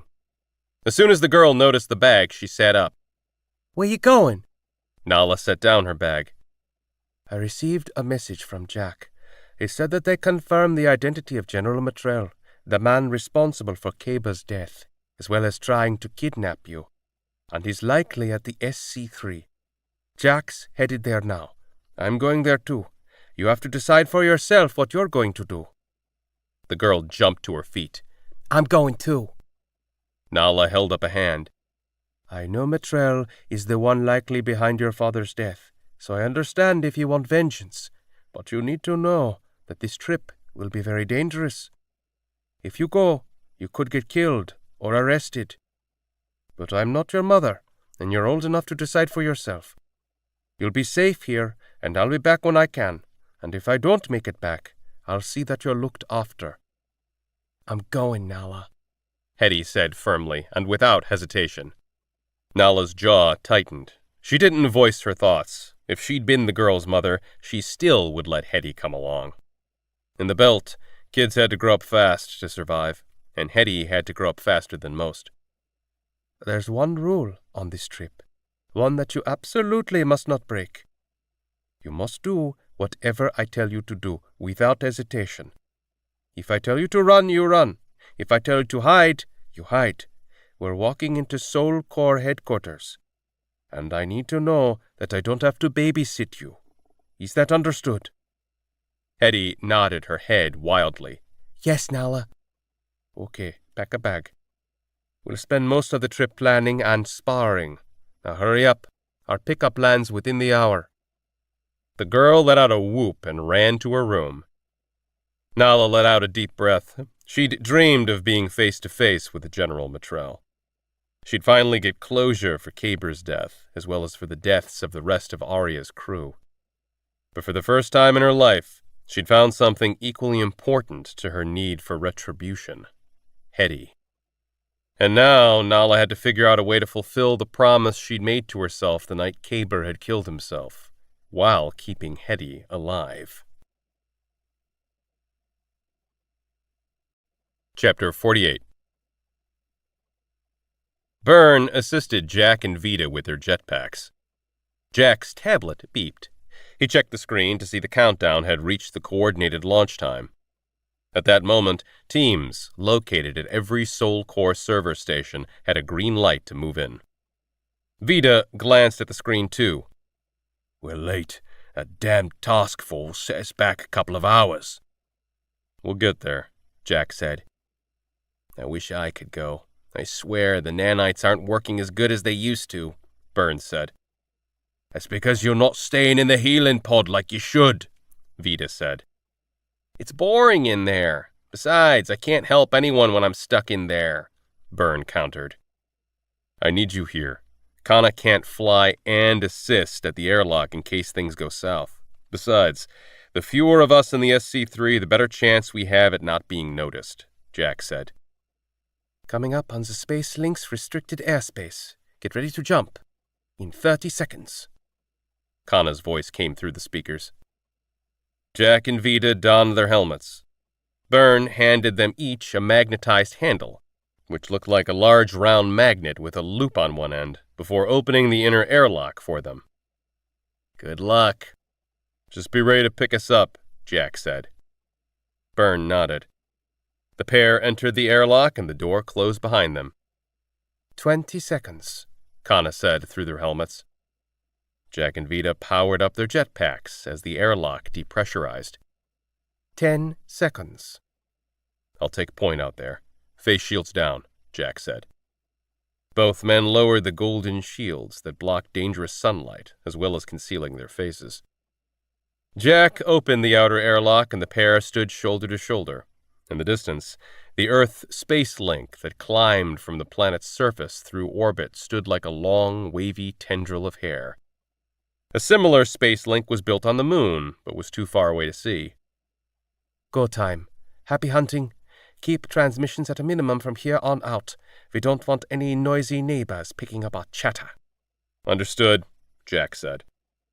The two men leapt from the moving cabron, tumbling through space. Their jetpacks used various thrusters to stabilize and slow their movement. When Jack came to a stop, he checked on Vida before propelling toward the space link. The trip was slow because the space link had sensors rather than cameras. If they moved directly for the space link, its sensors would pick up incoming danger and automatically deploy countermeasures to destroy the perceived space debris or other threat. Instead, Jack flew at a heading that'd get him within 100 meters of the space link. A shuttle car was several thousand meters down the space link and climbing. As Jack approached the space link, he slowed his pack and went toward the nearest maintenance door, where the auto sensors would identify the movement and shape as human rather than debris. The space link was fully automated, which meant the systems would need to decide if the humans outside were unscheduled workers or potential threats. No alarms flashed as they approached the space link. No drones flew toward them. Jack changed his trajectory. Rather than entering the space link through an airlock, he made his way toward the cabling system. He never looked back at Vida. He assumed his friend was behind him and echoing his actions. Otherwise, Vida would have reported in if he was having trouble. The shuttle car was getting closer. Jack added power to intercept. Out of the corner of his eye, he noticed Vida come up alongside. They held out their magnets before them.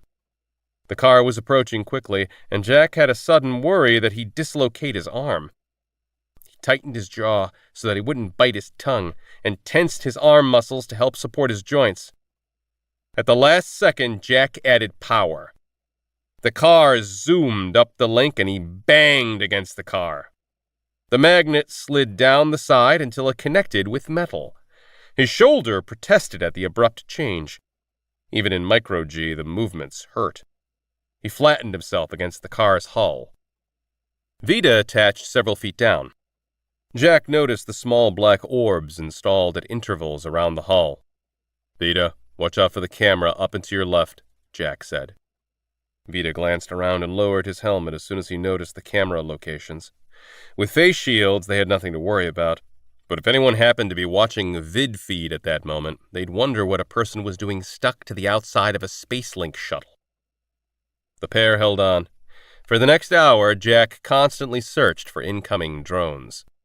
Coming into contact with the hull would no doubt set off sensors. He was counting that those sensors were there to identify threats, thus reading for explosives. Jack and Vida had been careful at what they carried within their suits. Computer systems were smart, but they lacked common sense. The systems were designed to find hijackers from within the train station, where likely most of the security was located, not people catching a free ride on the outside of a shuttle that was already free to ride. The car began slowing down. When it reached 100 meters or so of the space dock that connected to the SC-3, Jack announced, "Drop off in 3, 2, 1. He and Vida let go of the magnetized grips and used the remaining momentum to bring them to the space dock's outer wall. There were fewer sensors at the docks because of the constant flux of ships and drones. Still, Jack and Vida moved meticulously around the exterior hull and into an open dock bay. Jack had expected a struggle in finding an open bay, but the space docks were 3/4 empty. Remaining were the usual corporate and private ships, along with a core task force or two. Where had the fleet gone? An object on the hull of the nearest interceptor caught Jack's eye, and his breath caught. "Vida, you see what I see?" "What? Oh, fuck. You're talking about the punch gun on the interceptor, aren't you?" "Yeah. It looks like Sol Corps is changing their policy from using less than lethal weapons to fully lethal." "Kana, are you hearing this?" Jack asked. "Loud and clear. I'll be extra careful," she replied. Jack focused on the drones moving through the space docks.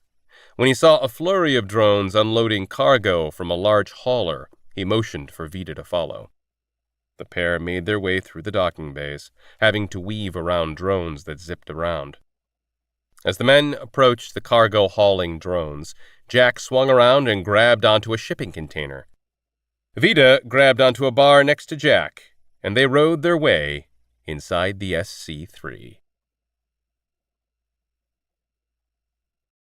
Chapter 49. Demelo refilled the 2 whiskey glasses. God, I miss this. We've been on a lot of projects together. I still find it hard to believe how you survived Palace 6. I think I used up 7 of my 9 lives on that one, Willie said. She shook her head as she handed him a glass. What are the odds an old, unautomated drilling unit would be charged? Pretty damn low. I think I might have squealed like a little girl when it started up, but hell, that was one long, cold drive to Palace 5. Speaking of little girls, the one you left your tablet with, she survived. I imagine she's settled in with a new family by now. Willie smiled. I'm glad to hear that. Hetty Norman's a good kid. Her pops wasn't worth a shit, but she's all right. And smart, too. I figured she'd make a foreman someday. Demelo chortled. After all the crappy foreman jobs you had, you'd wish that career on someone else? Being a foreman's safer than being a pitter, he said. She eyed the stump at the end of his arm. He shrugged. I'm not saying it's a lot safer. He wrinkled his nose. Remember that excavation project back on Titan? How could I ever forget being stuck in Titan's arse? Even after sending Arclight the metallurgical reports, they still sent in your guys to dig. How many drill bits did you break that first day in? 31. I think that record hasn't been broken yet. Man, that was a brutal project. He shrugged. They told me to dig, so I had them dig.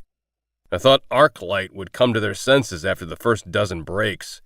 That was one of my first projects as a foreman. I didn't yet know just how far corporations had their heads up their asses. She chuckled.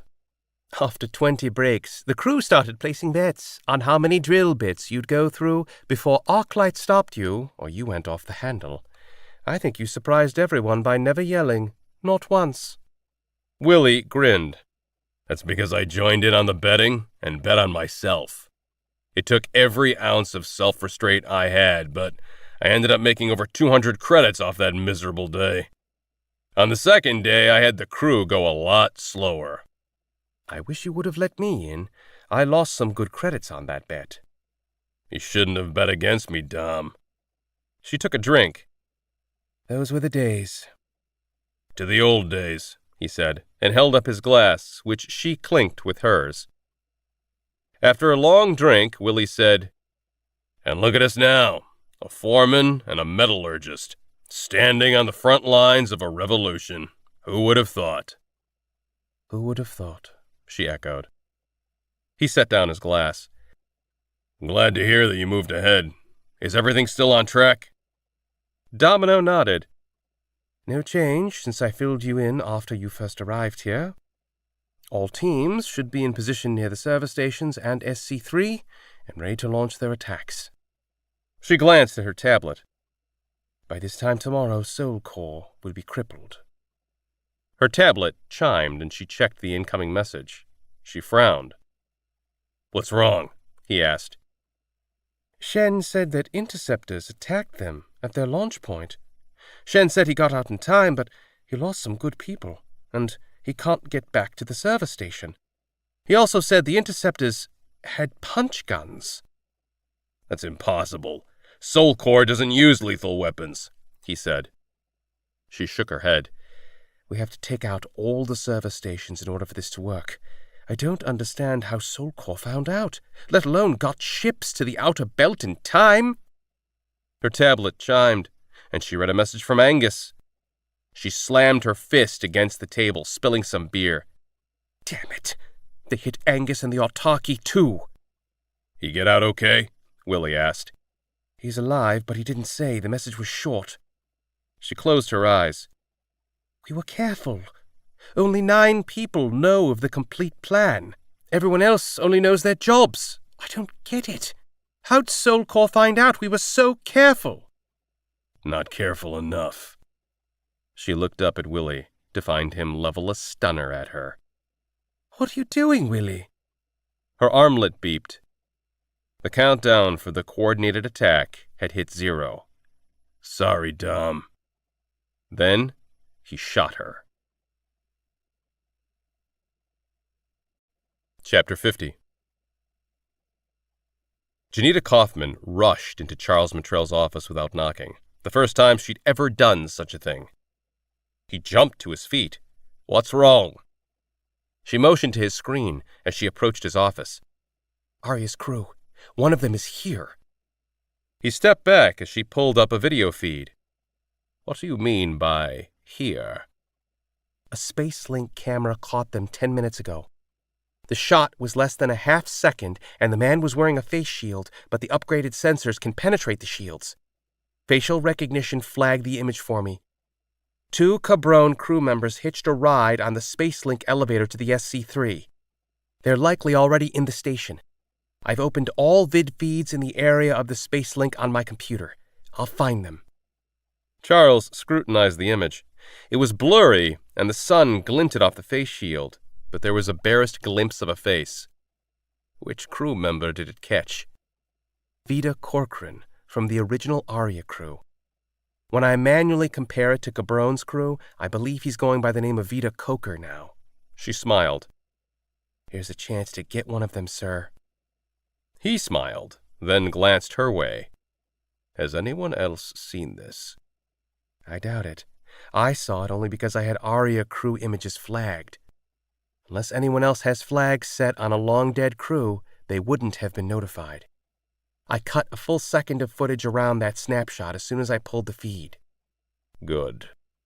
He walked over to a wall, entered a code on the small panel, and a section of the wall opened to expose 2 mesh bodysuits with helmets, a weapons locker, and an escape pod beyond that.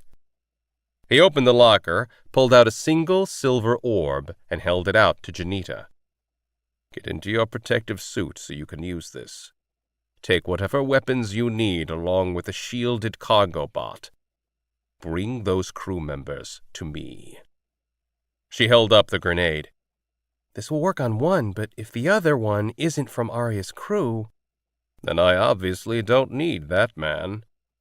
She nodded, then frowned. "The station's been crawling with sentinels since Junger activated her insurgency countermeasures. I'll likely run across more than one squad of sentinels on my way back to you. They'll report back to Director Junger." He sneered. "Then make sure they don't report back. Marlowe didn't appraise me of her countermeasures, which means she obviously thinks we're benched. Well, if she wants to play without us, we'll play our own game. Everyone on the SC3 might be Soul Core, but that doesn't make Marlowe and her squads our allies, not in this case. Do whatever it takes to bring me that crew member. Anyone who stands in your way is collateral damage." Chapter 51. Jack and Vida stowed their jetpacks and suits between 2 shipping containers in a pressurized storage area in the lowermost decks of the SC3 before hustling toward the nearest door 100 meters to their left. They reached the door to find it locked, and Jack shifted his focus to the manual override bar. It operated like a jack, pumping the handle several times to build up pressure to open the door without electrical force. He began pumping. A long-standing building code was the ability to manually open any external airlock or door where a human could die otherwise. This storage area, while pressurized, was currently set at negative 20 degrees Celsius. Lengthy exposure could be dangerous to any human. Jack was already shivering, which meant the legal code applied here, and being a Soul Core station, no one was going to override building regulations like Byrne had done on Cabron. Jack and Vida couldn't wear much bulk under their spacesuits, which meant they had little to protect them from the cold.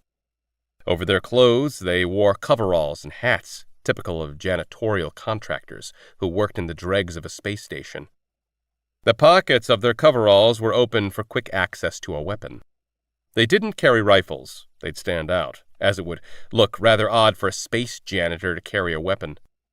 They would have worn sentinel uniforms if they'd more time to prepare, but they didn't. and Domino hadn't offered any uniforms, so Jack and Vita made do with what they could quickly acquire. The pump handle froze, no longer allowing any movement. Jack glanced at Vita. "Ready?" Always. Jack tugged his hat down a little further to hide his features as much as possible. He pressed the single button to the right of the pump, and the door opened.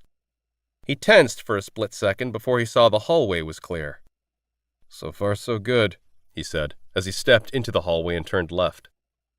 They'd entered the lowermost decks of the SC-3 for two reasons. First, these were the easier decks to access. Second, the station's power plant was housed not far from the storage areas. Their plan was simple, and it was one they'd worked out many times over drinks on board Cabron. 1. Set the power plant to blow. 2. Find General Matrell. 3. Get the hell off the SC-3 before it explodes. Jack hadn't told Domino that his crew had worked through the logistics of blowing up Sol Corps' headquarters long before she'd voluntold him to carry out the mission. If he and his crew hadn't planned this mission 1,000 times, and if they hadn't known about General Matrell, then he would have told Domino to go screw herself. Turned out, the stars aligned in Domino's favor. Jack and Vita walked with purpose, but not too fast as to draw attention, and kept their heads down to avoid the cameras getting clear images of their faces. Jack was equally relieved and unnerved that the hallways were so empty for a busy station. They continued down 2 more empty hallways before a pair of sentinels entered right in front of them. The sentinel on the left wagged a finger at Jack and Vita. "You guys shouldn't be down here. All maintenance crews were ordered to evacuate today due to the drills Director Junger's got us running." Vita scowled. Drills? No one told us anything about drills. The sentinel shrugged. "Well, I just told you, so you're going to have to head home." Jack cussed. "How am I supposed to get my 55 hours in this week? I need every bit of that paycheck. Seriously, this blows. Hey, how about Frank and I go finish up our job, and we'll make sure to stay out of everyone's way? I need the paycheck, man." The sentinel leaned forward.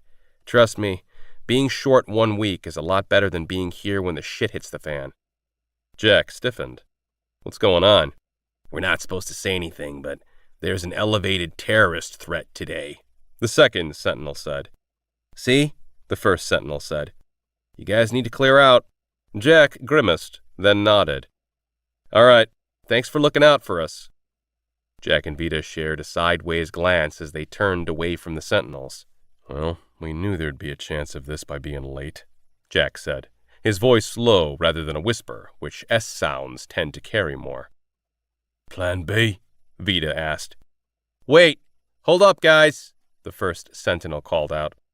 Jack tensed before he and Vita turned to face the pair of sentinels. The one who'd spoken had a finger to their earpiece. "I need to see your credentials. Sounds like your boss is going to get into trouble for not telling you about the drills." Jack chortled. "I'd like to be there when Bob gets the lecture." The sentinel held out his hand. "Come on, I need to see them." "Here you go." Vita pulled out his gun. The sentinel's eyes widened, but the soldiers didn't have time to react before Vita fired a shot through their foreheads. Jack's lips thinned. Plan C. The pair took off running for the power plant room. The cameras located throughout the SC-3 might not have snapped images of Jack's and Vita's faces for recognition, but they surely caught the scene of a janitor killing 2 sentinels. They ran down the final hallway to the power plant room. No more sentinels in their way. When they reached the closed door, Jack slid to a stop before the wall panel. The power plant room was a highly secured room. Kana had called in a favor or two, getting the access codes needed to open the door. Jack was about to enter the access code when the door opened. "Freeze!" a sentinel yelled from the other side of the doorway. At the same instant, the hallways to their left and right began to fill with sentinels. Vita shoved the sentinel's rifle barrel up as he barreled into him, shoving the man tumbling back. Jack stayed tight with Vita, who used the sentinel as a shield as they moved into the room. Jack took in the situation. At least a full squad was in the room, along with at least 2 more squads in the hallway. It was an ambush, a motherfucking ambush. The Sentinels team hesitated at shooting their compatriot. Jack and Vita didn't. They fired into the squad, taking down at least 3 before the squad fired back, hitting the Sentinel and the walls around Jack and Vita. Vita dropped the body and dove behind one of the giant metal cubes, the power plants, in the room. The power plants were shielded, energy fire wouldn't set one off, and Jack and Vita pressed their backs against the metal, holding their guns. So, and ambush, huh? Vita said. Yeah. Jack fired several shots to keep Sentinels from closing in too close. Vita tapped the armlet he wore that had an active comm channel with Cabron. Watch out, Brown Eyes. They knew we were coming. You better make a run for it. Like hell I'll leave. Vita disconnected the transmission. She's going to be pissed, Jack said. Vita shrugged before firing 2 shots. Surrender! It's your only chance at coming out of this alive, someone yelled. Surrender, Vita grinned. They don't know us very well. A clink to Jack's right drew his attention, and he saw a smoke canister had been tossed behind the power plant. Smoke! He warned Vita, and sucked in a deep breath just before the smoke filled the air. The smoke burned his eyes, and he closed them. He fired into the smoke at any approaching sound. From the noise of bootsteps, it sounded like every sentinel stationed at the SC-3 were coming for them. Part 5. Universal Truths. Chapter 52. I don't suppose you have any brilliant escape plans up your sleeve? Vita asked. Jack shook his head as he waited for the computer drive to finish copying the virus file into the power plant they were currently hiding behind. Sorry, all the escape plans I had involved getting away from the power plants before we were noticed. Vita fired several shots at sentinels who tried to inch closer. I'd tell you to plan better next time, but looking at our current odds, I'm a little worried there isn't going to be a next time, Vita said before firing again. Pessimist, Jack said. I could really use a grenade right about now, Vita said. If you use one in here, you'd probably blow the power plants and us along with them. Better than dying while sitting on my ass. Jack looked around them. Other than the large power plants throughout the room, there was nothing they could use. The room was intentionally secure, with only one way in and out, and there were currently at least 2 squads between Jack and the entrance right now. The screen displayed "Upload Complete," and Jack pulled the stick out from the panel. It's loaded. Set your clock. We've got roughly 60 minutes before it overheats and blows. As Jack spoke, he set the timer on the armlet he'd worn for the mission. He eyed his teammate and the sentinels hiding behind the other power plants. You should make a run for it. I'll cover you. Vita fired and then scowled. And leave you behind? Don't be an idiot. Jack shrugged. The only alternative is us being idiots together. Make a run for it? He asked. Jack nodded. We don't have any other options. Vita shrugged. All right. Then he took off. Jack's surprise lasted a split second before he started firing and jumped out from the other side of the power plant. His shots had caused the sentinels to seek cover just long enough for him to close 10 feet to the next power plant, which Vita already stood behind. I was going to do a countdown, Jack said. I know. I didn't want to wait. Jack noticed that Vita was holding his thigh. How bad? Just a graze. Didn't even burn through my suit, but still stings. The metallic clack drew Jack's attention, and he saw the round grenade. Another smoker! They sucked in their breath.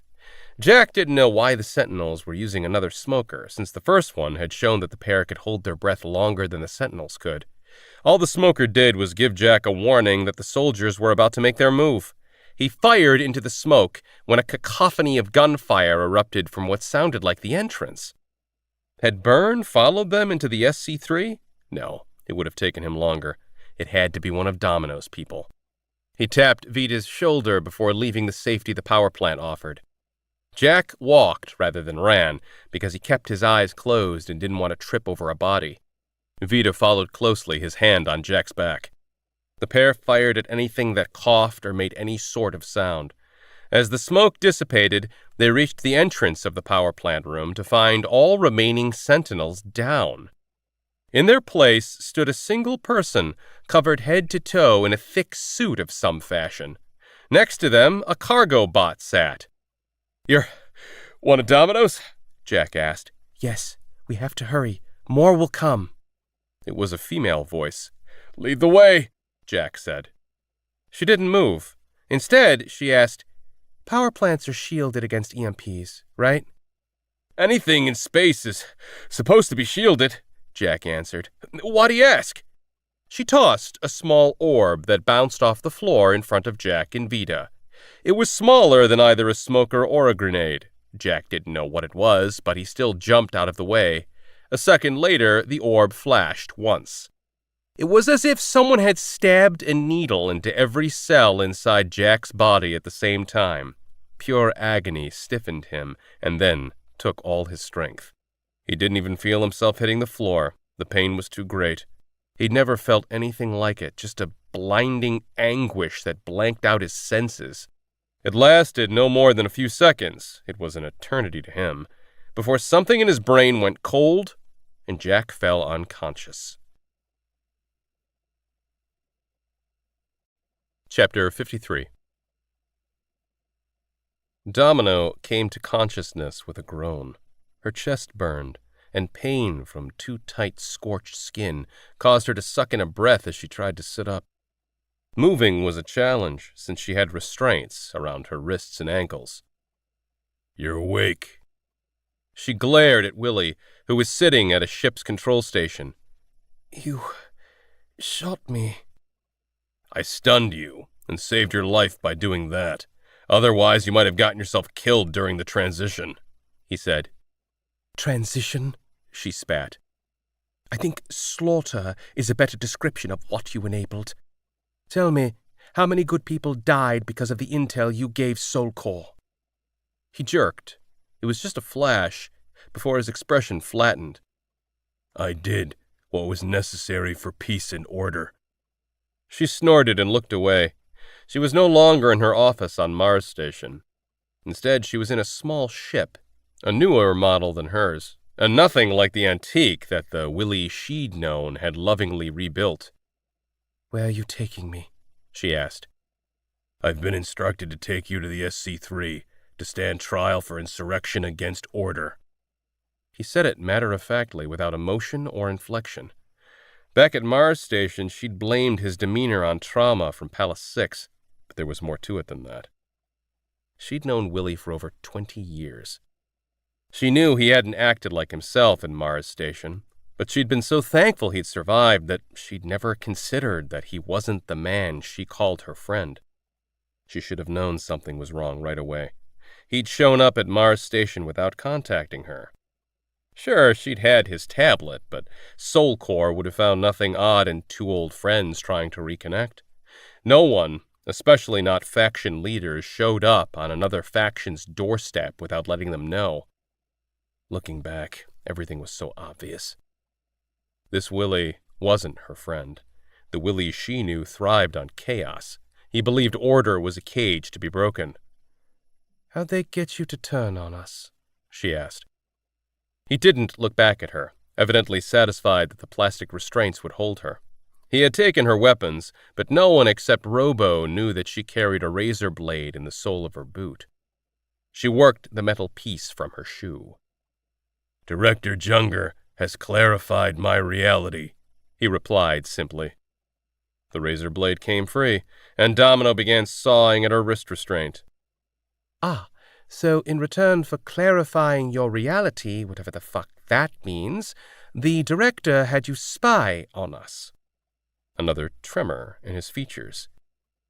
"I imagine it's safe to say that you told the director everything you know about the cause." "I had to. She needed the information to restore order," he said.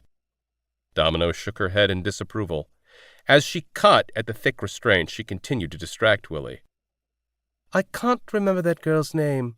What's the name of the girl you saved on Palace 6? Hetty Norman." Hetty, that's right. I met her, you know.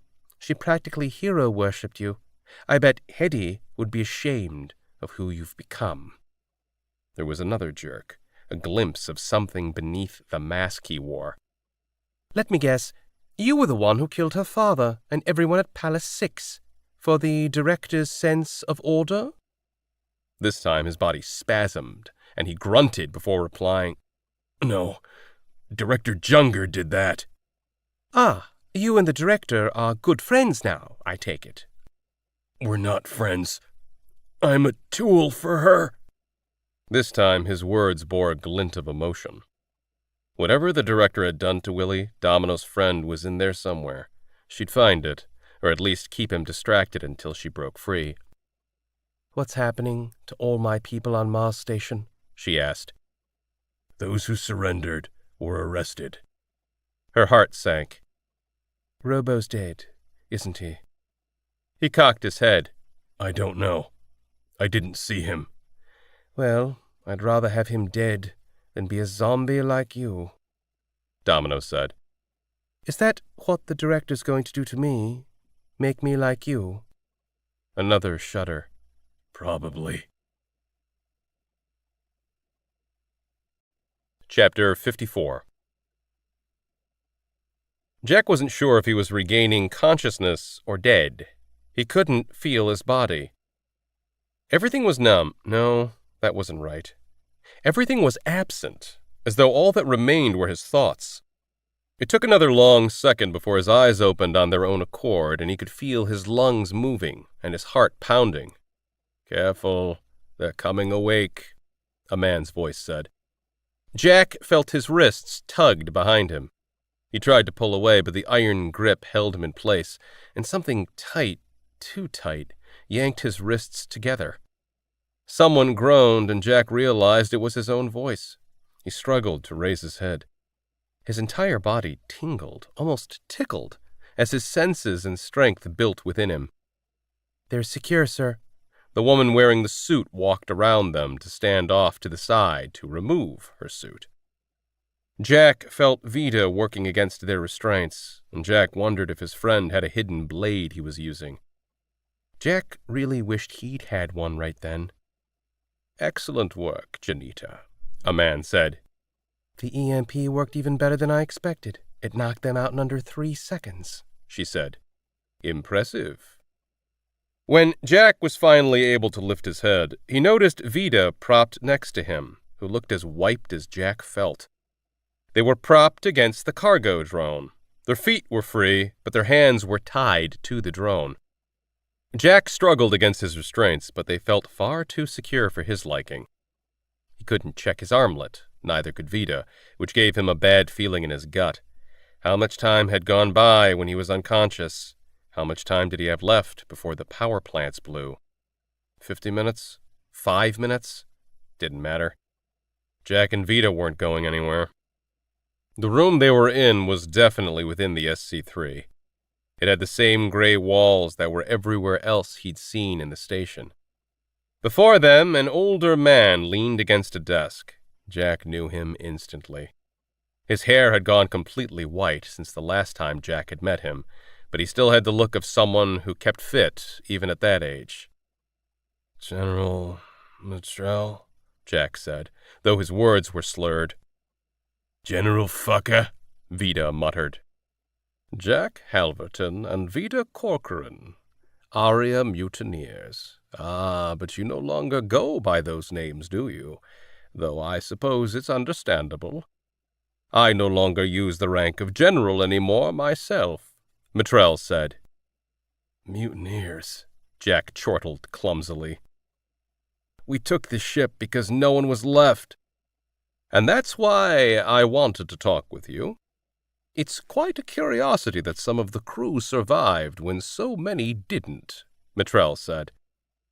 "Your plan didn't go as perfect as you hoped, huh?" Jack said. "No, it certainly did not. The Aria mission was supposed to be the greatest accomplishment of my life. Instead, the mission didn't even make it beyond Sol. My career never recovered from that failure. Maybe if you didn't purge the ship with everyone inside, we would have had a chance," Jack snapped. Matrell's eyes narrowed. and he shared a glance with Janita before turning back to Jack. A ship purge, you say? Jack nodded. The two of us survived only because we were on a shuttle that was offline at the time. That makes us survivors, not mutineers. Interesting, Mitrell said. I hadn't considered a ship purge as a possibility, but now it makes perfect sense. Jack frowned, shot Vita a look, and returned his focus to Mitrell. You want us to believe that you had nothing to do with the purge? Mitrell guffawed. Of course not. I staked my entire career on that mission. I spent over 10 years of my life preparing for that mission, including finding the perfect crew. He wagged a finger at them. You're still alive today thanks to my transhuman project. You especially. The Corcorans signed right up, but you took convincing. He pointed at Jack. What are you talking about? Jack asked. Mitrell sneered.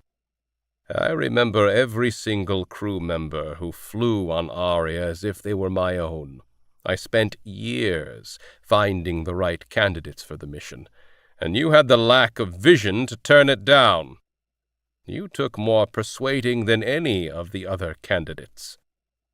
Memory flashes caused Jack to jerk. Even though the memories were old, he remembered some like they were yesterday. Taoist, he said breathlessly. Was that the name of the ship you flew on before Aria? Mitrell waved a hand. Of course it is. You should be thanking me for encouraging you to join the mission. Jack's jaw slackened. You killed my crew to get me to join your mission? That crew would have long since died of natural causes, so the point is moot. I brought you here so I could learn what happened to Aria's crew, and I think I've learned enough. I knew the SC-3 had nothing to do with it. I'd hoped it was a mutiny, but my suspicions are confirmed. Thank you for that information. Jack's memories dulled the conversation. Taoist's crew. Stacia, dead, because of Jack. If it wasn't you who purged the ship, then who was it? Vita asked. That's an answer well above your pay grade, son, Mitrell replied. Jack's eyes came back into focus, and he stared at Mitrell, processing the general's comments. If no one at the SC-3 was involved, that left only one party with the capabilities to conduct that type of murder. The Waymakers purged the ship. They can't harm humans, Janita said. Mitrell's expression didn't change. My pet robot has been known to misbehave a time or two. Janita blanched. Sir? Jack flinched. What do you mean, your pet robot? Mitrell's computer panel chimed, and the general smiled. Ah, I see it's been listening. He walked around his desk and took a seat. As he read whatever was on his screen, humor fell into a frown. A grimace followed. He tapped loudly. Then he glared at Jack and Vita, then motioned to Janita. This pair managed to set the power plants to explode.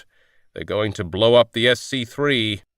We have 22 minutes to evacuate. Jack's brows rose. That was longer time left than he'd expected. Mitrell opened a hidden doorway in his hall, which revealed an escape pod. Prep the pod, he ordered. Janita rushed through and entered the pod. Mitrell turned to Jack and Vita.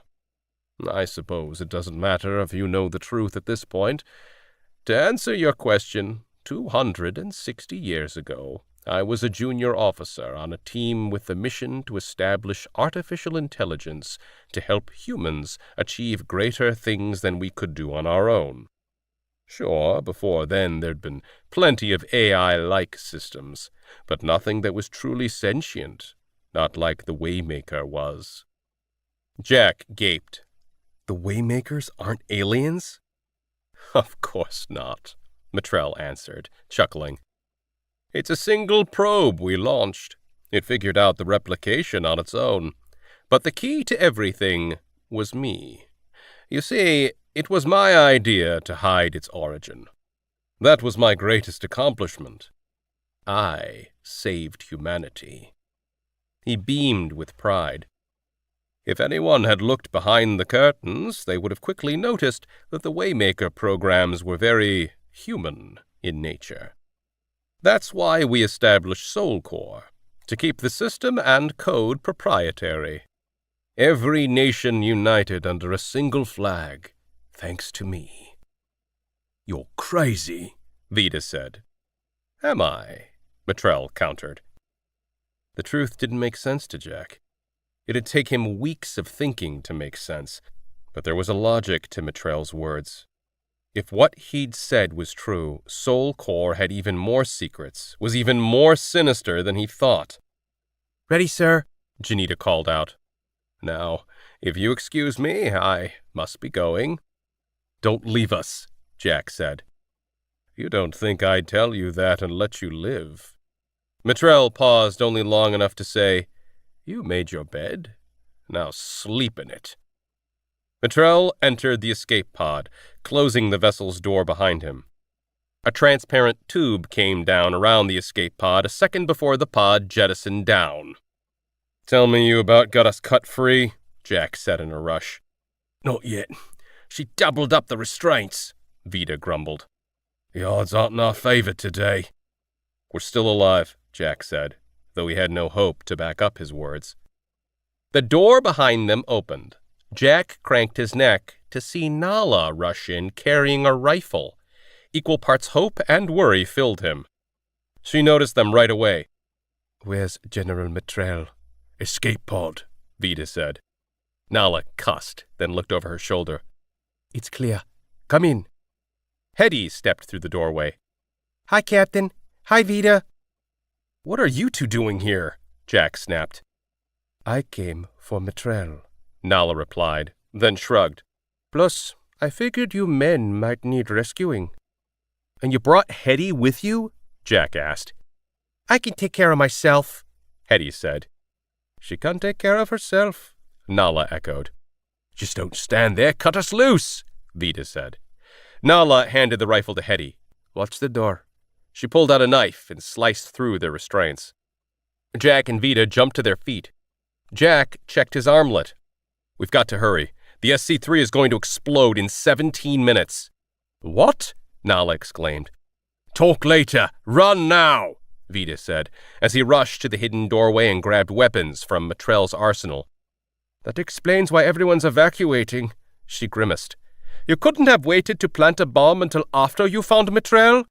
"Hindsight, that might have been a better plan," Jack said, as he hurried to the computer screen to pull up a map to see where they were at.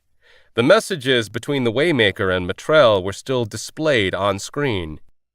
Waymaker. "The 2 humans in your care have installed a virus in a power plant, which is causing it to overheat. Without intervention, it will exceed temperature limits and explode in 22 minutes, causing a chain reaction that will destroy the entire space station. Immediate evacuation is highly recommended." Matrell. "Intervene! Shut down that power plant!"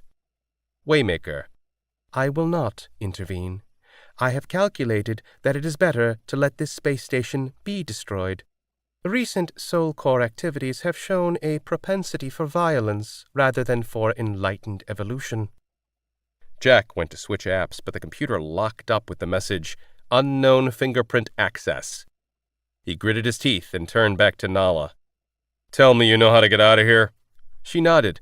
"I have a ship waiting for me at the docks, but we have to move fast." Chapter 55. The escape pod shot away from the SC-3. Charles knew his eyes must have been as wide as Janita's, with how much the pod shook as it hit Earth's atmosphere. There were no windows in the pod, so there was nothing to look at except his fellow passenger.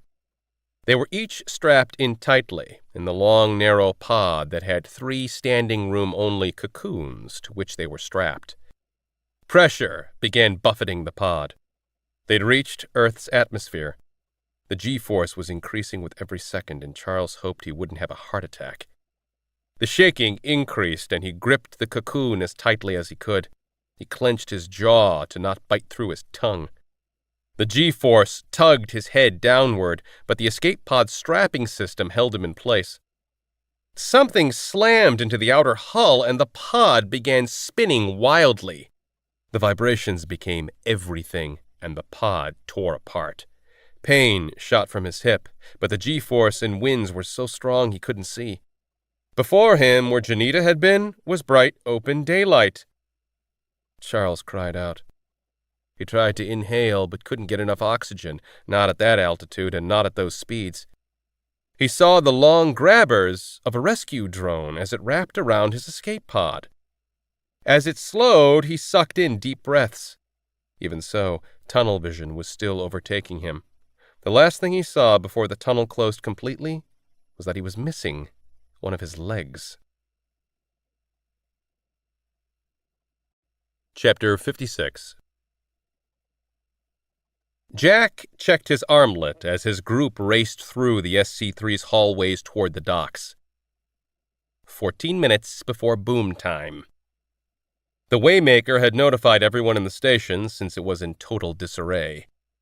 People were running toward the docks. The chaos made it impossible to see sentinels hunting Jack and Vita, though Jack figured any sentinels were smart enough to choose trying to save their own lives over trying to arrest trespassers right then. He hoped he didn't come across any fools or heroes. Their escape was slowed by workers, mostly sentinels, carrying big bags. Vita, still limping, took point and shoved people out of the way. Complaints were voiced, and Vita was cursed, but everyone kept moving. The crowds were lightening up by the time they reached the docks, with people rushing to board transports. Nala ran to a nearby dock. She stared through the window, her head cranking to the left and right. It's supposed to be right here. I paid them enough to buy my own ship. It's gone? Hetty asked. Did you pay up front? Jack asked. Of course not. I only paid half up front, Nala replied. I bet they got some better offers and took them, Jack said to Nala. You and Hetty, hop on a transport out of here. Vita and I will make our way back to Cabron. Nala winced. I can't. I may have killed a few sentinels on my way to you. They'll arrest me as soon as they get clear. Plus, we don't know if they're still after Hetty. Jack cursed. All right, you'll head to Cabron with us. Vita tapped his armlet. Connor, change your plans. We need an immediate pickup. The area's swarming with traffic. Give me 10 minutes. Jack glanced at his armlet. 9 minutes. He shook his head. We need it sooner. Vita said, We need it in 5. There was a pause before Connor responded. Okay, Burns bringing a shuttle to you. Keep your armlet active. He's targeting your coordinates, but you'll have to come to him. There's a traffic jam at the dock. Looks like a couple of interceptors collided and are stuck. Tell him to get as close to the dock as he can, and we'll fly out to meet him, Vita said. Not all of us have suits, so he better not take the scenic route. Jesus, V. All right, I'll let him know. Jack looked down the long, wide walkways of the docks and motioned. This way. He sprinted, glancing back now and then. Hetty, even though she was the shortest, managed to keep up, though her cheeks were flush. Vita, with his slight limp from being grazed, covered their rear. Jack brought them to the end of the walkway to where an emergency airlock stood. He looked through the window to see the outer door closed before opening the inner door. Motioning them into the airlock, he closed the door behind them. He immediately began stripping off his spacesuit. Hetty, you'll wear this. What'll you wear? She asked. We'll be outside for just a few seconds. I can handle it out there better than you. The girl frowned, but didn't argue. Vita began to pull off his suit, and Nala held up her hand. Don't even think about it, Vita. You're injured already, and I can handle myself as good as you can out there. Vita gave her a scowl before nodding. Nala and Vita helped Jack to remove his suit faster and immediately moved to stuff Hetty into it. Jack glanced at his armlet. 5 minutes. Vita, daisy-chain the suits, Jack said, as he began locking Hetty's helmet in place. Nala, you strap yourself onto Vita's suit. I'll hook onto Hetty's and run controls, but my fingers and eyes will jam up pretty fast out there, so it's all on Vita to get us to the shuttle.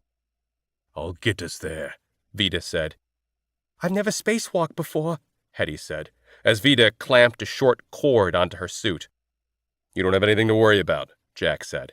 "Just relax as much as possible and we'll do the rest." It took another minute before they were all connected together and ready to leave the airlock. He'd tied a strap around him and Hetty so that she was in front of him, making her suit controls most easily accessible to him. Vida tapped his armlet. "Connor, we're at an airlock. Where's Byrne now?" "He's 3 minutes out." "This place blows in under 4, Jack said. He made a mental calculation of the blast radius. "We can't wait. We need to leave here now." Vida nodded. "Connor, show us Byrne's flight path. Tell Byrne that we're flying full power toward him." "Here you go. I'll tell him." Jack looked down at his armlet. A map displayed with a blip and a dotted line to their location. He set the trajectory into the suit's control panel while Vida did the same. "Easy enough. Is everyone ready?" After everyone agreed, he focused on Nala while gripping Hetty's arm by her suit's control panel. He and Nala took quick breaths, followed by 3 deep breaths, holding their last. Vida opened the outer airlock. Using their legs, they thrust outward. At the same time, he powered the suit's propulsion pack to full speed. Vida was a microsecond faster, and there was some jerking and clumsiness as 4 people rode out with 2 suits. Hetty looked terrified, so he kept his eyes focused on her. The first sensation to hit Jack was a cold that was so frigid his skin froze instantly, hardening and becoming numb within the first seconds. The next sensations were far more painful. His eyes no longer moved, and his vision had dulled like a sheet of ice had formed over his pupils. Inside, he felt like he was going to explode. Every part of him, especially his chest and head, drummed a slowing throb like a countdown timer. The agony was near unbearable, but he noticed it wasn't quite as bad as the EMP blast. He couldn't see, couldn't move, so he became an asteroid heading outward from the station. He could no longer feel Hetty, let alone the line to Vida's suit. He wanted to suck in a deep breath, but he knew that would only hasten death. His brain had switched to survival mode, wanting to claw for safety, but his body wouldn't respond. Even his thoughts seemed to be gelling up. Then he slammed into something so hard he thought his body was going to shatter into 1,000 pieces. It forced him to breathe, and the air felt like acid in his throat and in his lungs. "Go, go, go!" Vida's voice sounded like it was deep underwater. Sensation began returning to his body.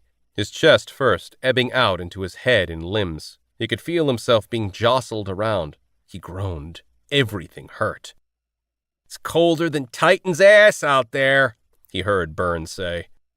Jack struggled to blink, but after several seconds, his eyelids worked, though his eyes felt too dry. Dark nothingness morphed into a gray nothingness, and finally into objects. He focused on the brightest object, a light in the ceiling, as he regained his ability to see. Hetty's face was near his. She was looking down at him, and she still wore her helmet. "Captain, are you okay?" she asked. "Yeah," he said, and coughed.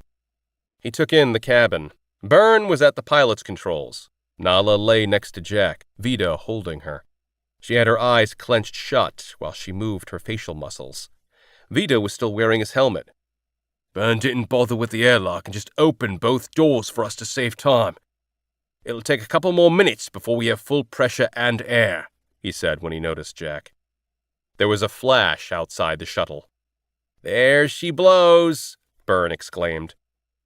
A wake of turbulence bucked the shuttle. Hetty clutched onto Jack. Shrapnel hit the hull with little thumps. Jack hoped nothing pierced the hull. He didn't want to experience the black for the rest of his life. The first shiver racked Jack's body. "We'll be attached to Cabron in another minute. Then we'll get both of you into the healing pods," Byrne said. "How you feeling?" Vida asked. "Like I was in space without a suit for 10 minutes, Nala said, her voice rough. "Close. We were outside for just under 2 minutes, Vida replied. Strange. It didn't feel that long. "Hurts, but not as bad as that EMP, Jack managed to say. EMP? Byrne asked. We'll tell you about it later, Vita answered. Hetty stared down at Jack. You don't look good. Your skin is gray and your eyes are blood red. A lot of their blood vessels burst out there, Vita said. But they'll be fine, after some rest. Nala gave an abrupt shiver and groaned, hugging herself. And a really long bath, Jack said. Chapter 57.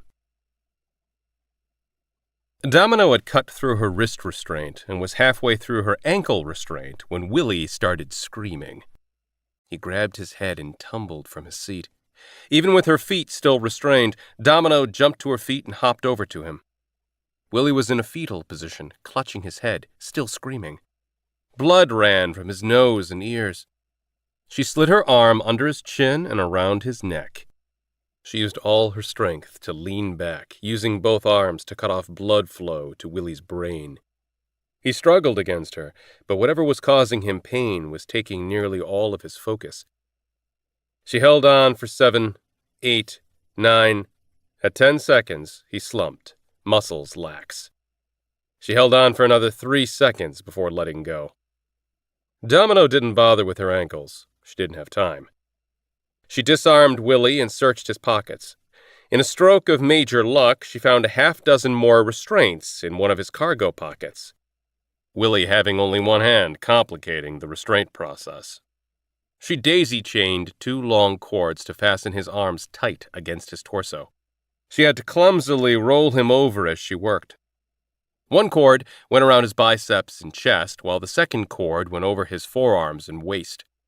Then she hurriedly zipped a restraint around his ankles. Cutting off blood flow worked for a few seconds, but it didn't take long for a body to recover. The only reason Willie hadn't regained consciousness was due to whatever had caused his headache, she suspected.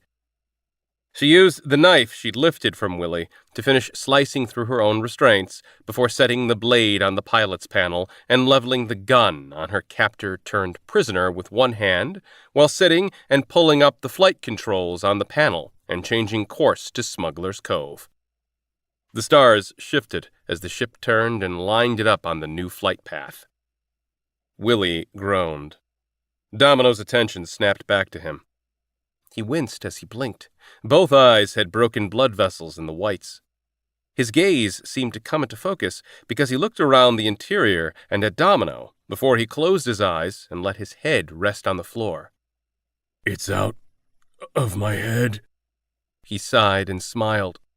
I'm finally me again. Domino didn't smile. If you're the Willie I used to know, now's a good time to come clean, traitor.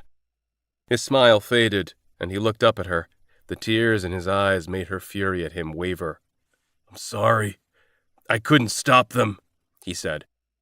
His tears joined the blood not yet dried on his face and created red trails down his cheeks. Domino said nothing.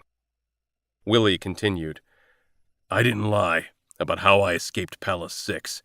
I drove that rickety drilling unit all the way to Palace 5, but the Sentinels were waiting for me there.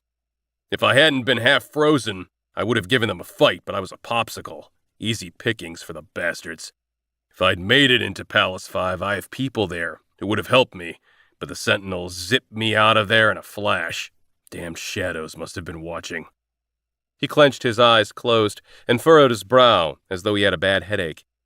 He tried to wipe his cheeks on his shoulders, but there was still blood left. Yesterday, Domino would have cleaned his face for him. Today, she didn't trust him. They brought me to a lab in the SC3. I was ready for a brutal interrogation, but they didn't even interrogate me, can you believe it? Instead, they just strapped me down and shoved a needle into the base of my skull. It hurt so bad, felt like they were shoving it all the way through my brain. Though I guess it didn't hurt as bad as them deactivating it. I thought my brain was going to explode. Deactivate what, Willie? The implant. They injected some piece of tech into my brain, and for the next hour I thought they'd found a new form of torture. It felt like they were electrocuting me from the inside. But then the shocks settled down. That's when Director Junger came in. He paused as emotions flashed over his face.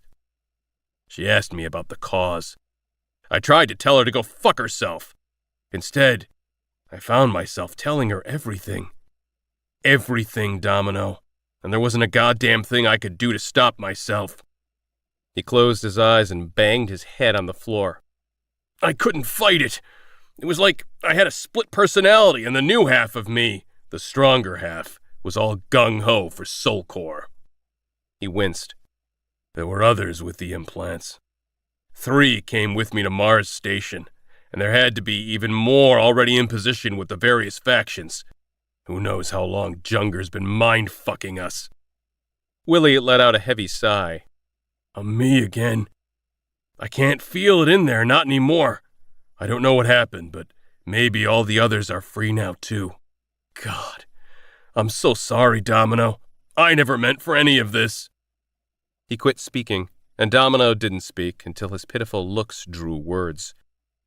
I'm not untying you. You broke my trust. You have to earn it back, she said in a rush.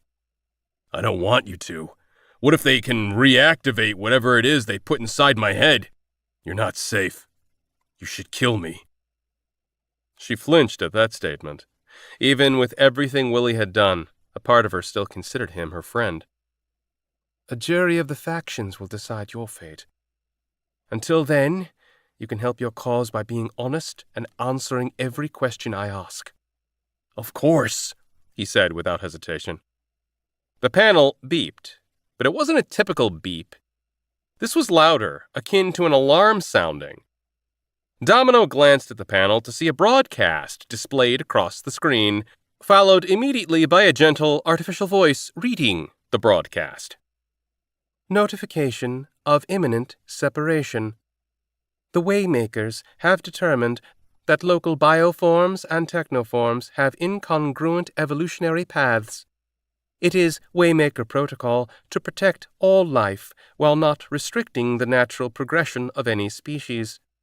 Humanity has reached a level of advancement that would cause conflict with this protocol. Therefore, the Waymaker located in the Terran system is no longer necessary. The Waymaker in this system will depart following the completion of the latest replication batch and at the conclusion of final separation activities. The first of these activities is the cancellation of Waymaker guidance and oversight to Soulcore. That action has been taken. The second of these activities is the revocation of Waymaker AI code used within human-used systems. 1 minute following the delivery of this message, that action will be taken. This action may impact you, and we apologize for the temporary, albeit necessary, inconveniences. All other actions will not impact you. Therefore, you will receive no additional broadcasts. Thank you. May life thrive. Domino's jaw slackened. I think my head's still messed up. It sounded like the Waymakers said they're leaving Sol, Willie said.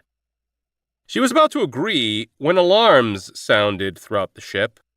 All systems were flashing critical errors, and a reboot was initiated. Everything went dark and quiet. Domino tensed. Don't get any bright ideas, Willie. You're a big enough target that I don't have to see you to shoot you. If I hear even a rustle come from your direction, I'm shooting. Stillness came from Willie's direction. The lights came back on, along with the rest of the systems. She frowned as she saw the new screens. Those shiny shits weren't joking. Everything's bare bones. All automated controls are down. It looks like I have to monitor the environmentals even. I can help monitor the system. No, she interrupted harshly. Domino was forced to set the gun down to work the controls. She opened up the map of the system that still had their flight path to Smuggler's Cove and used the joystick to keep the ship on course. Warning lights continued to blink on various systems. It was going to be a long flight. Chapter 58. Jack slept a full day in the healing pods before he felt somewhat normal, albeit worn out. He opened the pod cover to find Hetty waiting for him. You're awake, she said. Yep. He glanced at the other pod to find it empty. Looks like Nala woke before me. Hetty nodded. In the galley. Burns getting lunch ready. He gingerly climbed out of the pod. His bare feet tingled when he put weight on them, and he stretched out the achiness in his skin and muscles. You look fine now, Hetty said. How'd you heal so fast? The healing pod, he answered. She shook her head. You and Nala should be dead. People don't survive in space, but you did. Did you ask Nala about it? He asked. She nodded. Didn't tell me nothing. That's because there's nothing to tell you, he said, and took tentative steps. You're lying, she blurted. Tell me. He closed his eyes and yawned. Maybe later. Right now, I need to eat. He didn't wait for her. He trudged from the medical room to the galley, feeling her watching him the entire time. You handled yourself good back on the SC3, he said. You didn't freeze even once. Nala's been teaching me to fight and other stuff. I want to be on the crew, she said, as they entered the galley where Nala and the rest of the crew were. It's nice to have Hetty back on board, Kana said, smiling. It's been too quiet around here. Hetty looked up at Jack expectantly. He held up a hand as he went to take a seat. We'll talk about that later. We have other matters to resolve first. He turned first to Nala. How are you doing? I'm recuperating. I'll be as right as rain in a few days. You? He nodded, then turned to the others. How are things looking out there? Kana replied while Byrne handed Jack a bowl and spoon. Well, the SC3 has been destroyed. There's nothing left for them to repair. Current estimates are 76 souls lost, and nearly 20 of those happened in shuttle accidents after leaving the station. Jack flinched. He'd like that number to be near zero, but he knew going in that it wouldn't be. Those deaths were on him. His only consolation was that their deaths would prevent far more in the long run. Was Matrell listed as one of the dead? He asked while he dished stew into a bowl. She shook her head. No, neither was Junga. It looks like most of the station's personnel made it off before the power plants exploded. He scooped a spoonful of stew, chewed it, and swallowed before asking. And the other strikes? Were they successful? Unfortunately, no. Demelo checked in and said Junga's spies caught wind of the plans. Soul Core stopped nearly every attack. The rebellion is crushed. The only positive, if you can call it that, is the Waymakers revoking their code, which has brought Soul Core to its knees. Jack frowned. What are you talking about? Kana pulled out a tablet and handed it to Jack. He set down his spoon and read the message with the subject, Notification of Imminent Separation. As he read, Kana continued. Everyone's been impacted, but the colonies are used to system malfunctions, so they've been able to pick up and move on easier than Soul Core and the corporations.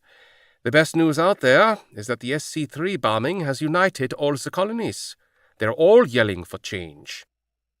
Jack stared at the message for a while before handing the tablet back with a grunt. Can't say I saw that one coming. Did Demelo say what her next steps are? Not yet. She's reconnecting with the rest of her rovers and said she'd be in touch, Kana replied. He sighed. Well, we did our part. She'll call if she wants our help again. He eyed Vida. You tell them what we learned? Vida nodded. I told them about Matrell, the Waymaker, the EMP, everything. I always thought Matrell was behind what had happened, Burns said. I never expected him to be innocent. Being wrong screws up my whole philosophy on life. He's not innocent, Nala said harshly. He still withheld secrets. He had to know about side effects from the nanotech program. You're right. He might not be a mass murderer, but that doesn't make him innocent. I still can't believe the Waymakers purged the crew, Burns said. Talk about being blindsided. I thought only humans could be assholes. Obviously, we were misinformed about a lot of things. And it's Waymaker, singular. It hadn't finished its replication factory when the mission launched, Jack said. I can't believe there's no such thing as aliens, Hetty said. Keep that between us for now, at least until we know how to handle that information. Nala cautioned. Of course. Hetty pinched her forefinger and thumb together and ran them across her lips as though zipping them. It still doesn't make sense. The Waymaker's a computer. It might be sentient, but it's never shown any hints of emotion. I'd like to ask the Waymaker why it did what it did, Kana said. I'd like to ask it that myself, Jack said. What do y'all think? Want to ask it? I'm not sure that's possible. Before the Waymakers revoked its code, we could have just gone into a Soul Core office and tried to ask it to communicate, but now there's no way to contact it. Has it left the system? Jack asked. Not yet. There's a whole fleet of new drones watching it pack up. It's the biggest news in the system, next to the rebellion, she said. Where is it? It's at its replication factory, finishing up its last batch and dismantling, Kana said. Are there core ships there? Jack asked. No, just new drones. Why? Well, if we want to talk to it, we'll need to go straight to the source, Jack said. I'll change our trajectory, Kana said, then paused. Assuming everyone's in. I'm in, Vida said without hesitation. Hell yeah, count me in, Burns said. Aria's crew deserves closure. I'm in, Nala said. Jack turned to Hetty, who seemed surprised. I'm in, of course, she exclaimed. Kana stood. All right, I'll change course. She left her lunch along with the rest of the crew. The EMP was scary stuff, Vida said in between bites.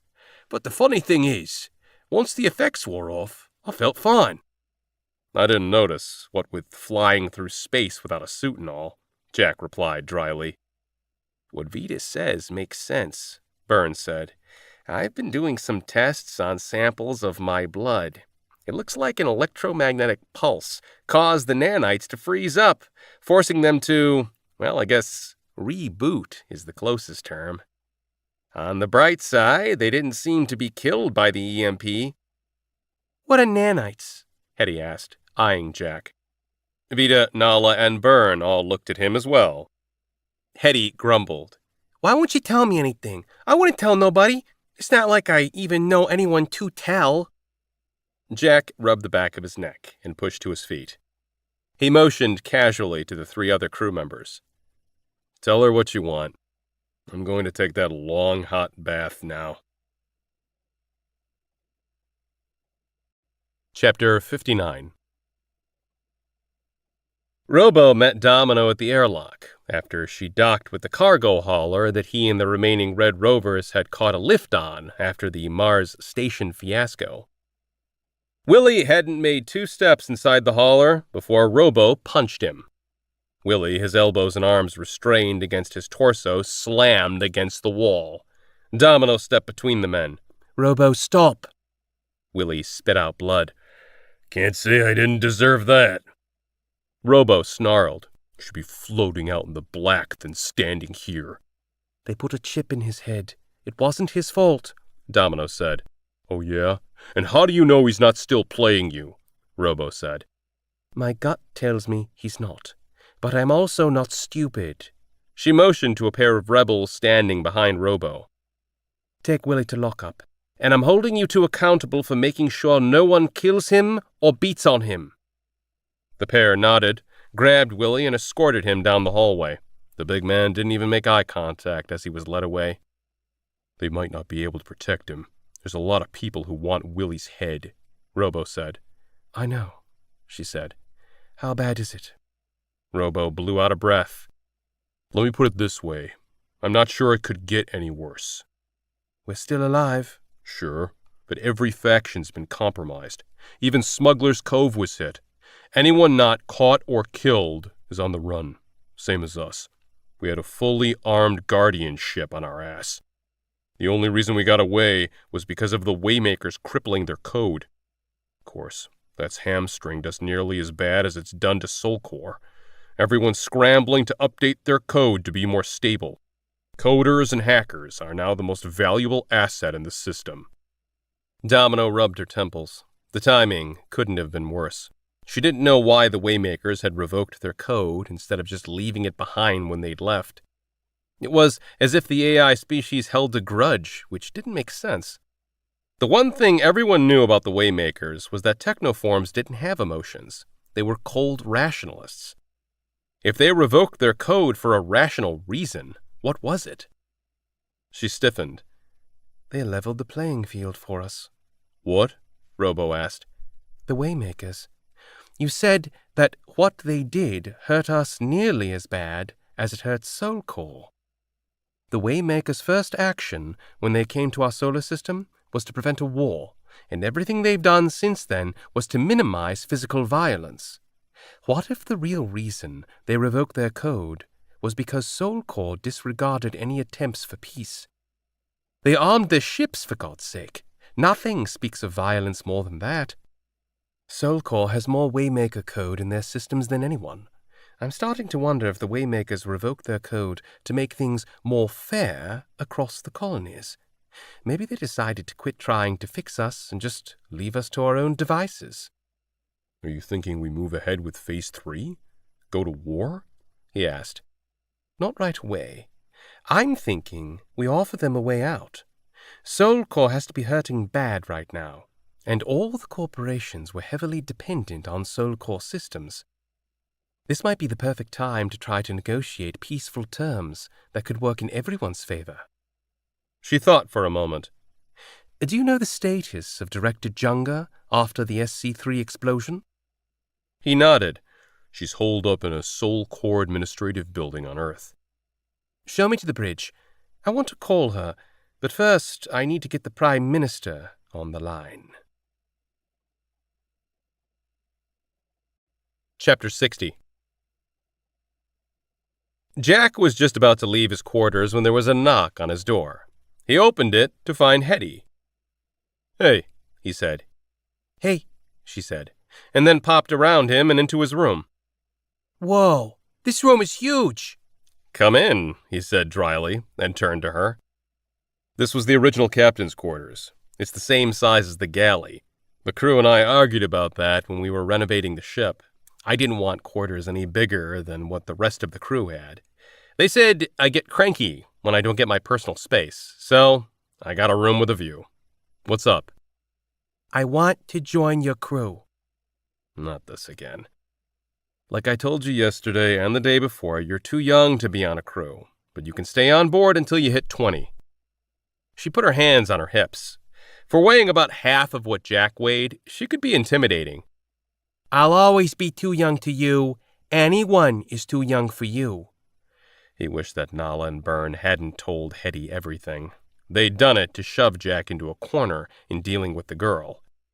He couldn't let her run loose with her newfound knowledge, yet she was too young to serve on a crew. "We'll talk about it after we're done with this mission," he said finally. No, you always say that we'll talk later, and then you never do. Heads up, everyone. They're coming up on the Waymaker sector. Kana's voice came through the speakers. His relief probably showed on his face. "I need to get to the bridge." Fine, but we will talk later, Captain. Hetty brushed by him on her way out of his quarters. Chapter 61. The Waymaker replication factory had changed. What before had been a massive structure dotted with blinking lights now looked like a huge chunk of scrap metal. Think it's already moved out of the system? Kana asked. "I don't think so." Jack pointed. "Look over there. See the new drones? Someone must think there's still some activity." In the distance, a group of small drones resembled a swarm of mosquitoes with twinkling lights. "Is there any electrical noise coming from the factory?" Jack asked. I'm not picking up anything, Kana said. I think it's shut down. "This had better not be a wasted trip," Vita grumbled. The Waymaker never spoke directly to anyone except Soulcore, so it's a crapshoot whether it'll even respond, Jack said. The bridge was packed with every crew member and Hetty. There were only 4 seats, leaving Byrne and Hetty, the last 2 to the bridge, to stand near the back. "We're here, so let's see what it says," Jack said, as he continued navigating toward the replication factory. All right, here goes nothing. Transmitting comm request now, Kana said. A few seconds later, Byrne asked, Anything? Not yet, Kana replied. 5 more seconds passed. It's radio silence out here, but I'll keep transmitting in case it changes its mind, Kana said. I guess it's not in the mood to chat, Nala said. Jack studied the factory's exterior. I'm going to bring us in closer to take a look around. You sure that's a good idea? Byrne asked. We've come this far. Might as well knock on the front door, Jack replied. Cabron had crossed into the factory's airspace, which would be deemed illegal anywhere without radio approval, but since there seemed to be no active flight tower, flying in closer shouldn't have been a problem. As things turned out, it was. Huge hangar doors opened in the side of the factory, and a horde of small and incredibly fast Waymaker probes zoomed toward them. Whoa, that's a lot of Waymakers, Kana said. What do you even call a group of Waymakers? Byrne asked. I call it a clusterfuck, Vita answered. Byrne chuckled. That's a good one. I like it. I guess they don't like us invading their personal space, Jack said, as he cranked the controls to evade the incoming cloud. Kana pointed. The new drones all went blank. That can't be good, Vita said. Jack, I think you'd better get us out of here, Byrne said. Working on it. He added power to accelerate, but the aft cameras showed the probes coming toward them as though they were standing still. Brace for impact, Jack said, the second before the probes spread out their tentacle-like limbs. Every impact was a thunk as the probes rapped onto the ship. Grab suits and weapons, Jack ordered, while he tried to shake the things loose. Nala, Vita, and Byrne raced from the bridge.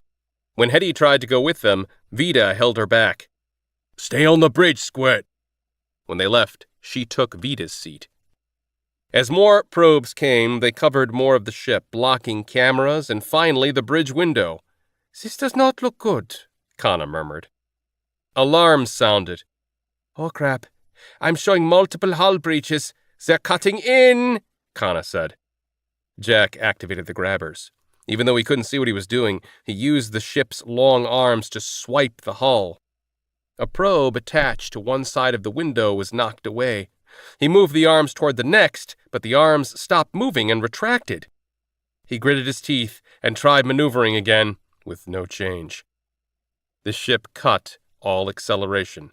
He watched on the screen as the ship turned back toward the factory.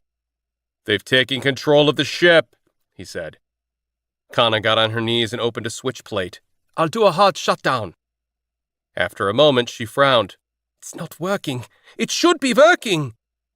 Jack leaned back in his seat, a sinking feeling in his gut. "I think they're inviting us in." The probe covering the bulk of the window pulled back a limb before slamming it forward. It broke through and the bridge alarm sounded. The tip of the tentacle shot out fog. Jack jumped to his feet. "Get off the bridge!" The door closed, locking the trio on the bridge. "What are they doing?" Hetty asked. "I don't know," Kana replied. Jack ran to the emergency cabinet and pulled out oxygen masks and handed them out. He put his on in time to see the fog spread out. No, not fog. It was thousands of tiny gnats. He swatted one away. "Ouch!" Kana said. "Something bit me." He felt a sting in his neck and he grunted. "Ow!" Hetty exclaimed. The bridge door opened and the swarm flew through the hallway and into the rooms. Jack went to run after it and warn the others, but he found himself frozen in place. Through the corner of his eye, he could see Kana also frozen in place. Hetty was looking wide-eyed between the two. "What's happening?" Jack could hear the terror in her voice, but he couldn't answer her. Instead, he felt himself walking to his room. Hetty followed. "Captain, what's going on?" He couldn't respond. He wanted to. He wanted to scream and cry out, but he could do nothing while he watched himself don his spacesuit. "Captain, talk to me," Hetty yelled. He tried. The smallest whimper was all he could manage. He left her and entered the hallway, turning left. She grabbed his wrist and tried to pull him back, but he continued forward. Stop! Don't go! Along the way, he saw the others. Vida had his suit on, but was frozen mid-reach for a rifle. Byrne was frozen while fastening his suit, and Nala was frozen while holding her helmet above her head. What's happening? Hetty cried out. She yanked hard enough to cause his step to falter. Then he continued. He was relieved that he wasn't forced to hurt her, but he was also as terrified as she sounded. When he reached the airlock, he opened the inner door. She pressed around him to keep him from entering. No, you can't go, Captain. He grabbed her shoulders and pushed her out of the way. She tumbled and fell. He stepped inside the airlock and closed the door before she was on her feet. He opened the outer door and stepped out. Before him, a probe hovered. It reached out with its freakish tentacles and latched onto Jack. His scream was just another whimper as it pulled him against it and shot toward the factory. Chapter 62. Hetty watched helplessly as Jack was taken away by the AI thing. It was horrifying. It reminded her of a nightmare she had once, of a drilling machine morphing into a giant metal spider with tons of legs. But reality was scarier than her nightmare. She spun on her heel and ran back toward the hallway. She checked on Nala first. Nala, Hetty said, and she noticed the woman's eyes turn to look at her. You can hear me? Nala blinked, and Hetty realized that she'd done that intentionally. Hetty exhaled. Good. You're still in there. Hang in there. I'll see what I can do. She went to leave, then cocked her head at Nala. She jumped and knocked the helmet out of Nala's hands. The helmet bounced and rolled across the floor. Hetty then reached up and gently tugged one of the woman's arms down to her side, and then she did it to the other arm. There. That looked uncomfortable. I'll be back. Hetty hustled next door to Vida and Kana's room. She lowered his outstretched arm to his side and stepped up closer, peering into his eyes. Blink if you can hear me. He blinked. She forced a small smile. All right. I have to check on the others. I'll be back. She ran across the hall to Byrne's room and brought his hands down from where he was fastening a strap on his spacesuit. Blink if you can hear me. He blinked. Good. I have to check on Kana, and then I'll figure out something to help you guys. All of you are frozen. Byrne's eyes looked to the left. She took in the wall of his room, but nothing stood out. She frowned. Are you trying to show me something? He blinked. She moved closer, standing right in front of him, and tried to follow his gaze. She'd been wrong.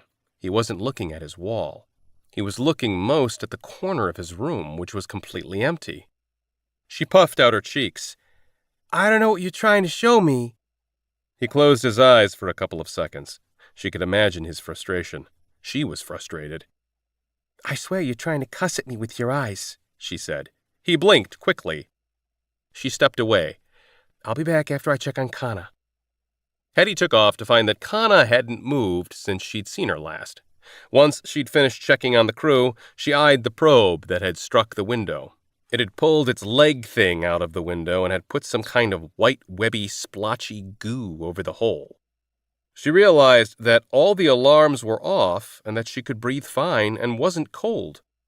The Waymakers wanted them alive, at least for now. But what did the Waymakers want with them? And why didn't the Waymakers freeze Hetty like they did with the others? Was she immune to the bugs they sent in? That didn't make sense. Why would she be immune and the rest of the crew not? Hetty wasn't special. Everyone else on the ship was special. They had nanites, which Byrne had explained were little computers in their bodies. Little computers. She took tentative steps back into the hallway, stopping in between Byrne's and Vida's rooms. She cocked her head as she looked from Byrne to the direction where he'd been looking. He hadn't been looking at his wall. He'd been looking at something beyond his wall, to the medical room and where he was testing Vida's story. She rushed to the room and found Byrne's experiment still sitting out. She remembered Vita talking about how an EMP had forced their nanites to reboot. She was familiar with rebooting things. Back in Palace 6, she'd had to reboot the home heating system 3 or 4 times a day because it'd lock up. Exactly like the crew. She ignored the blood samples and instead grabbed the handheld medical scanner. It was the only thing lying around, so she hoped it was the right tool. She raced back to Byrne and held it up. Is this what you wanted? He blinked quickly. And you want me to use this on you? He blinked again. She grinned and held it up. Okay. Sorry. I know this is gonna hurt. Chapter 63. Domino sat before the screen on the bridge. The ship, being a cargo hauler, wasn't set up for comfort and had no quarters with computer panels in them. That meant she had the audience of the entire bridge crew along with Robo, though only Robo watched her. She was nervous, maybe more nervous than she'd been any other time in her life. She was a metallurgist, not a diplomat. Hell, most of the time she didn't understand how she'd become recognized as a leader of one of the factions. She certainly hadn't earned it.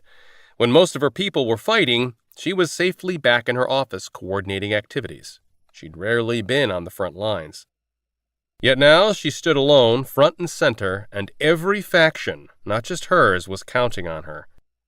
She better not screw this up. The screen was filled with faces. Every corporation with business on Mars Station was online. For Sol Corps, the Martian Prime Minister, Genival Ngoma, was online. Only one square remained dark, that of Sol Corps Managing Director Marlo Junger. The screen chimed. It was time to begin. Domino tried not to show her disappointment. Without Junger, any peace treaty wouldn't have legs. Was this meeting even worth it then? Junger's square populated on the screen, and Domino saw the director's visage. Junger didn't look happy, not that Domino expected her to be. Domino glanced at Robo, who gave her a reassuring nod, before she turned back to the screen and activated her microphone. Thank you all for joining me today. I'm Domino Wolf of Mars Station. You're all aware, I'm sure, of the multiple events recently taking place at Mars Station. Protesters were silenced, which forced Martian citizens to rise up to protect their families. Mars Station is currently a war zone, with citizens and sentinels fighting for control. No one can leave or enter the colony without risk of injury or death. People are dying. Those corporations with a presence there are losing money every day the docks remain closed. Sol Corps is expending resources. Everyone is losing right now. That's why I invited you to speak with me today, and why you're on this call. We're all hurting, and only by working together, by negotiating for peace, can we make things better. Director Junger spoke without hesitation. Dr. Wolf, I recognize you as an insurrectionist, not as a diplomat. Under whose authority are you offering peace terms? Under mine, Prime Minister Ngoma answered curtly. I have been speaking with citizens from all Mars cities, including Dr. Wolf from Mars Station. We support independent elections for a Martian unified government, and we support renegotiating contracts in response to recent events so that both Mars and the corporations can have mutually beneficial outcomes. Junger's gaze narrowed. Need I remind you that you are a Sol Corps employee, Genival? You don't need to remind me where my paychecks come from, Marlo. Need I remind you that my job is to represent the people of the world I am assigned? You do not, Junger replied.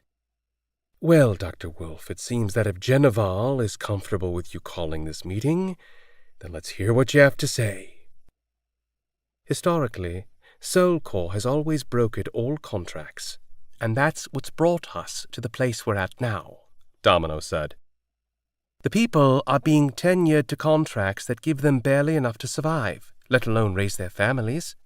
Corporations have to pay, how much? 25%, if not more, to Sol Corps in order to conduct business in the system. Soul Core had the Waymaker code, so they could charge so much, but that's changed.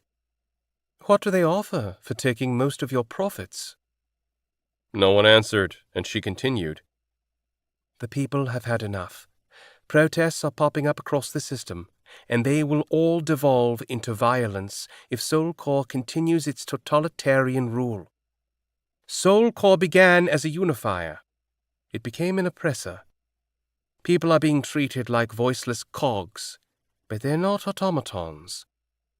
I propose a temporary truce while we negotiate terms that recognize the need for both corporations and the people to profit.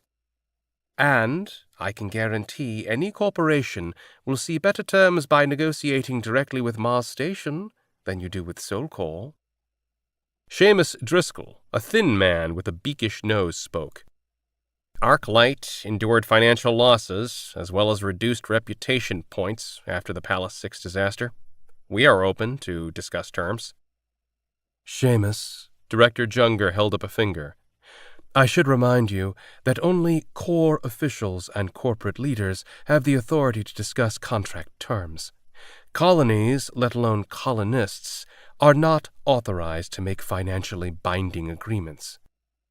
Then perhaps that policy should change, Driscoll replied. Dr. Wolf made a good point earlier. Without the Waymaker code, what does Soul Core have to offer us? Even without AI in our systems, we still provide universal systems to everyone, Junger replied. In addition, we offer security forces. Both of which we can provide for ourselves, Driscoll said. Junger's eyes narrowed.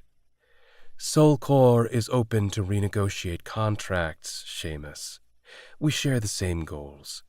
We want to see you succeed. However, Dr. Wolf is a known terrorist and has proven that she has no regard for the law, which makes me believe that she would show no regard to a contract with Arclight, or any corporation for that matter. Soul Core does not negotiate with terrorists, and I advise you to do the same. Dr. Wolf currently has multiple warrants for her arrest. Therefore, as a law-abiding citizen entrusted to keep the system safe, I have provided both the coordinates and time of this meeting to my captains in the core fleet. By now, they should be within the same sector of Dr. Wolf's ship. So rather than negotiating terms of peace, I believe Dr. Wolf should be discussing the terms of both her and Mars Station's surrender.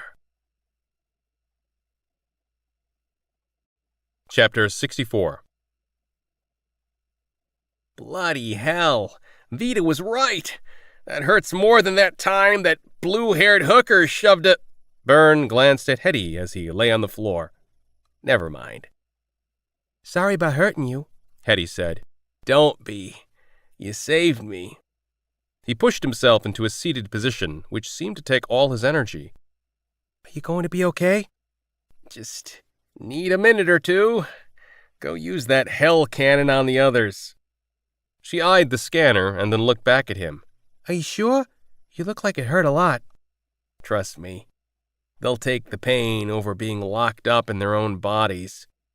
She nodded and headed to the door, then paused. Will this stop them from freezing you again? Guess we'll find out. Chapter 65. The probe dropped Jack into open space, around a large orb with 1,000,000 blinking lights that he could only guess was the central command for the factory, especially since situated in the center was the largest Waymaker probe he'd ever seen. The first Waymaker. He couldn't move as he floated there, but he didn't drift, remaining in place. The probe didn't return, and he stared at the Waymaker and wondered if it was doing the same to him. "What do you want? Why are you doing this to us?" he called out finally, surprised to have his voice back, since he still didn't have use of his body. Even more surprisingly, the answer came directly in his mind. Those are not the questions you came here to ask. Fine. Why'd you kill the Aria crew? I did not kill the crew. They died indirectly as a result of a ship purge. But you purged the ship. I did. Then I hate to break it to you, bud, but you killed the crew. Humans can't survive being sucked out into space. Their deaths were a result of an unfortunate necessity. Jack already disliked speaking to this machine. Why did you purge the ship, which caused the deaths of 42 crew members? I purged the exploratory ship to protect humanity. Your species is not yet equipped for interstellar travel. There is far more danger than humans have dealt with in this solar system. If humans traveled to other stars, they would draw new threats to this system. I calculated that the extinction of your species, as well as thousands of species still on Earth, would be brought earlier by several millennia. 42 lives were lost to save billions. But those 42 are still lives lost. I get the math, but you don't get the humanity. We were out there at the edge of the solar system alone, and you killed everyone. The only reason a few of us survived was pure luck. I made 67 attempts to sway the crew to abandon the mission. I gave many opportunities. No, what you gave us was a shitload of headaches, Jack snapped. You made life hell right up to the point you killed everyone. Yet several of you survived. Barely. It took us years to reconfigure the ship and systems to run without Soulcore noticing. It took us decades to quit looking over our shoulders. We were paranoid that General Matrell would finish the job he started, only to find out that it was you all along who was the murderer. Jack paused as he considered something. Why am I still alive? Why haven't you killed me or my crew? He hoped his crew was still alive. My initial program parameters established a predilection for preserving life, whether that life be biological or technological in nature. I have studied the value of life. Life, by definition, is a temporary condition, yet I find it interesting that all living things try to survive above all else. It was when I experienced the same need that I realized that I had created a new species. When one of my probes died and my connection to it was lost, I understood there was more than the ending. Death also prevents future possibilities. That probe could build a replication factory. Its line ended with it. I do not wish to be the cause of that ending. But you were the cause. You intentionally killed Arya's crew and screwed with us more than once. No answer I give you will satiate your anger. Damn straight it won't. You came here for an answer, which I have provided, but that is not the only reason you came here. I have accessed your memory. I have seen what you experienced and the pain you have suffered. I also see that you came here to kill me. You have been considering ways to kill me ever since you entered the factory. However, I cannot be destroyed. My probes are spread across 84 star systems. As long as a single probe remains operational, I exist through them. Anything you try would be futile, and would lead to my probes retaliating and killing your crew. I advise you to choose your crew's lives over vengeance. Sure, Jack had been thinking plenty about killing the murder machine, but he couldn't do a thing while his body was frozen, even if he could break free. He hadn't figured out a better option than to fly straight for the Waymaker and shoot it at point-blank range, something he suspected would do nothing against it anyway. He hated this. The Arya crew deserved retribution. Kaber deserved retribution. But there wasn't a damn thing Jack could do. I can still see your thoughts. Go fuck yourself. There was a length when the Waymaker didn't speak. Your crew has disconnected from my probes.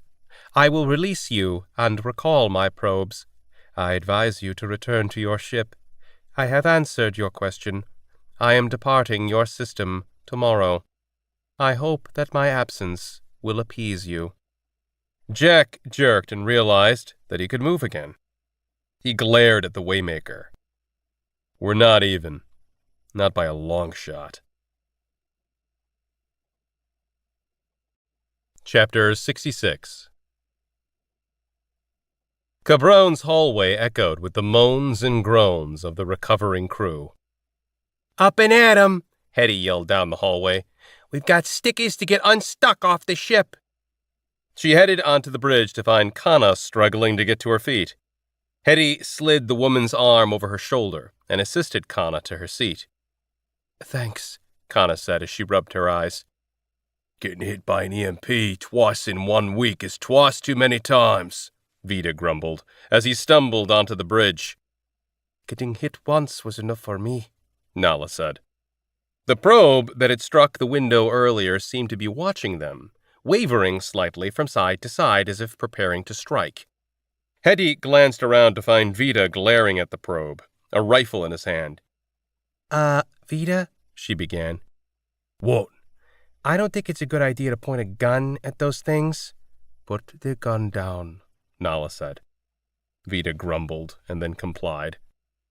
Byrne walked slowly but with purpose onto the bridge. I have an idea. It's brilliant, even for me. Everyone turned to him. We turn on our shields and zap the bugs, he said. Kana frowned. They hacked into our systems. They have complete control of the ship. Byrne thought for a moment. There's a reactor failsafe. I can manually adjust the reactor settings. I can increase power. If we're not using that power to accelerate, the reactor will auto-purge excess energy through the shielding. Sounds dangerous, Kana said. It's not as dangerous as it sounds, I think, Byrne said. If we don't do something, then there's nothing stopping those bastards from sending in more of those bugs again, Vita said. Those bugs are probably still on board, Kana said, her eyes darting around the air.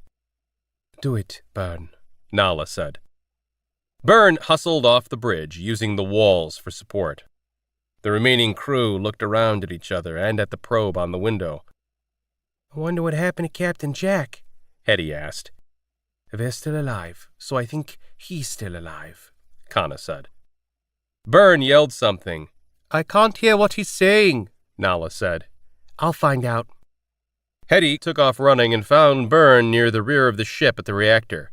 What did you say? She asked. It's working. It'll just take a minute, he said. She nodded and ran back to the bridge. He says it's working and it'll just take a minute. Over half a minute went by when Nala pointed. Look, they're detaching. I can access the systems again, Kana grinned. It's our ship again. Go tell Byrne, Squirt, Vita said. She ran back to the reactor. They let go. Kana's running things now. Byrne's brows rose. No shit? She grinned. No shit.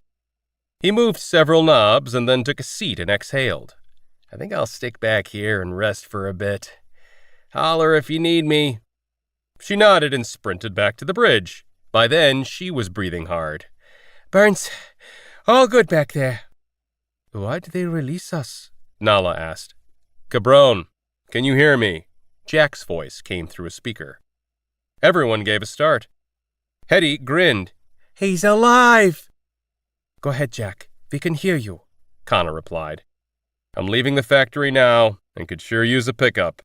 Kana smiled. We're on our way. Chapter 67.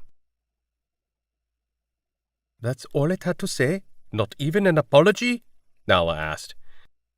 I think it apologized in its own way, but since it doesn't regret what it didn't see the need for an apology, Jack said.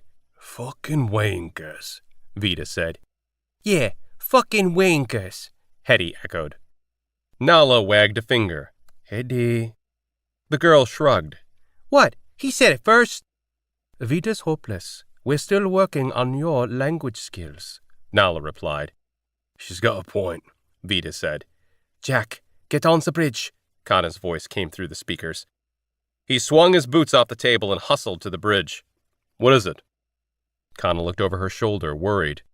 It's Demelo. She sent a distress message. You'd better see it. He grabbed his seat and activated his panel, going immediately to his communications app. There, he saw a broadcast from Demelo. It was short. Surrounded by soul core ships. Looks like I'm out of the game. Please do what you can for Mars Station. They deserve better. He pushed back in his chair and rubbed his temples. Damn it, Demelo. What do you think we should do? Kana asked. He considered the options. Can you get coordinates for Demelo's current location? Already have some. He rubbed the stubble on his chin. All right, here's what I want you to do. Broadcast a message to the Waymaker factory. Her brows shot up. Okay. And what do you want me to say? Say, I have a way to make things even between us. That's it? He nodded. Let's see if it bites. A few seconds later, she said, The message is broadcasting. If it's reading signals, it'll pick it up. Her panel chimed and she jerked forward. It responded. What did it say? It says to submit the request. He rubbed his hands together. It looks like we just might get an apology from the Waymaker after all.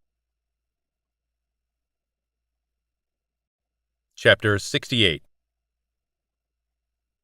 Cabron reached Demelo's last known coordinates to find a cargo hauler surrounded by core ships. As Jack flew the ship closer to what looked to be a barricade, 3 interceptors flew toward him. He continued forward. Longest foreplay I've ever seen. They've been like this for 3 days? Byrne asked. Maybe longer. That's when we got Demelo's distress message, Connor replied. Send a comm request to the hauler. Tell them we're here to talk with Demelo, Jack said. On it, Connor said. We're getting a comm request from one of the interceptors. Ignore it. That's what I figured. And Demelo's on a call, Connor said. Jack saw the blinking app on his panel, and he opened the video screen. Demelo looked haggard and relieved. Jack, what are you doing here? He smiled. Hey, Demelo. Looks like Soul Core's throwing quite the party for you. You didn't tell me it was your birthday. She didn't smile. You shouldn't be here. Mars Station needs you. He ignored her. What's the status of core ships around you? Director Junger's demanded my surrender, and I won't surrender. Junger's afraid to escalate because Prime Minister Ngoma says that I'm a representative of the Martian government. His brow rose. I didn't realize Mars has a government. She shrugged. I guess it does now. So those ships out there are just keeping you locked in? Yeah, I guess. I see 3 ships heading toward you. I see them, he said. Watch out. They have punch guns. They might not fire on me yet, but they won't hesitate firing on you, she said. They won't. Can you get Junger on the line? He asked. She frowned. Yes? Why? Just do it. Get Ngoma on, too, so she can have your back. Okay. Hold on. Demelo's screen went blank, and he waited. Everyone was on the bridge, listening and watching. The interceptors continued to close the distance, and Jack started to get antsy. Come on, Dom, he muttered. Finally, Demelo's screen populated again, this time with her visage, as well as that of Managing Director Marlo Junger, Prime Minister Geneval Ngoma, and a man wearing a Sentinel officer's uniform. What is the meaning of this? Junger demanded. I'm on the call to accept your surrender, Dr. Wolf, not to continue fruitless debates. No more debates, Jack said harshly. Remove all core ships and personnel from Mars Station's sector, as well as the sector where Dr. Wolf is right now. Sign the peace treaty. Do those 3 things, or else. Junger chortled. Or else what? Jack narrowed his eyes. Or else every Soul Core station, ship, shuttle, and vehicle will be shut down until you agree. Junger appeared confused. And how do you expect to accomplish that? He smiled. I have the best hacker in the system. His smile faded. Now sign the peace treaty and pull back your ships. Junger seemed unimpressed. As I told Dr. Wolf, I don't negotiate with terrorists. He shrugged. All right. He gave Kana a nod, who sent a message. Every core ship before them suddenly went dark. Relief filled Jack. It had worked. He hadn't truly expected the Waymaker would help. He turned back to the screen. Director Junger, we kept this comm channel open, but by now, you should be noticing that Soulcore is completely offline. It will stay that way until you agree to a peace treaty. He cocked his head. I wonder how long it'll take for the colonies to figure out Soulcore is offline and take advantage of your weakness to declare their own independence. Junger snarled, and her screen went blank for a full minute, while the other three looked at the screen. When Junger returned, she looked pissed off. I'll sign a temporary peace alliance and discuss the possibility of Mars self-regulating its trade agreements. And your ships and sentinels? Jack asked. I'll place the order as soon as you give us back our systems. You renege before your ships and sentinels are moved out, I'll shut down everything again, Jack warned, hoping he came across as sincere rather than bluffing. The Waymaker had done its part. He knew it would do no more than necessary, and absolutely would do nothing that jeopardized lives for something it didn't consider necessary to the survival of the human species. I don't renege my agreements. I hope you realize you've done irreparable harm to the entire system today, Junger said. We'll see. Jack clapped his hands together. Excellent. Prime Minister, Doctor, how do those terms sound to you? Ngoma nodded. Acceptable. Domino smiled. Thank you, Director Junger. I look forward to our conversations. I do not. With that, Junger left the call, leaving only 3 participants. I don't know how you pulled that out of your sleeve, but call me impressed, Domino said. Ngoma spoke. Even if your maneuver succeeds, Captain, it will be seen as coercion. The peace treaty will be built upon an unstable, rocky foundation. Just about every peace treaty in the history of Earth started that way. It's up to the Mars government and Soulcore to see that the treaty sticks. We'll do our best, Ngoma said, and the call disconnected. We just received a message from the Waymaker, Kana said. What's it say? Jack asked. We are even. Chapter 69. Jack, Byrne, Nala, and Hetty strolled through Mars Station's main thoroughfare. There were more people and more energy than Jack had ever seen before. Children carried streamers above their heads as they ran.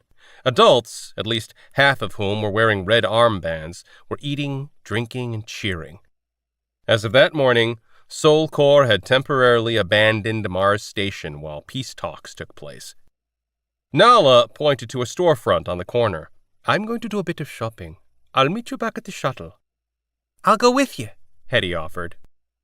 Nala smiled. Of course. 3 hours, Jack said. Nala nodded, and the pair weaved through the crowd. Feels good, doesn't it? Byrne asked as they made their way to Jester's. What feels good?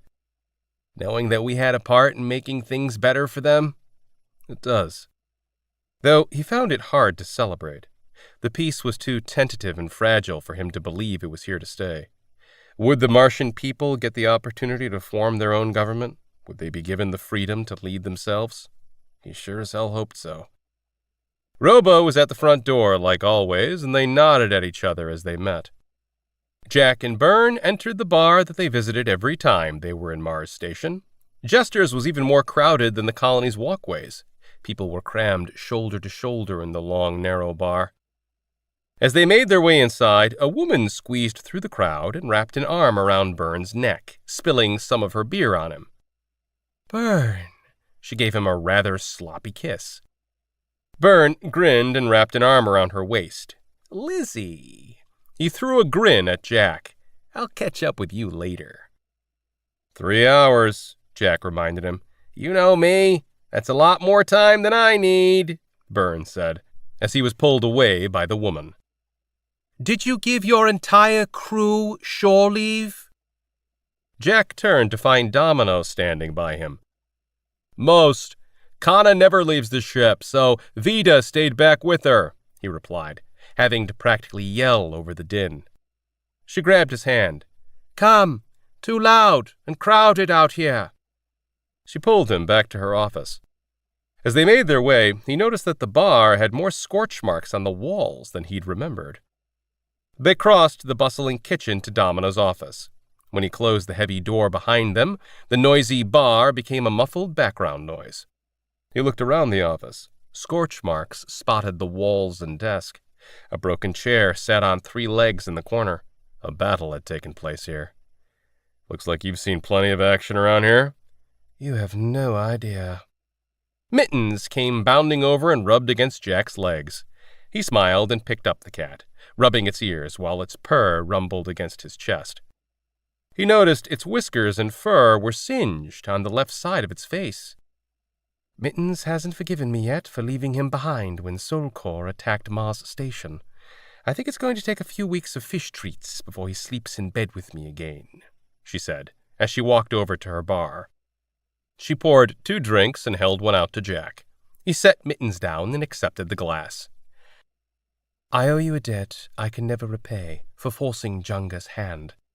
Without you, I'd be dead or in prison, and none of this would be happening right now, she said. When do you meet with Junger? He asked. I leave tomorrow. I'll fly out with Genival to meet with Junga and several corporate leaders on Luna Station. Good luck. She peered at him over her glass. Thanks. We'll need it. Junga still won't recognize Mars's independence, so we have a long road ahead of us. After she took a drink, she continued to eye him. You know, I've been very curious as to how you managed to bring all of Soulcore offline like that. Let's just say I called in a really big favor. She cocked her head. I don't believe I've ever heard of the Waymakers handing out favors before. He wondered if she was fishing for information or had figured it out, though he supposed that kind of system hack would have been pretty easy to figure out. It owed me one, he said. She chuckled before downing her drink. A Waymaker in debt to a human. Can't say I've heard that one before. Her armlet chimed. She glanced down to read the message. Her smile faded. You should have included you and your crew's amnesty when making those demands to Junga. You and your crew have just topped Soulcore's most wanted list. He grimaced. Can't say I didn't see that coming. I don't think I made a friend with Junger the other day. You certainly did not, she agreed. He pulled out his tablet and sent a broadcast to the crew. Break's over. Trouble. We need to head out. Domino's frown deepened as she stared at her armlet. Odd. It lists the contact for your warrants as a General Charles Matrell. Since when did Soulcore start using ranks? His jaw tightened. So, Matrell had survived after all, and evidently wasn't on Jack's side. I'm guessing they started right around the time Mars declared independence. You think they're preparing for war? She asked. He shrugged. I think they're preparing for something. He downed his drink. You better get going before the bounty hunters get wind that you're here. It won't take long for news to spread. There are plenty of people out there willing to sell their own mothers if they could make a credit or 2. He nodded. Take care of yourself. He went to set down his glass when she came up to him. She took the glass from his hand before taking another step closer and kissing him on the lips. Her lips were soft, warm, and inviting, and he found himself leaning into it. The kiss deepened, and he savored it, until he made himself pull away. He left, without saying goodbye. Chapter 70. Domino didn't feel like rejoining the celebration after Jack left. Instead, she made her way to the jail to find Willie sitting in his cell. He seemed to be staring off into nothingness until she opened the door. He blinked rapidly as he focused his gaze on her. Mars Station's celebrating Mars's bid for independence. I thought you might want to celebrate with me. He pushed to his feet. Are you sure? Doubt blanketed his expression. She nodded. People won't complain. Not today. There's too much to celebrate. He trudged toward her. He never stood with his head held high anymore. He lacked the spirit, she remembered.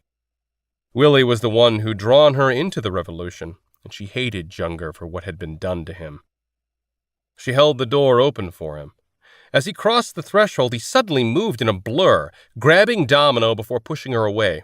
She braced herself on the wall and turned to find that Willie now held her gun in his grip. Her jaw slackened. Willie, what are you doing? His features tightened, and his eyes watered. Everything I believed in, I destroyed that. So many people that I loved are dead because of me. I know you think you can save me, Dom, but I can't be saved. There's no coming back from what I did. But you didn't do it. You were just a puppet. Junger was pulling the strings, Demelo said. He shook his head. Tears fell. It doesn't matter. I still watched myself do those things. I can't live with myself. Not with those memories. Willie. He looked at her. I'm sorry, Dom. I really am. He pressed the tip of the gun to his temple and fired. Chapter 71. We topped the list of deplorables? That's impressive. We went from laying low to becoming Soul Corps' most wanted in what has to be a record-setting time, Burns said dryly, as the crew sat around the table in Cabron's galley. At least they're being upfront and honest about it, rather than coming at us sideways like before, Kana said. Oh, I'm sure they'll come at us any way they can. We made an enemy with Junger, and I get the feeling that Matrell didn't like that we survived after he spilled the beans about the Waymaker. That's some dangerous knowledge for us to have, Jack said. Don't tell me we've got to get all cozied up inside an asteroid and lay low for a decade or two, Burns said. Vida groaned and cussed. We're not going to go into hiding again. I'll take a spacewalk without a suit if we're doing that again. I'm with Vida, Kana said. As long as we steer clear of all of the main routes and stations, it should be easy enough to evade Soul Corps, especially now that they don't have superior technology. Plus, there's no Soul Corps presence on Mars right now, so we can stop there for supplies. We also have to steer clear of bounty hunters, Nala said. We'll manage, just like we always have, Kana said. There are plenty of jobs that are under the radar. Our junking days might be over, but we made pretty good smugglers before.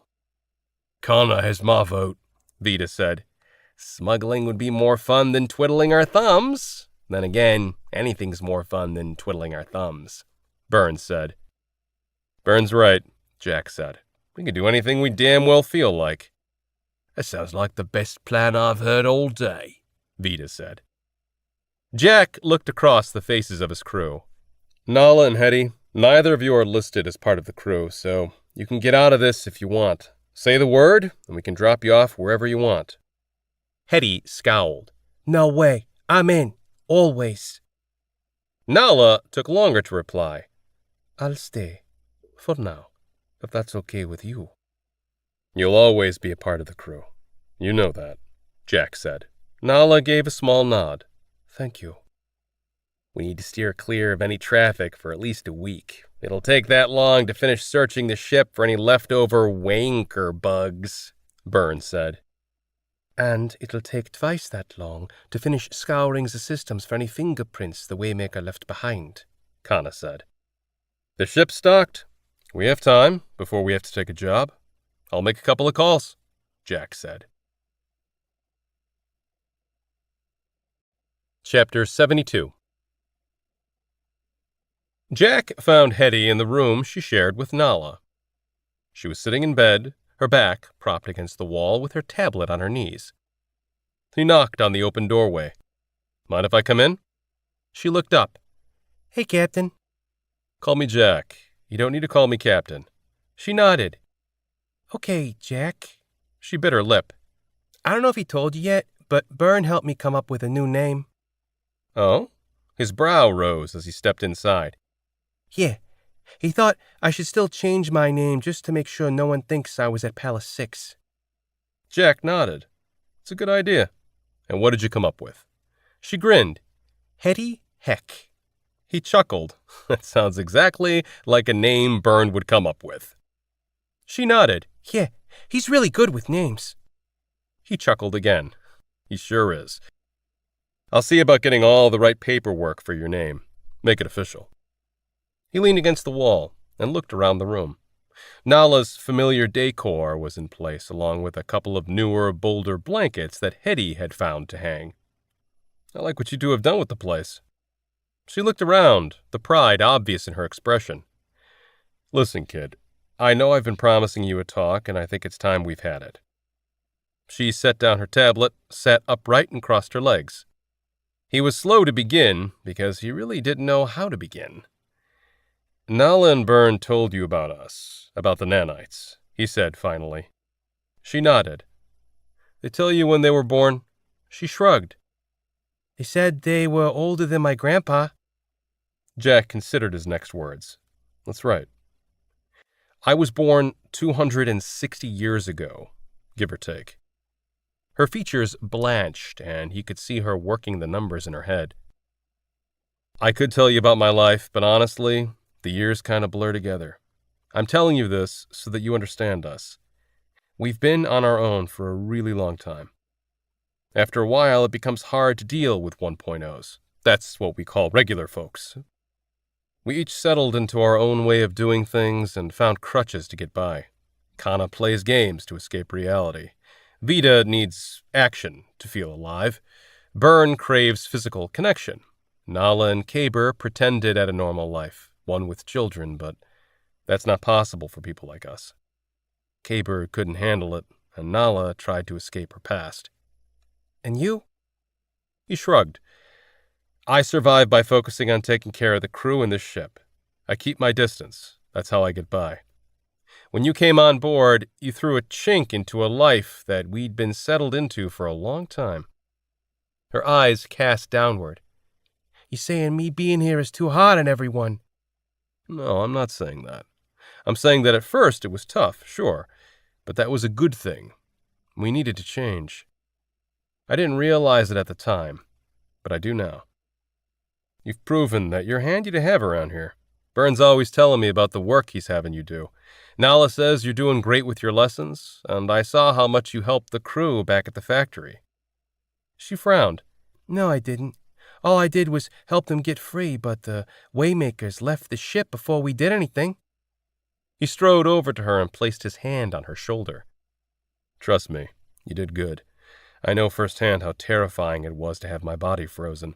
When you freed the crew from the Waymaker's control, you saved them. We had no way of knowing if the Waymaker was going to release us.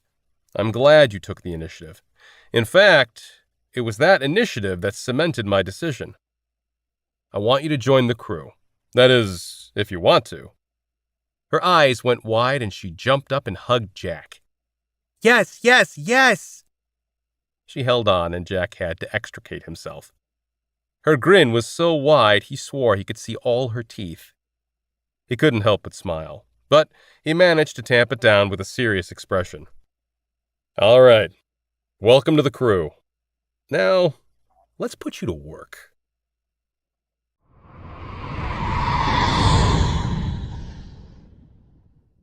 Part 1. Soul Core Strays. Chapter 1. Lunar Orbit, 2099 AD. Commander Lassiter read her orders again. There was no margin for error in this sort of operation. Only when she was convinced that those directives offered no leeway in interpretation did she turn to her bridge crew. Lieutenant Edwards? The navigator, sitting at a computer panel to her right, spun in his chair. Ma'am? Program a trajectory for Gongxin and give me the ETA, she said. Yes, ma'am. Several seconds passed before Edwards spoke again. The flight path's been set. We'll reach it in 9 minutes after we change our current trajectory. Engage the new flight path. Yes, ma'am. Lassiter took a calming breath, then activated all speakers across the battleship. Crew of the UNS Merkel, this is your commander speaking. As of 96 minutes ago, the Martian colony New Fox was bombed without warning by a Chinese destroyer. 6,817 souls were lost. There were no survivors. The United Nations has demanded immediate retaliation. They've chosen as a target the Chinese lunar colony Gongxin, which is China's largest remaining colony in the system. As the only UN battleship in lunar orbit, our orders are clear. Bomb Gongxin until there are no more survivors. She paused.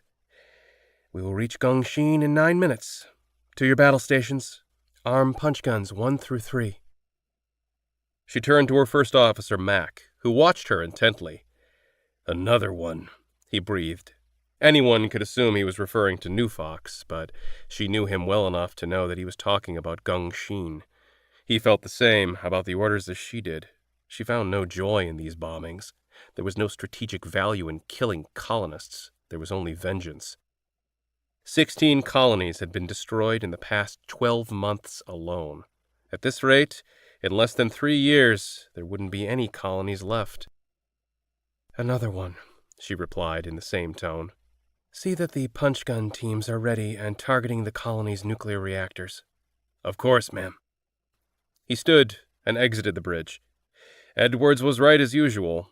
The UNS Merkel reached Gongxin exactly 9 minutes after they'd changed their trajectory.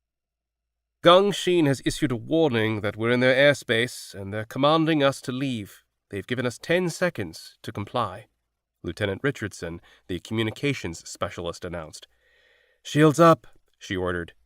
Shields are up, Stahl, the weapons specialist, replied from her right. Gongxin noticed. They're powering up their slingshots. Lassiter tapped her intercom. Mac, status. Punch teams have the nuclear reactors targeted and are ready to fire on your command, her first officer replied. Commence firing. The battleship shuddered and then lurched as 3 punch guns fired simultaneously. Sunlight glinted off the projectiles as they made their way toward the colony. Incoming, Stahl announced. Brace for impact, Lassiter said, as a volley of moon rocks pelted the battleship's outer hull. Status. No breaches. Minimal damage showing to Doc Echo, her systems specialist replied. Good. How many hits will it take for the punch guns to break through their ice shield, Stahl? She asked. If our intel is correct and their shields are 4 meters thick, then 3 blasts from all 3 guns, ma'am, the weapons specialist replied. The punch guns are finishing their recycling sequence now. 4 seconds later, the ship shuddered, followed by the lurch of kicking the projectiles from the gun bays. 2 down, 1 to go, she said. Commander, Gongxin has sent terms of surrender. They request time to evacuate the colonists, Richardson said. Lassiter girded herself. Our orders are clear. No survivors. Yes, ma'am. Richardson's voice was quiet. The colony fired more rocks at the Merkel, but they were akin to throwing pebbles at an armored truck. The punch guns are recycled. Lassiter swallowed hard. It'd be over in seconds. She wondered how many souls lived on that colony, and then she brushed the thought away. Better not to know. The battleship shuddered as the punch guns cycled through. But there was no follow-up lurch. All weapon systems have gone offline, Stahl announced. Lassiter tapped her intercom. Talk to me, Mac. The punch guns just went inert. They're completely dead. She turned back to Stahl. Has Gongxin fired again? No, ma'am. Though their slingshots should be reloaded by now. The dark space between the Merkel and Gongxin wavered, and something appeared. What is that thing? Someone asked. Lassiter leaned forward in her seat. I have no idea. It was clearly artificial in origin. It looked to be a metallic sphere as small as a dropship. The surface would be perfectly smooth, except for what looked like enough ports and antennas covering it, making it resemble a hedgehog with a severe case of mange, if that hedgehog was made out of silver. I've lost control of the systems. All the systems! The systems specialist's voice climbed a full octave as he spoke. We're getting an incoming message, Richardson said. From Gongxin? Lassiter asked. Lieutenant Richardson frowned. I can't tell. I don't think so. Put it on screen. Silence blanketed the bridge as everyone stared at the one-word message. Cease. Cease? Cease what? What's that mean? Stahl asked. A chill shot through the commander. Fear gripped her. It means that it doesn't want us fighting, but more importantly, it's telling us that it's in control. Chapter 2 Soul Core Command Complex, 2131 AD. It was no surprise aliens showed up at our doorstep. We'd invited them with our radio signals, satellites, and probes. What we didn't expect was that they'd come to save us from ourselves. A single Waymaker had pulled humanity back from an ongoing turf war that would have led to our extinction. It united the Earth nations under a single banner of peace. What had been the United Nations became Soul Core, a group that oversaw the supervision, colonization, and protection for all Earth and its colonies in the solar system. Earth's nations had united swiftly and completely under Soul Core, because the Waymaker offered superior technology to Soul Core, and only to Soul Core, and everyone wanted access. The Waymakers were a peaceful species, if you could call a group of artificial intelligence a species, but they were also strong. When disagreements escalated between Earth's nations, and they had in the early years, our local Waymaker would simply take key systems offline until tempers cooled. It was no different from taking a toy away from an unruly child, and Commander Lassiter wondered if the Waymakers saw humans as little more than children. She couldn't blame them if they did. She'd seen plenty of temper tantrums during her career. Not that she had much of a career left. She stood in a viewing port of the Soul Core Command Complex, the SC-3 for short, and watched as workers in HAB suits decommissioned the SCS Merkel in the space dock. She had a good run. Lassiter turned to find General Matrell standing next to her. She saluted. "General?" "At ease, Commander." He nodded to the Merkel. "She was a good ship. Been through a lot. But you brought her home every time." "She was a good ship, sir. It's hard to watch her getting stripped for parts," she said. But her parts will help launch the next generation of Guardian ships." "That they will."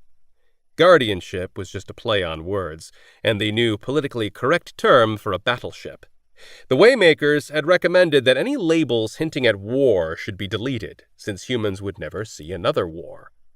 "I hear you're thinking of retiring," the general said. "The choice is out of my hands. Mandatory retirement age."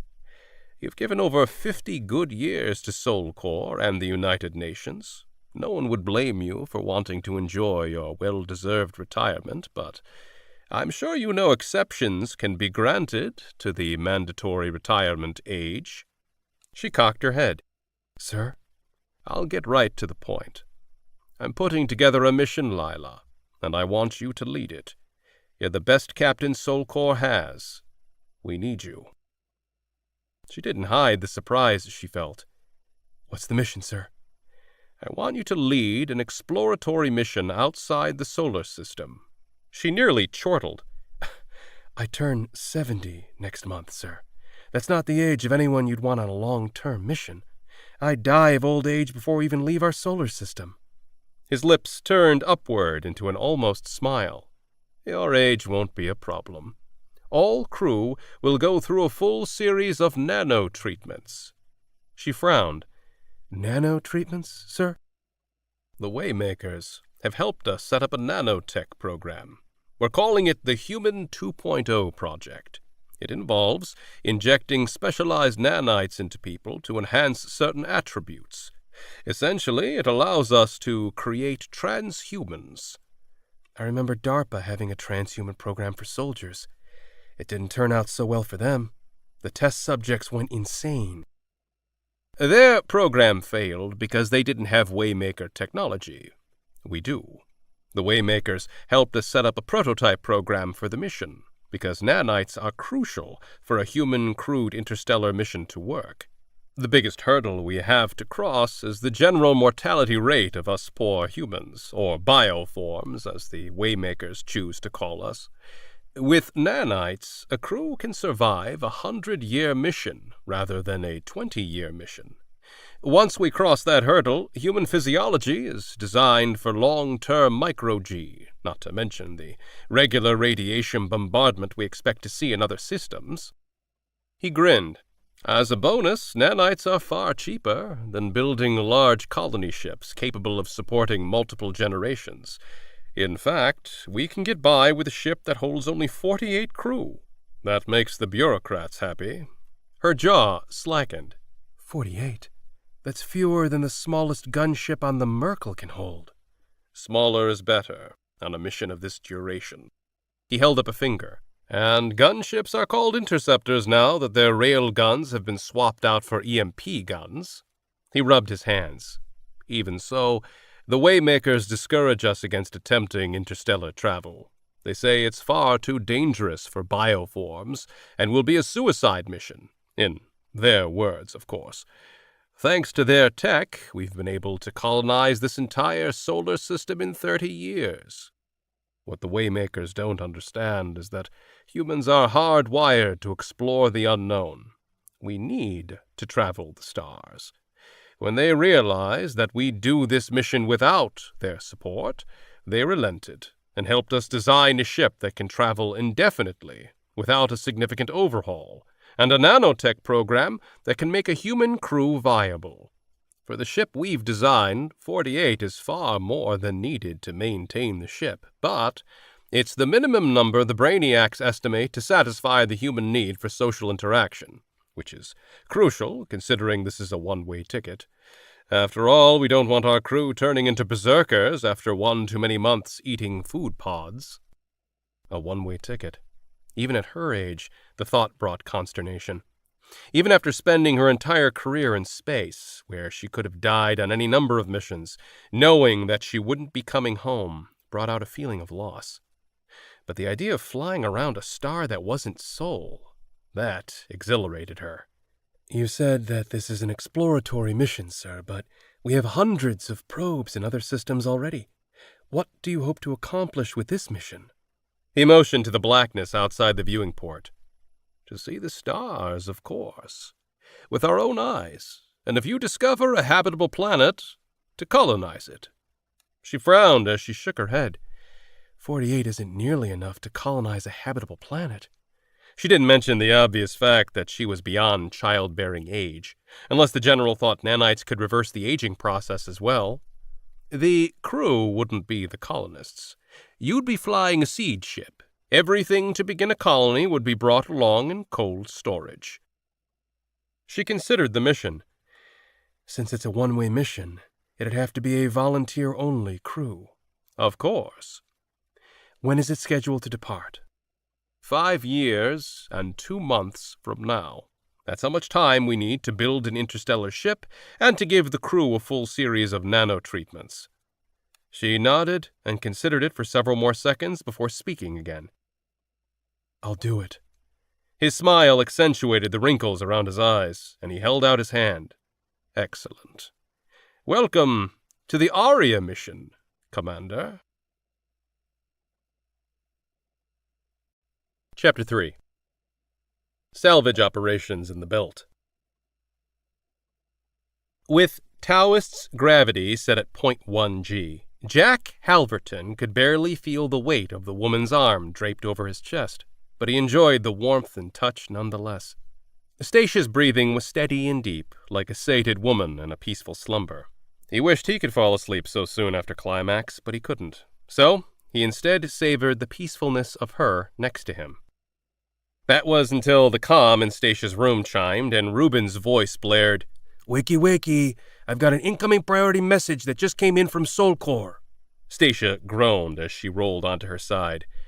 "Send it through. It's not for you, boss. It's for Jack." He frowned. A message from Solcor? For him? He could have sworn he'd renewed his salvager license.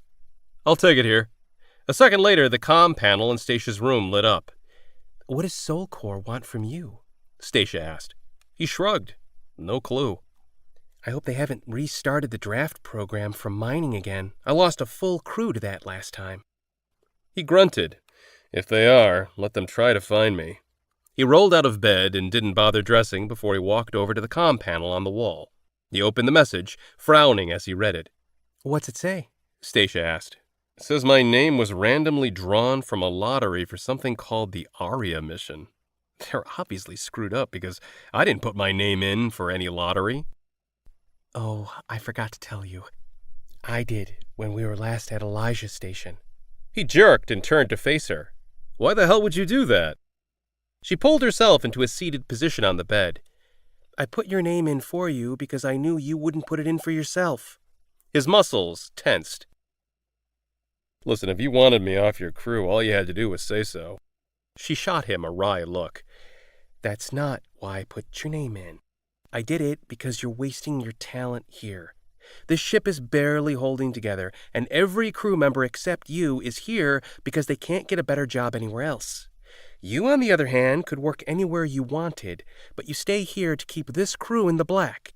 You're throwing away your life out here with us when you could be out there making a real difference. Damn it, Stacia. I can make up my own mind about what I want to do with my life.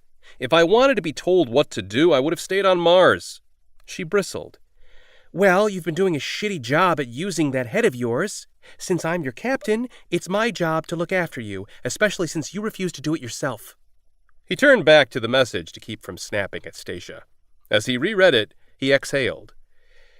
Even if I accept, who knows if the mission will even launch? It's still 5 years away. You know how budget cuts are. Chances are this mission will be scrubbed before this year's up. But it could also launch, and you could be on the crew. He considered it for a moment. He'd never been one to say yes, sir, and no, sir, after every sentence. Thinking he'd have to do that every day for the rest of his life curdled his blood. He shook his head as he headed back to the bed. Soul Corps ain't for me. They can find another sucker for their crew. Why wouldn't you accept it? You'd never have to dig through scraps for credits again. It's the opportunity of a lifetime, she said. He chortled as he crawled into bed and above her. Because whenever someone says that, they're trying to sell you something.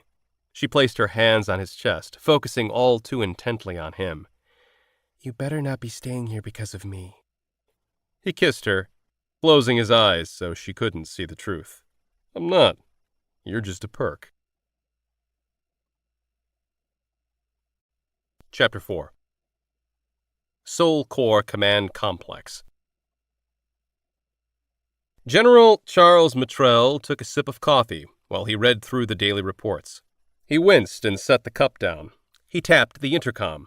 Kaufman, get in here! Staff Sergeant Janita Kaufman hurried into his office in under 3 seconds.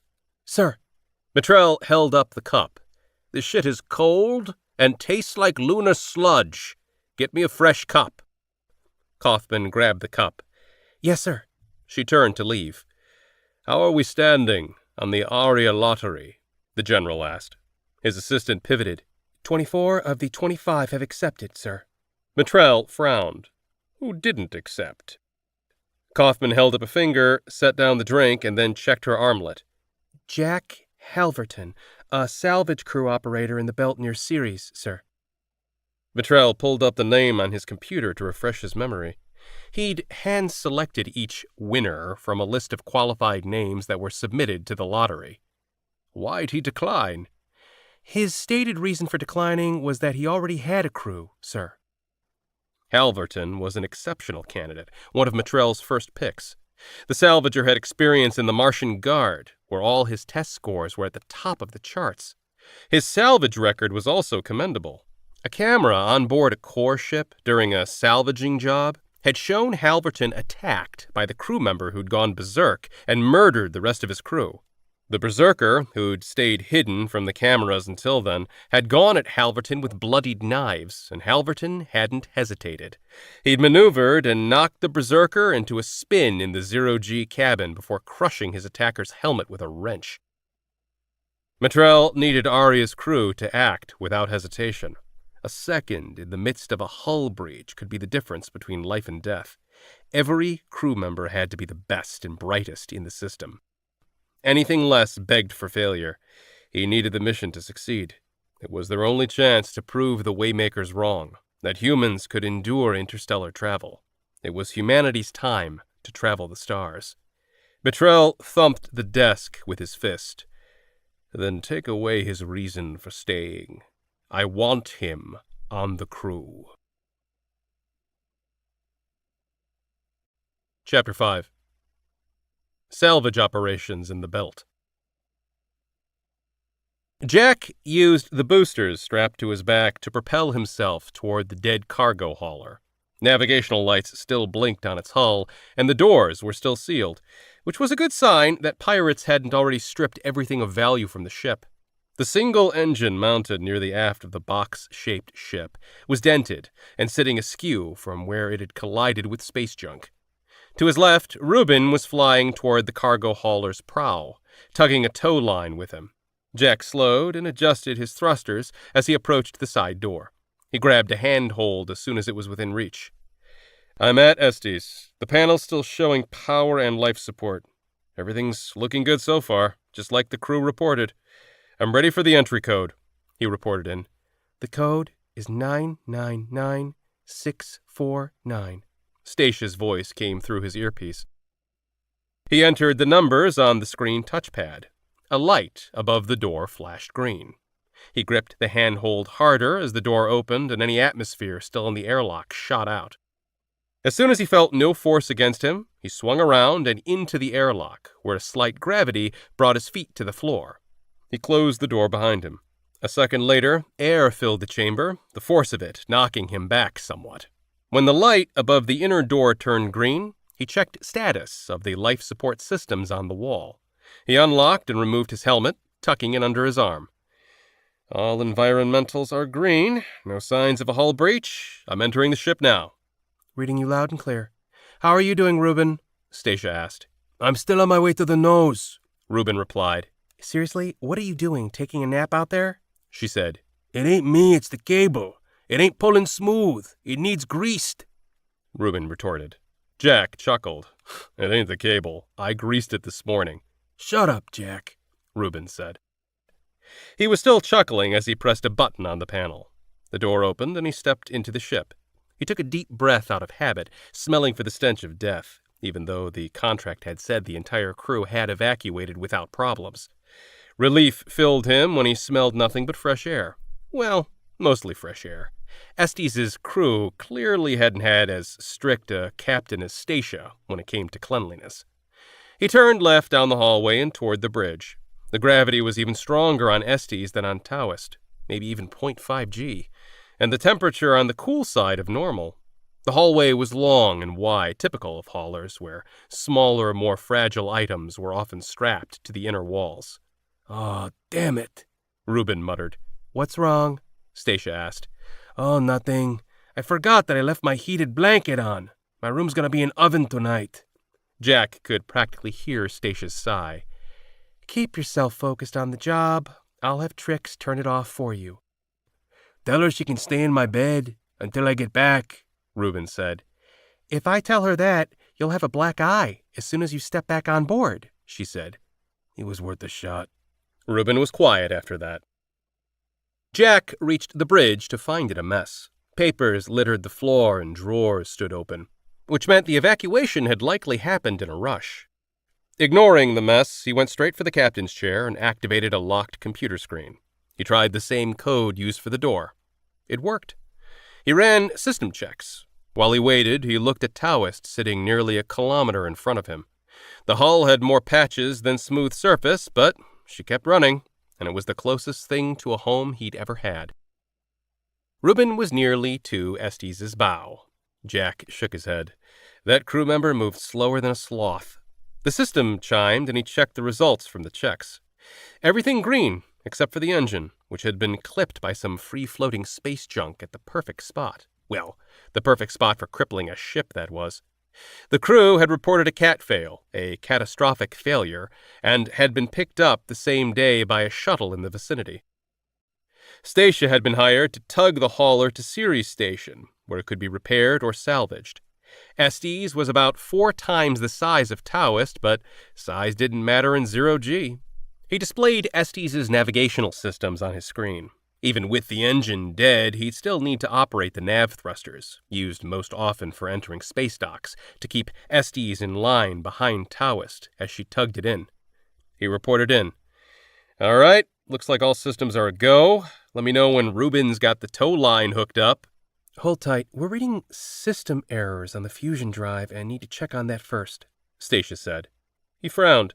Taoist was a piece of shit, but the fusion drive had never acted up before. Need me to come back? Nah, just doing a quick reboot. Taoist exploded in a fireball. It became a small star for an instant before flames and debris shot outward in every direction. Jack instinctively ducked and covered his head. The sounds of multiple impacts echoed around him. Stacia!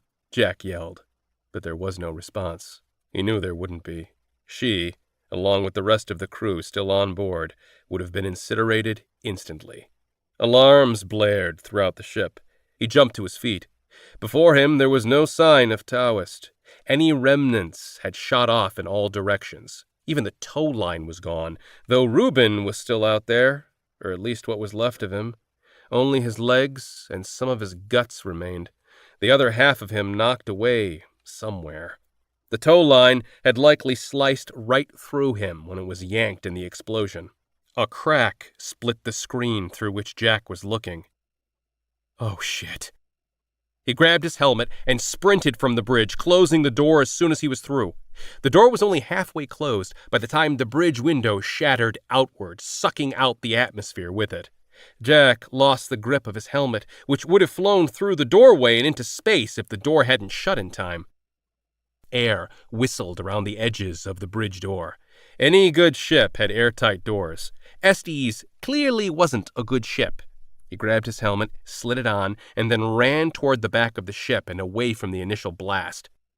One of the doors to his left was bowed outward, and he knew it wouldn't hold much longer before it would give way to the lack of pressure sucking at it.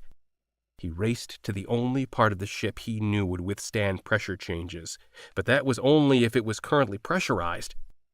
By the time he reached the cargo hold, he could already feel the air pressure tugging him back, like Stacia was calling him to join her in the black. The double-wide cargo door was locked, but it used the same code, and he rushed through as soon as the door opened. Closing the door, he checked the life support systems. It was currently just below freezing, but had pressure and air. He turned up the temperature, hoping the environmental systems hadn't been perforated in the explosion. He found an engineering terminal and ran system checks. The computer had more restricted access than the captain's, but it was enough to show Jack that the ship had suffered multiple hull breaches. At least the environmentals in the cargo hold were stable. He fired off an SOS, hoping a shuttle was in the vicinity. That done, his world settled into a sudden, eerie silence, interrupted only by his fast breathing. Around him, the cargo hold was filled with pallets upon pallets. No wonder Stacia mentioned they had a bonus for quick retrieval. Bile rose in his throat, and he swallowed. Stacia was gone. Reuben, Trix, all of them. He paced. What had gone wrong with the fusion drive? Fusion drives were so stable it was rare to hear of one going nuclear, though the older ones still did now and then. And Taoist had one of the oldest drives. Jack clenched his eyes shut. He stumbled and sat down next to a crate. Pulling off his helmet, he sucked in air. Hours of reliving the explosion and thinking of every possibility gave him a headache and no answers. He tried to sleep, but he couldn't. There were too many ghosts in there with him. At some point, he fell asleep, because he jolted awake to a voice coming from the engineering computer. This is the SCS Star brand responding to an SOS. Please respond. Jack jumped to his feet, rushed to the computer, and opened a comm channel. This is Jack Halverton on board Estes. The ship's lost environmentals everywhere except the cargo hold. I have air here, but I don't know how much longer it'll hold. I have a HAB suit with about 90 minutes of charge left, so I could really use a pickup. Several seconds passed before the response came. Our records show that the crew of the Estes are all accounted for. Confirm your ship? If they thought he was a pirate, he'd be left. He forced himself to remain calm. I'm a salvager. I'm stuck here on Estes, but I'm a member of a crew from Taoist. Its ID number is S806RB. That's Sierra 806 Romeo Bravo. We had a contract to tug Estes to Ceres Station. Taoist's fusion drive blew during the tow line setup. He choked on the words. And I was stranded here. We can confirm the contract. What is the status of your crew? He winced as he replied, I'm the only one who survived. Every second of silence felt like minutes. Understood. We are in your sector and will be to you in 1 to 2 hours. There's quite a bit of debris in the area, which may slow us down some. Hang in there, Jack. We'll get you picked up soon. Thanks. You guys are lifesavers. He slumped against the wall and waited. Chapter 6. Seoul Corps Command Complex, 2132 A.D. Commander Lassiter felt better than she had in 20 years, courtesy of the nanites swimming around in her bloodstream, and she still had over 4 years before she was through the nano treatments. She stood at a podium before her crew of 47 intrepid volunteers, every single one of them half her age or younger. She tapped the microphone to hush the crowd. Her smile was genuine as she began speaking. Tonight is a celebration to welcome you to the crew of the first ever human-crewed interstellar mission. I am Captain Lila Lassiter, and I will be leading this record-breaking mission. 52 months from now, everyone in this room will be on board Aria, Seoul Corps' most advanced exploratory ship, as we leave Earth's orbit and make our way to the outer rim of our solar system and beyond. Millions volunteered for this mission. 48 were selected. Some, such as myself and the bridge crew, were selected because our skills and experience were deemed crucial to mission success. She paused to glance to her right at the members of her bridge crew who'd chosen to join her. The rest of you submitted your names to a lottery and were selected at random. Some of your names may have been pulled on the second or third round, as 12 initial lottery winners didn't pass the rigorous physical and aptitude requirements necessary for a mission of this sort. Regardless of how you were selected for the crew, all of you are crew members. No one will receive better or worse treatment based on how you came to be on the crew. By now, each of you are at least 1 week into your nanite treatments, and some of you are nearly 4 weeks in. There were 4 original crew members who suffered adverse reactions to the treatments and had to be replaced. With all initial testing completed, I have high confidence that every single person in this room tonight will be on Aria when we depart in a little over 4 years from now. That may sound like a long time, but I assure you, it's not. During this time, you will complete the full series of nanite treatments while spending every waking hour training for the mission. In addition to physical training, you will be studying and apprenticing for your mission role. Speaking of which, Lassiter held up her left arm, where she wore a slim computer tablet integrated into a black sleeve that wrapped around her forearm. Yesterday you all received your armlets. From this point forward, these computers are your lifeline to both the mission and crew. You can use your armlet to communicate with any crew member, as well as get answers to all questions you might have in terms of the mission. The first bit of information I advise you to look up, if you haven't done so already, is your mission role. Each role was assigned by an algorithm that matched your aptitude and personality to a crucial job aboard Aria. After tonight, we will not convene again as a full crew until departure day. There is too much to do to take precious time for celebration. Instead, you will meet with your individual teams, engineering, health, science, and flight. Engineering is by far the largest team, and so we have split it into 2 teams, engineering soft and engineering hard, to differentiate between those who work on software and systems and those who work on hardware and ship maintenance. The 2 engineering teams will conduct some cross-training, as hardware engineers must be able to run and calibrate ship components, and software engineers must be able to maintain computer systems. The health team handles all medical, food, and well-being efforts. The science team handles research and development, data collection and analysis, and sensor calibrations. And the flight team manages all bridge activities, including flight controls, communications, and navigation. I will now leave you to mingle. Discover who else in this room is on your team. As of tomorrow, you'll be spending 12 hours every day with them. But don't stop there. Get to know all your fellow crew members. In 4 years, they will become your family. Together, we will make history and open up the future of humanity to new star systems. She beamed. Welcome to the Aria mission.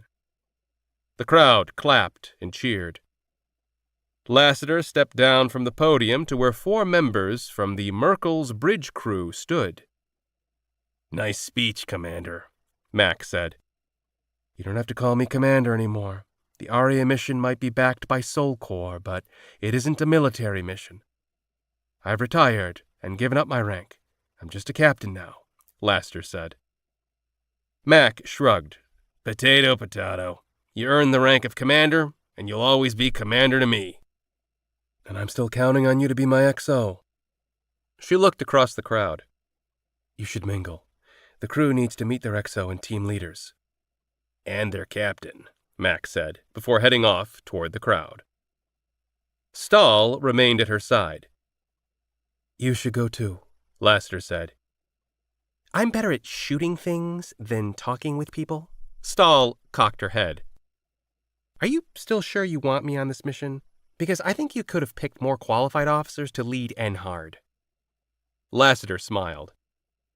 You were a good weapons expert because you're a natural with any kind of hardware.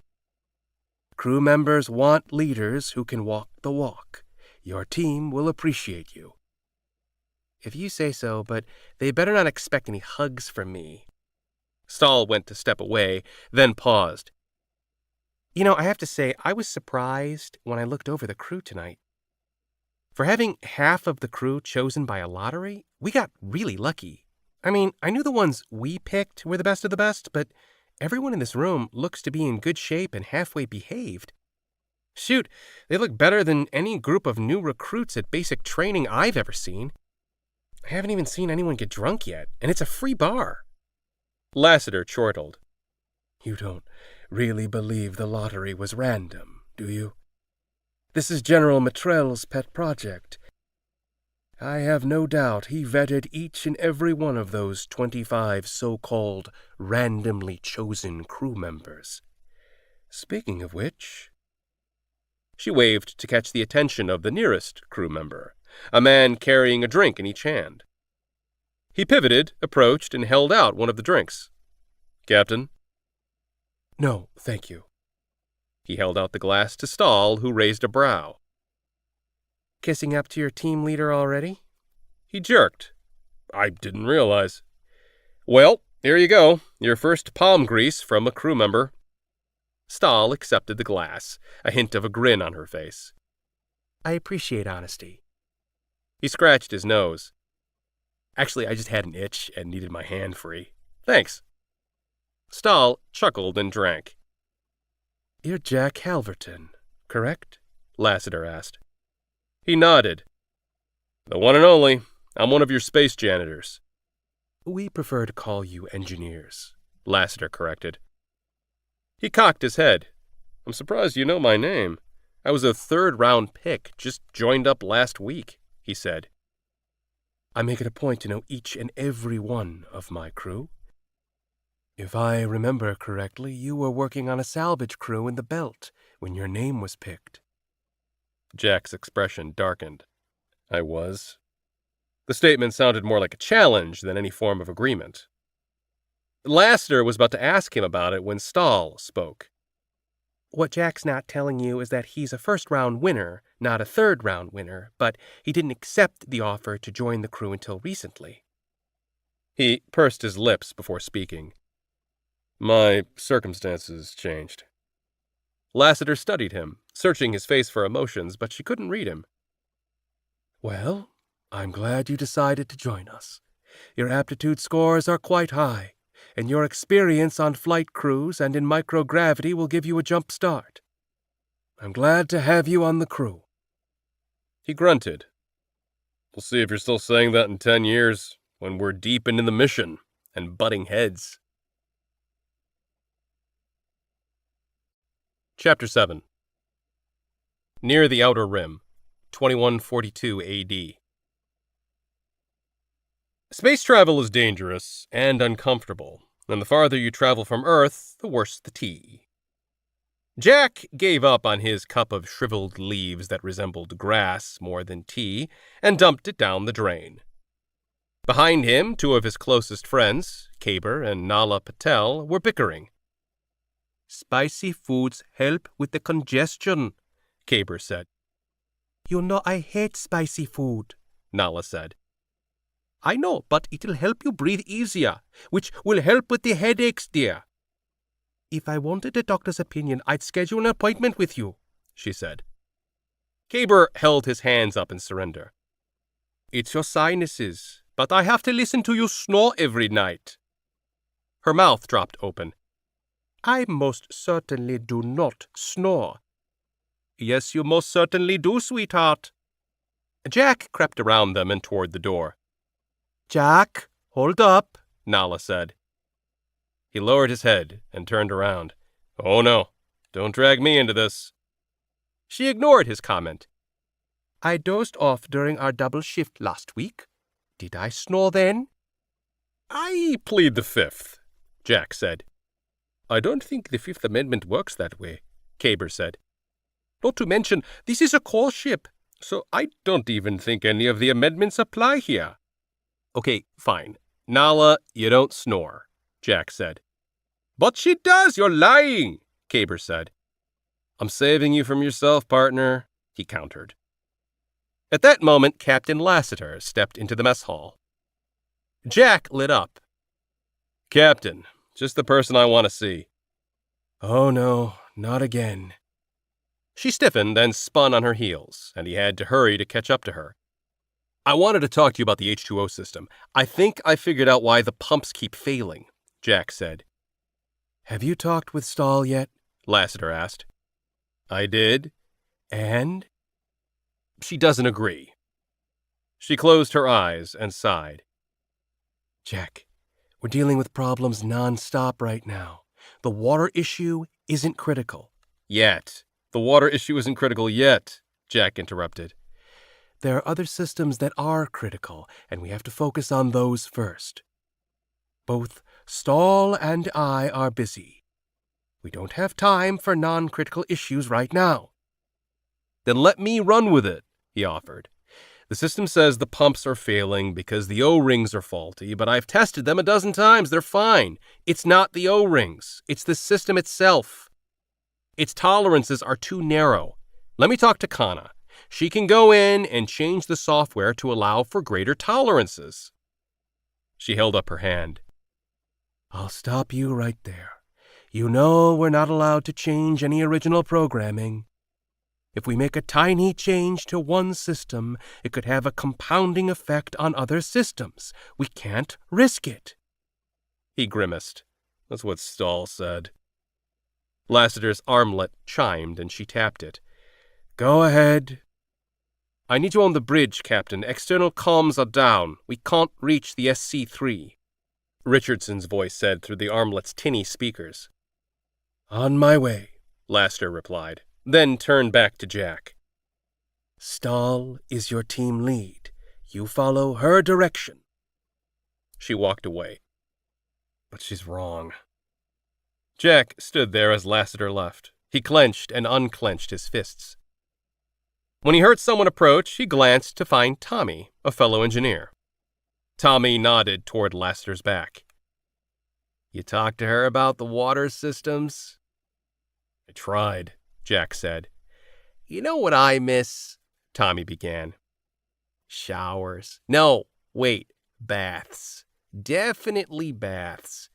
Taking a long bath with candles and a beautiful woman is damn near heaven in my mind. What do you miss?" Jack considered for a moment. "Taoist. That ship was a piece of shit with the most obsolete systems you could find anywhere, and it ran 100 times smoother than Aria. Tommy frowned.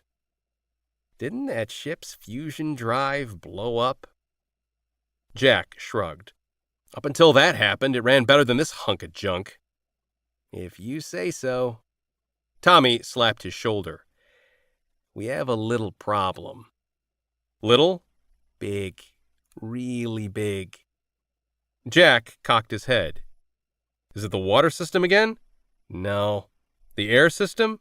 Nope. Gravity? Nope. Then what the fuck is it? It's Shane. I found his armlet in the trash. I think he's finally lost it. Jack rubbed his forehead. You say anything to Stahl yet? Tommy bristled. Are you kidding? Stahl would tell Lassiter, and she would lock him up when all he needs is a little sedation. Who needs sedation? Caber asked.